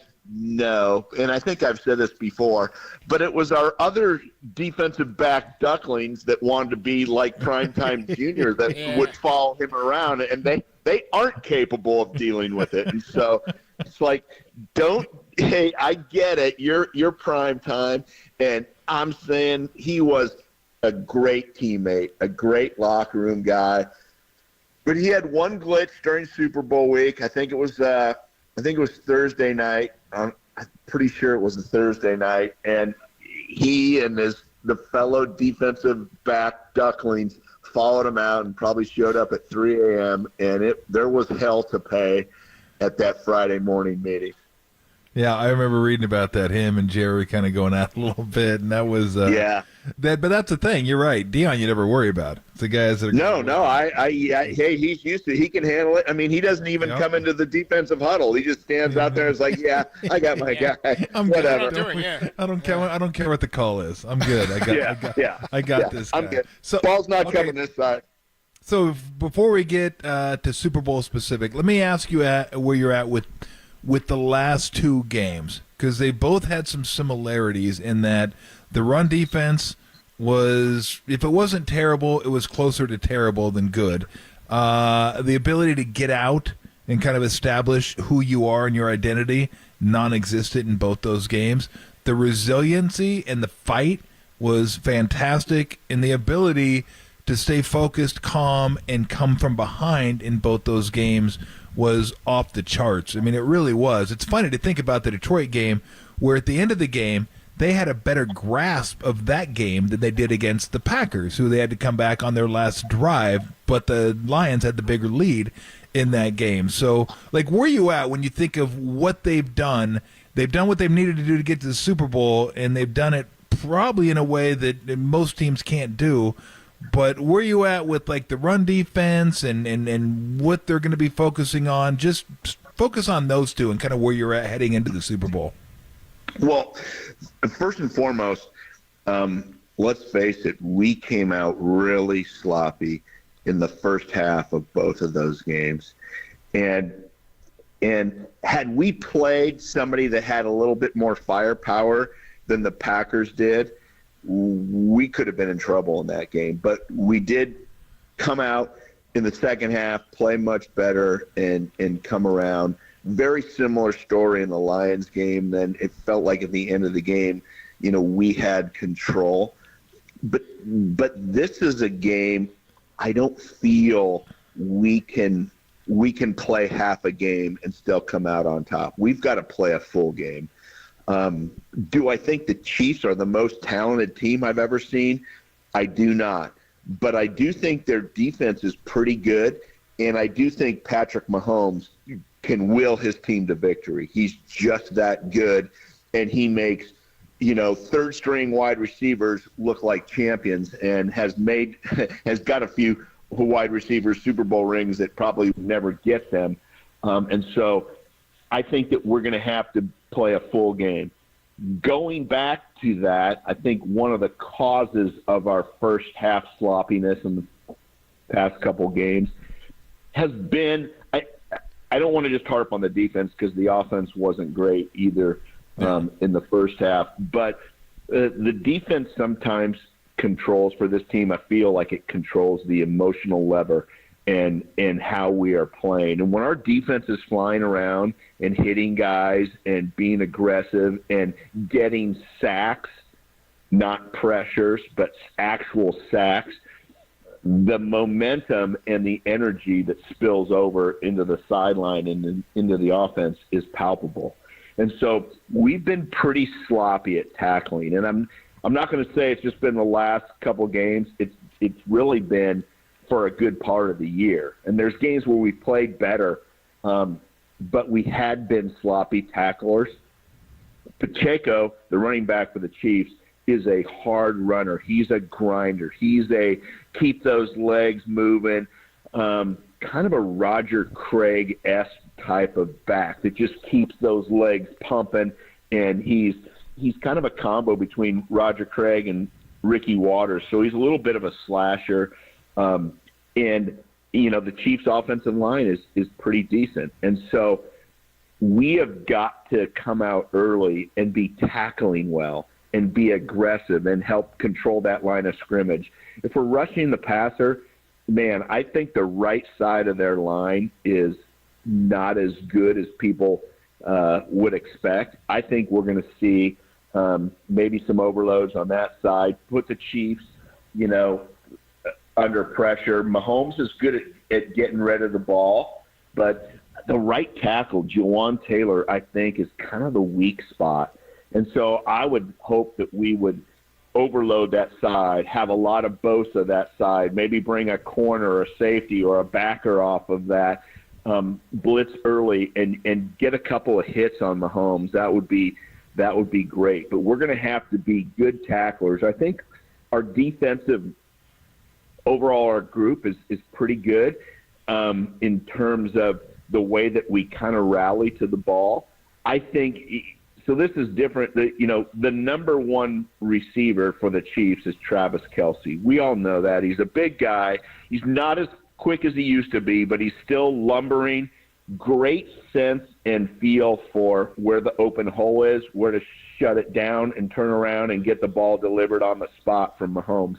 So I would love to see us man him up every now and then. And Tom, I was thinking about like the old kind of box and one that you couldn't play in the NBA, but I would love for us to man him up, a good part of the time, or get a shot on him and disrupt his timing. Because if we play zone coverage, he finds spots. He just does. There's just no way you can keep him from doing that. And so a big, for them, success is a big dose of Travis Kelce and a big dose of Pacheco. And then they can use the play action and all that. And Rashee Rice is a good receiver. I'm not going to say he's great, but he can make big plays. He can disappear for big moments of time during the course of a game, but he can hurt you too. So we have to be aware. We can't be lulled to sleep. But I mean, if you compare their offense to ours, it's not even close in terms of weapons. It's just the fact that they're so efficient and they continue to do the same thing, week in and week out. So if we could actually disrupt the Kelce-Mahomes connection, man, that would be huge in determining the outcome of the game. So that's one spot that I would really think about going after. Talking to Brent Jones, former 49ers tight end here on the UMA guest line. Sal Paolantonio of ESPN was on the morning show earlier today from Radio Row, and he said Christian McCaffrey has to be the MVP for the 49ers to win this game. I would say, like, Mahomes is the number one player in the game. I do think that. In terms of like best players in the game, I think McCaffrey's like 1A and 1B. I think that's the way those two guys line up. But because Mahomes is the quarterback and has won Bulls, he's got to be at the top. Do you agree with Sal Paolantonio's statement that he's got to be the MVP for them to win? So I think Sal is a bright guy. I think he's short-sighted saying McCaffrey has to be the MVP. We have 3 or 4 guys that could be the MVP, and we'd still win.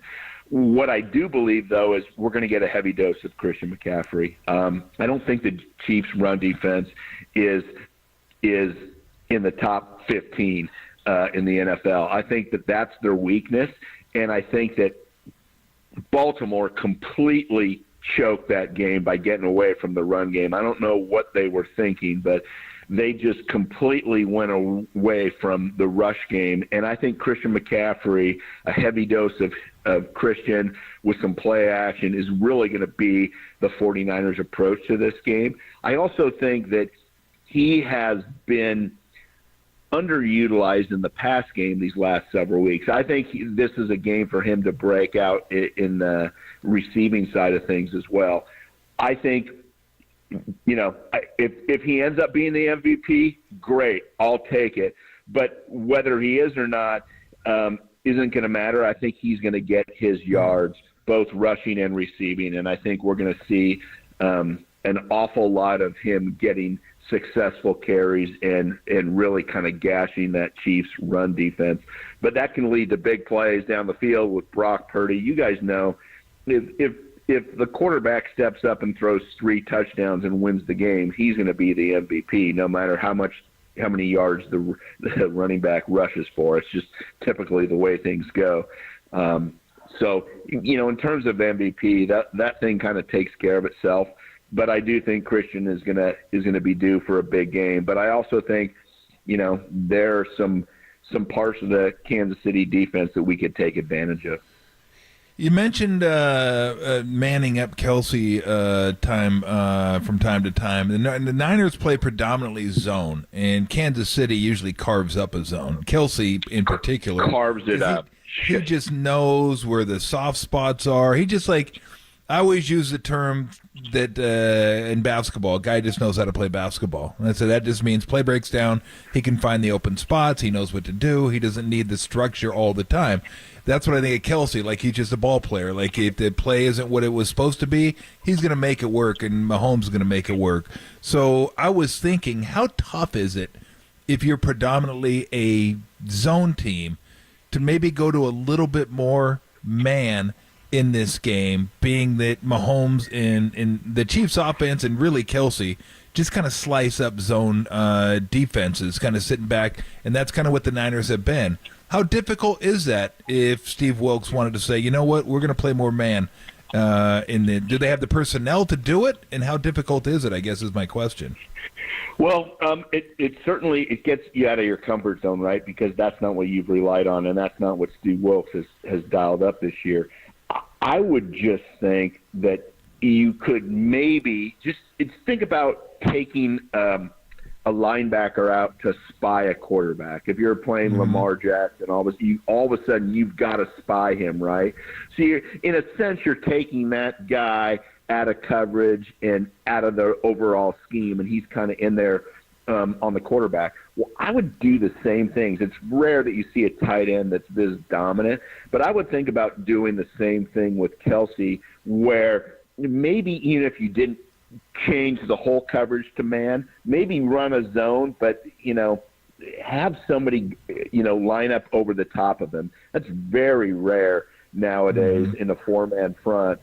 We used to call it a 51 defense. It was a 4-man front with a big linebacker stacked on front of the tight end.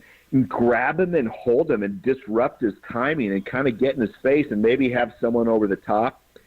Now, that can change the structure of your defense, and it maybe leaves you susceptible. But susceptible to what if you're playing the Chiefs? I mean, we've got guys. Valdez-Scantling can maybe hurt you every now and then, but he's been inconsistent all year. These Rashee Rice, like I said, McCole Hardman, they're average at best. But I wouldn't change the structure from the corner perspective. I would just maybe rotate over a safety, have a linebacker on him, because there's nothing more frustrating than getting hit and having your timing disrupted and having a guy, underneath and maybe a guy on top. Now, you can do that with receivers. It's just not typically done at the tight end position. But there have been games where Kelsey's been taken out of the pass game, and it's tough to go.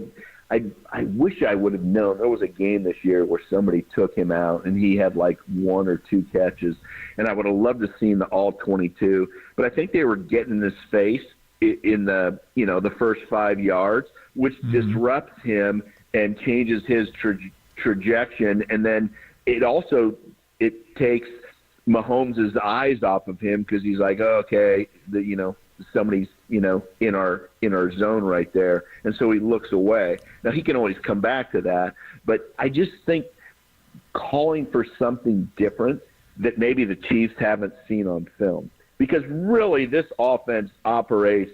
It's a Pacheco and Kelsey offense, and if you can take one of those guys away, and hopefully we do well on the tackling side of things. But man, if you can disrupt Kelsey and limit him to even 5 or 6 catches instead of 11, that's gonna change the course of the game. No doubt about it. Before I let you go, let me ask you this: how was because I'm curious how Brock Purdy's going to handle first Super Bowl. And my assumption is he's going to be fine. That's just who he is.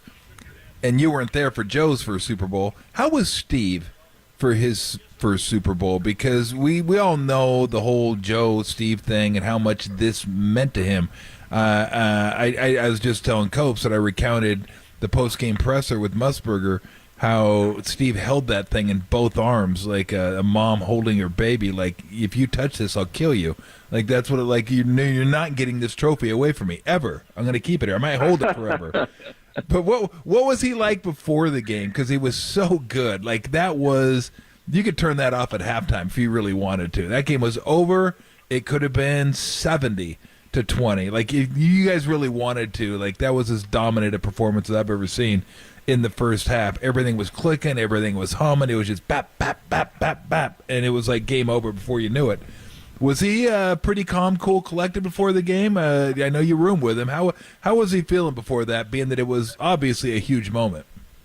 So it was a huge moment, and shockingly, I think he wanted to be anxious and uptight, but he couldn't force himself to be in a strange way. Because I think he's comfortable when he's uptight, but he couldn't force himself to be. And the reason why we were so prepared, Mike Shanahan had that team clicking. We had just a flawless week of practice. And you know what? Our game plan, we had already played the Chargers during the year and kind of hammered them.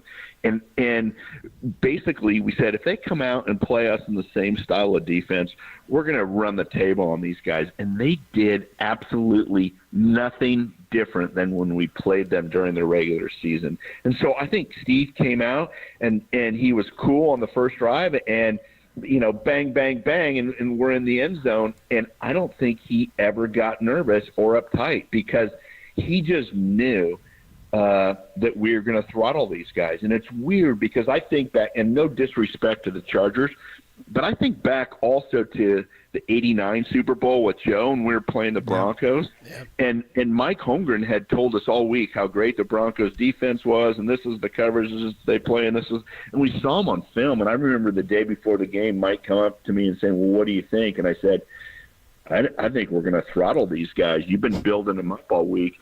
And he smiled and he goes, yeah, I didn't want anybody to get overconfident, but if they play us like this, we're going to kill them. So it's a strange thing to say going into the Super Bowl. But both of those games, when I went into the game, I was like, we're going to just run it up on these guys unless something crazy happens. But my first Super Bowl against the Bengals, that was nip and tuck. There was none of that. I'm like, anything can happen. And these guys are good, and the Bengals had a lot of strength and were a great team as well. And that one was a nail-biter right to the end. But the other two was really strange from an offensive standpoint. These guys really can't stop us.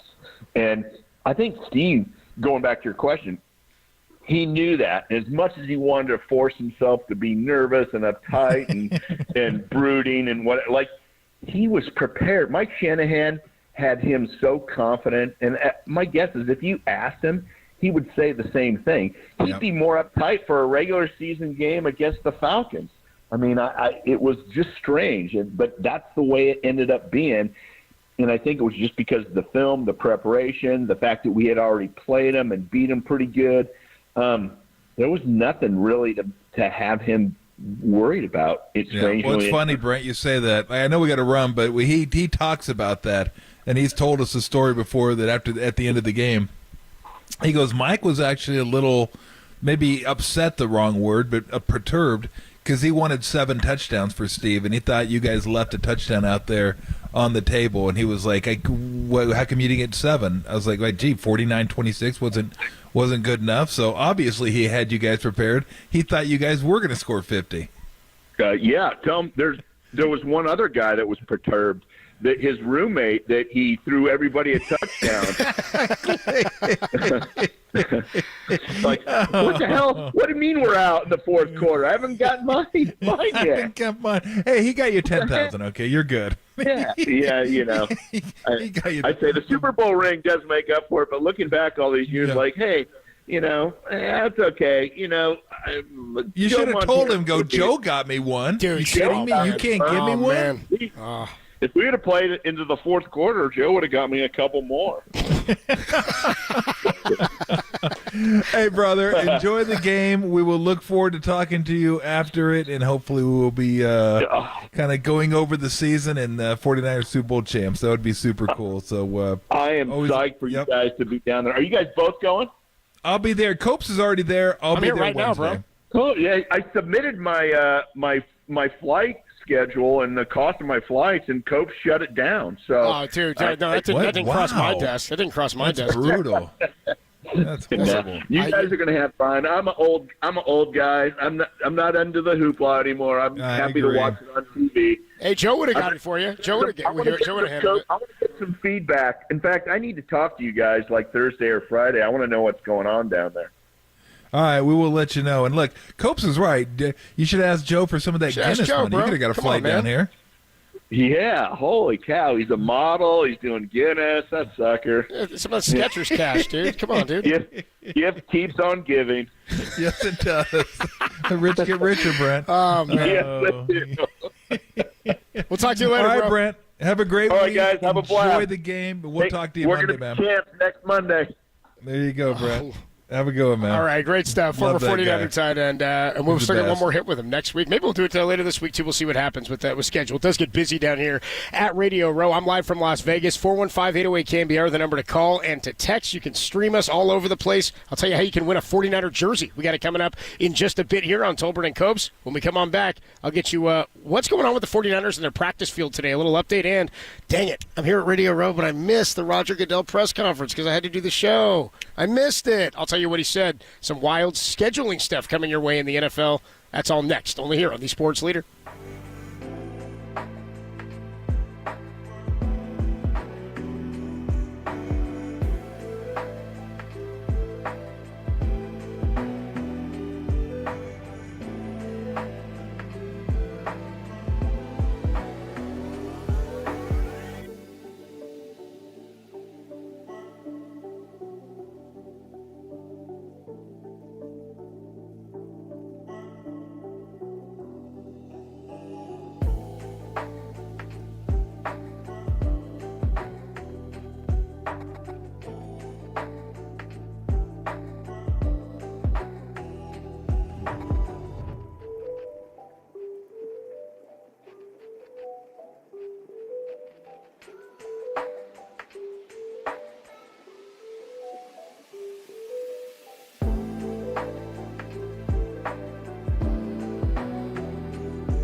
Adam Schefter, the 49ers are not happy about their practice field conditions at UNLV. There's more on that story. It's trending. KNBR.com and the KNBR app.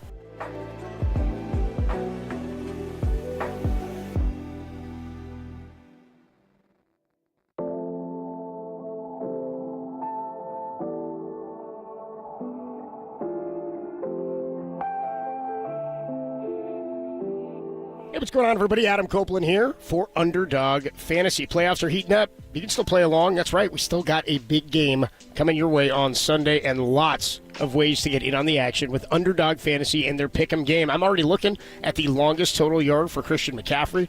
Pick'em is where you pick one of those stats, something like that the Underdog gives you, and you pick whether or not they go higher or lower than their given stat total. You hit on all of your picks. You can win up to 100 times your money in a single night. It's legal in California. It's a blast to play along, and why wouldn't you want to get in on some of the fun for the big game on Sunday? I've been using it for a couple of years now. It's a great way to sprinkle a little bit more, have a little bit of fun, and pick some of your favorite players. All you got to pick higher or lower than that stat total, and you can win up to 100 times your money. Get in the game now. Go to their easy-to-use mobile app or go to UnderdogFantasy.com, and when you do, sign up with promo code KNBR. Underdog will match your first deposit up to $100. Then you're ready for the big game. Plus, they'll give you a special pick of higher than a half a total yards to use with your first pick'em entry. That's Underdog Fantasy, promo code KNBR, to get that first deposit of $10 or more, up to $100 matched, plus your special pick. You must be 18 or older and present in a state where Underdog Fantasy operates. Terms apply. Are you concerned with your play? Call 1-800-GAMBLER or visit www.ncpgambling.org.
powerful. Tolbert and Copes now continue. Live from Radio Row in Vegas. The Niners are going to Vegas. Sponsored by Xfinity Internet, the best way to stream your favorite live sports.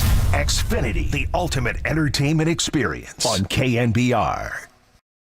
Pop stars, Dua Lipa and the baby. Adam Copeland, Tom Tolbert with you live from Radio Row here. Super Bowl 58 coming your way on KNBR this Sunday, 3:30 kick, pregame 11 a.m. And we've got every Super Bowl victory of the 49ers coming your way on KNBR this weekend, as well as plenty of in-season, I guess, 2023 replays from this year. Every night this week after Sports Phone KNBR. It's time now to tell you how every day this week on KNBR in the 7 o'clock a.m. hour and in the 4 o'clock p.m. hour, you can win a 49ers authentic jersey. Tune into the 7 o'clock and 4 o'clock hours and listen for the cue to call. Be caller 10 to the studio at 415-896-KNBR, and you will win a 49er jersey from one of your favorite, a San Francisco football jersey from one of your favorite players on the red and gold, furnished by KNBR. Official rules, KNBR.com.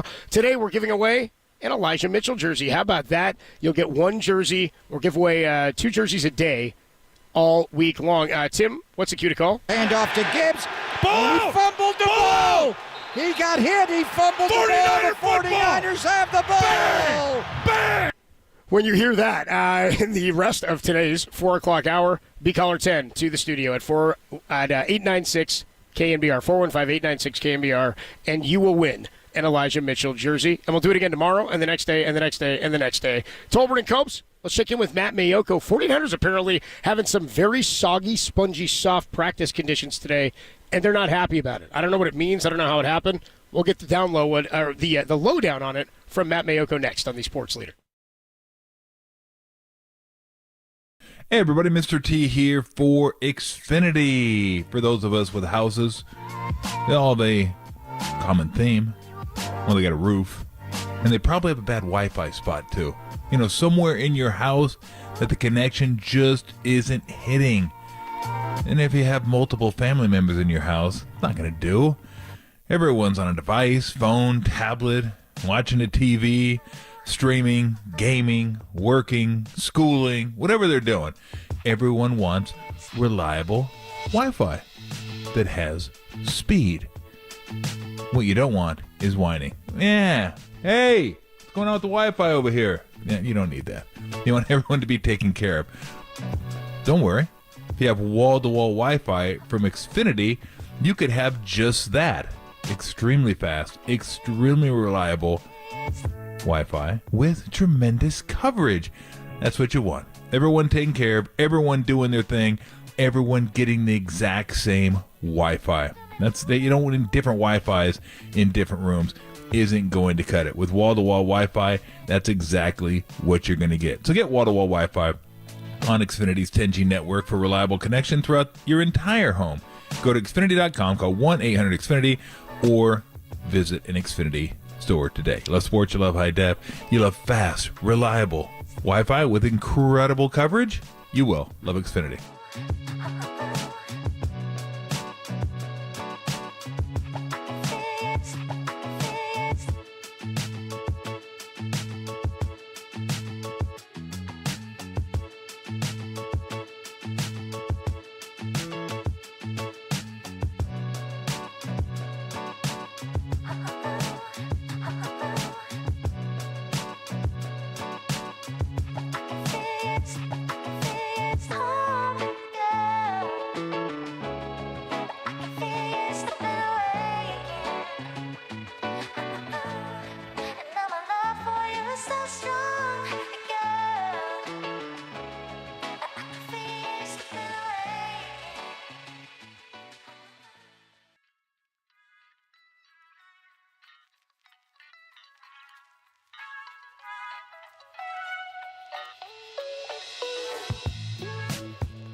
Now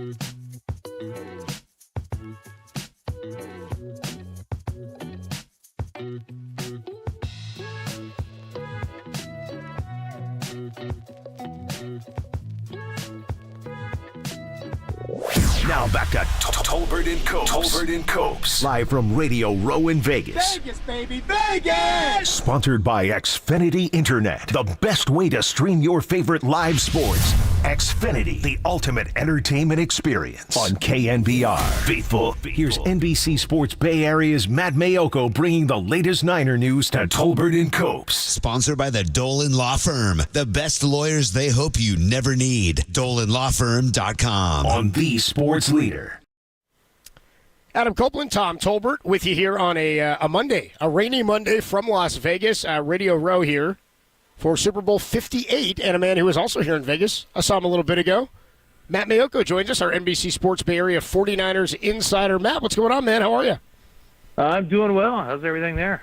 How's Pretty everything good. Downstairs? Yeah, I'm up in my room right now. Are you just Getting ready upstairs to head now? Over to Allegiant, yeah. Oh, okay. Well, it's about the same as when you left here a little bit ago. When I walked by you and waved, and then you waved back, and then I saw you walk out, and now here we are talking. 49ers had their walkthrough this morning, and this apparently this is such a Monday Super Bowl week story. I feel like the practice condition, the practice field conditions, which I mean we track and follow everything in football now. I'll say this: whenever you hear that something is like soggy or spongy. Usually spongy is not a good, unless it's a cake, it's usually not a good adjective to describe something. What's going on with the field? How is it affecting them? Yeah, I mean, it sounds like the NFL really screwed this thing up. They've known that the practice fields were going to be used at UNLV for quite some time. And finally last week, no team in the NFL practices on artificial surface unless they have to. And the UNLV practice fields are artificial surface. So what they did was they just laid sod over the artificial turf.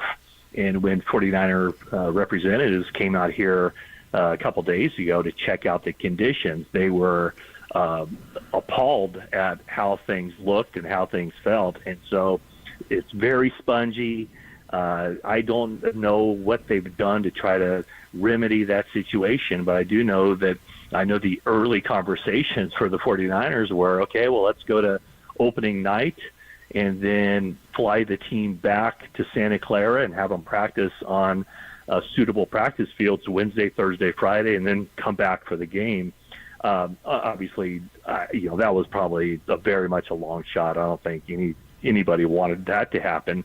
The other alternative is that the Kansas City Chiefs are practicing at the Raiders practice fields in Henderson, Nevada. And it's 3 large practice fields and then the indoor facility for weather too. So I don't know what the latest is. I haven't talked to anybody since they went through their walkthrough.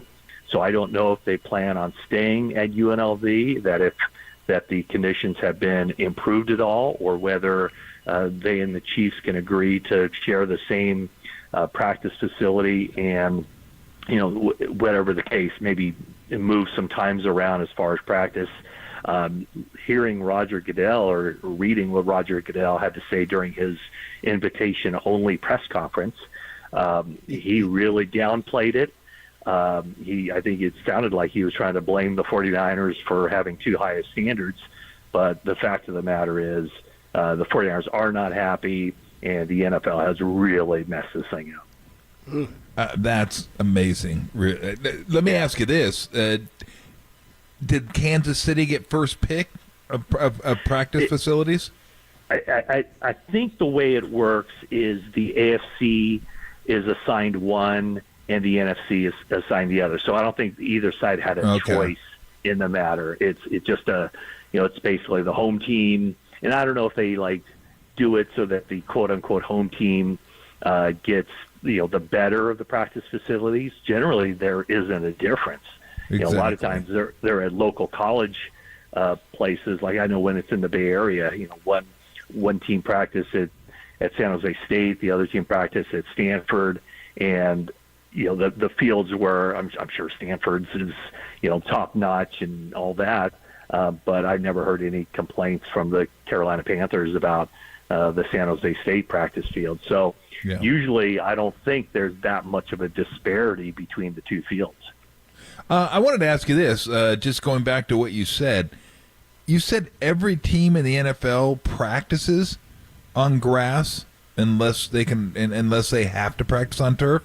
Really? I did not know that. I find that kind of fascinating that even teams that play on turf practice on grass.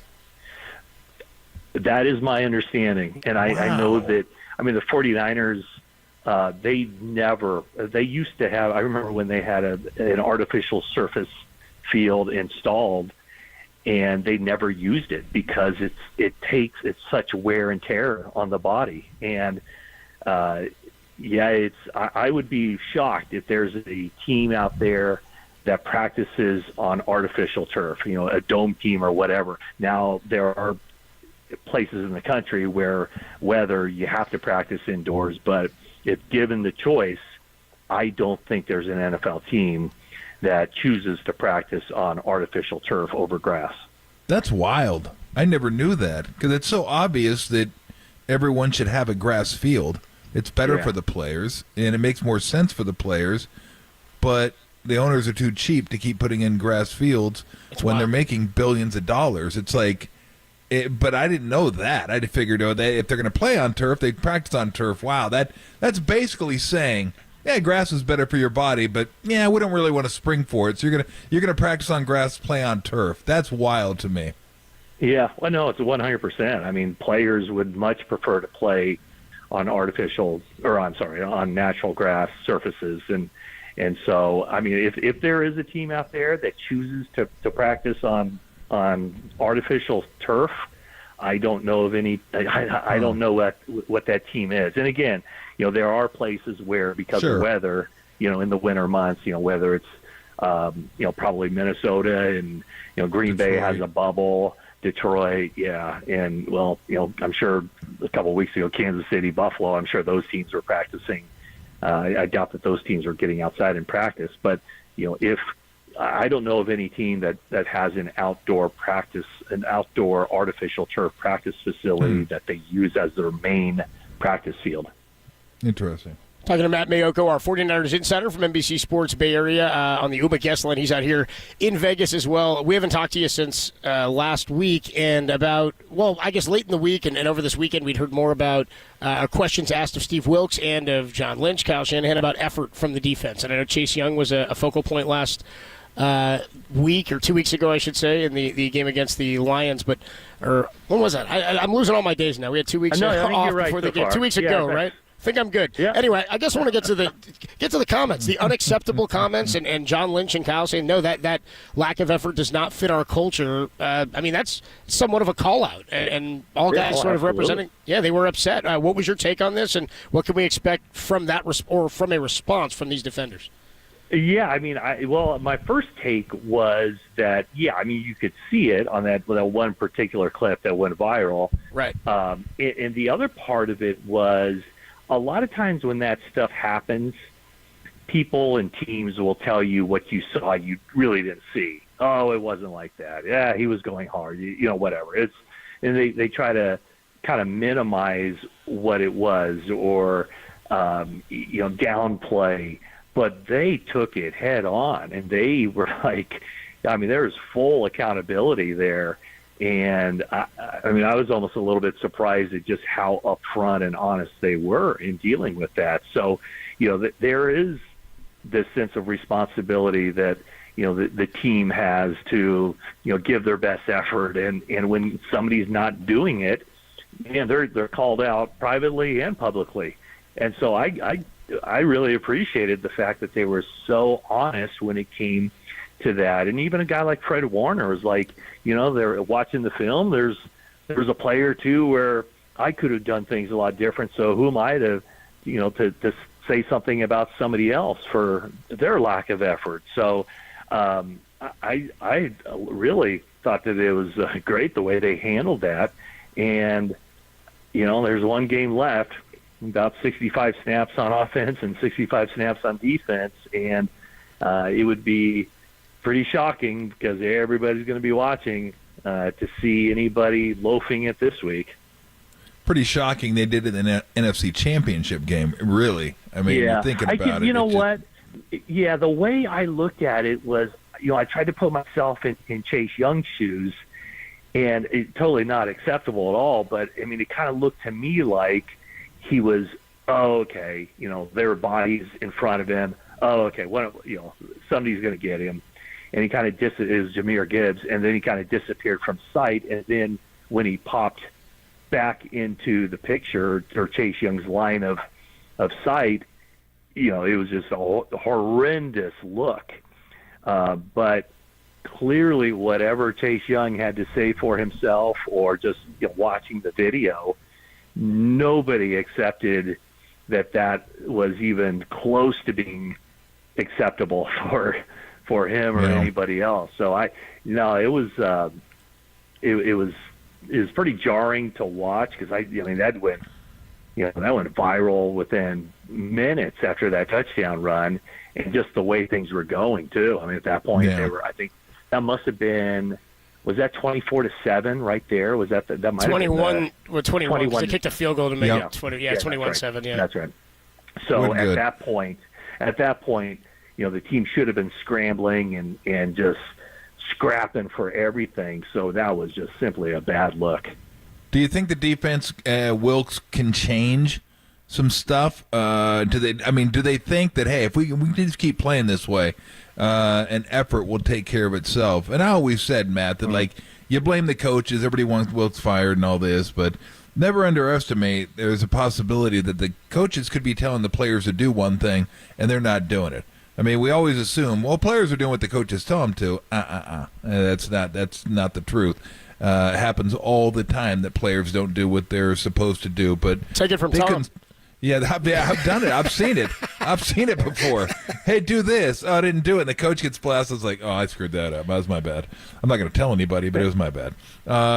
So could they change things up a little more man-to-man? I know you don't want to blitz Mahomes too much, but you got to get to him at some point. It just seems to me if they're going to do the same things they did the last couple games, then do you want to do the same things you've done the last couple games and just think, if we clean it up and do what we're supposed to do, we should be good? I mean, they're different teams that they're facing with different levels of playmakers and different challenges.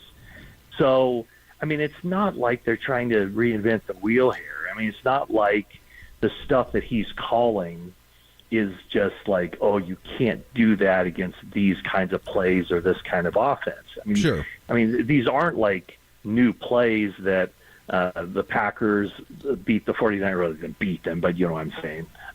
It had success against, and these aren't new plays that the Lions had success with against the 49ers. So it's just a matter of, everybody doing their job. And, Nick Bosa told me, I mean, he made it sound like it's literally one player, and oftentimes it's a different player on every play that is not doing his assignment. So it's not, I mean, I don't think the 49ers feel like it's, wholesale changes must be made and just wide breakdowns throughout the defense.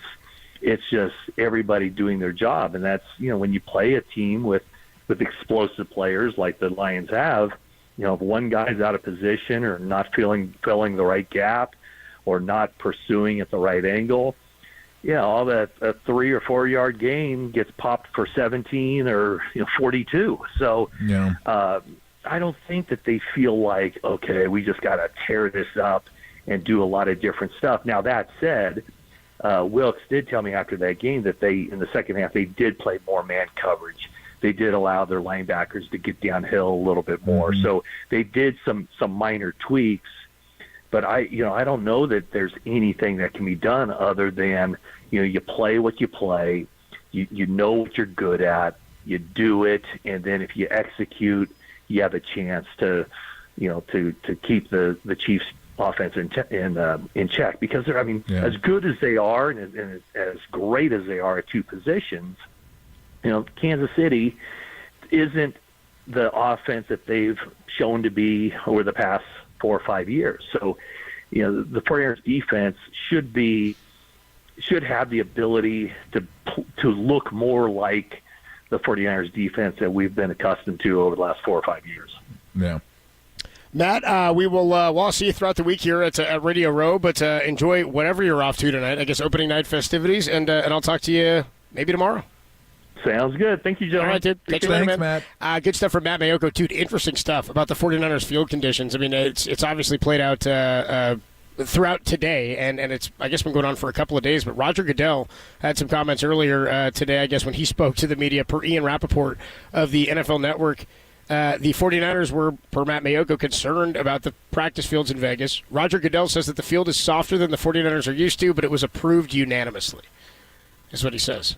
I was like, they say that. Was Kyle there for that unanimous decision? I'm like, wait, if the coach isn't involved in the unanimous decision, I don't really care whether it's unanimous or not. Tolbert and Copes with you live from Radio Row in Las Vegas. Why don't we get into a little bit more on the ins and outs of this one that we're going to see on Sunday. Pregame 11 a.m. We've got kickoff at 3:30 for you right here on the Sports Leader. Patrick Mahomes, the biggest factor in this game. True or false? We'll talk about it next on the Sports Leader. Hey, excuse me, Holmes?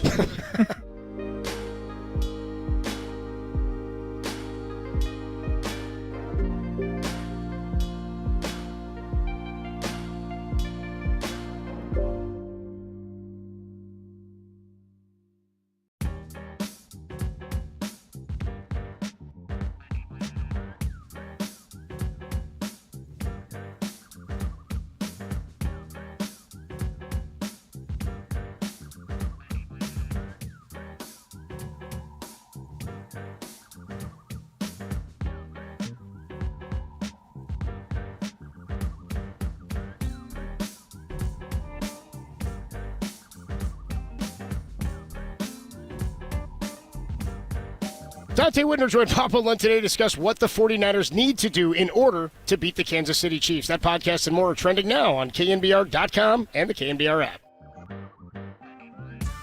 Hand off to Gibbs. Ball! He fumbled the ball! He got hit. He fumbled the ball. The 49ers have the ball! Bang! Bang!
Now back to Tolbert and Copes. Tolbert and Copes. Live from Radio Row in Vegas. Vegas, baby, Vegas! Sponsored by Xfinity Internet. The best way to stream your favorite live sports.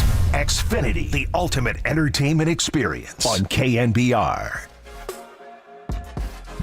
Tolbert and Copes back with you live from Radio Row in Las Vegas. We'll be here. Tom will get in on Wednesday. Murph and Marcus, terrible weather, of course, in the Bay Area, and some bad weather here in Vegas had them delayed. So they'll be at the studio tomorrow, and then back into we'll fly into Vegas tomorrow afternoon, and then we'll all be on hand for the rest of the week from Radio Row, and lots of fans showing up. Started to see a lot of 49er fans today start trickling in. It was pretty quiet Saturday and Sunday, but we're starting to get the Super Bowl vibe as NFL Network's here, NBC, you got all the networks out. You can't go do the Bellagio fountain thing like right in front of it because CBS has set up their big stage like right in the middle of the Strip. But there's a lot of cool stuff if you're going to be in Vegas, and the hotels have treated it like a holiday. Like they redecorate everything around Christmas time and springtime, but it's like they've done that across the board for the Super Bowl.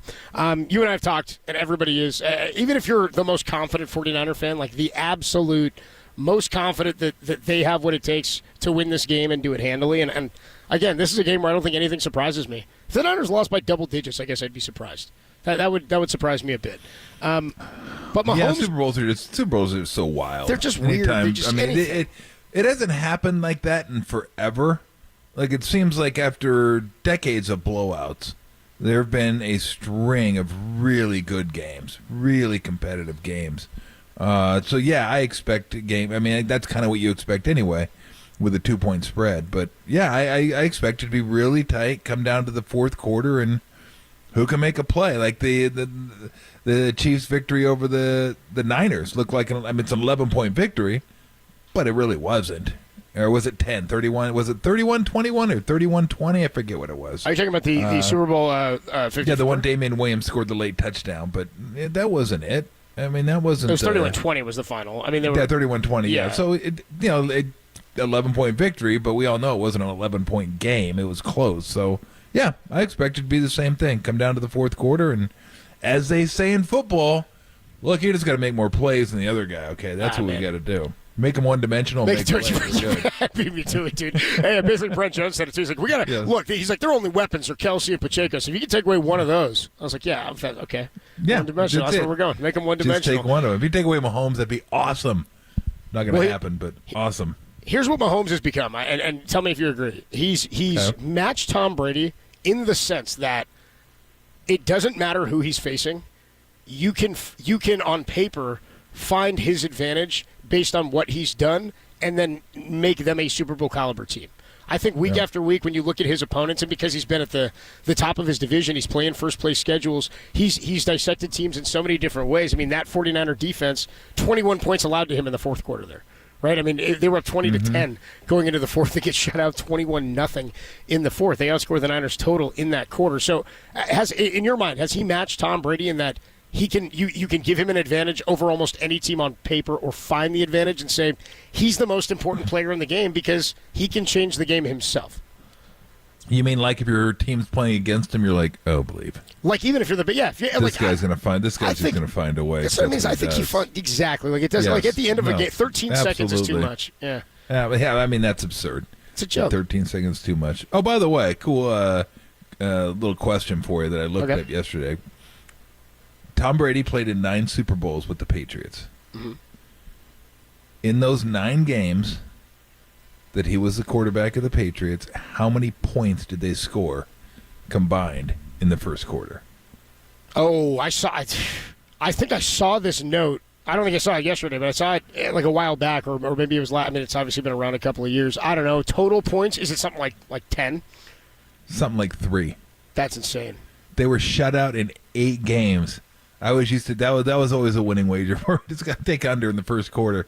0. Tom Brady, the Patriots, 3 points total. Wow. And I think it might have been the Eagles where they scored 3. The second time they played the Eagles where they scored 3. They lost that game, but it was just crazy. Because I remember thinking that. I remember thinking about that like Super Bowl 5. I'm like, these guys never score in the first quarter, and then they just never. It was a wildest game. Like first quarter unders were incredible in Patriot playoff games under Brady. But yeah, think about that. The winningest quarterback ever, most Super Bowls ever, Patriots. Most Super Bowls ever by a quarterback, Tom Brady. 3 points. 3 when he played for the Patriots. Just a wild stat. It's an alarming note. Yeah, it just doesn't. It doesn't track. Except I guess that's how you win a bunch of bowls. Hey, let's not score in the first quarter. Okay, do you know the game he scored the 3? Do you know the game? I think it was the second Eagle game. I was going to say, it had to be the Eagles because that's when he threw for 500. I was like, I'd have to believe he got him in field goal range in the first quarter. Yeah, if he threw for 500 yards. I think it was. But no, you're right. There are just certain guys like that where you look at and go, I know, but. Like, what would this... I'm curious if the spread would be the same. Or what would the spread be if either Burrow or Allen or... I mean, you want to throw in Lamar, like if it's the same team, but it's one of those guys at quarterback. Yes, exactly. Yeah, dude, that's how. I think they're a bigger dog. I think it's how much? It's a I'd be 5. curious. Let's say Burrow. 5.5. I think it'd be 5. Wow. No, it probably wouldn't be that many points. Because what did it open at? 2.5. It opened at 2.5, went down to 1. Then it went back up to 2. So let's go this. Let's say Mahomes, and again, nobody rooting this. Let's say something happens and he can't play this weekend. Okay, what does the spread change to? Because the backup quarterback obviously is a major jump. But I want to know on this team how many points is he worth? I bet you 8. That's what I mean. I bet you he's worth a touchdown. I bet you're probably right. Maybe 7.5. Yeah. Somewhere in there. He's worth a touchdown. So to this team, a touchdown of value and over another what we would consider an elite quarterback in the same situation. Again, this is just sports talk fodder. But yeah, take Joe Burrow, take C.J. Stroud, take Lamar Jackson, and put them in this team or on this roster. One, they're not here. I don't think anybody. You know what I mean? I'm just like they're not in this team. They're not in this game. Right I love now. Switching around players though and thinking about it like that. Just kind of okay. What would the Super Bowl spread be if Purdy and McCaffrey played for the Chiefs and Mahomes and Pacheco played for the Niners? That's a tougher one because you're talking 2 players now. I'm guessing probably Niners by 5 at that point. Yeah, Niners are probably a bigger favorite. 6? Dude, Mahomes 5, and Debo? Something like that? With access to Debo Samuel. Well, then now you're just piling on. Now it's just like, oh, we're gonna get hammered. But it is interesting because I don't know. I think Mahomes is probably worth a touchdown to the spread. I mean, I'm pretty sure.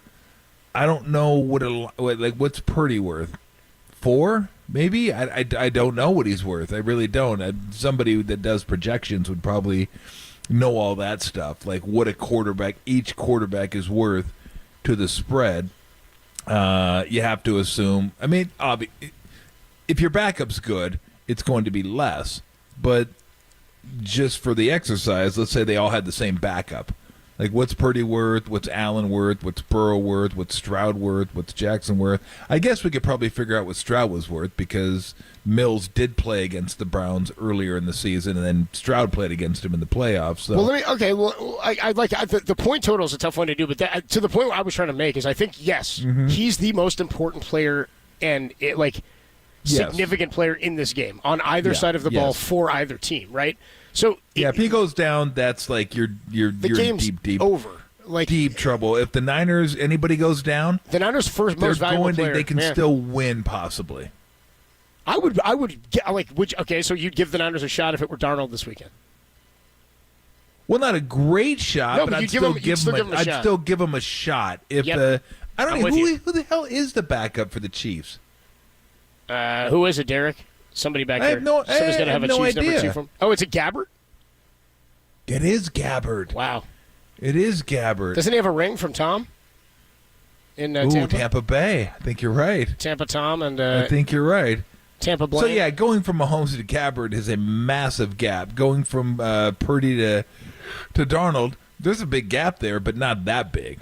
I mean, because I think Darnold's better than Gabbert, and Purdy is obviously. I think. Let's put it this way. I think Darnold, the gap between Darnold and Gabbert is bigger than the gap between Mahomes and Purdy. So obviously, it's going to affect the Chiefs more. Because you're right, he's the best player in the game. He's the most important player in the game. I mean, there's a lot of important guys out there, but he is the most important. Here's what Nick Bosa had to say about how you play Patrick Mahomes. He says, again, I don't even know if this is a book on anything. I don't know how bad we've seen Mahomes look at his worst, making his 4th Super Bowl start. Here's what Nick Bosa says about D'ing up the reigning Super Bowl MVP. I think keeping him in the pocket as best as he can is one of the big things, just because he loves to improvise and do all that stuff, and then full-on effort.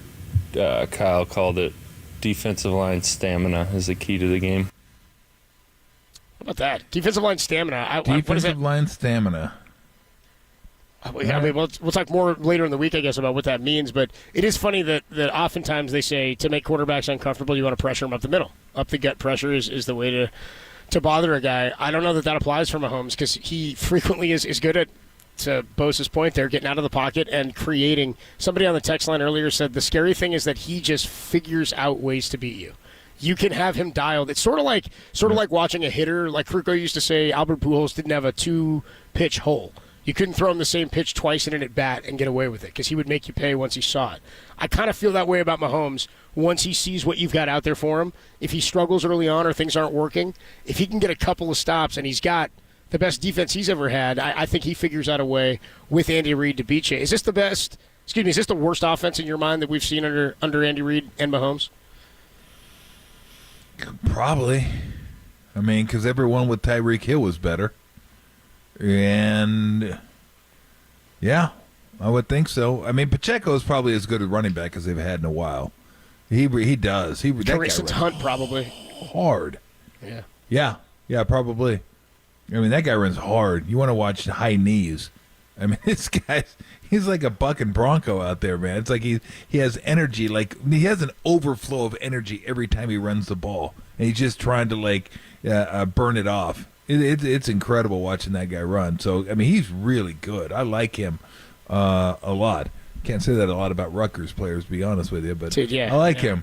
But, yeah, as far as the offense, I mean, Rashee Rice has been really, really good, but what's it been, the last 4 or 5 games? 6 games? Yeah. And he hasn't been there all year.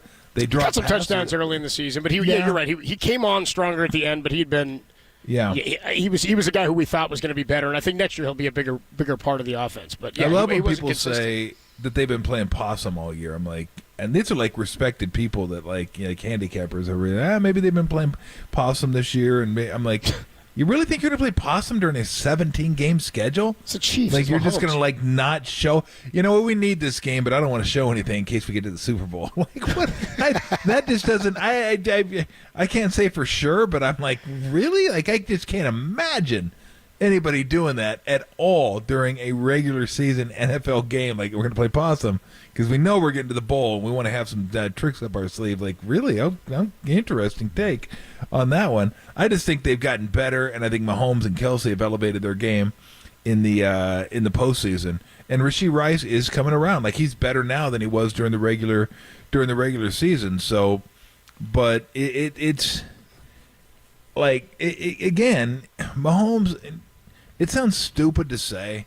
I mean, it almost feels lazy. Like, yeah, I know the Niners are better, but Mahomes. But it is, dude. It's like, real. That's what it is. It's like, you look at this dude. He wins, and he makes stuff happen. Like, he makes stuff happen that other guys can't make happen. It's just wild to watch him. Like, is he the best running quarterback in the game? No, he's not. But he picks up 12 when he needs 10. Does he have the strongest arm in the game? Probably not, but, he has a strong arm. But he makes throws others can't make. I mean, you watch when he throws off platform and he drops down. He throws dimes.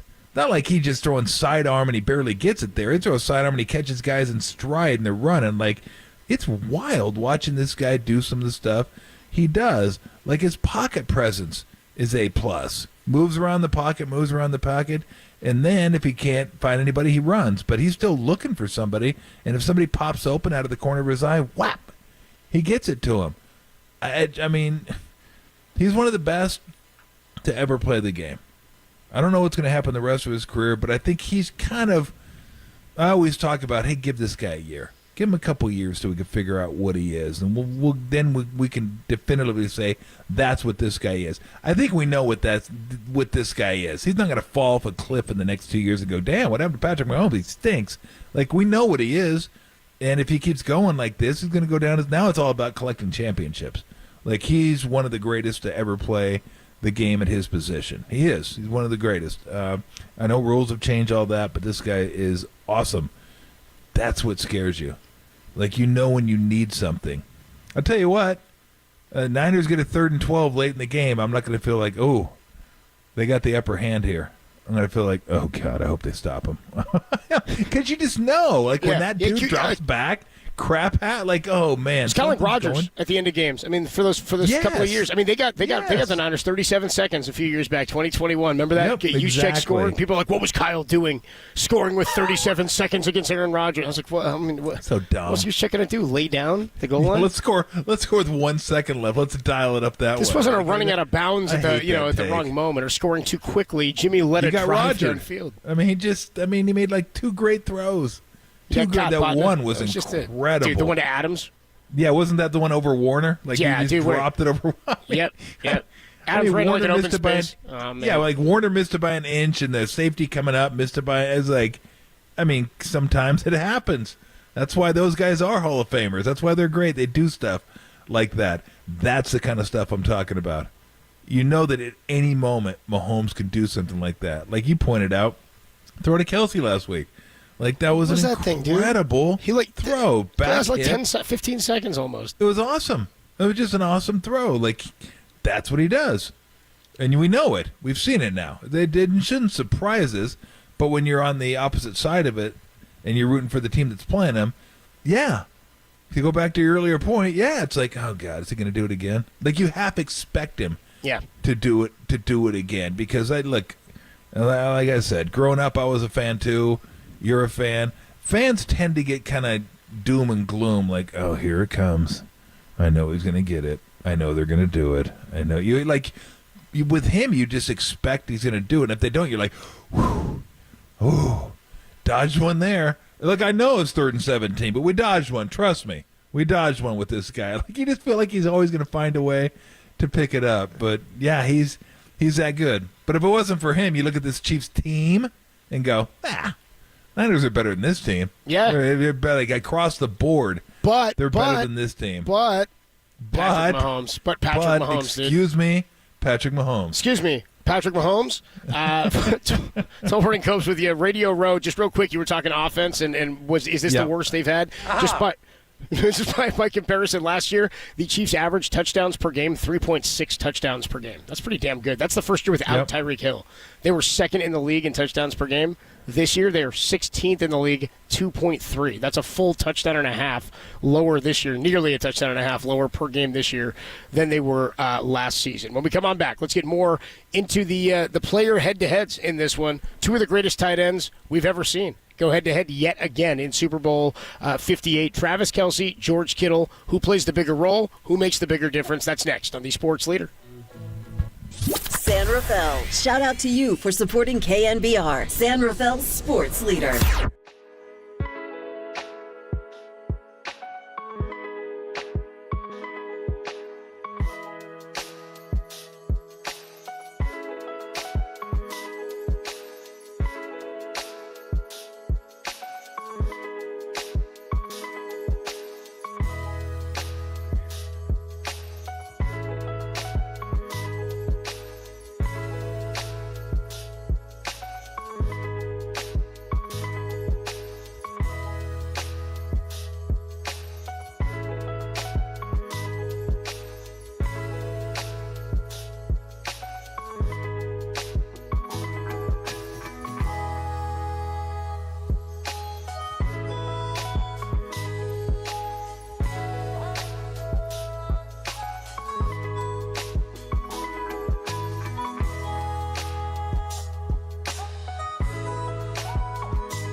ESPN Sal Paolantonio joined Murph and Marcus this morning and believes Christian McCaffrey needs to be the Super Bowl MVP in order for the 49ers to win. That podcast and more trending now on KNBR.com and the KNBR app.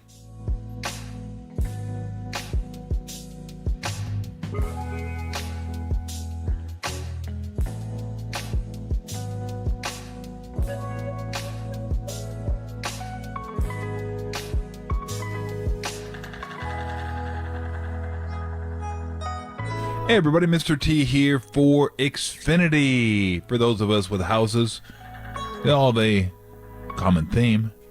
Well, they got a roof, and they probably have a bad Wi-Fi spot too. You know, somewhere in your house that the connection just isn't hitting. And if you have multiple family members in your house, it's not going to do. Everyone's on a device, phone, tablet, watching the TV, streaming, gaming, working, schooling, whatever they're doing. Everyone wants reliable Wi-Fi that has speed. What you don't want is whining. Yeah, hey, what's going on with the Wi-Fi over here? Yeah, you don't need that. You want everyone to be taken care of. Don't worry. If you have wall-to-wall Wi-Fi from Xfinity, you could have just that. Extremely fast, extremely reliable Wi-Fi with tremendous coverage. That's what you want. Everyone taken care of, everyone doing their thing, everyone getting the exact same Wi-Fi. That's that. You don't want different Wi-Fis in different rooms. Isn't going to cut it. With wall-to-wall Wi-Fi, that's exactly what you're going to get. So get wall-to-wall Wi-Fi on Xfinity's 10G network for reliable connection throughout your entire home. Go to Xfinity.com, call 1-800-XFINITY, or visit an Xfinity store today. You love sports, you love high def, you love fast, reliable Wi-Fi with incredible coverage. You will love Xfinity.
faithful. This is Super Week. Then is Tolbert and Copes, live from Radio Row in Vegas. Sponsored by Xfinity Internet, the best way to stream your favorite live sports. Xfinity, the ultimate entertainment experience on KNBR. And Mahomes pump and throw to the end zone, handled by Kelsey for the touchdown. A rocket to the right side, and the Chiefs strike first. Shotgun snap, Purdy gonna roll away from a blitz, gonna throw for the end zone. George Kittle's got it. Touchdown, San Francisco. Tolbert and Copes with you live from Radio Row in Las Vegas. Niners and the Chiefs coming your way in Super Bowl 58. And there's still tons to get to in this game, including our Bill Vinovich segment. Still to come, highly anticipated, much talked about. The hell? just keep riffing on that. Segment for official? That's going to be awesome. Man. Gotta get into By the Vinovich. way, could we please get someone to, instead of the pump and throw, if somebody pump fakes and dumps it to the running back, can we get the pump and dump? Dude. Oh, how great a call would that be? The Pump old and dump pump. to McCaffrey, the 25, the 20. He's going to score. Tell me why I can only hear Tim Ryan saying it. The old pump and dump. Oh, 33 yards to the end zone, Bob. Ball out. Oh, man. Pump and dump would be it's like an shake and amazing bake. call. It's like, pump and It dump, is. dude. Shake and, pump. Oh, we do have the audio. We have the Is audio. it about good sex that makes me have to crap? Guess it's all that pump and dump. You really jarred something loose, Tiger. Oh, boy. So gross. Oh, gosh. Oh, boy. Oh, boy. So, Travis Kelce and George Kittle are going head-to-head yet again in Super Bowl 58 on Sunday afternoon. Let's get into a little bit more of this because two of the greatest offensive tight ends we've ever seen. Any doubt these two are the best two tight ends in football? Is there anybody else comes close? Oh, boy. So who do you got? You got Hawkinson. You have Laporta. You had Ertz for a while, but he retired. I think he who did he sign with? He signed with the Lions last week. week. Yeah. No, he won't. I would say yes. It seems like there's more and more good tight ends now in the league. Like it was, Ertz probably, if he's not a Hall of Famer, he's pretty damn close. Was right there. And then it was Kelce and Kittle. And those were like the three. And now that Ertz isn't there, yes, I think Kelce and Kittle are the top two. I think Hawkinson's coming, like he's right there. Laporte is coming, he's going to be there. Bowers is coming next year, and I have no reason to believe that guy's not going to be an absolute stud. So, yeah, though I think those are your two best tight ends in this game. Yeah, well, that's why I brought up last week. Like, look at all the tight ends and how their teams perform with good tight ends. And not so much Laporte and Hawkinson, but like all the teams that were playing had pretty good tight ends. Because Andrews I didn't mention because he didn't play much this year, but he's probably a guy that's in the top five, easy in terms of tight ends. And then you had them all. You had Laporta, you had Kittle, you had Andrews, you had Kelce. And I thought, I wonder if there's something to this tight end thing. Like maybe your offense is better when you have a good tight end based on the rules of today. I couldn't break that down for you, but I thought it was interesting that some of the better tight ends in today's game were all playing in the championship games. But yeah, those two, absolutely. And I think Kittle's probably regarded as the best tight end when it comes to being well-rounded, like blocking. Yeah. Because that's not really Kelce's strong suit, but he's not bad at it. It's not like he's a wide receiver that just he can't block. That's just not really his thing. But when it comes to catching the ball, running routes, Kelce has no peer. He's the best. Now, again, they're not on the field at the same time. It's a little bit different. It's like when we do the quarterback thing head-to-head. Two offenses obviously not going head-to-head with each other. But they asked Travis Kelce about facing George Kittle again in the Super Bowl. The king of tight end, man. He's best tight end in the league, and I mean, deservingly so this year. He's been playing lights out, playing the best football of his career, and really catapulting that San Fran team through the playoffs, man. And I couldn't be more proud of him, and couldn't be more honored, really, to go up against Georgia in another Super Bowl. Can't say enough amazing things about who he is as a guy and who his family is. Can't say a bad thing about him, man. So it's gonna be a fun time. Yeah, that's pretty cool. A lot of, I mean, seriously, George Kittle has created that sort of tight end baby. The brotherhood, yeah. Well, National Tight End Day. National and that whole thing, they do the tight end Day. camps. Like, these guys get together, they like spend time hanging out. They're like, it's kind of funny, but it's also it was like started as a joke and then became a legitimate thing. Travis Kelce this year, in 15 games, 93 catches, 984 yards, 5 touchdowns. On the season. Who would you take right now? If you were given the blanket choice before the year starts, you get Kelce or you get Kittle, who do you take? I'll cop out and say you pick one, I'll take the other. Yeah, it's fine. I like I'm good with either one of them. I mean, I guess if you wanted to like nitpick a little bit, you'd say if I'm a power-based team that's going to run the ball, give me Kittle. Sure, because he's a better blocker. And if we're gonna like a little more wide open and spread it out a little bit more, then give me Kelce. But I don't really care what the offense is. It's 6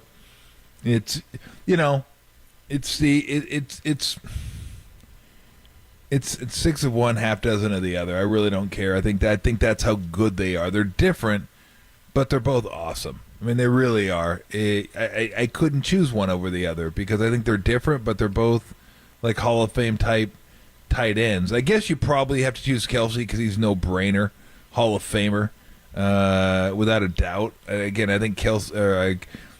Winning a Super Bowl would be huge for Kittle, but you start looking at the All-Pro teams and stuff, and that lets you know how good he is. So I think he might be heading there as well. So I don't know. That's a tough one. I hate to be there's no wrong answer. Waffle House here because I think they're both awesome, and I really wouldn't even care who you give me. I wouldn't. I really wouldn't. Okay, so.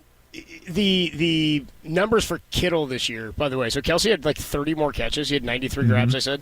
Kittle only had 65. He had over 1,000 yards receiving. He averaged 15.7 a catch, which is pretty wild. Amazing. And then 6 touchdowns to the 10 for Kelce. So, I mean, again, you're right. I like that that saying, 6 of one, half dozen of another. It's virtually the same. You're not that virtually the same. You're getting different skill sets from both. Kelce's even bigger than George Kittle is, I believe. Is he really?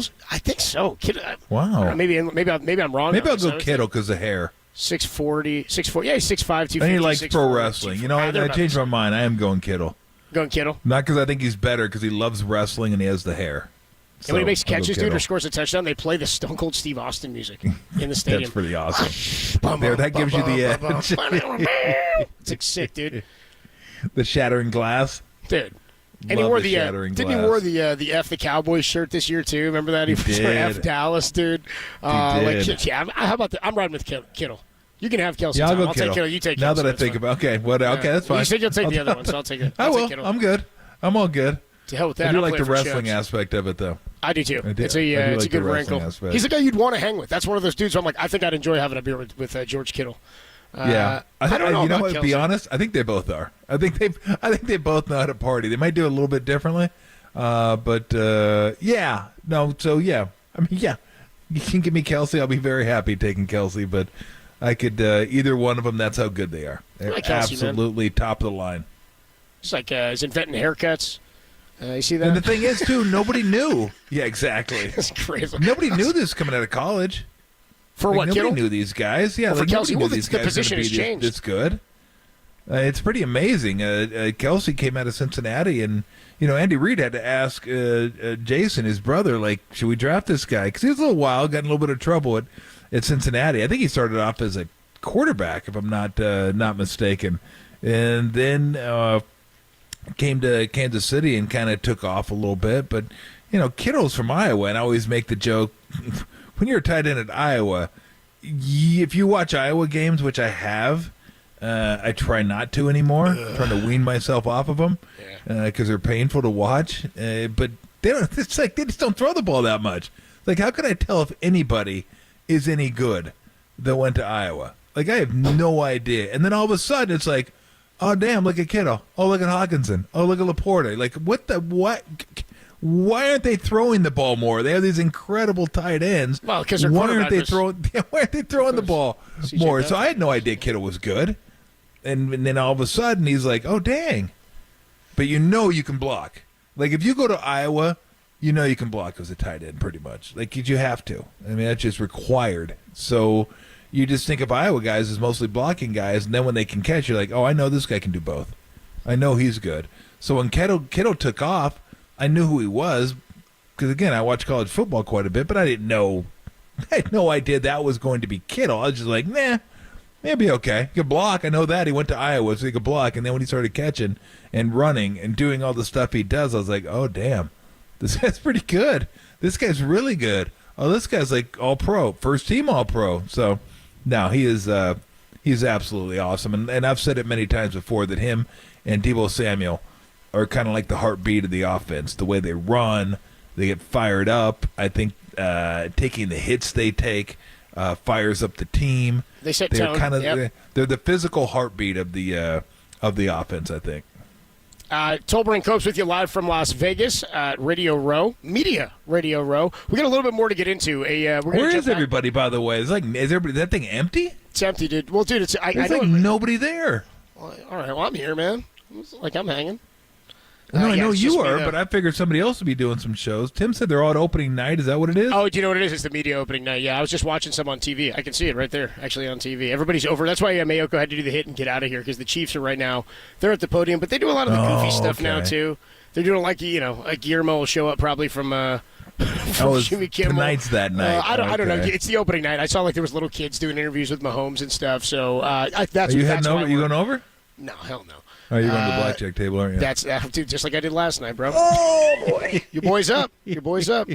Are you? Yeah. Oh yeah. Come on, Quit. bro. Come on, bro. Now I get. Well, dude, if this Dubs game comes in for me, I'll be sitting. How much pretty. per diem do we get from a KNBR? Text me, dude. I'll text you. Can per diem be used on bets? Absolutely. Absolutely. I think it's in the handbook. I think it's in the employee handbook. It's one of my demands when I took over. Change the Cumulus handbook so I can make bets. All right, when we come on back, how about this? Speaking of distractions, supposed to be here working, Tom. Can you imagine we're just out, I'm blowing off the show to go hang and do some other nonsense? Charvarius Ward was talking about. He's like, yeah, dude, but we're in Vegas for a week. He's like, we could have a little bit of fun, right? Yeah. How do our fans feel about that? Charvarius Ward be like, come on, guys, it's a week long. We're going to do a couple of days. We will talk about the Vegas distractions potentially for the 49ers and Charvarius Ward next on the Sports Leader.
Now back to Tolbert and Copes. Tolbert and Copes. Live from Radio Row in Vegas. Vegas, baby, Vegas! Sponsored by Xfinity Internet. The best way to stream your favorite live sports.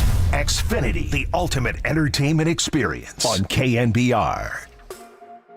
I would say that throughout those 2 weeks between the NFC Championship and the Super Bowl, we might have partied too much.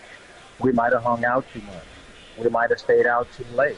And that probably equated to our loss in the Super Bowl. So, whether the people know you're doing it or doing it, you're still doing it, and it's going to affect you on Sunday. So the great teams wait till after the game to celebrate. How's our buddy Dante Whitner, NBC Sports Bay Area pre- and post-game 49er coverage, and he'll be out here this week at Radio Row here in Las Vegas. I'm here now. Tom going to join me on Wednesday after the Dubs tomorrow, and that was the voice I said of Dante Whitner. He's talking about back in the 49er Super Bowl loss to the Ravens 2012 season. He says they were down in New Orleans, just must have partied too much, might have partied too much, might have spent too much time. I also imagine that when you lose a game like that in the way that they did, that you probably run through every possible what I could have done differently, how close you were. You were in the NFC Championship last year. I mean, that's the what ifs and the ifs and buts. I think probably just eat you alive, which is why those losses, no doubt, stay with you so much.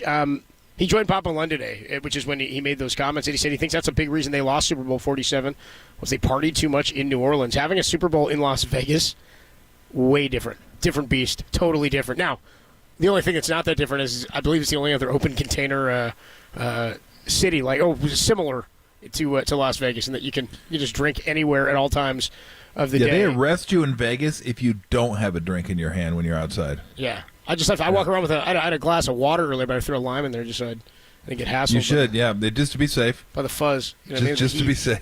I'm gonna catch a case for drinking. You don't have a drink? No, sir. This is an alcoholic Pepsi, diet alcoholic Pepsi. So having a Super Bowl in Las Vegas, different animal. Two teams who have been in this game before, but a lot of guys on the Niners who have not been in this situation before. Here's what Charvarius Ward had to say about possible distractions and how the Niners would handle Las Vegas. Didn't make me feel great. Well, this Super Bowl in Vegas, so you might turn up a little bit the first day or two out there, but after that, really just lock in, focus. The whole week is really like a movie. Like, you're going to see celebrities everywhere. Pre-game on the field, you might see Jay-Z, Beyonce, Kevin Hart, people like that. But, I mean, it's still a game at the end of the day, We still got to go out there and try to get the wins. Just be locked in, be on your stuff. Oh, boy. See, it's funny because I look at it differently. And by the way, he's been there before. Yeah, you won it. Yep, against the Niners. Yeah. So I've never seen what was wrong with going out Monday and Tuesday. As long as you're, semi-adultish about it. Like, I'm not saying go out and get ripped and stay out till 4:30 in the morning and just, get wrecked. But I don't see what's wrong with going out if you wanted to get out, play a little blackjack, craps, whatever. I don't even know what the gambling rules are in the NFL. I don't know if they're the same as they are in the NBA, that you can bet on anything just as long as it's not your sport. No, they can. Remember, we've seen the punishments with that recently. Yeah, you can. And they said they made it a point, like I saw some article last week about how gambling rules, it was enforced, like they remain the same for players. Like, just because you're like, if you're an NFL wide receiver, you can't just come in like you're off here for Vegas and you're here for Radio Row. I don't think you can just go lay bets on the game because you're out of the game. You know what I mean? Like, I don't think that's allowed. And I don't think you can place bets while in the facility. Remember, who was it? Jameson Williams, I think, got in trouble, and a couple of the Lions last offseason for which is ridiculous, but and he had placed a bet on a college game while like at the facility or something like that. Yeah, I don't know. I have no idea what that. But anyway, I don't see why you can't be adult. Go and play. Maybe want to play blackjack, craps, whatever, and just hang out till 1 or 2. Go get some sleep, and then. If you wanted to do it Tuesday, you have Wednesday, Thursday, Friday, Saturday, get ready Sunday. And so here's the deal. If you think these guys stay at home all week during the NFL season, they don't. Okay? What? They're out. I know. I'm breaking news here. They're probably out whenever they want to be up until Saturday. Like, you think none of these guys go out on Friday? Before a game on Sunday, like they're all just, quote, locked in on Friday. You don't. It does not happen. Now, I don't think most of them go out on Saturday. because you better be in your right mind when you're playing an NFL game. You get hurt when you're out there. But trust me, I've seen many an NBA player go to a strip club till 3 a.m. and then play the next night. It's basketball. You have a basketball. It wasn't so. Well, you're not going to get hurt. That's the same way. Is the main thing, and there's 82 of them. But my main point is, guys go out. They're going to do stuff. They just are. So if it were me, I'd give them a couple nights and say, look, you have Monday, Tuesday. Be responsible. Don't be stupid. Keep it within limits. And then after that, we're shutting it down. And then we'll be done. Then we're going to go to curfew, which still cracks me up. Grown-ass men you got to have a curfew for, which is still one of the funniest things when I think about football. You want to talk about archaic? No, we talk about bed check. Really? I'm 34. I got to be in bed when my 28-year-old all the beds with air and checks me in.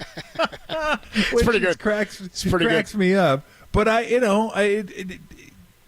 So I don't view that as a problem. Because look, the Chiefs are doing the same thing. They probably have guys that want to go out. And if the Ravens lost to the 49ers, it's different. Probably not Mahomes. That's why Trevor Ward's like he's forgetting when he was doing this last time. He was like, yeah, but we had Mahomes. He's like, that guy was like, of course we were going to go out. Yeah, if I had Mahomes, I would go out 4 nights. Yeah, quarterback's probably a different animal, right? Yeah, they're probably going over film, studying. I mean, they got so much. They got. Which position group are you most comfortable with going out this week?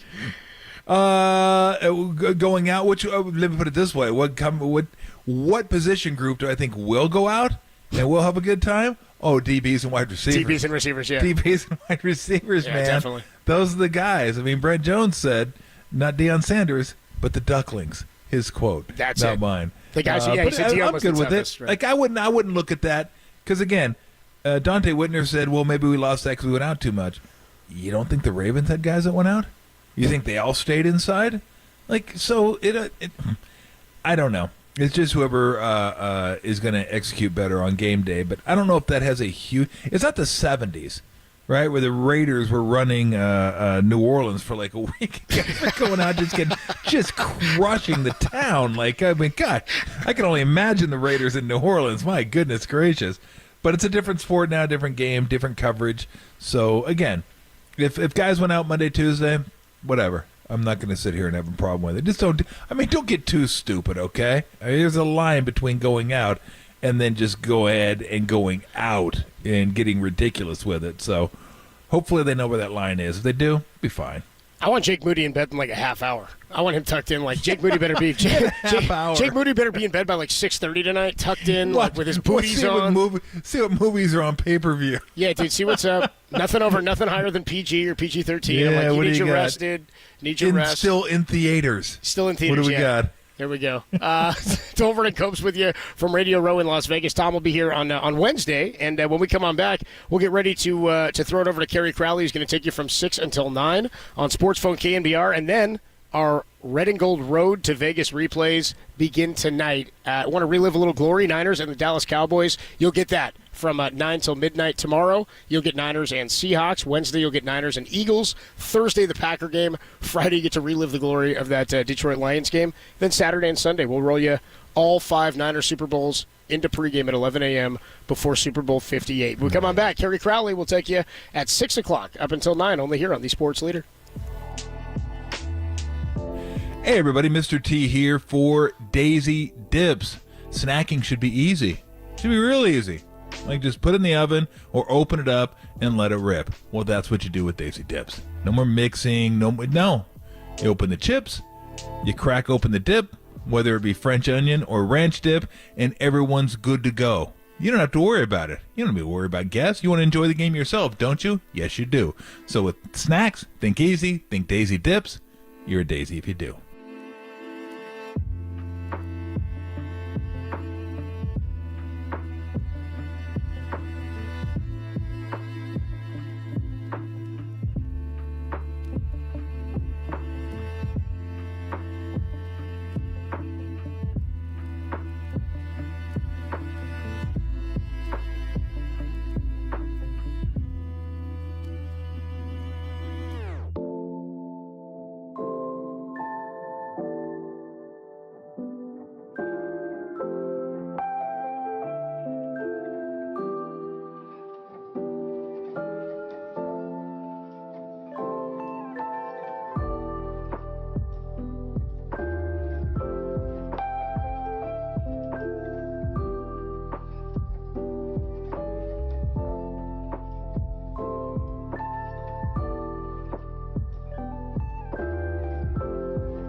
Tolbert and Copes now continue. Live from Radio Row in Vegas. The Niners are going to Vegas. Sponsored by Xfinity Internet, the best way to stream your favorite live sports. Xfinity, the ultimate entertainment experience on KNBR.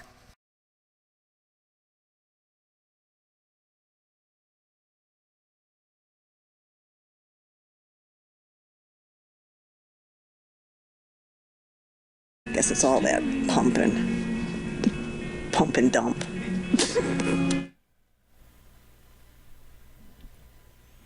All right, we're about ready to get on out of here, hand it over to Kerry Crowley, see what he has going on right up until 9 o'clock. We have not hooked up with Kerry as of yet. So what do you got planned for tonight in Viva Las Vegas? Well, our guy Jeremiah Crow just cruised by. I see him walking, did he? walking over this way now. Yeah, he's Cool. going back Tell this Crow I way. said, what's up? Yeah, dude, he's gonna get out of here, but we may grab a pop or something, or I don't know. We're gonna hang for a minute. Grab a pop? Well, he's. I don't know, it's all, look, man, I'm here. I don't know. I'm going to say you're going to grab a pop. Well, I'm going to. That's a certainty. I guarantee you're going to do that. Maybe some steak. I don't know. Ooh. No, I'm just making stuff up. Damn. But I do need to get some dinner at some point. So get a little stay away. It's too bad they don't have a lot of good options for restaurants in Vegas. I know. They just don't have those things. No renowned chefs or anything, dude. Right. Hey, look, if you go over to the Excalibur, you can eat at the Medieval Times, and you could eat with your fingers, and you get the beer wench to grab you some grog.